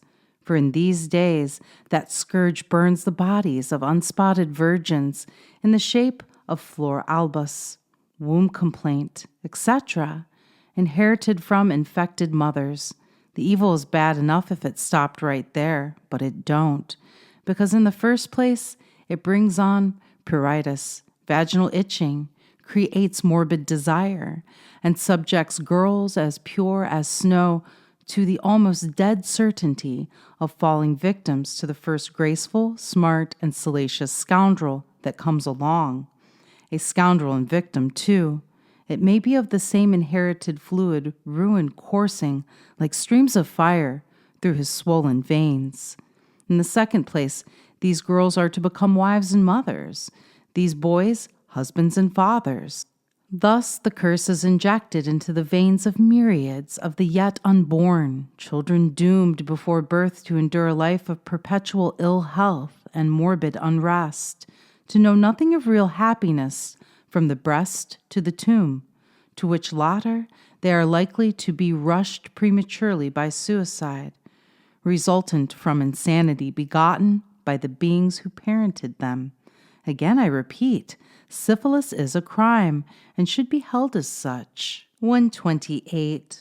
Love is multiple in form and mode. Sometimes it will endure and suffer long. At others, it will die as if lightning struck, but the dying sort of affection is not worth tying to. Never. Irish love is gallant but non-lasting, and is more affectional or amicative than ardent and amative. Negro love is diffusive, hilarious, sensual. Oriental love is sad-eyed, dreamy, vague, skied, poetic, rapt, heavenly, divine, but not keen or passional. Spanish love is fiery, ardent, impetuous, terrible, scorching, consuming, tender, but not enduring. German love is parental, maternal, filial, domestic, dead level, and mainly physical. It has no Italian heights, no sunbursts, no mountains or valleys, no anguish, no great joys, no hilltops crowned with glittering sheen. French love is superficial, lascivious, and when youth is gone, a thing of memory, not of fact. English love, like its food and architecture, is solid, lasting, nourishing, life-prolonging, good to have, but has no extremes. Scotch love is domestic, but mealy. Northern love is like that of the Felidae, catty, scratchy, periodic, poisonish, often downright brutal, and never tender, delicate, or refined. Yankee love is fitful, uncertain, changeful, passional, moody, seldom more than superficial, because the Yankee faculties are all engrossed in one grand object of American life, dollars and dimes, dash and display. Western love I know but little about. Judging from what I saw in Ohio is so-ish, not deep, cool, calculating, and seldom drives its victims to suicide, because only the heartful sink to despair. Lastly, Southern love is volcanic, chivalrous, gallant, true, tender, jealous, safe when earnest, devotional and devoted, genuine and manly. The well-bred Southerners are the true ladies and gentlemen of America. I never met but one mean man among them in all my life, and he was descended from a French family, born in Limerick, or the Cove of Cork. They have less sharp intellect, perhaps, than the northern people, but more soul. Hence, while subject to fevers, amative weaknesses, they are free from. 129. An old man should be very careful of the intimacies of wedded life. He should change his amative for amissive ardor, because all old people are more or less troubled with embolism, a clogging of the veins, nerves, arteries, muscles, all the viscera, with the limy, chalky, carbonaceous, calcareous refuse of the body, such as the organs cannot get rid of, and the accumulation means a cessation of physical joys and vigor, and ultimate death. When embolism prevails to a considerable extent, the organism is a dangerous thing for that man, and death stands close by whenever he forgets that he is no longer a youth. But if such will insist on being foolish, they should get rid of the embolism and cleanse the body of all superfluities in the shape of phosphates, alkaline or acid, dissolve the clayey refuse, and evacuate it at once, else sometime he may, in repeating youth-like follies, so shock and shatter his nervous system as to rob him of what few years remain to him on earth. This cleansing process is quite easy of accomplishment, as I have elsewhere stated, and while alive am ready to instruct about, and this point suggests another closely connected with it. 130. Self-venery is more often a disease than it is a vice or crime. In either case, the fault or habit is easily corrected, cured, and broken. All that is necessary is to prescribe medicines that will repress the amative appetite and for a while seal up the ducts. The waste being stopped, of course, strength accumulates, for the rich, vital life is retained, assimilated, and the diseases of nerves, brain, and pelvic viscera disappear before the returning march of vigorous and triumphant health. 131. I cannot resist the desire to repeat my warning against the ruinous and suicidal policy of conjugal frauds, that is, carrying the marriage to a point short of completion. But I have additional reasons, and they are these. The shock to the nervous system as at least 10 times greater in such cases than the normal rite, or even its dreadful counterfeit. And I never saw a case where it had been a habit that a man was not terribly injured, cerebrally as well as nervously. In all such cases, sanity was a diminishing ratio, and the brain injured almost beyond the power of reparation. The natural office must be naturally fulfilled, else the strain on the blood vessels of the pelvis is so great that premature impotence is sure, while that upon the cerebral arteries means insanity, paralysis, brain softening, spinal disease, apoplexy, and death. Unless both realize what God intended, ruin, sooner or later, is the inevitable result. In cases where the sensuous equations are not alike, the more rapid nervous action can be retarded by an effort of will and God's design to be accomplished, not frustrated. 1/2 of the sudden deaths of middle-aged men result from this cause. 132. Many husbands, by various means, have so impaired their personal vigor as to be semi, if not wholly impotent, but instead of imputing it to the right cause, they attribute it to some fault on the other side of the house, and poor she leads an unhappy life in consequence. Footnote. The term impotent is an error here. This same mistake is made in all literature, both philosophical and medicinal. A man may be impotent, yet not incompetent. He may be incompetent, but not necessarily impotent. The word incompetent, i.e., physically incapable, should be used in most of these instances. Now, this is all wrong, but the cure quite easy. First, he should occupy his own chamber, solus. 2D, breathe deeply. 3D, be much in sunshine. 4th, drink no liquors. 5th, bathe often. 6th, eat solid beef and unsifted flour, no potatoes at all, and in 4 weeks he will recuperate all his lost energies and be a man again. For while he remains a weakling and a passional imbecile, he could not be happy with the best and fairest wife that ever was fashioned by the master hand of omnipotence. Footnote. When this was written, beef, rich and rare, was the almost universal remedy. Many of the present-day potent agents were wholly unknown. Today, solid beef is seldom prescribed, except where the vital forces are exceptionally low. And even then, the endocrine treatment is much to be preferred, because there are then neither animal acid nor urea to contend with. None need suffer from incompetence, except those who have succeeded in destroying the soul itself, or who are past that age when youth and vigor are normally part of the physical body. 133. It often happens that from some occult reason there is a great deficiency, even to the extent of horror and disgust on the part of some ladies, whose lords, not realizing the enormity of such conduct, lead lives of insistence and reap crops of passive yet enforced compliance on the part of their victims, shall I say.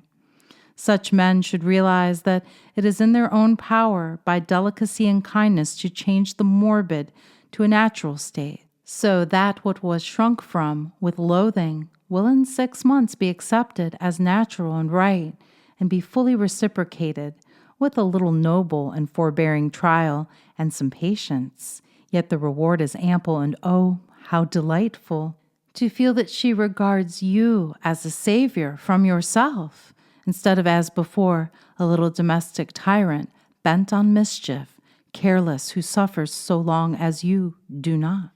134. True manhood and all that it implies proclaims itself in nothing so well and fairly as in the tones of our voices.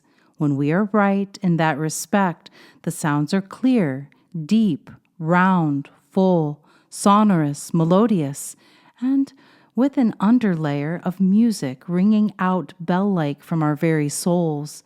It then shows that we are right, both at the emotive and brain centers of our duplicate being.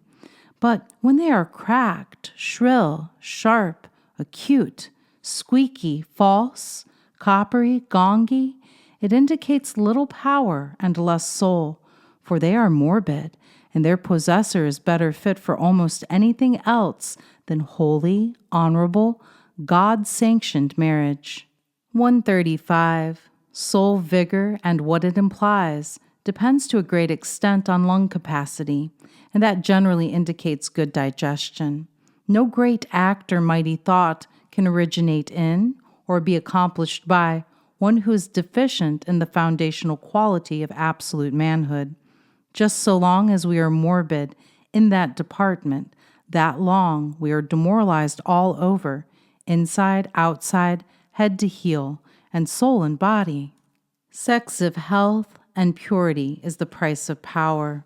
We cannot have it on any other terms whatever, wherefore truth be one, love builds up the entire being, while any departure therefrom, any degree of promiscuity beats the soul's wings to the ground, cripples its energies, lays it low, just as summer torrents lay low the ripening grain. As a thinker, I regard that as one of the most important of all truths. In nothing is this rule more imperative than in the cases of such persons as desire to cultivate their inner powers of being, for any passional excess or variety as certainly disarms the soul, seals up the spiritual eyes, blunts the inner power of perception, and ruins the capacity for psychovision, as that water and fire are antagonistic. It is said that one cannot serve God and mammon at the same time, and it is equally certain that we cannot cultivate the better and loftier powers resident within us, and at the same time give a loose rein to the carnal passions of our nature. 136. The force of genius is the force of gender, and both are the force of destiny. No man or woman can be truly great unless their amatory natures are well developed. In my medical practice, I first cured people of innumerable diseases myself, and then taught my pupils how to do likewise, by firstly, secondly, and lastly, getting them right sexively, after which dear old nature carried them straight up the hills of health. When a man is full of vigor, he scorns to do a mean thing, because he feels himself so much a man. You pick out all the scoundrels and drivers of hard bargains, and that portion of their nature will be found missing. No color in their faces, no manhood in their being, too mean to live, too miserable to die. On the other hand, when a lady's periods are non-acid, pure, regular, she's mighty apt to be very pleasant company to whoever chances to pass by that way, and her very smile is a ray of sunshine straight out from heaven. But just as soon as the fleur blanchies appear, she begins to sour right away. And a woman in either state should forever be held apart and sacred, for she is no more capable of wifeliness at such times than is the weanling crawling on the floor, why everyone can see at a glance. 137. Death is but the beginning of some people's real trouble, and marriage is generally the commencement of everybody else's, for there's so much morbidity afloat that people are perverted before marriage and remain so afterwards. Such can never avoid slander, scandal, backbiting, but take thereto as ducks to water, because the foundations of nobility are sealed up, and neither man nor woman thus characterized can live at peace with any other of God's creatures on the footstool. Such wives either fool their lords or make home too hot to hold them. Such men neglect their wives, and general chaos reigns supreme. Now if such would but take pains to revive and cultivate the true instinct, the road to happiness would open straight before them. 138. When the skin of the face, hands, arms is loose and flabby, it is a sure sign of three things: kidney, bladder, vaginal, urethral, brain, or uterine trouble, originating in affectional disturbances, of chronic discontent, and of the need of cure by affection. Let this be done, and they who would love and be loved breathe deeply, and the physical ailments will disappear. Promiscuity can never do it. I have heard doctors recommend it, but I have no patience with them or that other ilk who contend for variety in love. To me, they are but human toads bent on besliming the morals of mankind. I defy any sane man to love the wife whom he knows shares with another favors to which he alone, by their mutual troth, is entitled. Public opinion sets in strong tides against such doctrine, and although it is sometimes pig-headed and wrong, yet in this it is unquestionably right, because no true, genuine man or woman is willing to, or capable of, sharing the love which ought to be exclusively their own. Lecherous human halflings advocate the doctrine, but it is always on their side of the house, at the expense of someone else's wife or daughter. It is simply monstrous and impossible for healthy people to be happy in variety. 139. People who have no charity towards those who, by pressure of circumstances, place, opportunity, or magnetism, step aside and commit a social fault, will upon analysis be found not overly sound at heart, secretly unprincipled, and woefully lacking in the basic elements of genuine man or womanhood. Prudes are not perfectly clean in all corners of their souls. Those who demolish bagnios are usually bagnio patrons. Rakes and libertines have less mercy than their opposites, while those who say a good word for the fallen are the ones who know how it is themselves to be spat upon, maligned, lashed, scorned, neglected, and that, too, by those unworthy to latch their shoestrings, while they who hate the opposite sex give proof positive of foul personal habits within the secrecy of their own rooms. 140. Men often like their wives as household conveniences, yet never really husband them, and that's exactly what every woman wants but don't get, as a general rule.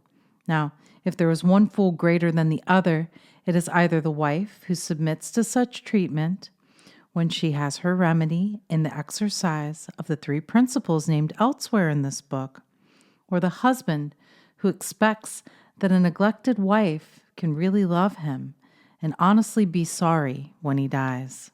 141. Virtue, not its opposite, is the normal state of man. Affection, not passion, is what we crave and yearn for, and finding are blessed. When we go astray, it is more from the pressure of circumstances than the natural inclination of our souls. Most of us were born wrong and inherit tendencies not good for us. Still, in the cultured, will we have a never-failing remedy. The heart's allegiance must first be turned aside before the body yields to passional breezes blowing from off the home shore. Wherefore I hold it better to not try to break the bad connection by force, but by applied will, re-win the straying one to love's arms again. 142. The essence of marriage is consent. Ceremonials merely publish the fact, wherefore it should be the law of every land that he who finds a woman worth seducing, and does it, should, by that act alone, be compelled to maintain and acknowledge her as a lawful wife, unless she sees fit to waive her undoubted right to claim and hold him as husband. The fact that a man has done such an act should in law bar him from marriage with any other woman. Such is the way in which I look at it, and if society would but adopt the idea, there would be fewer libertines and some millions less of ruined girls and forlorn prostitutes. She who robs a woman of her husband, or he who ruins a confiding girl, merits a season in Tophet, and if I were Brahm, would get it. Sure. 143. The more familiarities a single woman permits a man to take, the more he is sure to undervalue her, and the less she respects and honors him.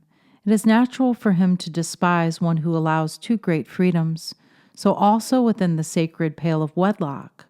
The very first immodesty on either side blunts the edge, takes the bloom from the peach, lessens them in their own and each other's eyes, and is the beginning of folly which often ends in divorce courts, the brothel, bagnio, or the grave.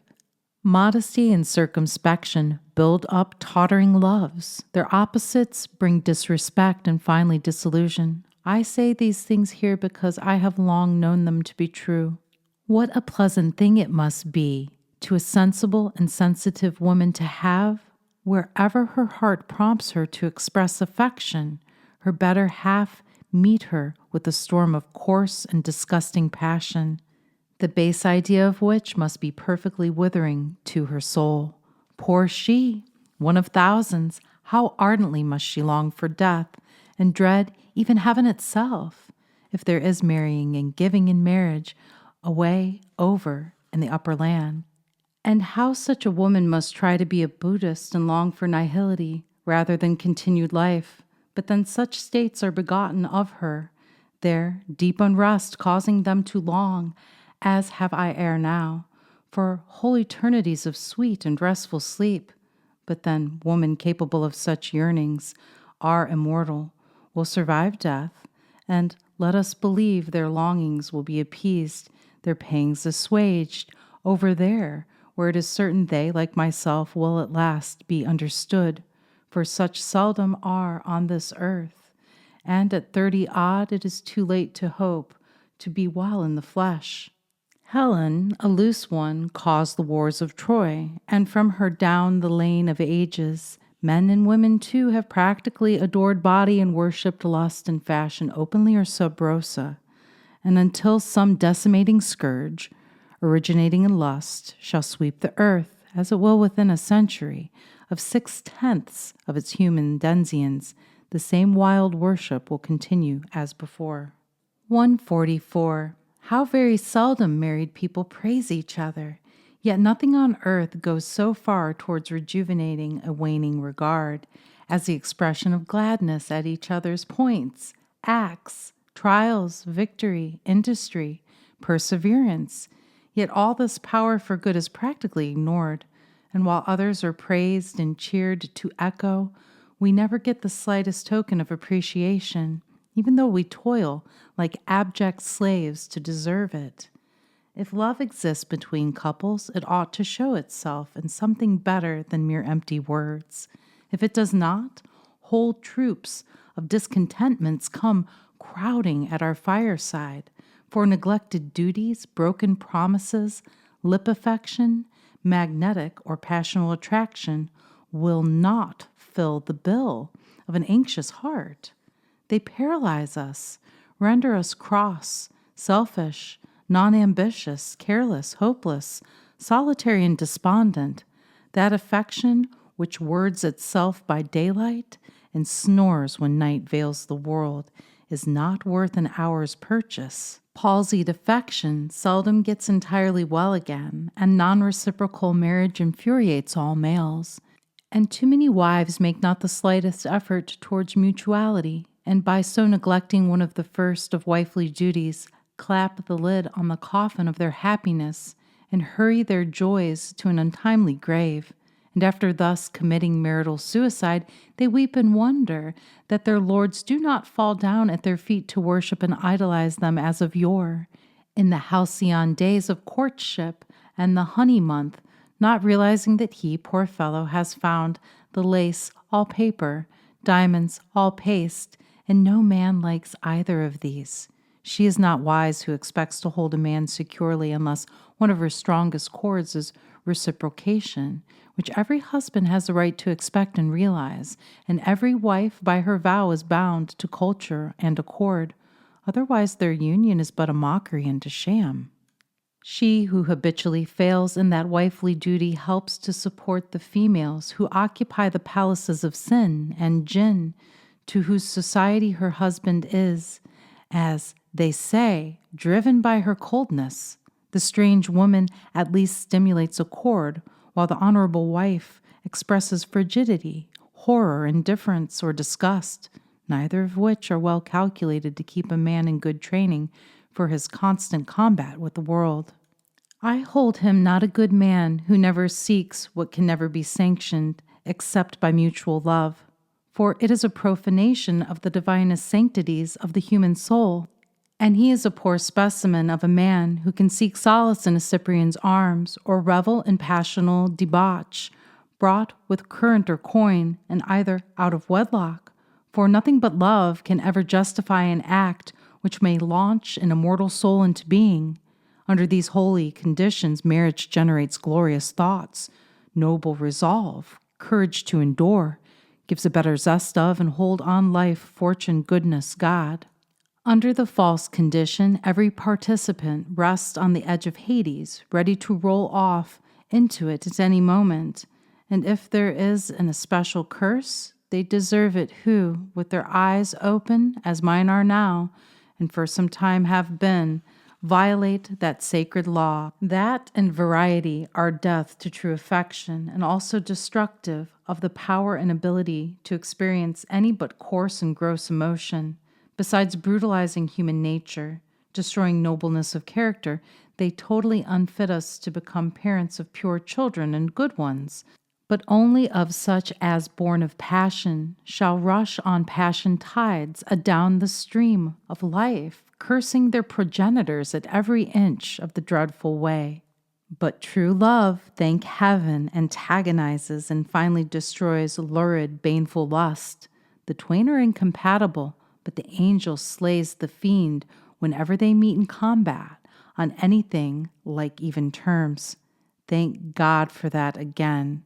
So be it forever. 145. There are too many million outrages inside, as well as without, the pale of matrimony. But these won't be when both sides understand and obey the law which underlies human nature everywhere. Men are chronically inflamed by reason of wrong life, are too excitable, hence unreasonable, and are apt to obtrude offensively, and far too frequently, for the best interest of all concerned. Wives yield when it is clear that from ill health they ought not, and cannot without injury. No human season occurs oftener than thrice a month at least, before, after, and midway of her lunar period. The first two being ovarian seasons, maternity may result. The latter is her periodic soul season, when motherhood is impossible, but soul blending the divine resultant. Here is another new revelation of sex, in the statement of a law discovered by carefully noting hundreds of cases in a medical practice of nearly 30 years. And it is one that ought to be conformed to because it will yet prevent innumerable child murders that else would result from ignorance of it. In announcing this law, I do mankind a service and save many a woman from risks they may not wish to encounter. It is held by some modern physiologists to be a law that if the wife reaches the natural demise of marriage before the husband and conception occurs, the resultant will be a boy, whose nature will resemble her own far more than it will her husband's. But if the father anticipates, the product will be feminine, but she will be more like him than its mother. Thus, the gender of an inchoate human being can be predetermined by the omnipotence of will. All that is essential is the agreement as to what it shall be. Before ending this section, I desire to re-impress the great truth and vital law. It is this: where the husband or wife is ill, mentally, morally, emotionally, or in any other way, that illness can be assuredly remedied by them, if when lying by each other, they will but place their hands on each other's breasts, and will an interchange of vital life. It will instantly pass and repass, affording an exhibition of soul power that shall astonish most people, and this mutual impartation becomes not merely a physical nervous joy, but a most powerful magneto-vital health-engendering force, an invigorant of the most wondrous potency, a direct and holy prayer, certain to be honored and answered by the everlasting and very loving God. 146. Couples fail in being happy or rendering each other so from muscular flabbiness and consequent pulpiness of brain.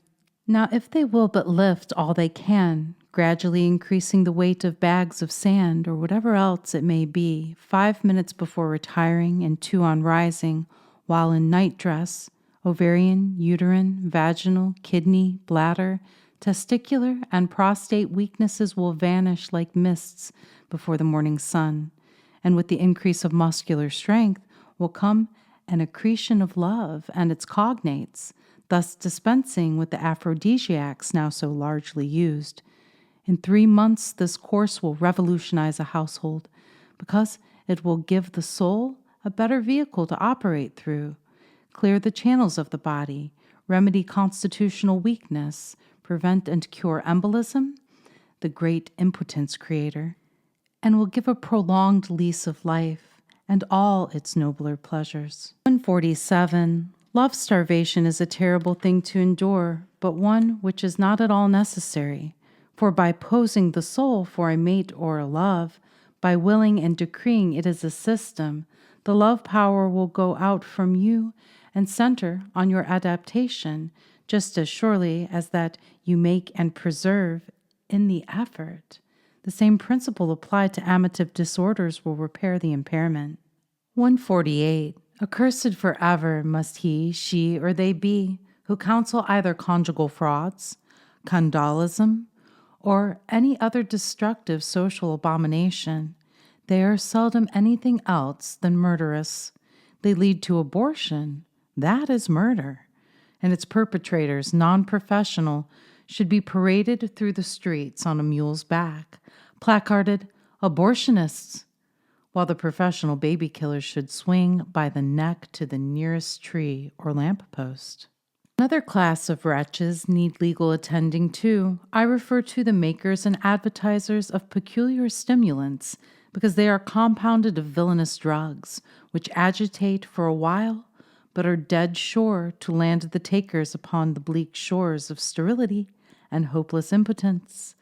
There are cases wherein sex tonics, invigorants, and direct aphrodisiac agents are absolutely essential to the restoration of amative and general health, but such are incapable of harming even a child, because their action is tonic and constitutional, and not sudden, fiery, and lust-begetting and destructive. There are plants, essences, tinctures, and extracts which, in the hands of good physicians, are effective for the purposes sought, while utterly non-dangerous and free from harm. Let such be used or none at all. Footnote. The Natura medical schools now instruct physicians of all schools who are really seeking to know the truth and have a heartfelt desire to help the suffering in the natural God-given remedies for the eradication of disease and physical weaknesses. The tendency today is more and more to return to nature and nature's agents in the prevention of disease and the relief of the ailing. Elsewhere herein, I have alluded to a paper upon the esoteric part of the grand topic of this volume, called the Ansoretic Mystery, in which form I have opened up certain knowledges which I deem quite essential to the complete education of every true adult person. Concerning it while I live, letters can be addressed to me, when dead, to my heirs, and those who will then become sole publishers of all my works. Footnote. The Ansoretic Mystery is found in part in divine alchemy in the mystery of Eulis, as taught by the imperial temple of Eulis, and most completely in a manuscript never mentioned to the profane, but open to all sincere neophytes of certain grades. The end of the vision. I promised to give the sequel to the curious vision related in the forepart of this book concerning the woman and the man.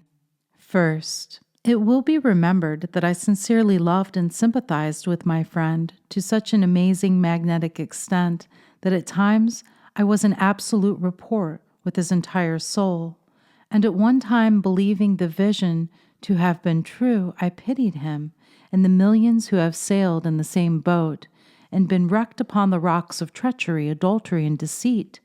But in this case the vision was not true, for the lady was then, and ever was, as pure as snowflakes, winging their way from space to earth, while still floating in midair. But she had, prior to leaving, associated a day or two with a woman of the world, who had suggested the strange question upon which the man had long pondered and morbidly brooded, and his loneliness and her long silence had strengthened his evil suspicions, which suspicions he had imparted to me, and I had entered into full sympathy with him, believing just as he did. 2D. My friend was an artist of wide celebrity, very magnetic, and ties of that character were easily formed by him, and to sever them was often as fraught with agony as would be pulling teeth from a sensitive soul, were that possible. Hence he was quite easily vampirized by unprincipled women, just as I have a score of times, in as many lands, in my own strange life, by female leeches, who, attracted by the magnetic fullness of the nature inbred from the dear mother who bore me, came to feed upon it, and deplete my very soul. This, be it known, being possible without the slightest guilt of a sensual character, for such is not always essential to the attraction of the vital life of a full soul by an empty cormorantic one. It was from the abundance of these she-fiends who clustered around me that for a time a semi-libertinish odor attached itself to my name, because being foiled in their desperate game and diabolic intent, they generally went off and took sweet revenge a la Miss Potiphar, and scandalized me far and near, right and left, Cyprians, vampires, ghouls, all, without a single exception, penniless adventuresses who came to learn of me how to victimize mankind, because I knew all the higher, white, as well as the lower and black magic, and they panted like the hart after the brooklets for the information they knew I alone, if I chose, which I did not, impart, but dismissed them, empty as they came. It is a curious circumstance of my life that the worst foes I ever made were first the people to whom I lent money, and 2D, those whom I refused to initiate into the mystical secrets adverted to above. For the fellow who invited me to Massillon after the Boston fire, finding I would not instruct him how to be a greater scoundrel than nature made him or God intended, perjured what soul he had, and thereby extorted nearly all I had saved from the fiery wreck 2 months before. The old man of the letter and young girl notoriety also turned upon me for identical reasons. The ranks of reformers are thickly strewn with unprincipled males and females too, and I have been done to the tune of thousands by adventuresses of that peculiar ilk, as in the La Hue case detailed in the book called My Curious Life, and in the case of La Bondette of the woman's book. So much for victimization through magnétisme mauvaise. To say nothing of another instance where, through a cleverly morphined pint of ale, bitter beer, it proved my mother's only son was relieved of some hundreds of dollars, compelled to execute a will and acknowledge a fact which never existed by the persuasive eloquence of a 6-barreled revolver in the hands of a male, and a 4-barreled one in the pocket of a thieving she-zingara. I therefore could pity the man. 3D. If you turn to the section of the mirror vision, you will see that it had prophesied coming trouble, to be followed by a calm, and also that I had utterly forgotten the fact for the time. Footnote, see the books Seership and the Magic Mirror by Dr. P.B. Randolph. About the same period in which my friend was in the trouble about the woman, that trouble was enhanced and exacerbated by the arrival of a female from California who had crossed the continent expressly to lay siege to his heart and passions. She was strongly sensuous, of fine presence, voluptuous, sharp, keen, practical, and totally devoid of honor and principle, yet fearfully, desperately in love with him, so that Between all the powers bearing on him, the man was entirely distraught, and that too at a time when from other causes he was ill, morbid, downcast, and very negative. He therefore had brooded on his wretched fantasies till himself was half daft, and I, his friend, through sympathy, was in full rapport with him. Fourth, he had entrusted the absent one with certain very important financial business, which she, in thoughtless mood, had utterly ignored and totally neglected. Consequently, he was angry.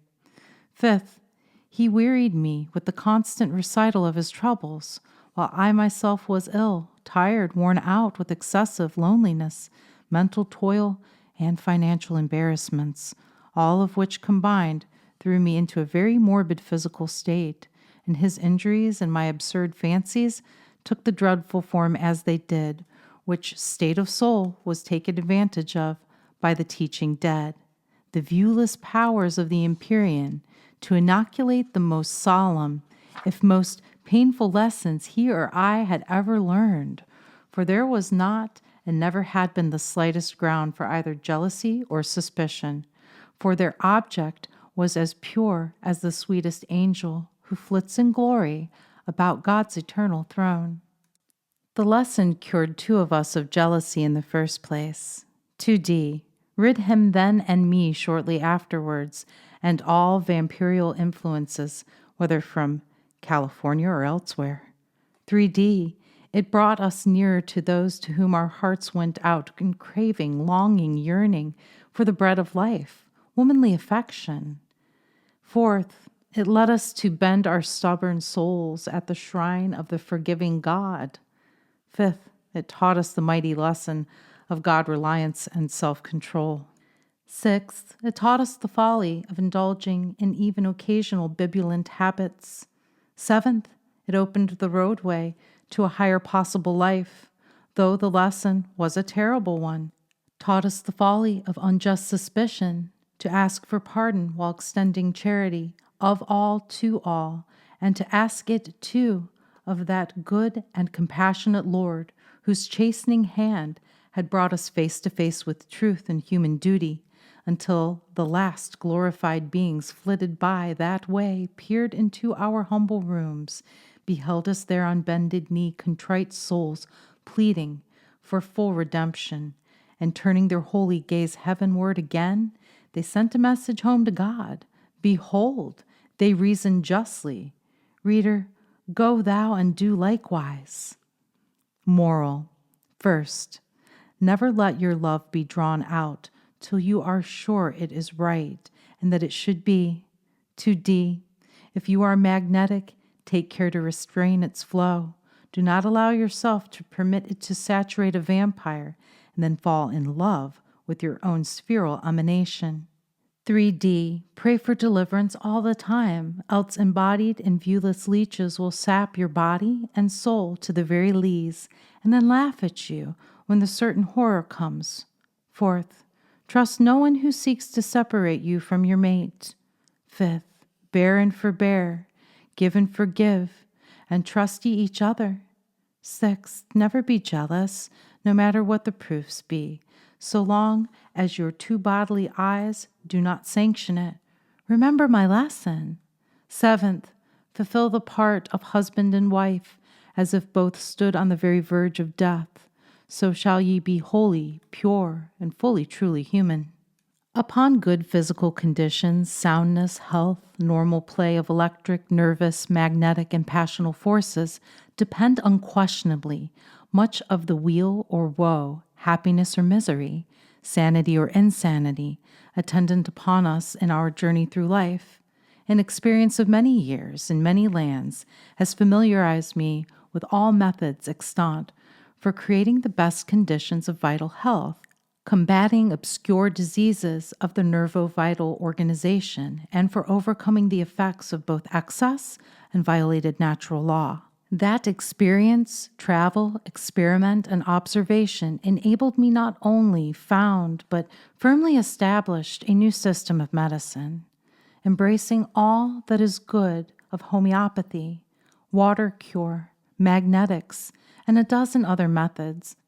I am nearly at the end of my career as a practical physician, but desire that my methods and systems may survive to bless and relieve mankind when my body shall rest beneath the hillside, and my weary soul shall sweetly sleep near the throne of my redeeming God, the ineffable One, whose hand has brought me out of the deeps and given me a crown of victory at this end of my half-century of life. Wherefore I propose to teach others a part, or the whole, of the magnificent system involved during all these years of toil and struggle, and these are my reasons for desiring to do so. Very many of the large-brained, active-minded people of this country, as is the case with the same class in Paris, London, Berlin, Vienna, Constantinople, and other large centers of population, labor under some form of nervous disease, caused mainly by cerebral exhaustion from mental work. Another large class, including both sexes, suffer the same troubles, but from different causes, the distressing symptoms being difficult to alleviate, much less to cure with the means at hand, for the reasons that until my discoveries and improvements, there was no absolute medical agent or pharmaceutical preparation in existence capable of meeting such cases successfully. And since my preparations during 25 years of trial have proved their unexampled power over all diseases involving nerves, brain, lungs, kidneys, and sexual organization, their popularity, without the adventitious aid of advertising, paid for certificates, and other modes of puffery, demonstrating this fact, I am proud to say the field of their usefulness is wholly unchallenged by the products of pharmacopoeia in the civilized world. In the experience of every physician worthy the name, numerous cases present themselves which may be generally defined as loss of magnetism, depletion of magnetic force, in other words, vital exhaustion, to cure which thousands have resorted to various hydrophosphites, preparations of liddy, valerian, etc., some of which undoubtedly afforded temporary relief, but all of which are impermanent and as dynamic remedies, and no other are adapted to that class of troubles, wholly and utterly unreliable. Patients who need and resort to such remedies, and in vain, for reasons self-apparent, may be classified as first, those who, forgetful that vigor is a gift of God, have exhausted the brain and nervous system by indoor life. Too constant mental application, of course involving loss of lung power, and hence, like plants in a cellar, are bleached out. The second class have lived too fast, and late hours, wine, and personal excess have stranded them midway of life's sea. The nerve fountains are run dry. Vital energy is sapped and gone. The existence is dull, feverish, wholly spiceless, and insipid. A third class have led such fretful, vexed, and troubled lives that without intentional error they have nearly extinguished the fire of life. A fourth class, embracing both sexes and all ages, from 10 years to 60, consists of those unfortunates who by neglect or other causes have become inverted, and by solitary habits, not to be mentioned, but whose terrific consequences must be met and conquered, have sapped and drained their vitality till their flesh is waxy, nerves unstrung, brains softened, and have become unreliable, changeful, angular, crooked, wild, shiftless, aimless, suspicious, lonely, nervous, easily affected by the weather, bad news, or gloomy, morose, scary, discontented, dreamy, fidgety, suicidal, secretive, now tender, then coarse and callous, now gentle, and then opposite, vapory, fretful, easily worried, wholly unfitted for life's most solemn duties, disquieted themselves, and estranging their best friends. They have become worn out, exhausted, and in the case of females, loaded down with troubles that would kill half the men living, often in their cases resulting in a morbid state of mind and body, and in men resulting in impotence and worse trouble. There is a fifth class whom disease has wasted and reduced so that there is scarcely life enough to make it at all desirable, and a morbid melancholy, almost utter despair follows. They have frightful dreams, flashes, headaches, palpitations, anger fits, hysteria, and angularities without number. A sixth class has gone to waste, impotence and senility, and at 30, 35, and 40 years of age, who with a little care could retain full vigor till 60 years and 10. The above list embraces first all the vast mass of people who are exhausted by mental labor and sedentary occupations, who from various causes are angular, excitable, nervous, and at times unaccountably morbid.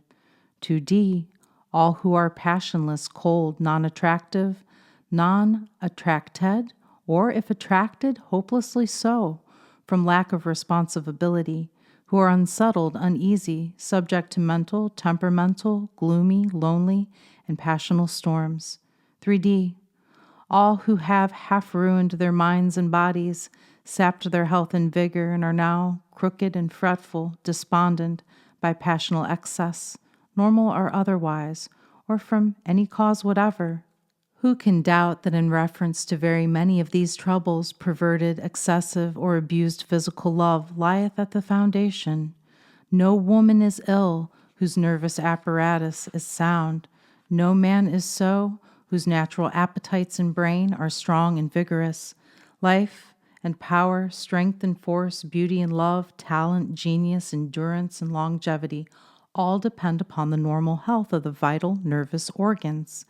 For when these are distorted, the whole being must and does suffer, and 9/10 of all the diseases of civilization originate in the disturbances of that portion of the human economy. The remedials I propose to teach how to manufacture will revive energy lost from whatever cause, for they are nervous force and vital power in tangible form, and act not by stimulation, but by invigoration, restoring magnetic and dynamic power when nothing else on earth can do it. Physicians and others are hereby given to clearly and distinctly understand that in no sense whatever are either of these preparations empirical products or patent medicines.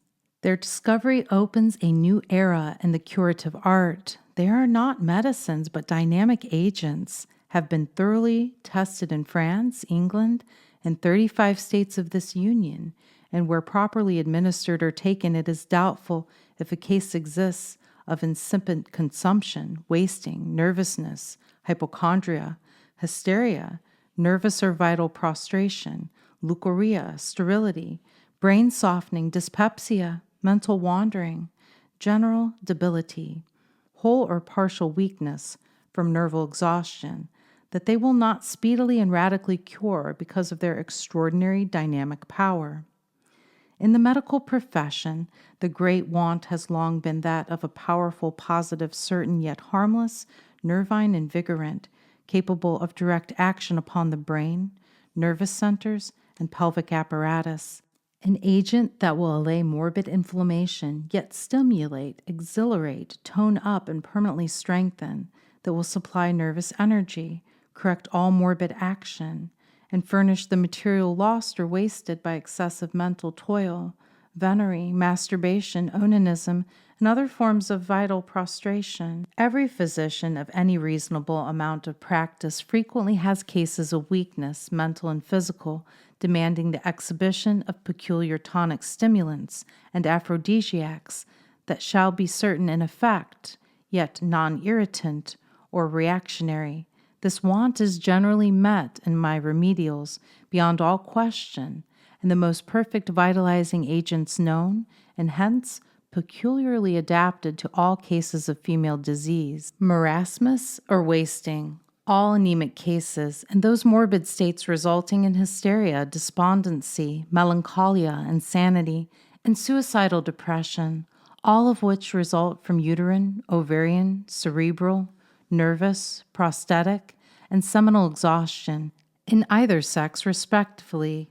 To meet and conquer especially severe and stubborn cases of all such, I propose to instruct suitable persons how to prepare and use the following list of remedial agents hitherto prepared by no one but myself, viz. 14 formulas embracing 1 Berosmin, 1 Lucina cordial, 1 protogene, 3 for eye diseases with instruments, 2 for accidental complaints, but whose effects are supremely terrible.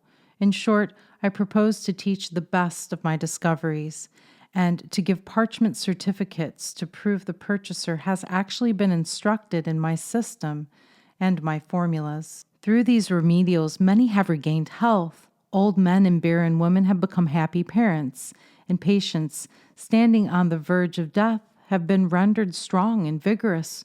Of course, not alone my medicines, but by the course laid down for their guidance, especially those set forth in my pamphlet on the prolongation of human life and power called The Golden Secret.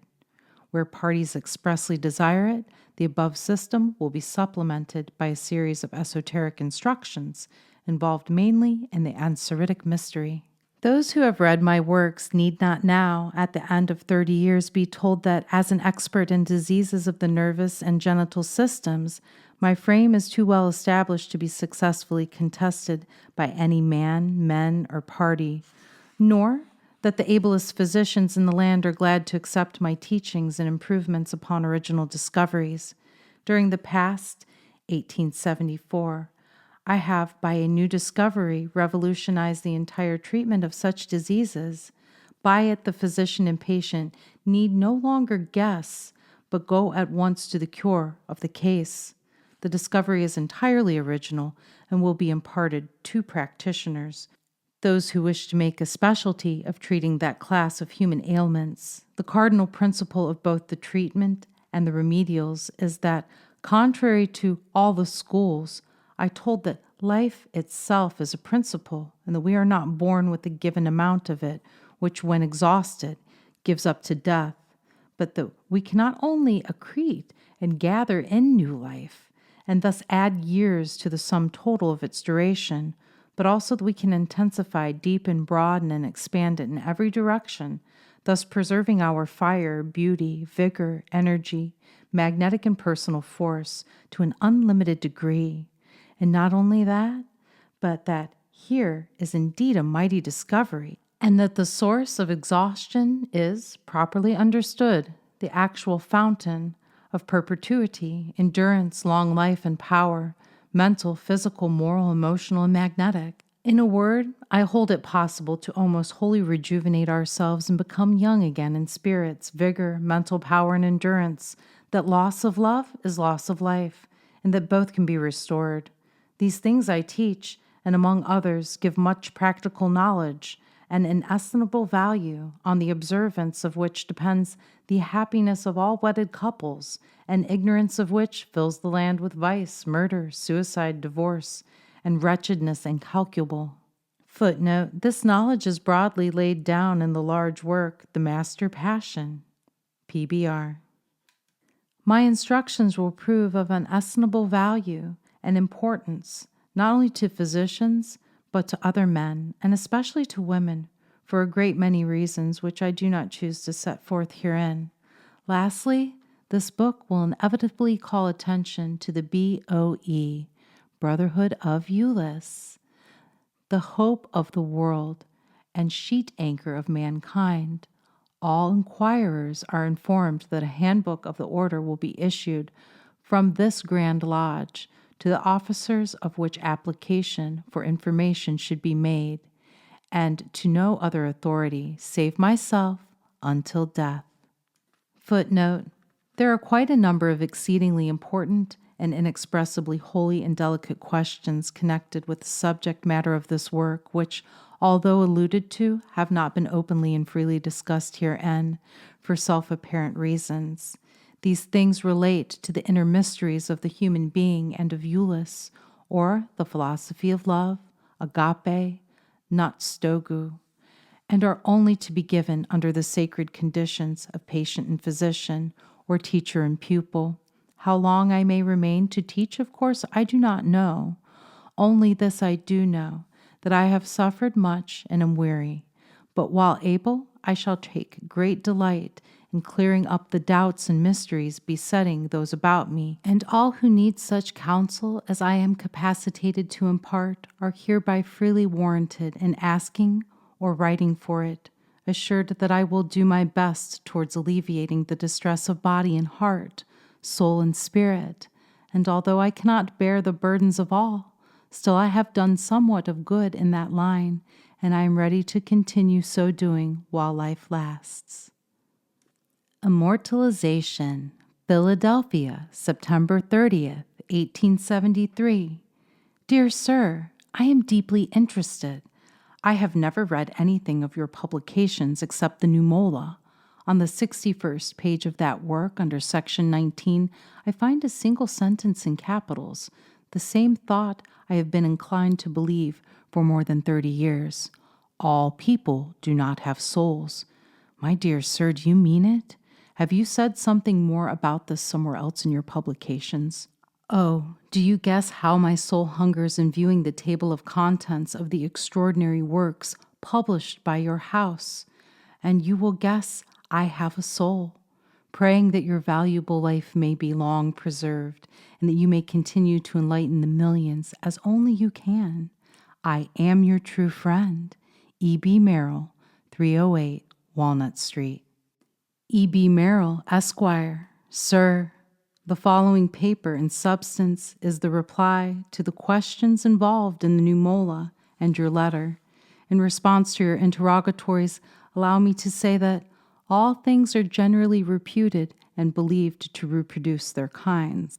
That is regarded as a determinate rule and strict, unswerving law of nature, but it is not wholly true, nor an unchangeable law, because there is a law of spontaneous generation, both in the faunal and floral departments of nature, both vegetable and animal life produced by other than seed germination, some of which have and others have not the power to reproduce their kind, instances of which are altogether too numerous to need special mention, as for instance, the various acari, produced from powdered flint, which had first been calcined to white heat, and the familiar phenomenon of lizardesque beings originating from salted cabbage in dark, moist cellars, and still further, the occasional production of the low-type baboon by the arrestation of gestation in pregnant negresses, an instance of which occurred in Charleston, South Carolina,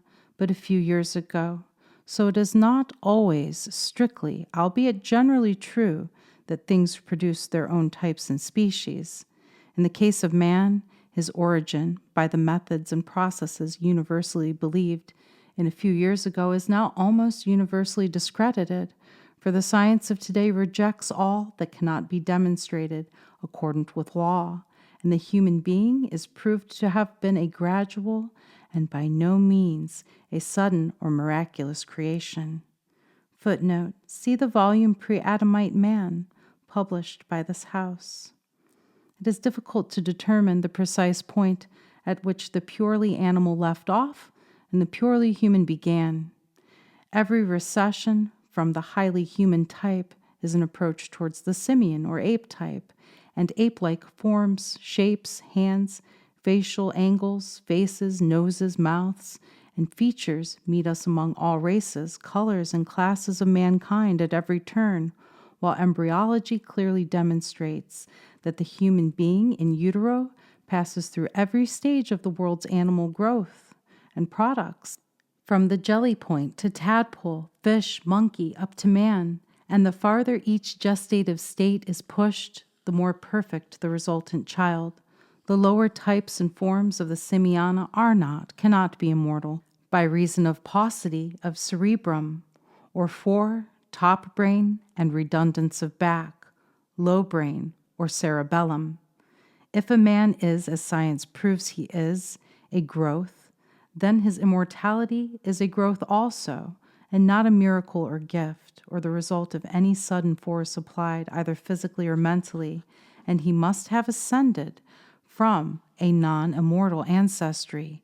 We need a new exegesis of the early scripture, For in the light of the daily resurrections of the remains of dead nations and obsolete civilizations, of the constant exhumations of the remains of prehistoric races, some of which, reckoning from geologic data, date back not less than from 750,000 to 2 whole millions of years ago, it is impossible to accept the literal account as we find it. People used to hold and believe that all mankind were the progeny of an original pair of protoplasts, the autochthones, or primal couple, Adam, Cadmon, and the fair Eve, his rib-originated companion de vie, or wife. But that dogma is a dogma no longer. Black, brown, white, yellow races are all as clear-cut and distinct from each other as the greyhounds from poodle dogs, or bantam fowls from headstrong, long-spurred, do-or-die game, nor will one race, even by admixture, produce a perfect specimen of either the others. Footnote: every race had as surely a separate and spontaneous beginning as had the horse and dog, or the chicken and the elephant.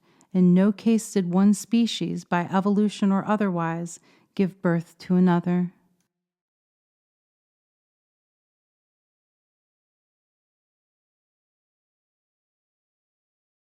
In these days, science explodes the fables of antiquity and has already gone far towards dispersing altogether with the Edenic couple, insisting that Tartar, Caucasian, Indian, and the Nigritian race came from diverse centers and sources. And doubtless this development theory of Darwin and others is mainly true, so far as it goes, but it fails to go far enough. It is eminently unsatisfactory to every true thinker and hoper for life beyond death.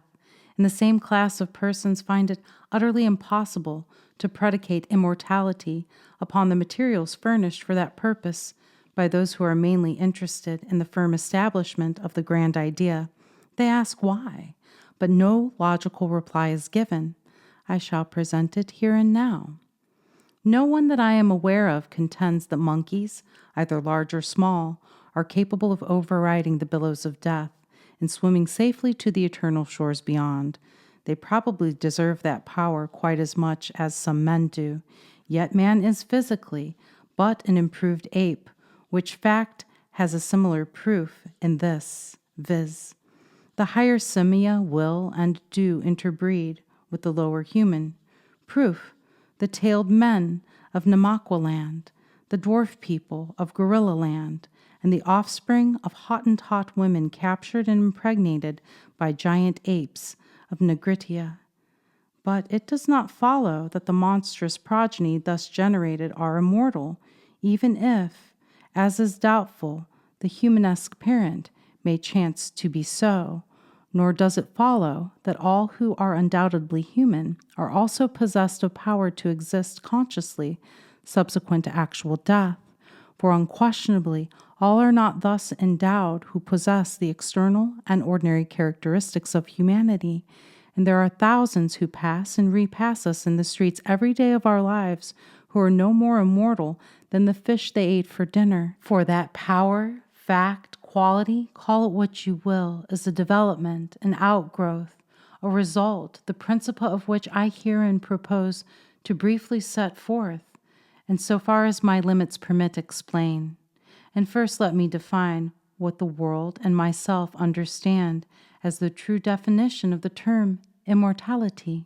The body is supposed to contain within itself an electrical form, just like itself: head, eyes, brain, tongue, arms, legs, sex organs, that at death this aerial form escapes the body and goes to spend its eternal years in heaven or in hell. It can die no more, but lives, loves, suffers, thinks, enjoys in that other life, and that it is in all respects a human being still. This brief definition is as good as one occupying 100 pages. Now, if man is, and the affirmative proofs are strong, the descendant of any sort of ape existent now or extinct for 100 millennia, if he is immortal and the ape parents not so, it is clear that those advanced specimens of Simiadae from whom sprung the first immortal human beings, must have conferred on their offspring a power and quality themselves had not, so that at death the progenitors returned to dust, while the progeny exuded in perpetual life and renewed existence, emigrated to the other worlds in the vault, immortalized beings, but with no parents to meet and greet them on the farther shore, the lands beyond the swelling flood, the kingdoms over the sea. And undoubtedly such was actually the case. Of course, these first fruits were not the high and fine grades subsequently developed on earth by dint of time and better physical conditions. Logic is a good sieve, even if a grain or two of error does occasionally fall through the meshes among the finer truths. Now, either the parent apes were capable of conferring what they had not themselves, which is equivalent to extracting the greater from the less, an absurdity on its very face, or man is not immortal by right or dint or reason of birth, and must therefore reach that condition or attain that quality in some other way, by some other method, through some other rule or law. That is, children must have the quality conferred upon them at the very instant of generation, must acquire it during the gestative period, or at some other point or moment of their career, or finally gain it in some mysterious or miraculous manner not generally known and fairly understood. Footnote: only through personal, consciously made self-development can man attain immortality. The law is absolute in this. Unless ye be born again in the spirit or the fire, ye cannot enter the kingdom of heaven. The secret schools consistently maintain that man must become soul conscious. Otherwise, he cannot be immortal, and this soul consciousness must be attained in the present life or in some future earth life. The soul must return time and again until it is willing to obey the law and bring itself into conscious manifestation. This is the work of the secret schools. Footnote 2. See the book, The Science of the Soul, Philosophical Publishing Company, Quakertown, Pennsylvania. But it is sheerly preposterous to believe, and impossible in every way, that an immortal thing could or can derive its death-defying nature from that which is itself death's common prey and victim.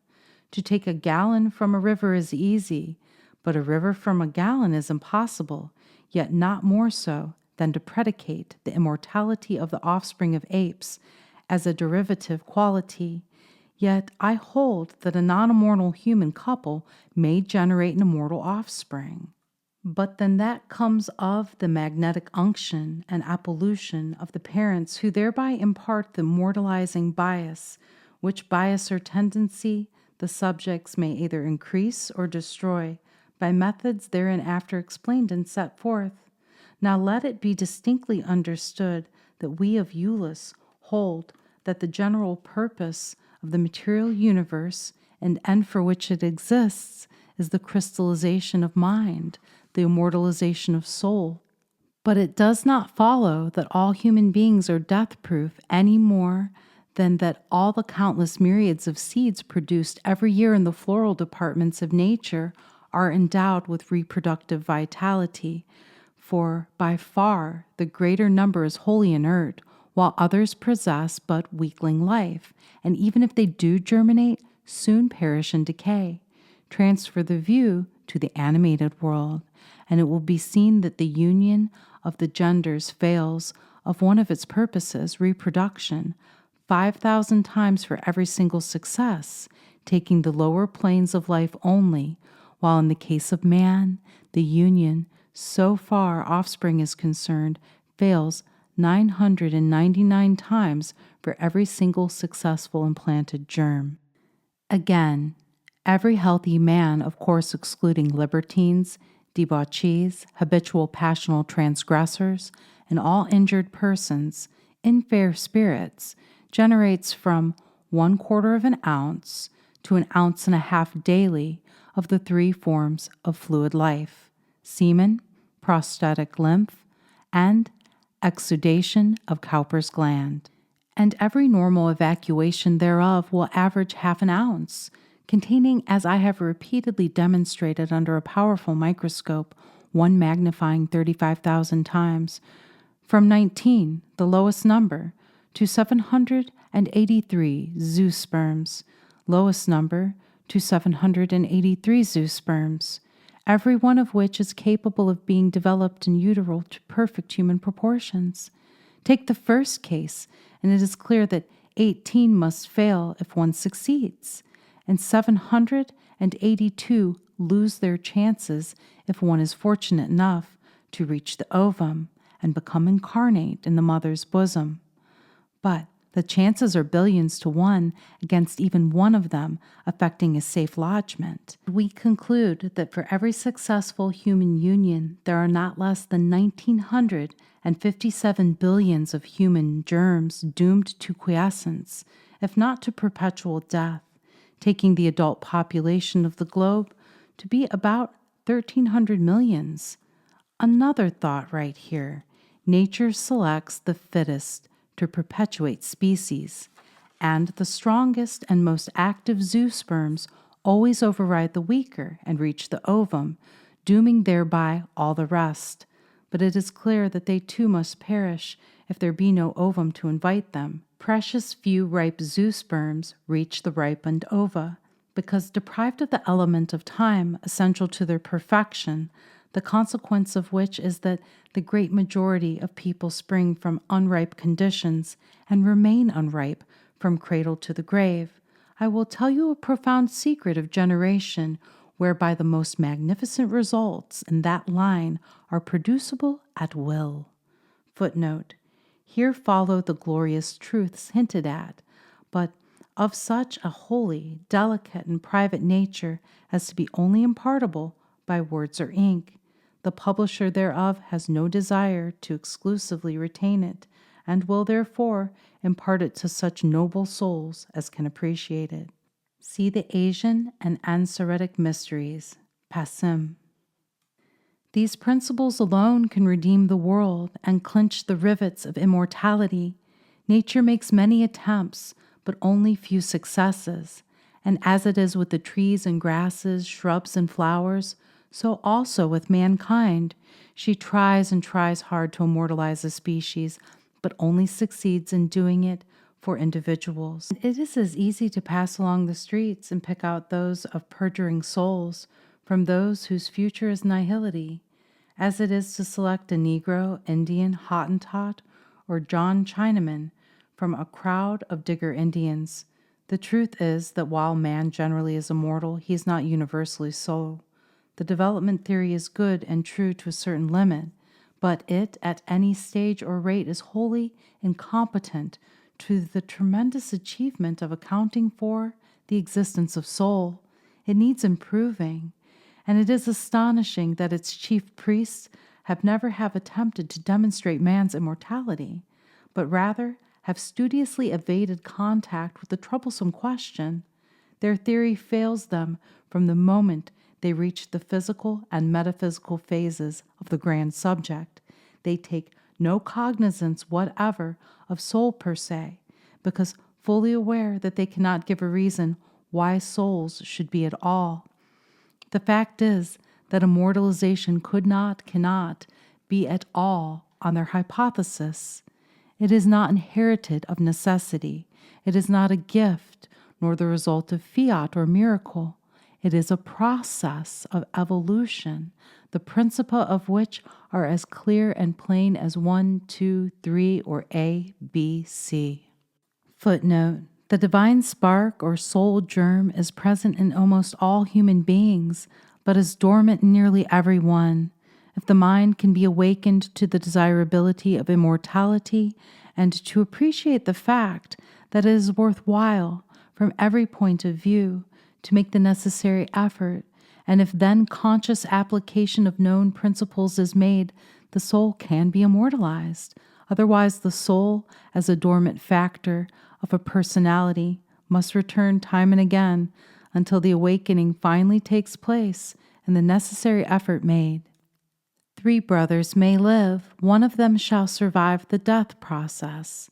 The second shall die forever, as that specific person or individuality, and the third one, having once been possessed of the elements and conditions of immortality, may lose them and go out like an extinguished taper or snuffed candle by reason of his repeated violation of either one of the fundamental or organic laws of his nature, while a fourth brother may nearly lose the great boon, if boon it be, as some believe it, and millions of others do not. But if this fourth brother, by prompt action, the instant abandonment of all his pernicious soul-wasting, mind-dwarfing practices and habits, the total and persistent avoidance of all infractions of fundamental love laws of his being, and a steady, manly course and demeanor, may regain what he has so rashly jeopardized and imperiled. Some human infants are born immortalized, death-proof, and indestructible from the moment they were conceived, while others will require long and terrible disciplines and experiences ere they reach the coveted goal.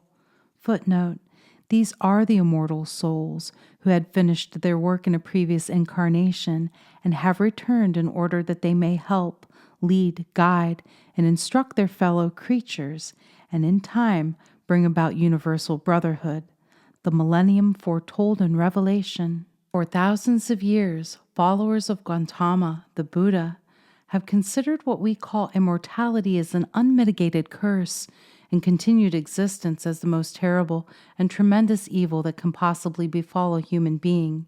They regarded nirvana, or the final cessation of existence, as the grand desideratum, the ultima thule of all possible human hope, aspiration, and endeavor. Dissatisfied with life, its pains and penalties, there are millions of us who would gladly cease to be. Footnote: time was when the penman of these lines, disgusted with the sham philosophies and philosophers of the age, actually tried to accept the doctrine of Buddha, but having reached the power, through the extraordinary means recounted in Part 3, of glimpsing the metaphysical states beyond, he changed his faith and raised his hopes, and all the more so by reason of his discovery that nihilism and immortality alike are reachable through the continued exercise of the human will. The discovery alluded to this. There are two types of immortality. First, a man may survive death and escape the thrall of his physical form and maintain his ethereal state for a while. Yet if he shall not have received the proper and essential love impulsion before birth, or else have subsequently developed love, he is as certainly doomed to go out, fade, dwindle, go back to the monadal state, as that gravitation is a law. He will be like a huge soap bubble at the end of a pipe bowl, which only requires to be let alone in order to grow smaller by degrees until it is again all within the rim of the bowl, and then bursts, forever beyond the possibility of reparation. Since the advent of the modern phrase spiritualism, there have been thousands of people who have sought to commune with their deceased acquaintances, but wholly unavailably. Why? Simply because their friends thus sought have ceased to exist. 2d. A man may have received the proper impulsion before birth, or have gained it afterwards, and he may enter the ethereal lands with, to use a common but very expressive phrase, such good send-offs as to be able to continue on forever. The two kinds of immortality may be likened unto this. One is a seed planted in good rich soil, but only an inch or two deep, with a hard pan of solid arid rock beneath it, which defies the roots to spread. Wherefore that plant looks well and promises much for a while, but it soon withers and is seen no more forever. The other seed, planted in the same soil with plenty of water and root room, grows gaily, waxes strong, spreads, blooms, flourishes, triumphs, and perpetuates itself. Yet the seeds were alike, and so was the soil. There are also two kinds of nihilism. First, that of the brute, and the brute homos, or brutal man, both of whom are doomed to sudden and total extinction, a cessation of being as complete as that of exploded powder or extinguished light, which, as powder or light, can exist no more forever. And 2D, a truly human nihility, rests divine nirvana, a state of infinitely harder to reach than any phase of active immortality. Whether transient or permanent, the man dies with the celestial strain or note of divinest harmony and seraphic melody, ringing sweetest music through every avenue, vault, and chamber of his being. Now observe, and mark well this definition of nirvana. On the earth, the longest duration of any single musical note ever exceeds a few moments. But this note of which I speak, this sunburst of celestial music, this instantaneous rapture, lasts unchangingly forever and ever. It is unaltered, the sound, the music, the man, eternally the same, without an interval to suggest even the idea of monotone. This is an infinite melody, struck on an eternal harp, enduring forever and aye. Such is the nirvana of the good, the other, the nihility of evil and imperfect. Thus death has three gates. The iron one opens on night, total extinction. The silver one on immortal fields. The golden one, what gods may well aspire to, if we are to believe what lordly and loftiest sea-ship tells us. And I am one who thus believes. I, within the year 1873, met people whom I knew were under the ban of the bad nihility. Elsewhere, in the volume of which this chapter, an account is given of a hoary-headed man of nearly 70 years, who sought and expected to prolong his own miserable and wretched life by absorbing that of a third young girl, one of 16 years, he having already performed the brutal service over 2 prior victims. That old man is doomed to absolute extinction unless saved by repentance, physical regeneration, and the growth of affection within him. It was not passion or lust only that urged him to prolong his own existence at the cost of others, to stretch out his wasted years by the awful crime of drinking the young life and wrecking a child of so few summers, but the conscious and unconscious want of love was what surged him on to the deadly, selfish deed. He felt the need of the great base upon which immortality must be builded, or not at all.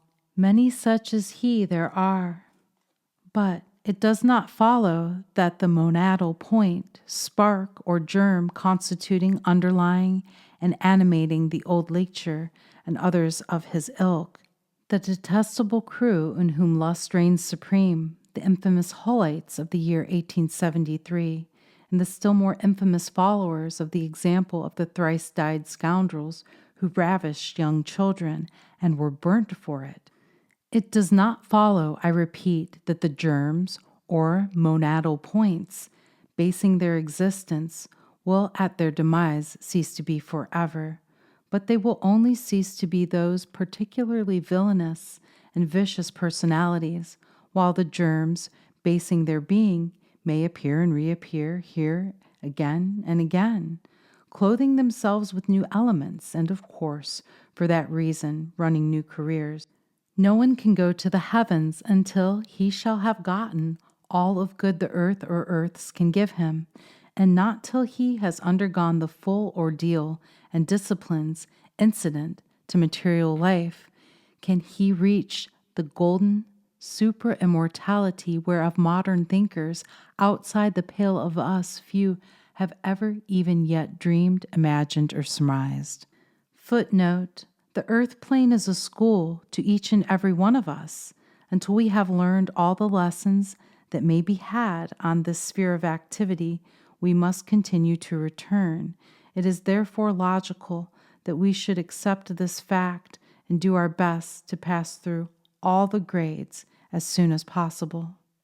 Nothing organically imperfect can ever enter and remain in the superlative and ineffable land of pure souls. The imperfect must go back to the domain of chemics and matter, nor can they with hope knock at the doors of the golden temples of eternity, except they be full, fair, pure, free, and good, even though their discipline extends through billions of ages. And the greater the gifts or talents, genius, or innate power one has, the heavier shall be the price paid for all accorded unto him.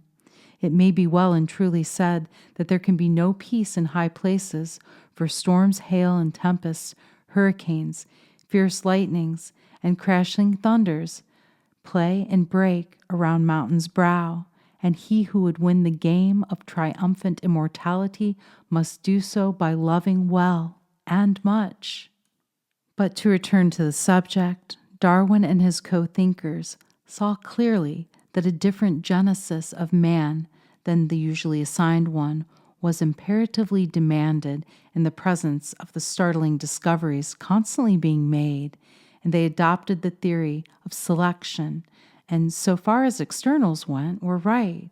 But instead of immortal souls originating in, among, from, or by the simiade, it was only the soul case, the mere physical body, the outer form that was thus developed, thus grew up through the slowing ages, while the inside, the works of the grand watch, the imperial soul itself, originated otherwise and elsewhere.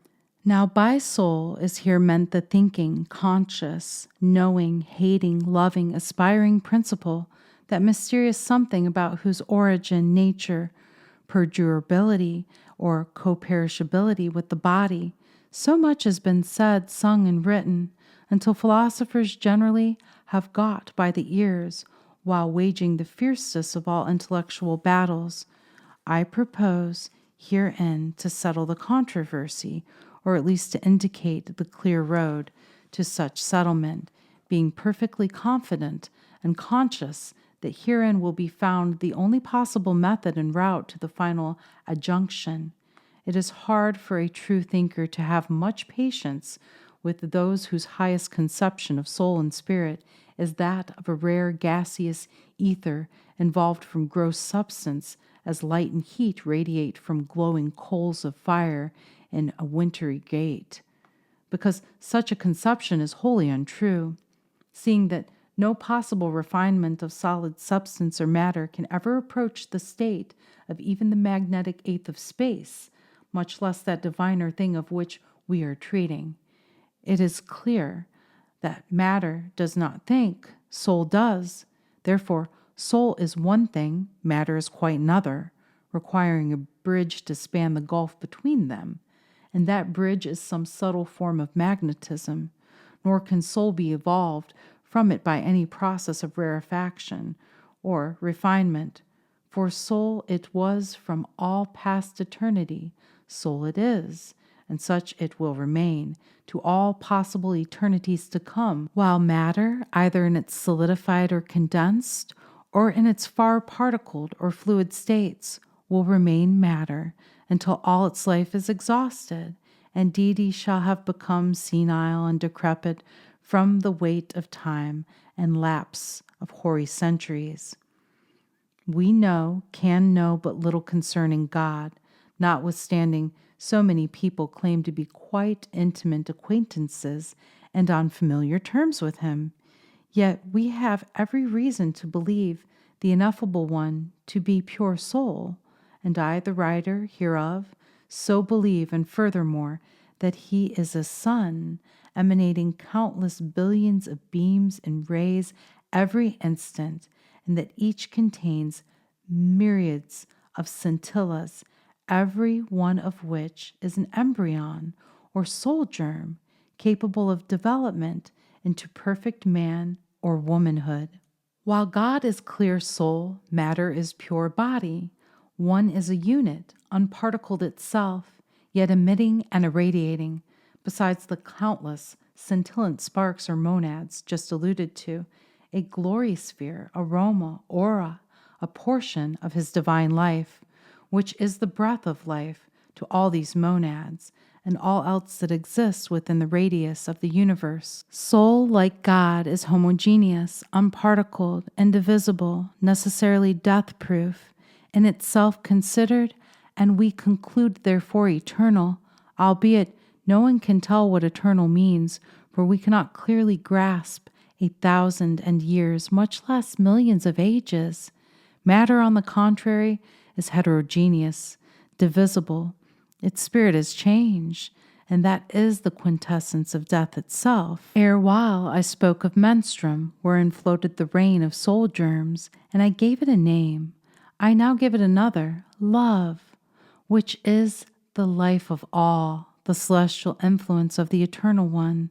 In beasts, apes, etc., this vivic force is diffused. In some human beings it is condensed and crystallized. In some it is not.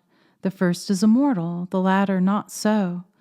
Beasts, apes, low-grade people have instincts, attachments, magnetic attractions, and affection. Man, true men alone, have love. Beasts die. A mortal man lives on. But if man be more beast than human, he must share their fate and lot. And as that specific individual dies out, and the divine spark, losing its consciousness, escapes, and once more floats freely in the air, until God once more breathes into some man's nostrils, and it again becomes not quiescent, but a living, active human soul. If he be more man than animal, he may challenge death, defy ruin, laugh at destruction, snap his fingers in the face of the grave, and ride triumphant and victorious o'er the mazy wreck of worlds and countless starry universes. But as I have already hinted, there is such a thing as being ultra-human, not only in the line of nirvana, but in quite another direction. If a man reaches that mystic plane, then he comes beneath the sway and rule of suprahuman and ultra-law, attains a destiny better, greater, higher than is afforded by the ordinary immortality, which gives him so much care and trouble, and for which he so painfully yearns and sighs.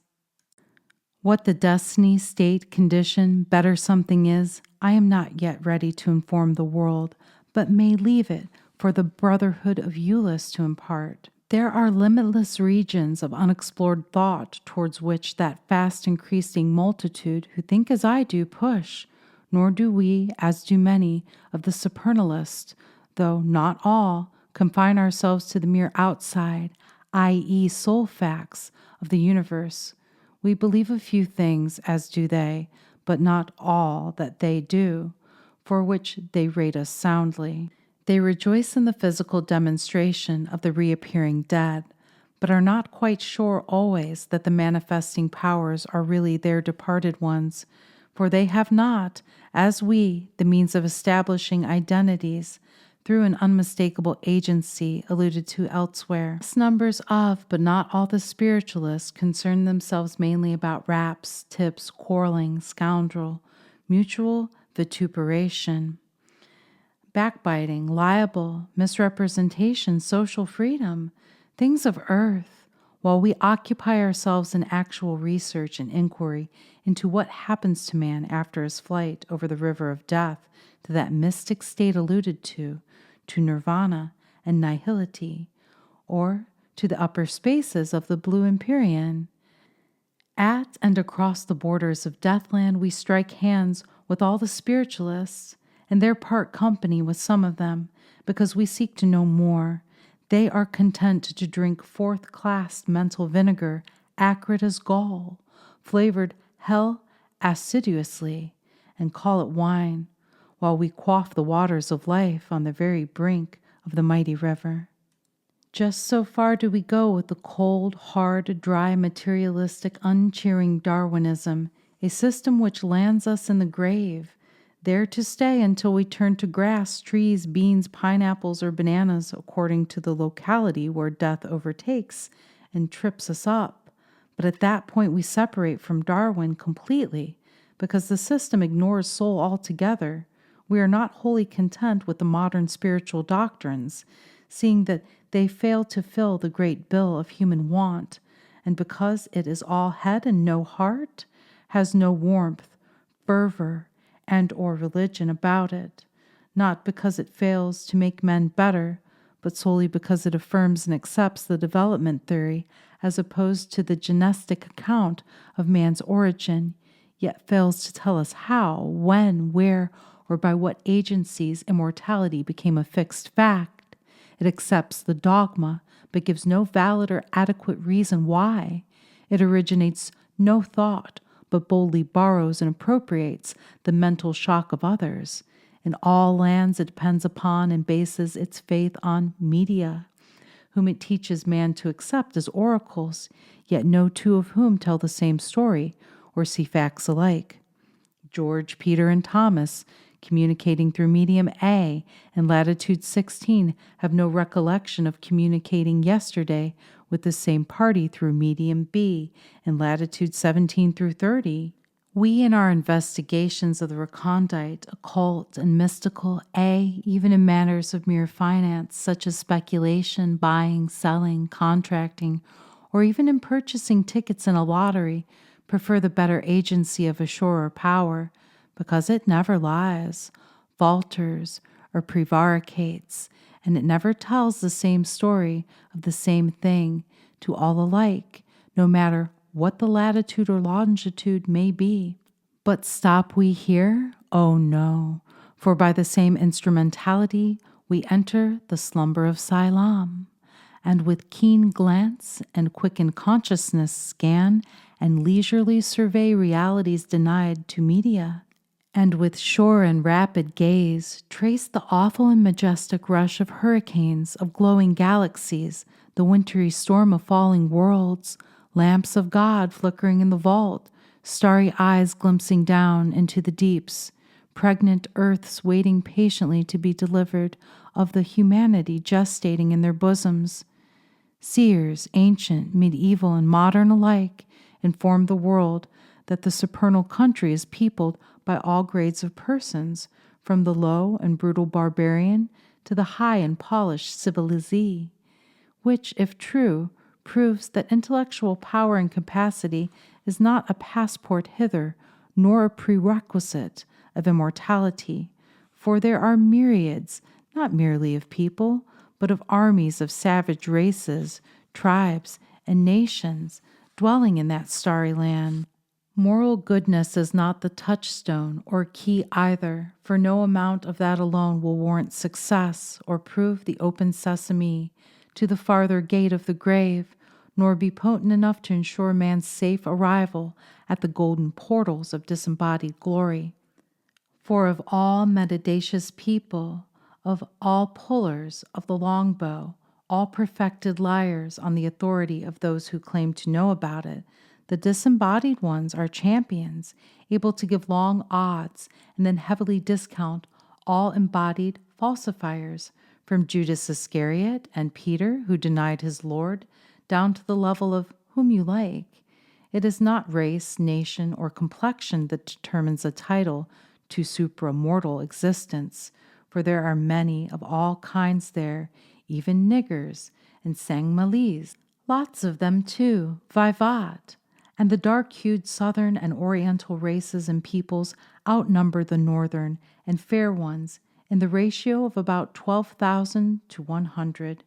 Besides excelling them in the same degree in mind, love, knowledge, force of character, and power of soul, the white Yankees, as a general rule, occupy, according to A.G. Davis, a large tract known as Diakaland, while but few dark-hued beings can be found there, because they constitute the population of the heavens proper, a long remove from the stormy realm, an imperfect people alluded to and named above, albeit myriads of the light-hued races help to people these choice abodes of spirit land.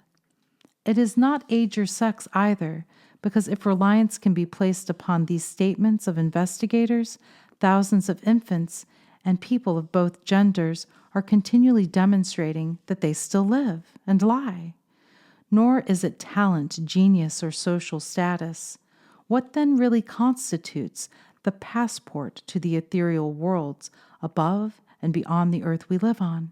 Reply: all who return, evince, express, and counsel love, and so confirm the faith of us who hold that, and that alone to be the great sine qua non, the grand desideratum, without which it were as impossible to survive death as it would be to shoot out the center of Donati's comet with a pocket pistol. This establishes one pregnant fact, viz., all who are deathless have love at the core.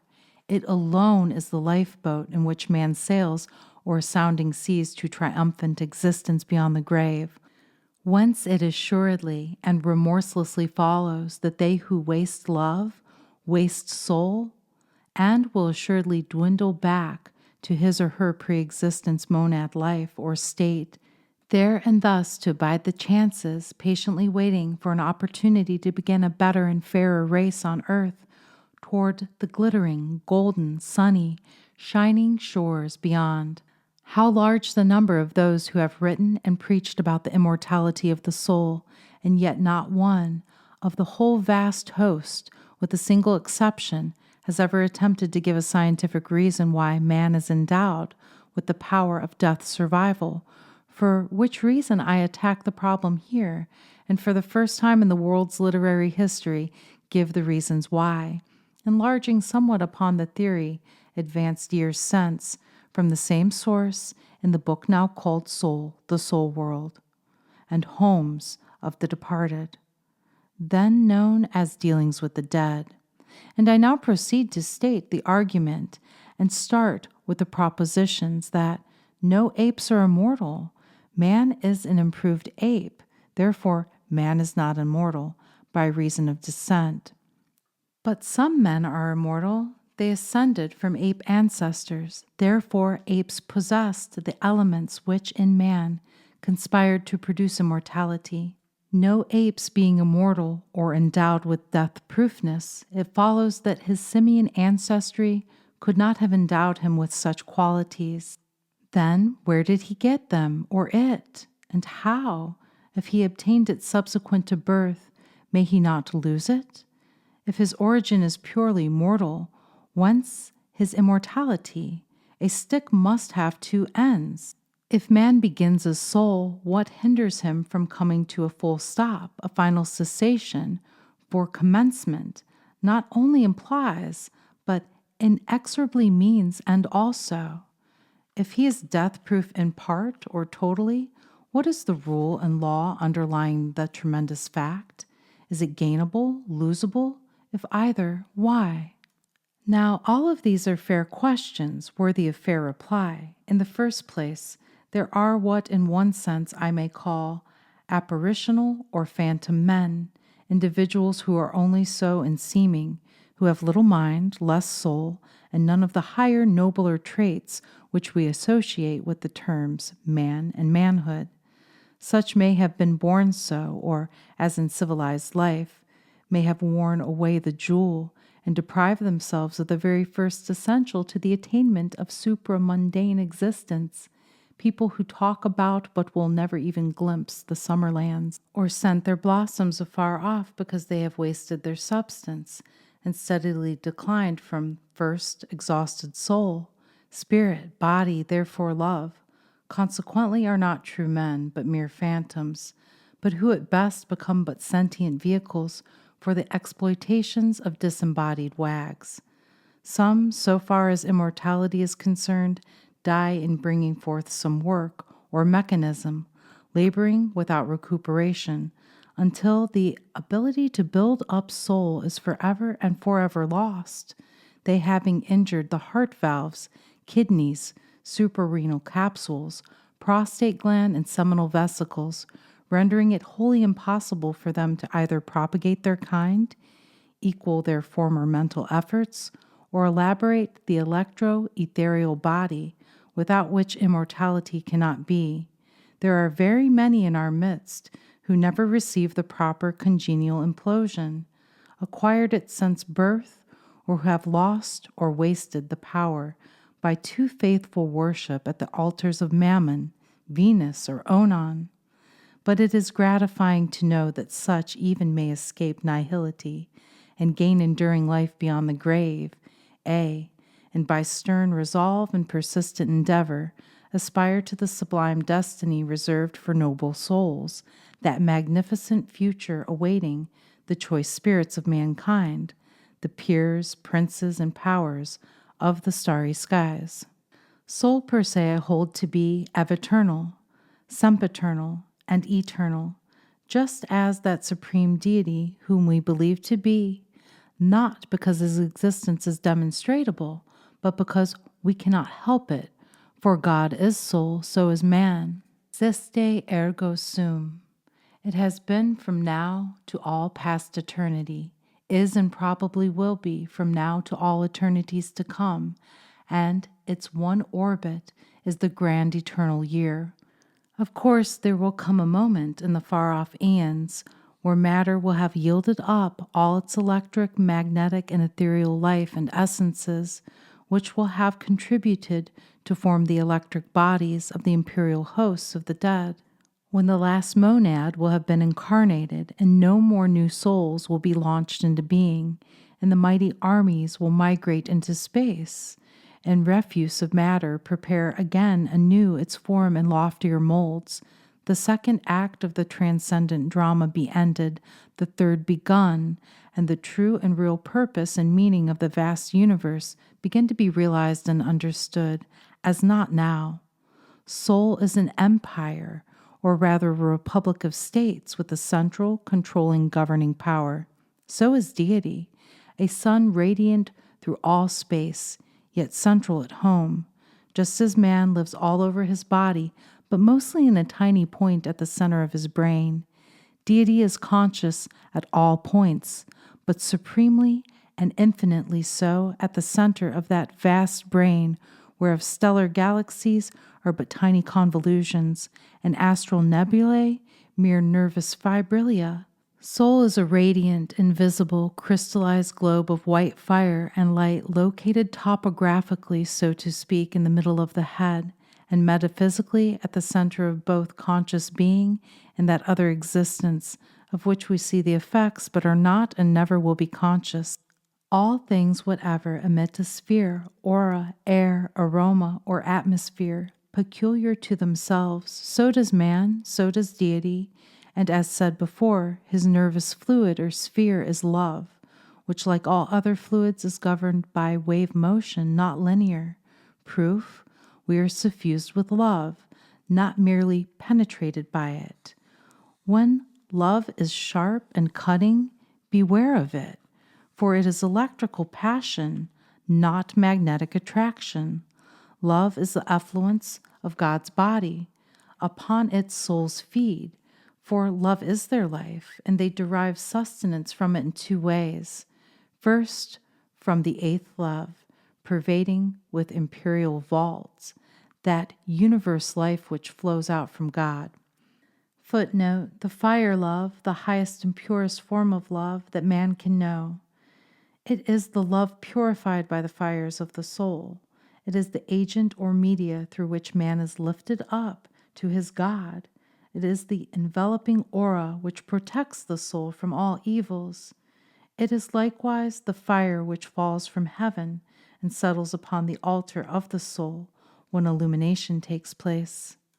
Second, upon that fabricated by and supplied it through the nervous or pelvic or genital apparatus of the human frame, for that entire organic system of each gender is but a mighty, powerful, intricate, yet wonderful chemical laboratory and electromagnetic battery, whose function and office it is giving us pleasure, comfort, peace, and joy, while performing the strangely esoteric task to elaborate matter's highest, purest, subtlest essences from food and drink, and absorb imponderables, and send it to the central brain, material whereof soul fashions the deathless lining of the fleshly frame, an electric body within and beneath that of clay, and which it will wear in the spaces where gross substances are unknown.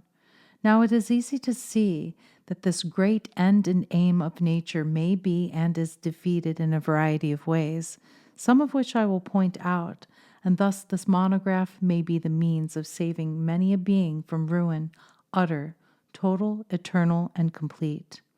The first it is clear that all diseases, injuries, disorders, or misuses of the sexual apparatus have a direct injurious effect upon the soul, and may and do often bar it from building the silver-hued body intended for eternity, and may thus doom one to nonentity, the equivalent of complete annihilation. Why? Because no mechanic, not even nature, can perform perfect work without good materials and tools, and if the prostate and Cowper's glands, the uterus, ovaria, and suprarenal capsules, the testes and vaginal fibrilla, which are the implements with which the spirit building is accomplished, are not sound, active, healthful, normal, non-inflamed, the soul can no more erect its desired electrical body than a good brick house can be built without mortar. For such a house would tumble in the first gale, while the touch of death would crumble the half-formed spirit into atoms finer than sparks of light. Thus, it is literally true that every excess and debauch adds a nail to man's coffin, but alas, in more senses than one.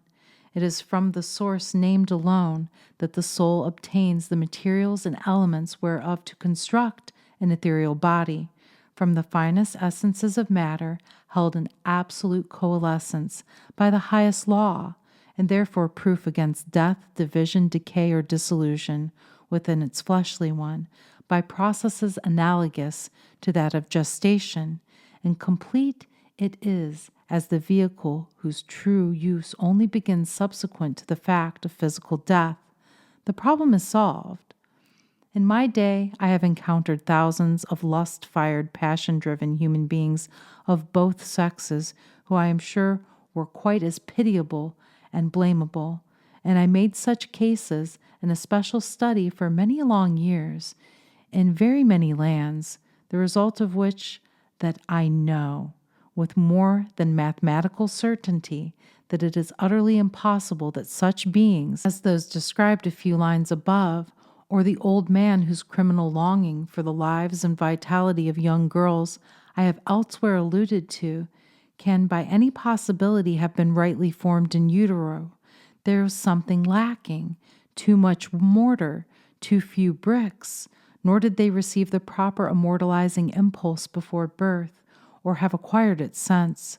Such beings are semi-conscious of their lack of elemental soul, that it was and is attainable, that love was a grand fact, but not theirs, that it alone could satisfy their longings and confer the boon they crave, that young girls were generally overfull of soul, life, animation, vivacity, and were easily drainable, that magnetism is a soul-conveying vehicle or fluid, that they rushed headlong into conclusion that possession of such would, in some mysterious way, cause the young life to pass to the old frame, renew it, and confer upon them what themselves had not, the power of death survival.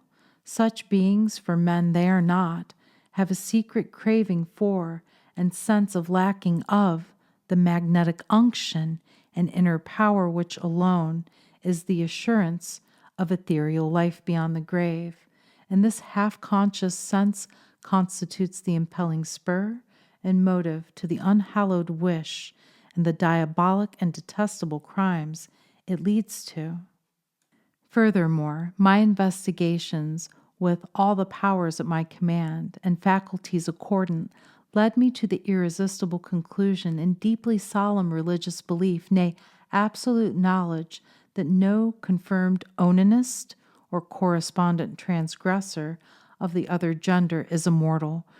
Footnote, for the reason that the confirmed onanist will continue to practice his wayward habits until he has completely drained the soul essence, and when all the soul seeds are destroyed or cast out, immortalization becomes impossible.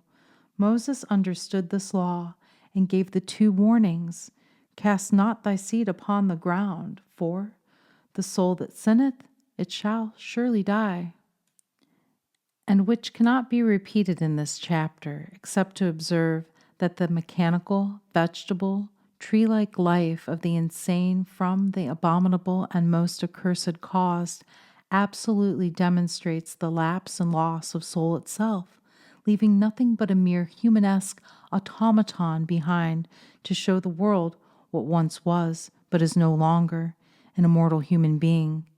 Familiarity with and investigation of spiritualism proves beyond all cavil that while thousands of other sorts of debauchees claim to reappear and manifest, yet that not a single onanist has ever been known to demonstrate, they are dead, just as all such transgressors must and will inevitably die. Soul and body, unless they turn right about and begin the salvatory life as recommended in this and other works by the same author, attraction, gravitation, selection, are regnant, and unbending laws alike of soul, spirit, mind, and matter. Oil and water won't mix, neither can the floating germs or monads be attracted to or be inhaled by any non-human being now, because that possibility exists no more. Apply the law just stated, and you will see the reason why, for they can only be breathed in by and come to active conscious life within brains of the very highest Bimana.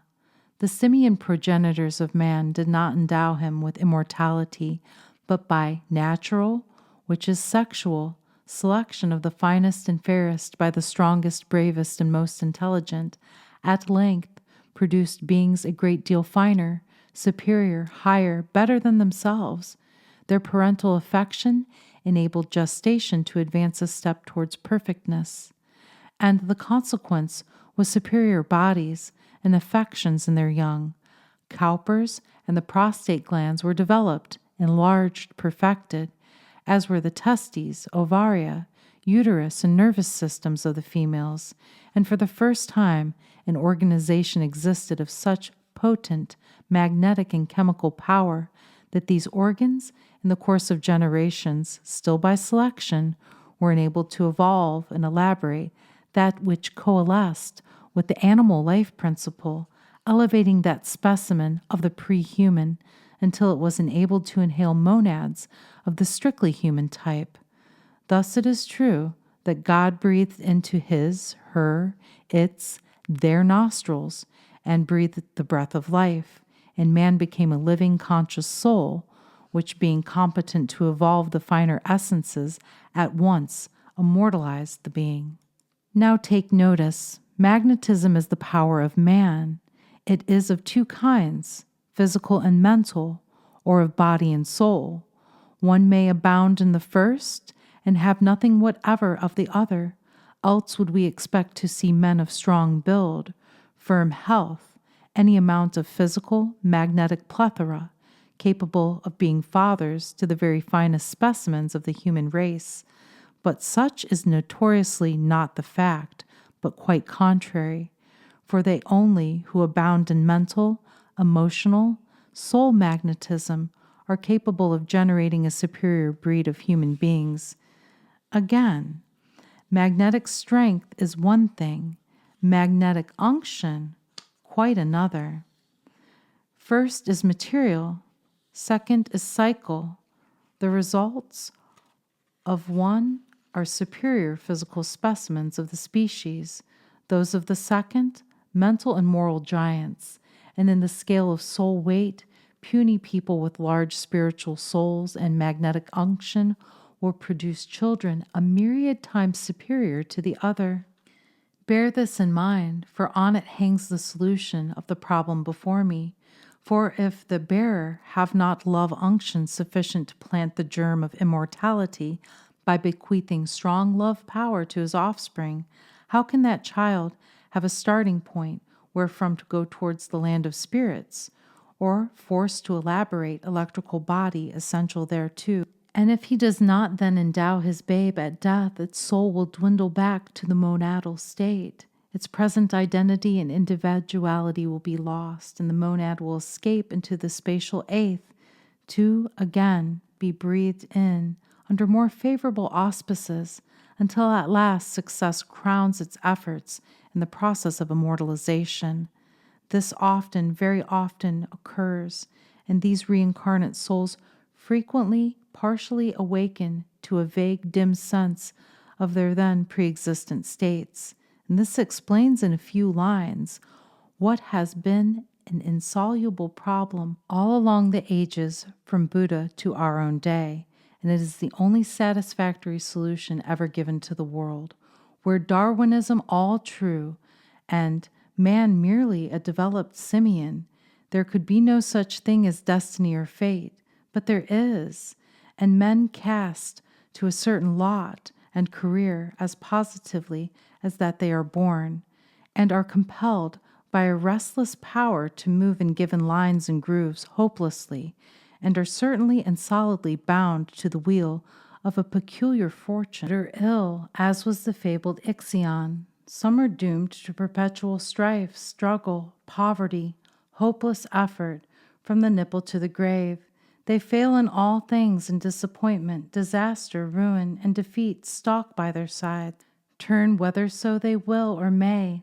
Love, wealth, fame, comfort, rest, joy, happiness, success, all elude them, and if apparent triumphs come, defeat invariably ends the game. Other people do or say with impunity things that are sure to bring down storms of obloquy and pain upon their devoted heads, and sorrow and agony is their lot forever on earth. On the other hand, there are those exactly opposite, whose every step is a triumph, and whose touch transforms everything to gold, money, fame. Success flows upon them like a rolling tide, and they revel in delight without a shadow, till life on earth closes on them on a blaze of wealth and glory. Yet these people are not half as able, good, noble, true as the other class. Now, all the Darwinism on earth cannot account for this, yet the solution is easy. The successful class are those who are embodied for the first time, and all their ranks cannot furnish a first-class man. The others, the failures, have undergone prior existences on earth, and are either paying penalties for former transgressions or are undergoing ripening, disciplines preparatory to special sunbursts of usefulness, joy, and glory on the further shores of time. Weigh a soul of each class in the scale of actual worth, and the failures touch ground while the victors on earth kick the beam. And one of the former is of more real value to earth, life, God, and the universe than scores of others. It is as the Atlantic to the brooklet. Children begotten without love are not necessarily immortal, but a proper culture of their better parts may easily make them so.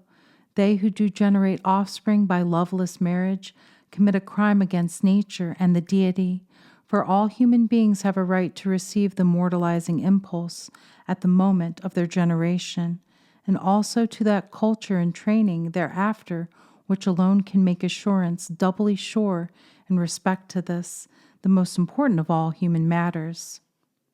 They who become parents under love's sweet influence at once give the required impulsion to the new being, enable it to survive death's ordeal, and help God himself to empeople the starry homes of the dead. It follows that the low, harsh, crash, selfish, hard, crusty, dry, ungenerous people are not entitled to, nor without very strenuous effort at self-redemption from the lot of beasts, can attain immortality, much less the other and vaster glory reserved for greater souls, mainly those who themselves, abounding in love, yet languish unto death without return. Of course, a child receiving love's impulsion will ride triumphant over death's dark tides, even though its bodily eyes never open upon or glimpse this world of ours. Many and many a full-grown man or woman, stepping into the grave at ripeness of years, only step out of it again as dwindled monads, and when reborn, they too have vague, shadowy reminiscences of the, to them foretime. They who are loveless are of no more immortal than the ox which falls beneath the butcher's axe, while, per contra, myriads of savages, Indians, blacks, and the uncouth of all races, ages, and climes attain to immortality because of the love and love-generating power within them, for that alone lies at the foundation and is the sole process of its attainment or immortalization. In conclusion, let all who wish for immortality learn to love and cherish the better feelings of the human heart. Take good care to preserve, regain, and cultivate affectional, amative, and psychical health. Where the nature is injured, take immediate means to restore it. Thus, the point will be gained, and goodness reign. Let no one despair, for while there's life, there's hope. And however dark the outlook, don't for a moment forget that God still lives, that the darkest hour is just before day, that the densest clouds have silvery linings, and that, though lovelorn and wretched, friendless, isolate, and alone, still, we may be happy yet. Marie Corelli's views on marriage. It would be an interesting experience to undertake the task of comparing the personalities of Dr. Randolph and that of Marie Corelli. However, from what is generally known, the similarities that existed dominated the remaining characteristics that each individually possessed. Their lives had almost identical beginnings in that each was orphaned at a very early age. Dr. Randolph at the age of 5 and Marie Corelli at the age of 3 months. Dr. Randolph was born in 1825 and passed on in 1875. Marie Corelli was born in 1864 on the other side of the Atlantic in England and made her transition in the 1920s. From this point forward, however, the paths of life, living, and experiences diverged sharply. Dr. Randolph was almost from the start on his own, as he grew up on Canal Street in New York City, near the Hudson River. In his own words, he sketches his life briefly. My earliest recollections are of the Bellevue Almshouse, New York City, in or about the year of the Great Cholera, 1832. His mother died during this period of time, but as he points out, not until my strange inner life had already begun. The experiences garnered were incorporated into many books that issued from his pen.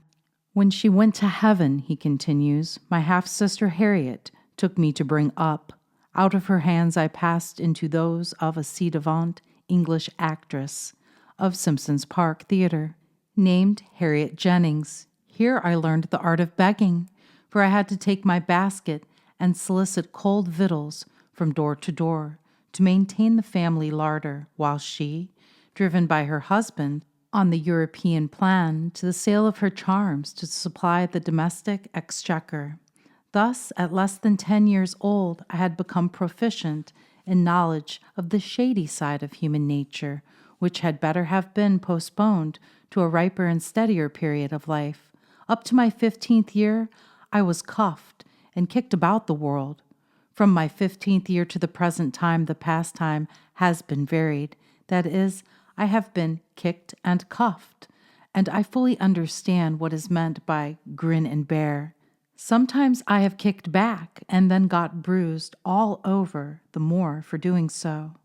Marie Corelli, on the other hand, was adopted at 3 months of age by Dr. Charles Mackay in England, an excellent journalist, poet, songwriter, and author.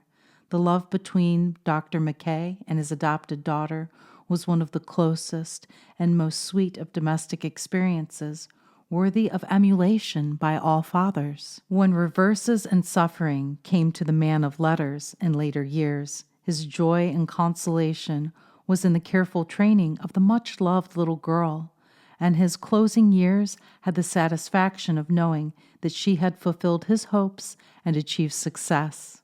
As an instance, when she returned home from somewhat brief school days, she came well fitted to assist Dr. Mackay in his literary work. He was already on familiar terms with his study and his books.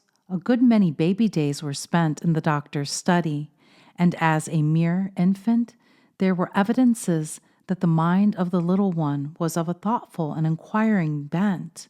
She was considered almost too inquiring by those governesses who guided her earliest lessons, religious subject always having a peculiar attraction for her.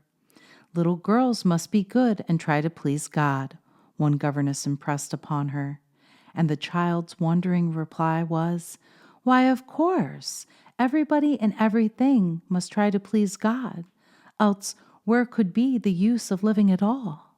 Marie Corelli took great interest in the histories of times and peoples and learned to sympathize with the workers. Dr. Mackay's poems were all familiar to her. So were the works of Shakespeare, Scott, and Keats. Poetry was one of her chief delights, while instrumental music appealed to her, as did the rhythm of song. The Bible, and especially the New Testament, was always her greatest friend in the world of books, and so when it was deemed well to send her away for more systematic educational training than that of the sweet home life, it was a little maid of unusual knowledge who went to a convent in France to receive further tuition. Peculiarly did the convent school life commend itself to the studious mind of the child.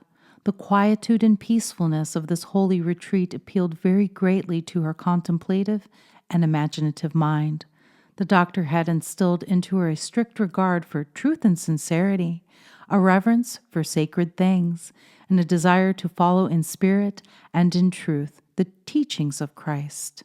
Those who have studied the productions of Marie Corelli with understanding of the spirit which has animated her work would not, we think, wish that anything should have been different. As to the reading of her early years, it was quite exceptional, as such with children generally goes. She not only heard of the sayings and doings of Dickens, Thackeray, and such, but had herself read many of their works before she was 10, had not only read but understood a good deal of them, having a loving tutor to make matters easier for her. It cannot be repeated too often that under the functioning of divine law, we are where we deserve to be, or where we have earned the right to be. Further, that there is a reason for all things. In the instance of Marie Corelli, the wide influence of Dr. Mackay, who knew Greeley and Lincoln well, and many more of the celebrities of that day, such as Bulwer Lytton and others, it was only natural that, under the law governing her destiny, she should meet them.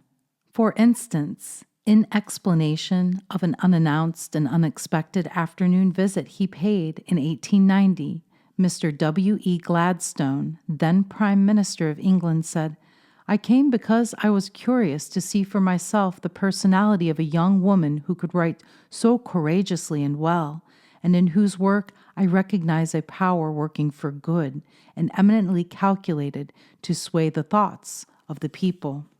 When Marie Corelli was in the spring of her career, with 3 of her novels before the public, she began to receive what Dr. Randolph had been nurturing on, only in verbal form, however, by cuffing and kicking, in the press by critics.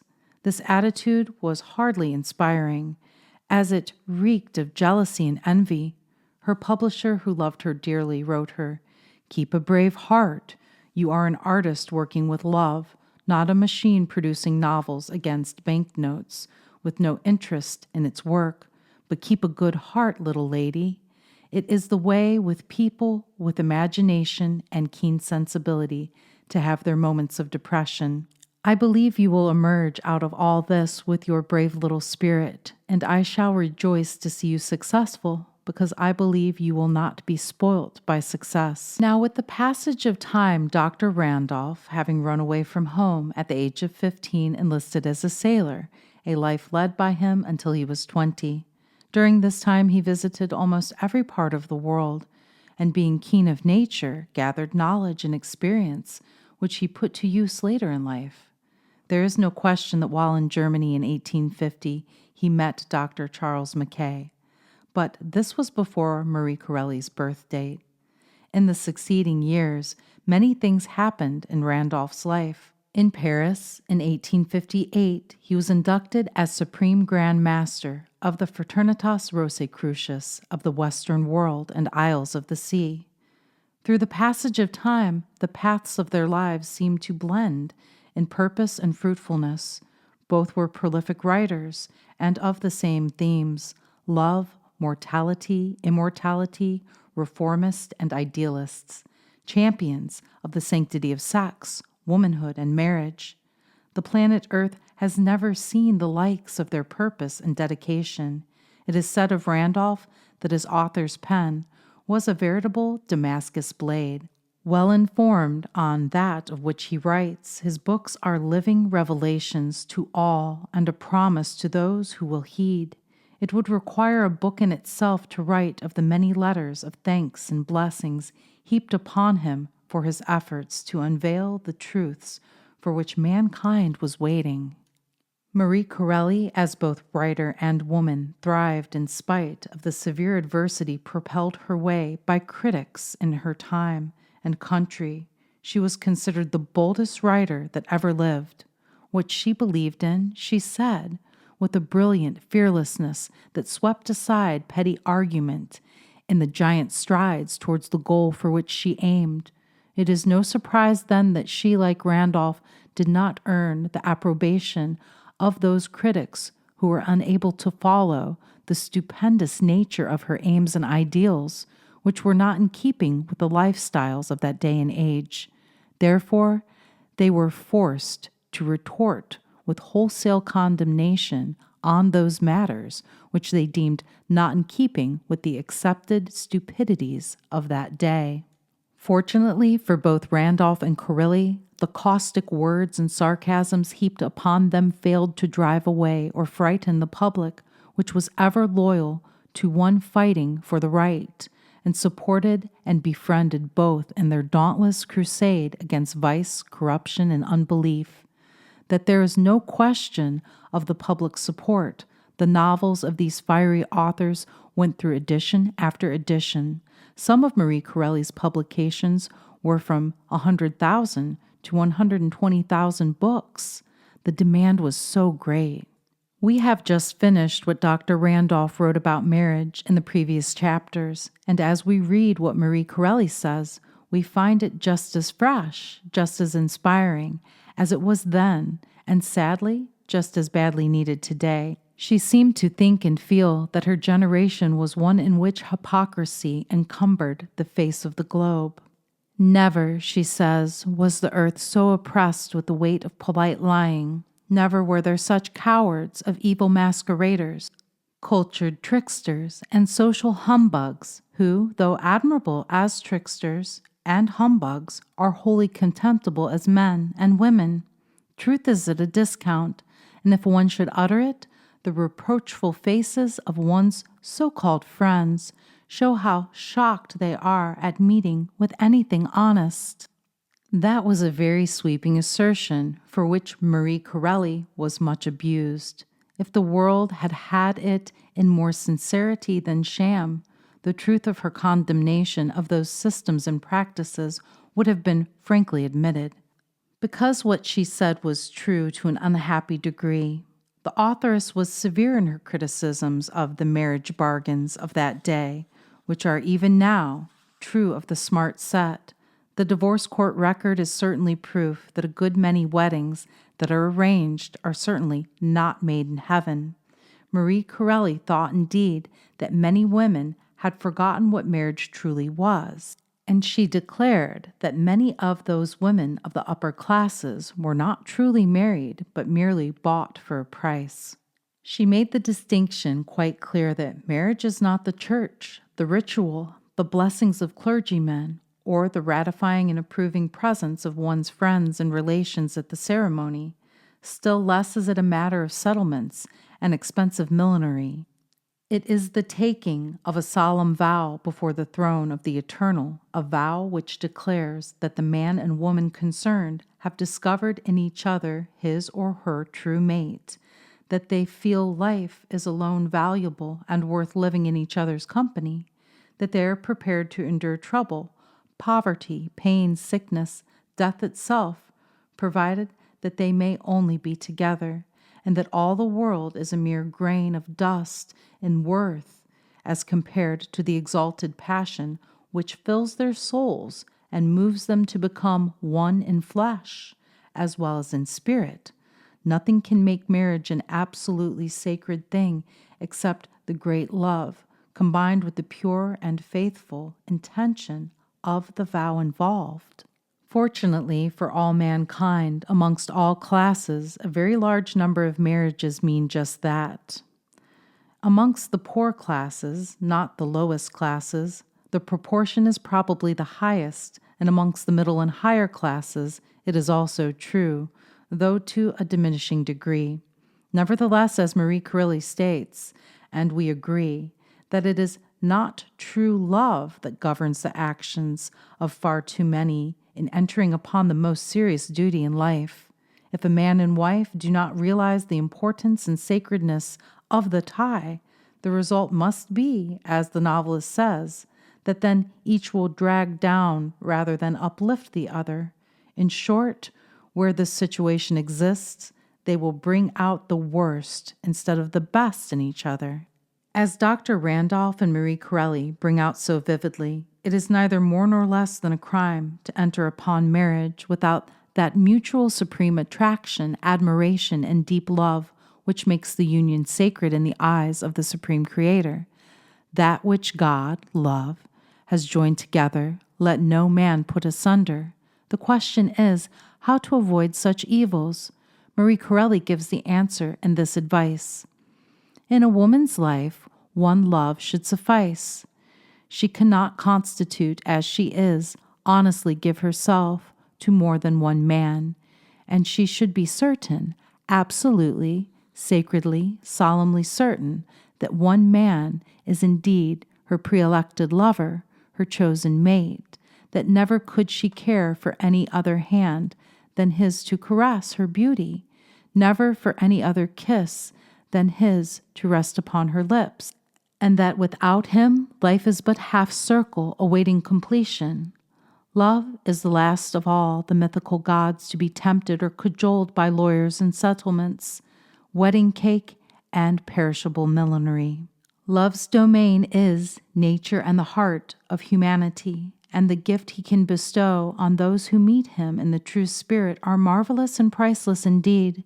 The exquisite joys of love can teach the fine sympathies, the delicate emotions, the singular method in which he will play upon two lives like separate harps and bring them into resounding tune and harmony, so that all the world shall seem full of luscious song.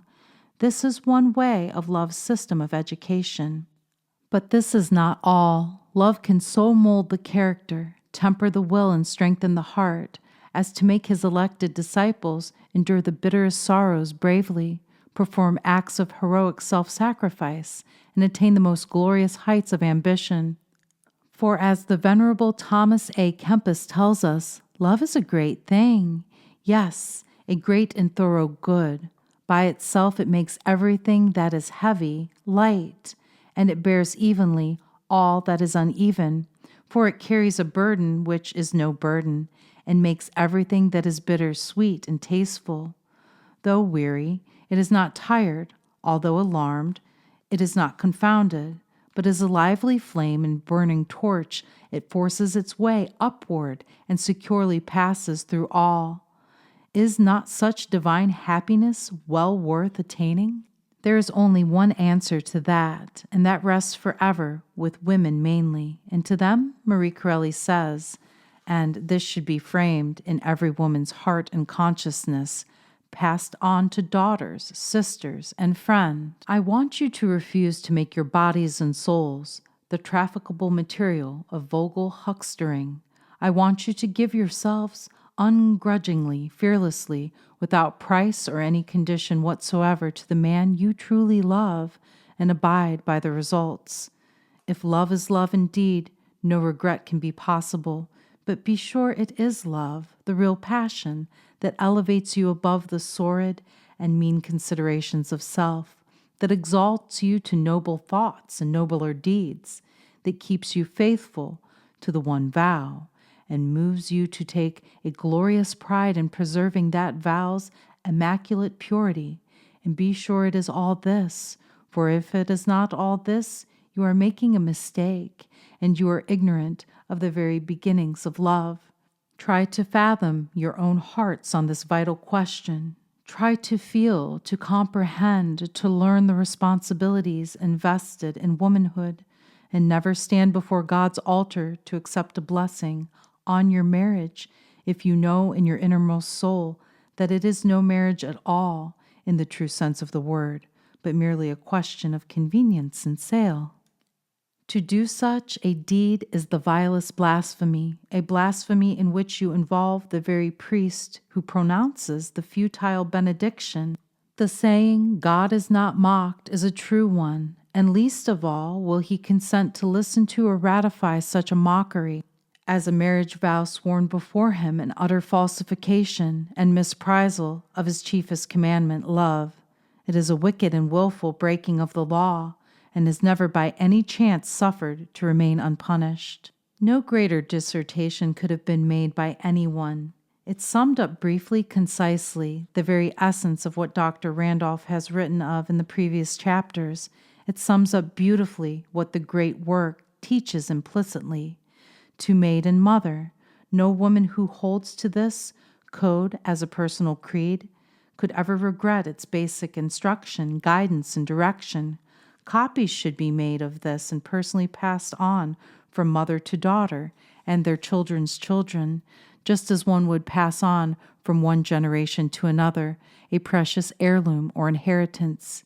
Herein is encompassed the basic teachings of the great work, the power of love, and art and power of being a woman, a complete woman in the sight of God. It is a much-needed lesson in love and what love is all about. In one of Marie Corelli's fascinating stories, My Wonderful Wife, she writes depicting what could be identified as taking place then, a beginning of so-called women's liberation crusade in her day.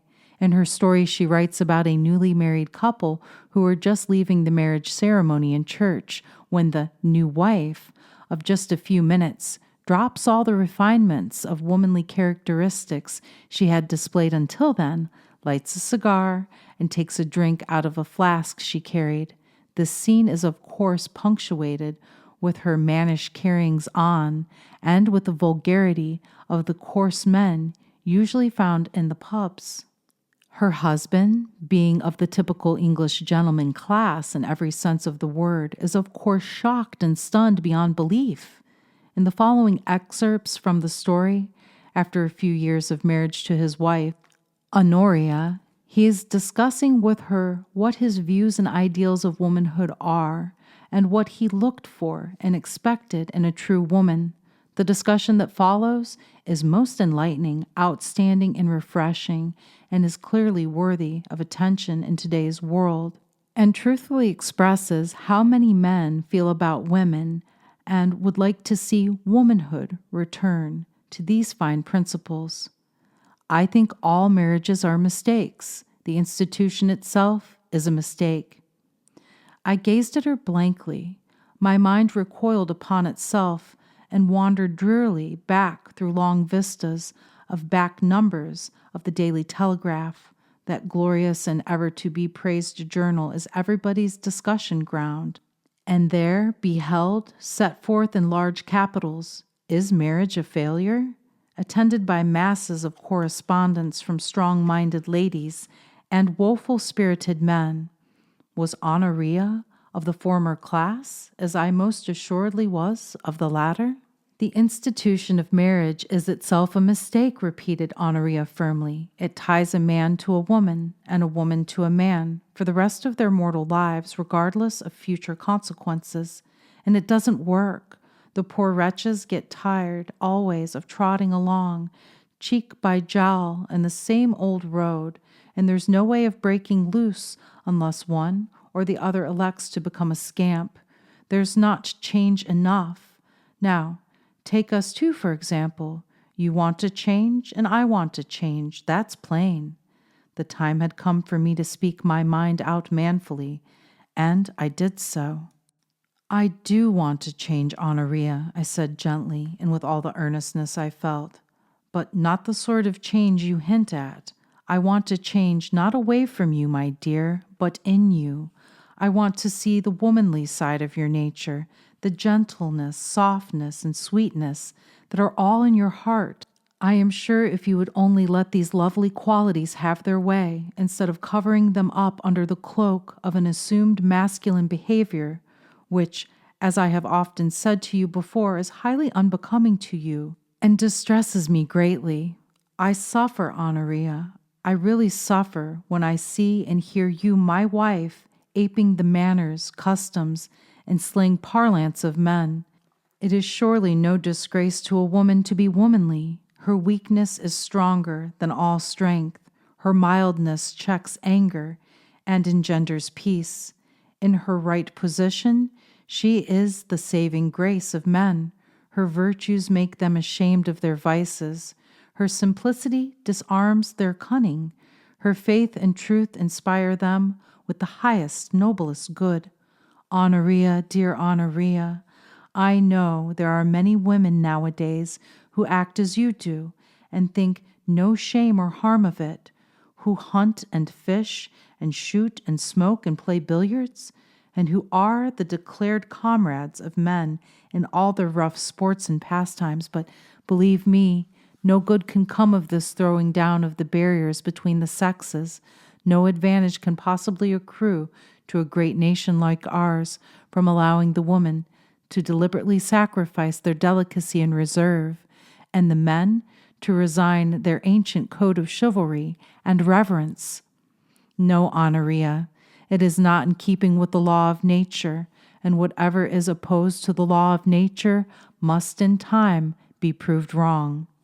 It will be a bad and woeful day for England when women as a class assert themselves altogether as the equals of men, for men, even at their best, have vile animal passions, low desires, and vulgar vices that most of them would be bitterly sorry to see reflected in the woman whom they instinctively wish to respect. Believe me, dear, I speak from my heart. Give me a little of that self-abnegation which so gloriously distinguishes your sex in times of sickness and trouble. Be a true woman, Honoria. Leave off smoking and betting, and let me find in you the sweet wife I need to encourage and cheer me on my way through the world. You are precious to me, Honoria. I want to see you at your best. Here my voice failed me. I was sincerely moved. A foolish lump rose in my throat, and I could not go on.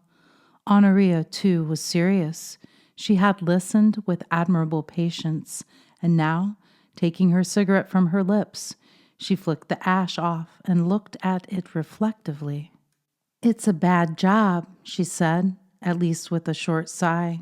"A regular bad job. I'm awfully sorry for you, old boy."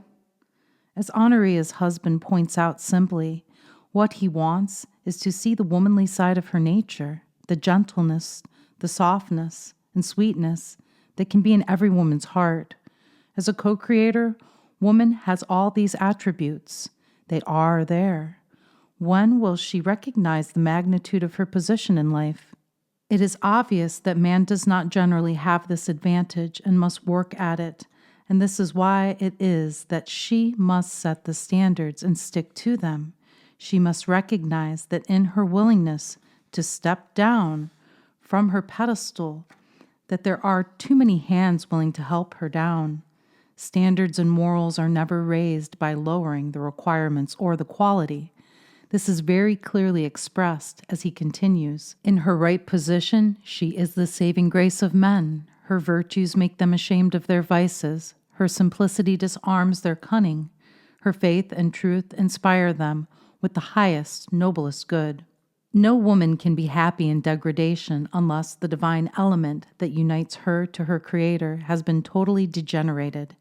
If she still seeks that individuality given her by her Creator, becoming the sublime partner in His creation, she must raise herself again to the majestic heights of the sacred mountain of womanhood. When woman recognizes that she is vitally important in the master creation, then will she fulfill the prophecy of the ages. She will have bruised the serpent's head, and she will be enabled to enjoy a degree of happiness heretofore unimagined and unknown.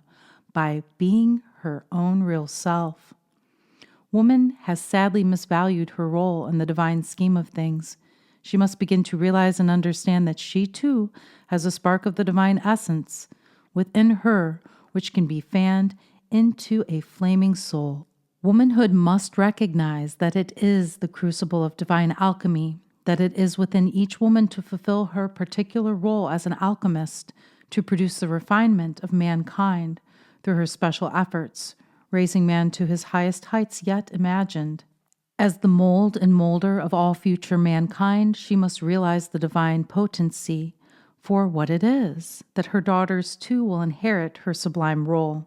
She must forever abandon the desire to compete with man's lust in life, recognizing that this competition only leads to both eternal destruction, hurling both in the dark abyss of civilizations long gone and now but faint memories. When she begins to realize her power as a woman constructively under divine purpose, she will burst the chains of ignorance and unleash the potentials within her for peace, happiness, and advancement once and for all time. This will be her ideal manifested. It has not been too many years ago when it was considered most ungentlemanly, lacking in good breeding and decency, to curse and swear in front of women and children. Men were generally very cautious and careful of their language, apologizing profusely when or if a word slipped out that was shady or dirty. Now, you cannot find a decent movie, play, television program, or story that is not filled with profanity, debasing dialogue, and acts. One can seldom attend any of these entertainments without blushing, cringing, feeling guilty or ashamed, especially if one's wife or daughter is in attendance. Yet we are told that this is life, and we should present life as it is. Of all the weak justifications for permissiveness that exists, this is a good example of an excuse for presenting debasement and vulgarity. Further, it must be clarified that this is not, nor should be proposed, as representative of life. Maybe it reflects the home life and environment of some, but certainly not that of everyone. This is the same as saying that in visiting a farm, the pig pen is wholly representative of the farm life. Anyone who has ever lived on or visited a farm knows that the pig pen is the last place in which you would wish to spend time or contemplation. It is difficult to find a good movie, play, radio, or television program through which one can sit without embarrassment and feeling truly ashamed for the cast. This entire affair, from the court decision to make available pornography for everyone so that no one would be denied his rights according to the Constitution, is certainly not in keeping with that which our forefathers drafted in the founding of America. All this means is that the movie makers and Broadway producers force their wares upon everyone, regardless of the inconvenience to the individual's rights under the Constitution. And tragically, woman has gone along all the way, clothed or unclothed, for the few pieces of silver. Children in every stage of life are now or have been exposed to the dark side of sex, life, and love, and will remember it, be affected by it, particularly when practically no guidance or education is received at home from parents with which to defend themselves, to be able to compensate for what they see and hear at school, on television, in the press, and vastly available publications, or at the movies. In this next excerpt from Marie Corelli's My Wonderful Wife, the discussion of woman generally reveals most clearly what the entire theme is all about. Nature and all other avenues of God's attributes intended woman to be in a high and dignified position. This being correct, it means without any equivocation whatsoever that she has a greater spiritual potential than man, that someday the Creator's blueprints for woman will show that she is destined for greater achievement than man. But the temptation to imitate man is too great for her, and she has permitted herself to become weakened by misunderstanding of the supposed freedoms he has, and she thinks she has not. She has thrown aside completely the temporary status of this situation, possibly mistaking it for the eternal, and has wallowed in the mire of degradation, sensuality, and lust to an even greater degree than ever has man. There is no question that at some time or another, woman temporarily lost what man never had, or possibly will not have in his lifetime, and is now paying the price for it. It must be emphasized here, as it may not appear elsewhere in the world of publication, that the woman who fits in the particular category does not wish to continue to fill the roles of wife, sweetheart, or mother. In seeking greener pastures, she is in violation of her basic duties, her basic makeup, to serve because she is qualified and divinely destined to serve humanity. Man, as great as he may seem to some women in his capacity as a man, is not divinely constituted for this purpose, other than to support, protect, and love her at all times in the process of this divine scheme of things. As God's plan for the immortalization of mankind is fulfilled, both, of course, are the beneficiaries. As it is pointed out in the following excerpt, I was half disposed to decline this invitation, but he pressed me so cordially that I could not very well refuse. I therefore sat down, and we all, including the young gentleman named Vaughan, conversed for some time on the subject of woman generally.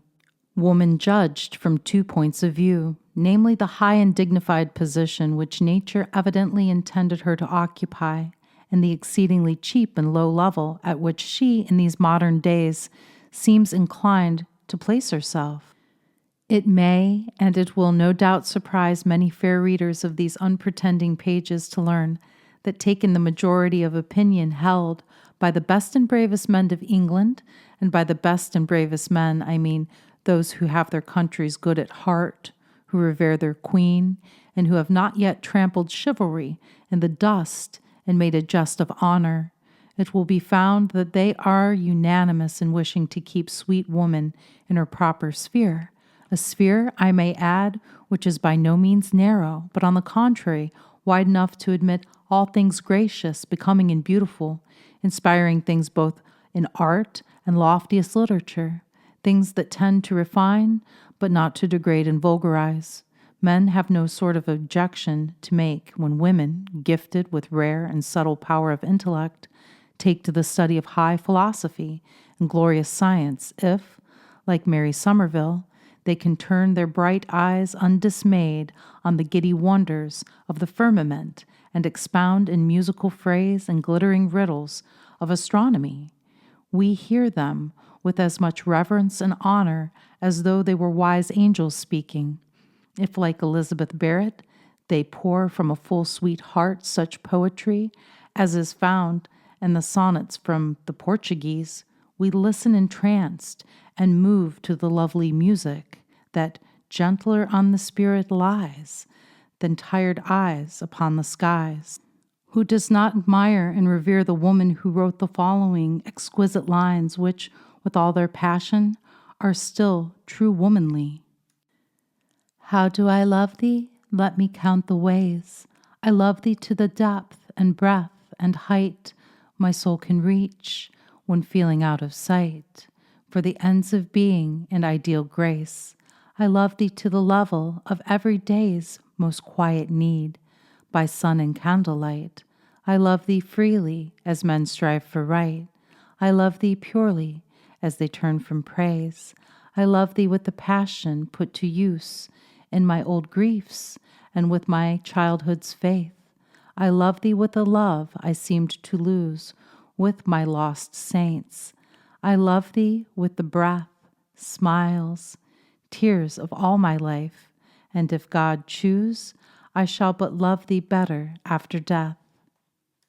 This chapter on Marie Corelli's viewpoints on marriage can be concluded in her own words, as expressed by Honoria's husband, which sum quite clearly Dr. Randolph's thoughts and feelings too about womanhood, as follows.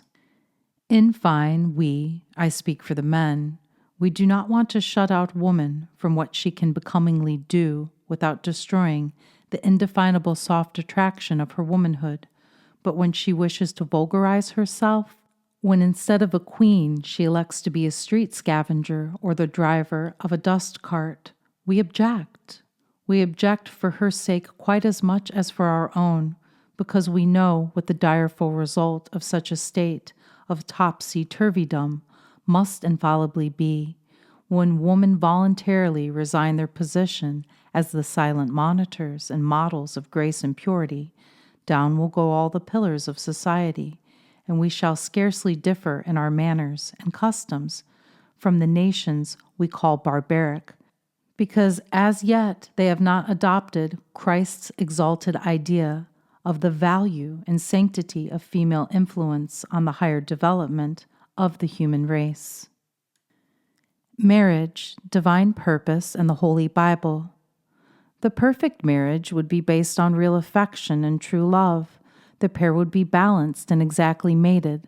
Love is the one law that even death cannot interfere with, and those who truly love in this life will await each other, know each other, and love each other in every other sphere of activity, irrespective of where it may be. Love outlasts the law itself. It continues after all other things fade away. Paschal Beverly Randolph. Marriage, divine purpose, and the Holy Bible. What is the great secret of woman's power in history, the family, and in society? In man's ideal of woman, he sees not only the beauty expressed through certain physical and mental charms, but also that which she exhibits through a peculiar charm not wholly of feature or form, yet is expressed by both. A woman possessing it can marry when and whom she will. Although men love physical beauty in women, they love this mental beauty and that quality called spiritual perception even more. This must be possessed by the truly beautiful woman. There is a soul power, and nothing can take its place. This accounts in the main for the many marriages where women possess few physical charms, but that inner beauty still exists, but has a different mode of expression. This is the power that manifests itself in pure, intense feelings, affections, and emotions, artistic tastes, love of music, the religious instinct, and most of all, in the love of offspring and affection for the mate. Therefore, as Dr. Randolph has explained as clearly as possible and permissible, this combination, magnetic, mental, emotional, and soluble, which constitutes in essence that affectional alchemy, with which most of mankind is endowed, we find to be of particular importance in biblical times. Randolph realized this something different from his travels in the East. With his particular background firmly grounded in the mysteries of life from an early age, he was able to recognize the very important fact that all refining, uplifting influences come from the soul. Therefore, soul development is one of the most important tasks of the woman, who should be beautiful within and without. Thus we find that the cultivation of flowers, needlework, and painting express and manifest that inner beauty, just as certain mental traits, tact, intuitiveness, eloquence, caution, gratitude, gentleness, combined with a discreet reserve, enhance that delicate sense of propriety and regard for appearances. It must be pointed out clearly for the woman of today who seeks this inherent beauty on all planes of being, that it cannot be found in imitating man by frequenting bars, smoking, and drinking as he does. This will only work in reverse and bring out the coarseness and hardness found in the man who lead this kind of life. Woman must learn to understand that her influence is most potent and needed in dealing with the world as it is, and the new world she deals directly with in creating the perfect child. Recent scientific discoveries, it is true, have proved what the great work has known, practiced, and taught its students, that woman, by a careful study of the laws of prenatal culture, can learn to bestow qualities not naturally possessed by herself. The women of the biblical family knew this, were taught this from an early age, and practiced this. Women then, as the few now are aware, were impressed with the closeness of God, that they were his co-creators. There is nothing that cannot be grown in the womanly soul in uniting these qualities and graces with the highest attainable physical health and beauty that is to become a center of affectional alchemy. We learn from the Holy Scriptures that marriage was the most sacred institution, highly revered in the lives of the biblical families. The Bible is rich in its accounts of the home, the families of men, their experiences from the joy of a birth in the family circle, the unforeseen deaths from sickness or accidents, the tragic losses of war, all played an intimate part in the wheel of life, but always returning to that intimate union of man and wife and marriage. Marriage was to them holy in the sight of the Most High God, as it reflected in the physical that which the Father has intended ultimately for his children in the spiritual regeneration of mankind.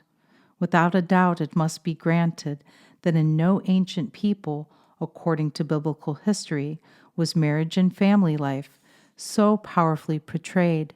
No family life maintained itself so prominently during the early days of the outward growth and strength of the nations, or with so little weakening and deterioration as during the period of decline.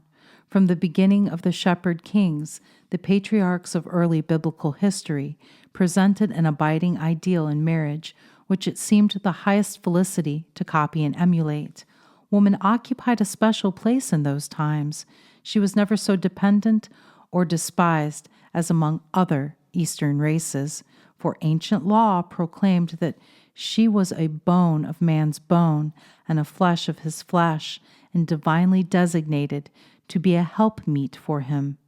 We see in the picture of Eve as the one wife of Adam that polygamy was indirectly censured, because it was no less given in the command in Eden that a man should leave his father and mother and cleave unto his wife, and that they should be one flesh. Hence, polygamy was never much in favor among these ancient peoples, except to perpetuate the race in numbers. With time, place, and the changes constituted by them, conditions permitted this practice to gradually give place to the original law. There were those instances, of course, when more than one wife presented a feature of royal or princely outward show, or presentation only. We find that the book of Proverbs throws great light on the position of women at that time, and incidentally on her place and occupations in the household. A gracious woman, we are told, restraineth honor. A wise woman buildeth her house, that is, establishes her family, and the price of a virtuous woman is set far above that of rubies. Women were taught that instead of being the playthings or slaves of man, women could be man's helpers and noblest friends. For hundreds of years before Mary's day, it had been on the lips of many maidens, for the words of the sacred books were familiar to the ancient peoples, as no part of any other literature, so far as we know, ever has been to any people. Thus, the picture of loving fidelity, ceaseless industry, and unfeigned prudence, management that was ingrained, charity, thrift, wisdom, self-respect, is derived from the study of these ancient scrolls. There was an innate and noble reverence rising from the husband on earth to God above, and the motherly virtues towards her children that must have kindled the exceptionally high aspirations in many a biblical wife.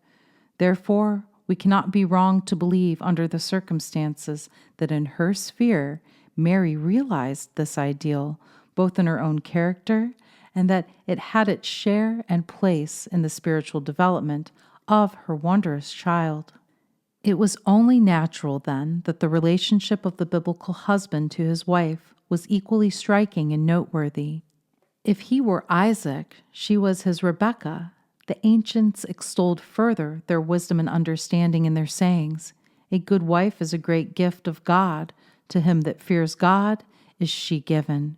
Joy to the man who has such a wife, for the number of his days are doubled. Sadly, it is noted, however, that the condition of woman that followed those biblical times was little better than that of the slave.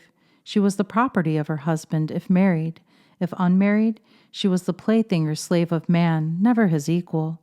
The divine purpose and mortality of married life, which is the strength and glory of any people, was hardly known in a day and time when it should have been. It is said that the utter impurity of the men reacted in a similar self-degradation of the other sex. This was a complete turnabout of the conditions known at the time of the biblical families. These unsavory circumstances existed in Greece and in Rome, particularly where marriages became, as a rule, mere temporary connections. As an example, in order to escape the severe penalty and punishment inflicted on adultery in the time of Tiberius, married women, including even women of the most illustrious families, enrolled themselves on the required official list of public prostitutes. It was for this reason that St. Paul only spoke the language which everyone who knows the state of morals of those days must use when he wrote the well-known verses in opening of his epistle to the Romans of that era. In contrast, it is recorded that the barbarians of the German forests alone, of all the heathen world, seem to retain an honorable sense of the true dignity of woman. No one there laughed at vice, as is quite common nowadays, nor was it the fashion to seduce and be seduced as accepted social behavior. Herein was found the state of affairs in which only virgins marry, and where the vow and the heart of the bride go together. It was very rare to find a case of infidelity among them. Thus it was that the traditions and morals of a purer time still lingered about the Alps. The afterglow of light that had set elsewhere, perhaps lit from the same torch of the biblical families of yore. Thus it was that these traditions, honored in the forests and wooded glens of Germany, were formulated into a supreme law for all ages and countries to follow.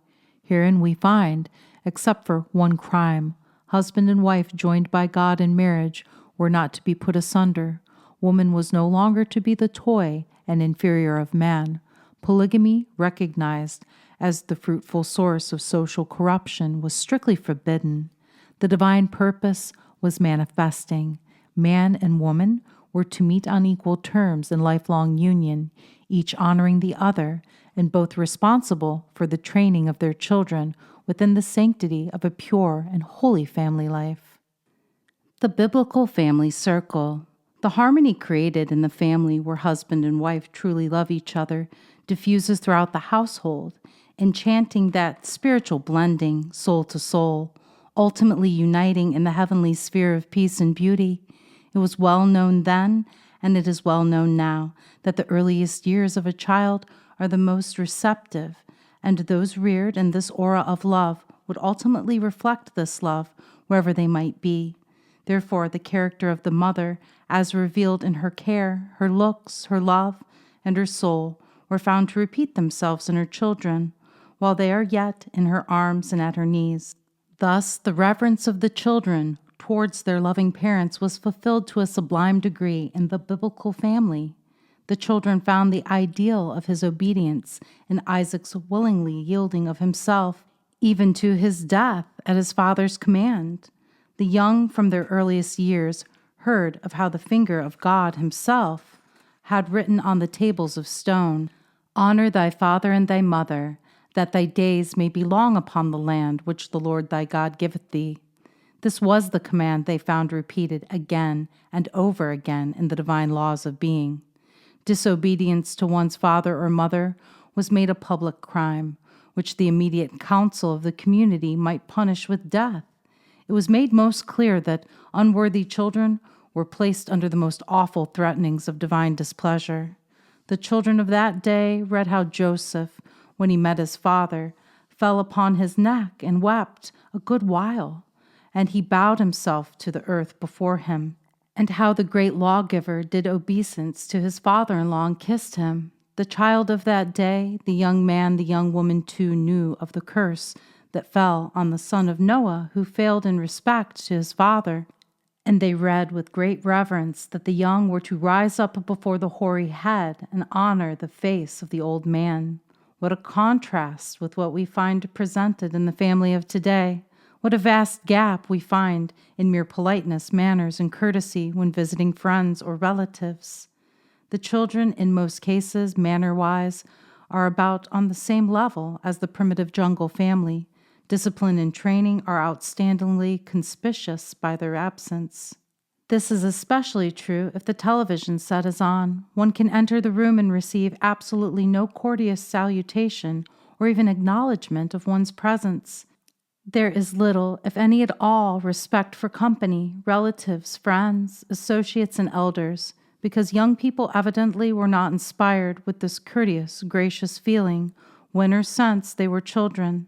The neglect is sad, for they will, in so many ways, lose out in time, where many of the elders are gone, and the opportunity to blend with those who loved them is lost, and thus they were deprived of the vital affectional alchemy possible in such association. Many of these young ones are very deficient in nutritive elements, such as vitamins, minerals, and protein requirements. Sadly, many times their hyperactiveness is mistaken for energy and good health, which of course is only a reflection of the highly denatured carbohydrate diet, few vegetables, and unbalanced meals. Many of these have no stamina and little vitality, the one requisite for good spiritual foundation and physical health. The deep love and affection resident within these ancient peoples was exemplified by the tender care an aged parent received, this care being recognized as a sacred duty. The polite designation of a nursing home was unknown for the aged parent and the loved one, who was cared for and whose presence was fondly cherished as part of the family. The basic thought and feeling expressed clearly the sentiment of all Scripture in these words: "Honor thy father and mother. Remember that thou wast begotten of them, and how canst thou recompense them the things that they have done for thee?" The loving respect for parents was beyond reproach, and that a father and mother's blessing was prized as sacred, and if this blessing was withheld, it was regarded as the saddest loss, which shows how deeply the teachings had penetrated the individual of that day. Thus, family life resting on the holiest duty and reverence has been apparent nowhere in any age more beautifully than it was at this time. Moreover, in the parents, the passionate love of offspring, which was the characteristic of the biblical race, doubtless had hallowed these lofty and inspired sanctions. We find that the children of the biblical household were the center, the core of family life around which its life and love moved and functioned. We find, too, that the hearts full of affection and sensibility were not content with loving only those of their own generation, but yearned to extend itself to others who would inherit the future. It is no surprise, then, to understand that to them, the childless marriage was the bitterest trial. They even went so far as to say and feel that childless parents were to be lamented as one would lament the dead. It is very obvious that there was no concern to worry of overpopulation, not enough food, and other excuses seized upon to operate the abortion clinics of today, when never in the world's history has there been so much food, food grown, food partially used, and food wasted and plowed under. For it is a known fact today that truly there are no countries dying of starvation as such. Most countries that can grow their own food do not keep it, but sell it for articles they desire in place of it, and hence end up without enough of what is needed for their own sustenance. Dr. Randolph on page 100 states clearly his position on the sacrilegious practice of abortion. And right here I desire to impress upon my readers not only the tremendous value and importance of any human soul and the awful consequence of destroying life at any stage, but to enforce upon them the absolute necessity of marriage and parentage, for every child, no matter how imperfect, is eventually a positive gain to the universe, and every female who goes to the grave childless, every man who fails in his duty to himself, God, and nature, and dies without prolonging his human line, commits a grave offense, so grave as not to be easily forgiven.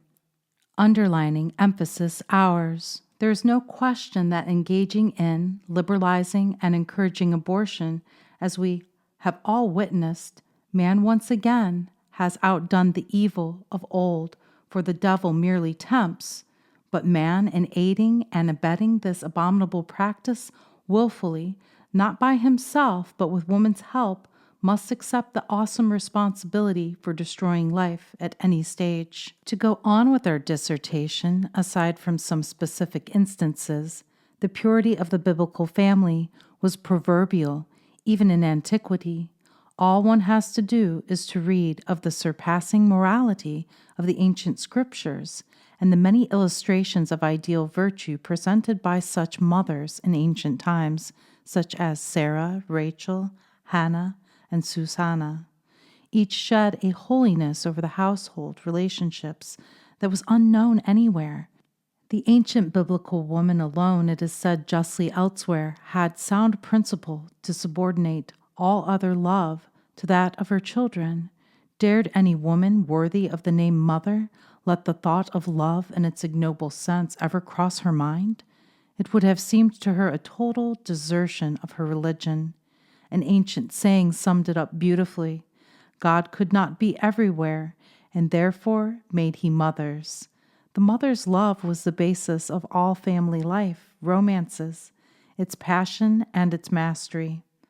Both parents of the biblical family took an active part in the children's earliest education, but it was upon the father especially that the obligation lay to teach his children of both sexes the sacred laws and other scriptures, the knowledge of which constituted almost exclusively the sum of education in those times. As we are aware, Abraham had found divine favor on the expressed ground that he would command his children and his household after him, and they should keep the way of the Lord. There were express injunctions that required every father to teach the sacred history of his nation with the great deeds and varying fortunes of his ancestors and the words of the law, diligently to his children, and to talk of them while sitting in the house or walking by the way, when they retired to rest, and when they rose for the day. It was in fact required by the elders of the various tribes that a child should begin to learn the divine law by heart when 5 years old. This was most important to the father and mother, for as soon as the child could speak, it had in the same way to learn the basic lessons of the morning service. The children were included in the frequently reoccurring household religious feasts, the special rites, which stimulated the children to ask their meaning, forming a regular part of family life. Is it any wonder that an exemplary family resulted, that such a strong tie existed between mother, father, and children as to leave no doubt that the affectional alchemy was at its peak? What do we have today? How many families say grace before a meal? How many families gather round and listen to the father read from the scriptures? The book of Proverbs is filled with proofs of the fidelity with which these commands were carried out by both fathers and mothers. All this required constant effort, and in a virtuous family, no opportunity was lost, at the table, at home, or abroad, evening or morning, of instilling reverence for God's law into the minds of the family, and of teaching them its express words throughout, till they knew them by heart. Rationale for a harmonious marriage. Our sons and daughters must be taught, today more than ever before, that the strongest, most intimate, most enduring relationship in the world is that between husband and wife. This relationship is the hope of the coming race, the source of all other relations, forming the foundation of life itself. It must be emphasized by example when the children are small, and father and mother are the most important people in the world to those children. It must be realized that this relationship is more tender than the tie between brother and sister. Before even that of parent and child is this holiest of bonds, completing all that is incomplete in man or woman, and inciting to higher morals and spiritual development in both. To the rightly mated, many of the most disappointing experiences of married life will seem as a dream, as something distant and impossible, belonging to less fortunate lives, but not to theirs. Happy indeed are such willing captives of love. Wisdom and love are safe and gentle guides to the entrance of the new home. Yet on the threshold, as the serious tasks of life are assumed, even the happiest will find problems, but where love is entrenched in the heart and soul for one another, they will find the solutions, and without much pain or delay.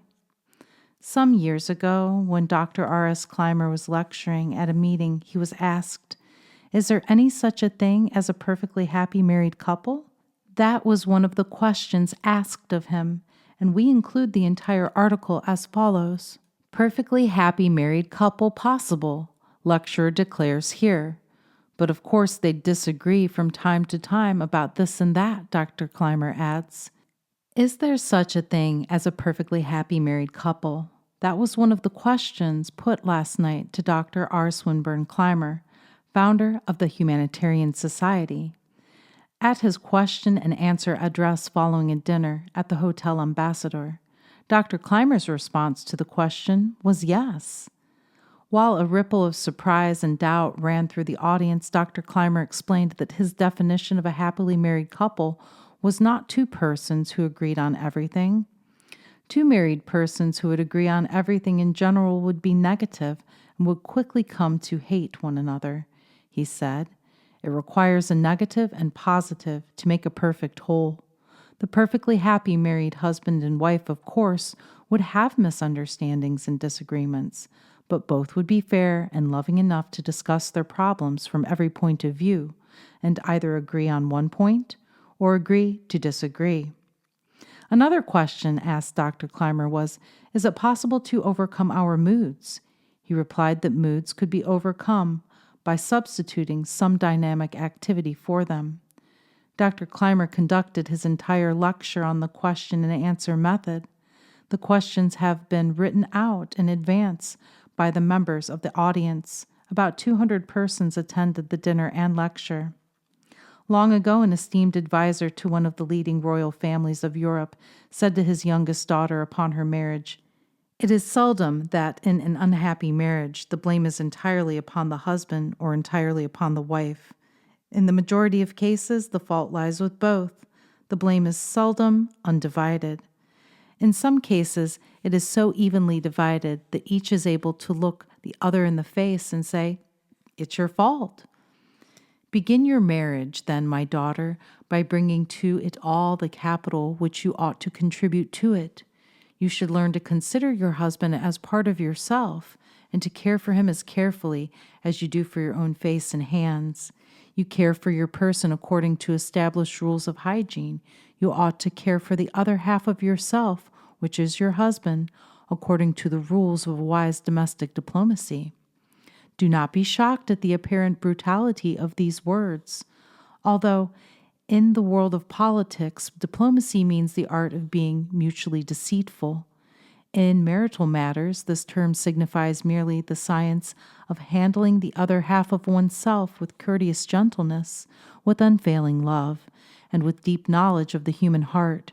It is inspired by one of the truest sayings of the New Testament, "Thou shalt love thy neighbor as thyself."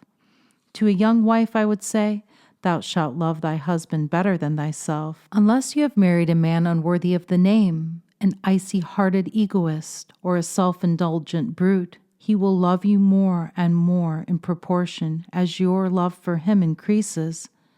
Avoid perpetual contradiction. Perpetual contradiction, even if it is generally reasonable and right, is a rust which corrodes love and eventually may destroy it.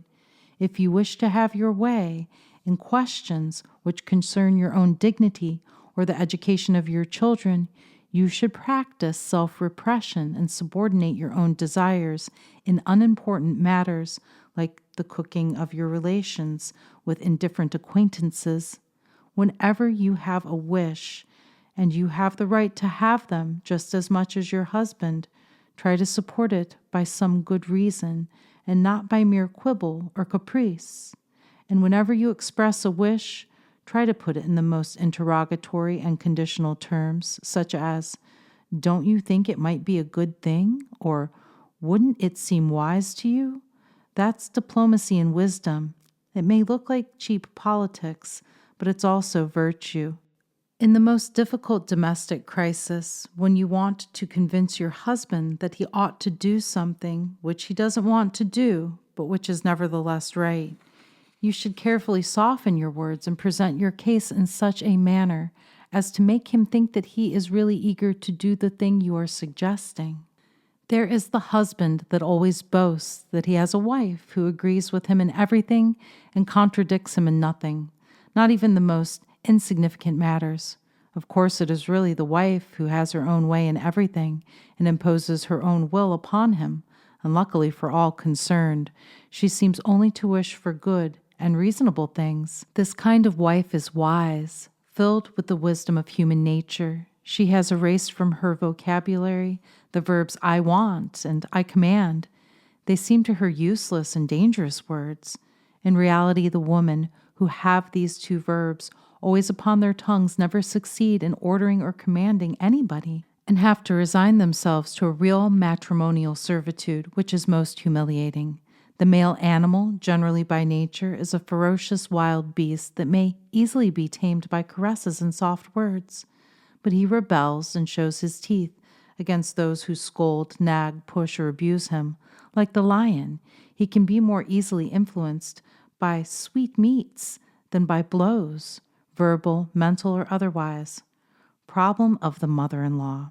Our wise counselor continues with words of wisdom that will carry his young, inexperienced daughter through a new life without the usual pain and sadness of ignorance.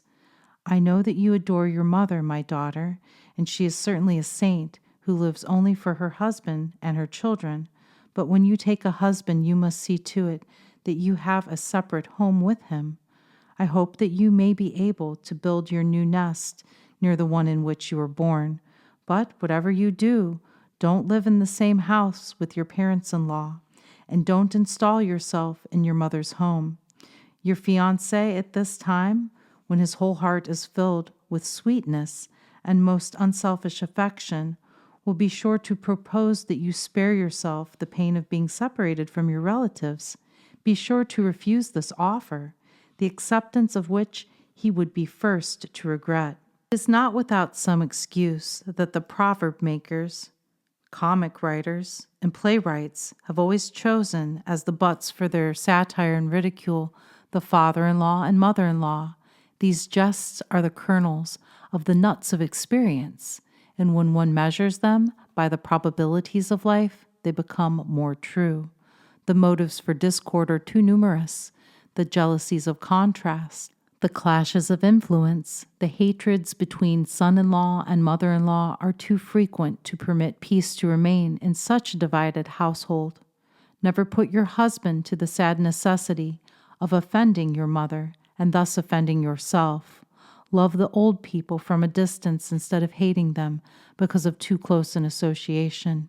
Be gracious, my daughter, in all your dealings with your relatives-in-law, and take care not to shock their incipient affection for you by some over-great display of feeling for them. It is better to hold some store of tenderness in reserve. In this most intimate discussion with his daughter, the wise father revealed many points that he knew from experience in his many years of counseling. The highest of royalty were responsible for disturbing the equilibrium of the chemistry of affectional alchemy, many times with serious results. And it was more often than not little things that happened at times when neither party, husband or wife, were prepared for it physically or mentally. Thus our wise counselor continues, my dear daughter, truth is the best policy, and you must not get angry at the next thing I have to say to you. Never let your husband the least, smallest suspicion of a falsehood. There is no question in my mind that you are honest and incapable of a lie, but your marriage will be as a new world to you. It will so complicate your relations with other people, places, and things that some fine day you are likely to find yourself this trial, either to tell an untruth or to cause pain to the one man you dearly love. Sad to say, as times past have shown, most women in this delicate position, possibly 80% of them, would choose, unfortunately, the lie as the easiest way out. Strangely enough, they will often tell in the most unimportant crisis a lie to escape being criticized or embarrassed, or being compelled to justify their actions, or even not face any long and tiresome explanations. As you will recall, Alexander the Great, instead of untying the mystical Gorgon knot, which would have proven whether he was a great one to do so, cut the knot with one stroke of his sword, and this manner of solving a problem has been famous in history ever since. Thus we find that women every day cut the knots which form between their hands in the tangled threads of life by means of a sharp little sword, which they always carry with them and which is called a lie. Regardless of circumstances that may confront you as time goes on, never tell an untruth to your husband, whatever may be the dilemma, whatever may be the knot which forms itself in your hand. Never cut it by means of a lie. It is only in this manner that you will preserve and undefile your own self-respect, and your husband will place you upon an altar-like pedestal. A man may be proud of having a young and beautiful wife, or hearing her praised by all for her culture, graciousness, and wit, but nothing will flatter him more than to be able to say, "My wife does not know how to say what is not truly so." Values have changed greatly within the past 20 years.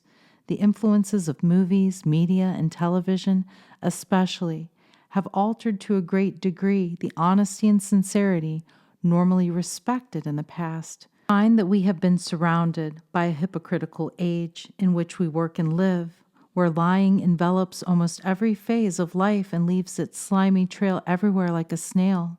Therefore, blessed are the married couple that can retire to one spot where falsehood has not penetrated, and whither it is possible to flee as to a sacred refuge. This is such an uplifting and noble joy that it makes every function of life seem brighter and better. Development of affectional alchemy. Regardless of what phase of love we speak, we continually come face to face with Dr. Randolph's teachings and understanding about the vital forces of affectional alchemy. These cannot be ignored without severe penalty because of man and woman's spiritual, mental, physical, and emotional makeup. It must be remembered that the creative powers of sex are of the mind and soul. Therefore, its animal aspect is only its shadow, not its substance. And to pursue the animal or carnal is to pursue a phantom without form, without substance. In the introduction, Dr. Clymer encapsulates the essence for us as follows. The deepest feeling that the normal human creature is capable of experiencing is based on the creative exercise.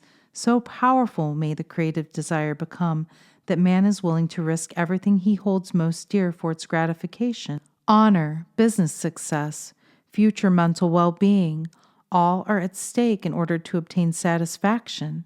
The basis of happiness is dependent on manhood and womanhood in the true sense of these terms. Where there is no creative strength, the faculties are weak, the love nature is impaired, and the capacity for success is greatly reduced. There is no heat more consuming than the sexual fire, and this fire may be directed either towards the exaltation of the entire nature and the glorification of the soul, or to the degradation of body and mind, and the ultimate destruction of the soul. Dr. Randolph, very early in his writings, gave us one of the most important truths ever uttered by man. Man dies through feebleness of will. We can reward this to apply herein most effectively in this instance. Marriages fail and die through feebleness of will, unless man and woman make every effort known to do their best in all that concerns each part of their intricate being, mind, body, spirit, and soul. Therefore, a sound mind and a sound body, both under perfect control, are the first requisites for all contemplating marriage or seeking to improve their marriage. These fortunately can be cultivated now. Americans in particular, as part of the past few years, in increasing numbers are studying and applying the laws of health, and more are giving more thought to the importance of a well-built physique. There is nothing so stifling in a marriage as sickness and disease. Nothing drags down a marriage so quickly as sickness of those who refuse to eat, live, sleep, and exercise properly. and marriage should be one wherein the main needs of the body for health and beauty alike are fulfilled in obedience to the laws of proper nutrition, cleanliness, exercise, and sleep. When these bodily conditions are all as they should be, the results will be the attaining of the essential elements of physical beauty, clear complexions, bright eyes, straight, supple form, and graceful movements, and last, but by no means least, personal charm and pleasant voice. All these physical attributes can be achieved and maintained by husband and wife regardless of age. It must not be forgotten that from the deepest of all life centers, the human soul, springs the love of beauty in form and character, and the wish to possess it. And there is every reason why it should be so. Beauty of person, physical, mental, or spiritual, in a greater or lesser degree, is for all who desire it. As most are aware of ancient history, the Greeks in a measure understood this truth, but they saw only the physical side of it, as did the world at large. Then and now, so the magic power of affectional alchemy was lost. We have all heard that true beauty is more than skin deep. We can consider the beauty of a harmonious marriage as a plant whose leaves and blossoms refresh and delight the eye, but whose roots are planted deep in fertile soil of two intelligent minds and spiritually aware persons. The married couple, with a purpose in life, such as fulfillment of the great work, create a harmonious center of affectional alchemy, have a distinct advantage over all other marriages because the soul interchange, the ever-present tenderness and rapport one with the other. As the reader will have surmised by now, affectional alchemy is not one thing, not two things, but many things, conditions and aspects of being, all functioning as a unit. Further, it must be understood that it is not magnetism alone, as important as this may be in a marriage, but a deeper and finer substance which penetrates and permeates the man and woman truly in love. Dr. Randolph confirms this for us and provides the answer of why. The difference in some marriages today, yesterday, and of the biblical family as follows. People, too, make the great mistake about this self-same mystic magnetism. They imagine it to be either all physical or all mental, when in fact it is both. And this subtle fluid or emanation is the absolute connecting link between man and deity. As most students on the path of the great work know, mastership and development go along together. From the very first effort made to control a base desire, thought, or feeling, we have the first step in mastership. Through the control of the base and carnal, we find the beginning of development of the finer and elevating. The state of equilibrium on the path is not a static one, but potent with dynamic forces and power ready to act and direct upon moment's notice from the enlightened mind, the architect of man's being. The true basis of vital affectional alchemy is health of body, mind, and soul, including a virile, healthy sex nature, which pertains to all three without exception. Some have awakened their spiritual life centers and learned to make the demands of the physical secondary. In overcoming the weaknesses of the flesh, they help the physical most, from earliest infancy and even before. Through the influence of an awakened mother, the mind can be influenced to see the good and the beautiful in everything, far more readily than evil or the destructive. As we hang only the beautiful pictures in our mental gallery, they will work literally wonders for us in every department of being. No others should be allowed space, for unless we have formed the habit of thought, of the loving and harmonious, the thought forces cannot be blended with the great life centers of the universe, and the entire nature suffers in consequence. The great work teaches that thoughts, feelings, and desires reach the physical centers of being and can affect the circulation, nervous system, and glands wherever they may be. In recent years, this effect has been conceded by medical circles and scientists everywhere. They readily admit that hate deforms, disintegrates, and destroys these parts of our body, that anger, ill will, hatred, and anxiety bring mental and physical inharmony. If the many benefits of affectional alchemy are desired, the base emotions must be avoided. While this fact and understanding has been conceded and accepted generally, the average person in marriage or single has been slow to recognize that the opposite of hate will have an opposite effect, that if we agree that hate destroys, then love builds up, completely renovating or restoring. If they but try, many a husband and wife will find that a pleasant disposition is most harmonious and beautifying, and is not denied anymore. We must emphasize herein that the sexual health and normal balance of the husband and wife or single person cannot be too sacredly guarded, according to Dr. Randolph. In today's world, we find an unholy permissiveness in the legalized avenue of pornographic filth that is made to look so innocent and harmless that some personalities and natures are tempted beyond their strength to resist. Books by the thousands are rolling off presses, filled with the lewd story, romance, and experience. No holds are barred in language, suggestion, or graphic expression in print, on air, television, or movies, all seeking to justify the distorted appetite of perversion and wantonness of lust, homosexuality, and downright degradation.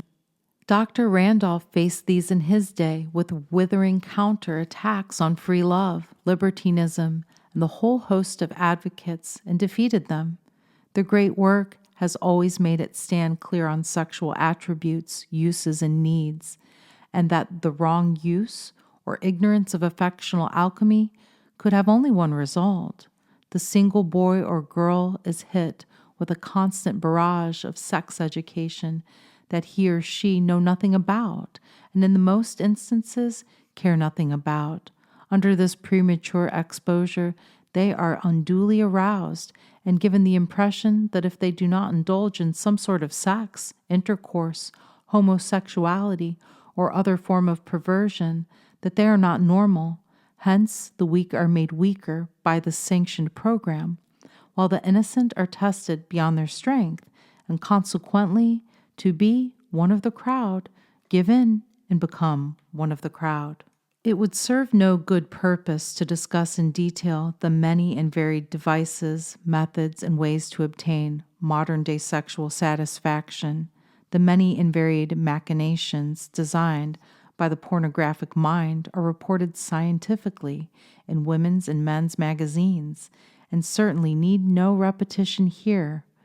However, we must face this issue frankly, as it most emphatically affects one's affectional alchemy here and now, as we report in the closing pages of The 3 Sevens, a story of initiation by Dr. Felon. Masturbation, homosexuality, vasectomies, voluntary tying of the female tubes, and premarital sex attack the core of one's holy spiritual center, because all of these practices prevent or lack true love as it represents the spirit of the Creator. When this pornography first became lawful to publish, there were many writers, public and celebrity personalities that enjoyed the free style, bantered openly, and without shame, much of what used to be read in dark corners of the barn. Now there appears to have been an almost complete turnabout by leaders of powerful church groups and organizations, and have published their stand and made clear their disdain for any and all of these practices. These have become aware of the sin of omission on their part, and now are speaking freely to offset and perhaps prevent the downhill trend particularly observed in our young people. In past years, so-called authorities, including psychologists and psychiatrists, educators and physicians, stated that nearly all boys and girls masturbated, and without any apparent ill effect physically. Not once do we recall from the numerous texts researched did we find one of these authorities to even hint that it might affect these spiritually and morally. It appeared that their investigation stopped dead with the physical part, and no concern was necessary for any other part of our being, as if the physical was all that mattered in life. Some of the doctors and psychiatrists said that masturbation is harmless and that damage comes only if the particular person engaged in this practice feels guilty about it, causing mental and emotional upset. Evidently, that part of a human being that makes one feel guilty was never explored. Vasectomy, voluntary tubal ligations, and masturbation actually fall into the same class from the standpoint of divine law, as these practices all seek to avoid the personal responsibility of the act, trying to obtain a perverted satisfaction without paying the price that goes along with all the responsibilities and obligations of marriage. According to research information, many of these who practice masturbation go into homosexuality and lesbianism, eventually become the initial craving and desire for self-satisfaction has not been overcome. Finally, we are beginning to see a new awakening regarding the status of homosexuality, whereas previously the text made one excuse after another for those so inclined. But now it is better understood that they are not born that way, really, but their perversion and perverse behavior is acquired from habit, association, and practice. The Bible refers to this as follows. Romans 1:24, where God also gave them up to uncleanness through the lusts of their own hearts, to dishonor their own bodies between themselves. Romans 1:25, who changed the truth of God into a lie, and worshipped and served the creature more than the Creator, who is blessed forever. Amen. Romans 1:26, for this cause God gave them up unto vile affections, for even their women did change the natural use into that which is against nature. Romans 1:27, and likewise also the men, leaving the natural use of the woman, burned in their lust one towards another, men with men, working that which is unseemly, and receiving in themselves that recompense of their error which was meet. It must be understood that perversions are basically a matter of personal desire and conscious effort. The moment one changes this desire, as in anything else, they will not want this perversion anymore.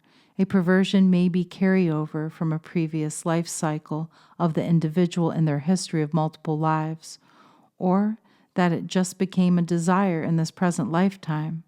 Just as in any other perversion, it must be recognized that it is a matter of choice, free will, and it is not because of environment, parents, or someone else. The important part to remember is, while they have free will or free choice to live as they wish, they do not have a right to impose their perverted way of life and acts on others by law, legislation, or otherwise. Premarital sex has been the new rage of the past few years, receiving recognition from the news medias, television talk shows, colleges and college professors, and even parents. It is thought of in the same vein as masturbation, homosexuality, and lesbianism, as something to be irresistible and accepted as an expression of a new type of freedom. Dr. Randolph states clearly what many a sad young woman has had to find out in the hard way as follows. The more familiarities a single woman permits a man to take, the more he is sure to undervalue her, and the less she respects and honors him. It is natural for him to despise one who allows too great freedoms. So also within the sacred pale of wedlock, the first immodesty on either side blunts the edge, takes the bloom from the peach, lessens them in their own and each other's eyes, and is the beginning of folly, which often ends in divorce courts, the brothel, bagnio, or the grave. Modesty and circumspection builds up tottering loves. Their opposites bring disrespect and finally disillusion. I say these things here because I have long known them to be true. Randolph's thoughts and feelings are certainly confirmed, as shown in statistical data slowly coming in from research groups, church organizations, and individual reports. Some of these point out clearly that some women regretted premarital intercourse, as they found it did not improve the chances for happiness in marriage. In fact, it may even decrease the chances and possibilities of such happiness. Others reported that giving in to those less intelligent than they may have been responsible for establishing a pattern of irresponsibility and immorality which was carried over into their marriages. Also, that having a physical union before marriage is very seldom a true picture of what sexual love would be like within a marriage. Most young women found out that the sex act to the young man was nothing more than another sensual, exciting episode during which he satisfied his own animal cravings first. Some young girls reported that after so many attempts at sex, in order just to have a date, that they thought that sex was ugly and repulsive, and that before they could get married, it would be necessary to re-educate themselves to understand fully marriage relations as intended by the Creator. It is questionable if any of the young ladies, in particular, ever gave thought or concern to what about the child that could have been born as a result of loose morality, or if a child resulted from this brief moment of giving in to her boyfriend, who would take care of it? What would be the child's reaction when it was old enough to understand how he or she came about? Dr. Clymer, in a footnote to paragraph 9, gives an interpretation under divine law explaining the nuptive union of the sexes. Whether we wish it or not, when the sex embrace takes place between two people who are both willing it should, then under the law, the two are married. This bond is recognized by the divine law, as though to comply with the law of Hermes, as above, so below, as in the spiritual realms, so in the material physical realm, as in the below, so in the above, as it is in the material physical realm, so is it in the spiritual realm. It is well to also comply with the man-made legal enactments. Nevertheless, this compliance missing, it is still marriage in the sight of God. Once this is recognized, much of that which is recognized as immorality will be a thing of the past, and illegitimate children will no longer exist. As this great text emphasizes, in all cases, the sex nature of man and woman, boy and girl, must be kept in absolute healthy condition. This is not impossible by any means, as it can be achieved, reached, and retained by pure, temperate, abstemious lives. As we have mentioned earlier, sex is largely mental.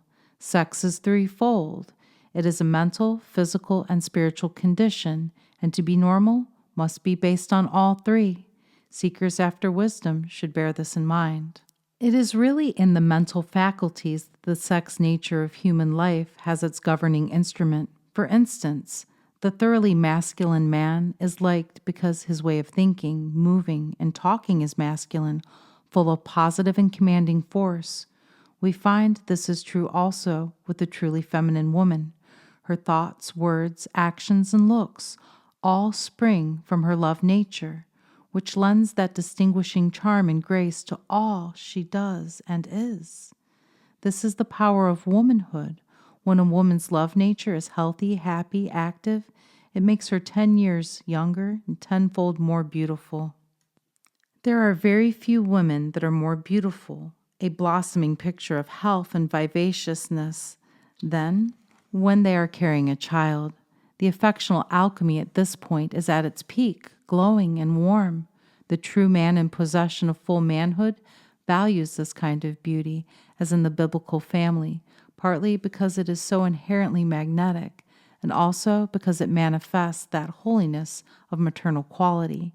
He is justly proud of his wife and mate, not embarrassed, does not jest about her condition, but does all he can to please her.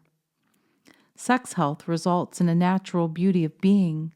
Artificial beauty is not transmitted. Healthful sex natures are directly related to beauty and physical health in general. This relationship is a vital one and cannot be substituted by cosmetics, padding, or love potions, because nothing can take the place of healthful living, an intelligent mind, and a beautiful soul. In other words, those who violate the laws of affectional alchemy, degrading their nervous systems with late hours, as is a mode for some, cannot, even if originally gifted and blessed with pleasing personalities, pleasing features, and a vigorous constitution, expect to retain nature's greatest gift or talents.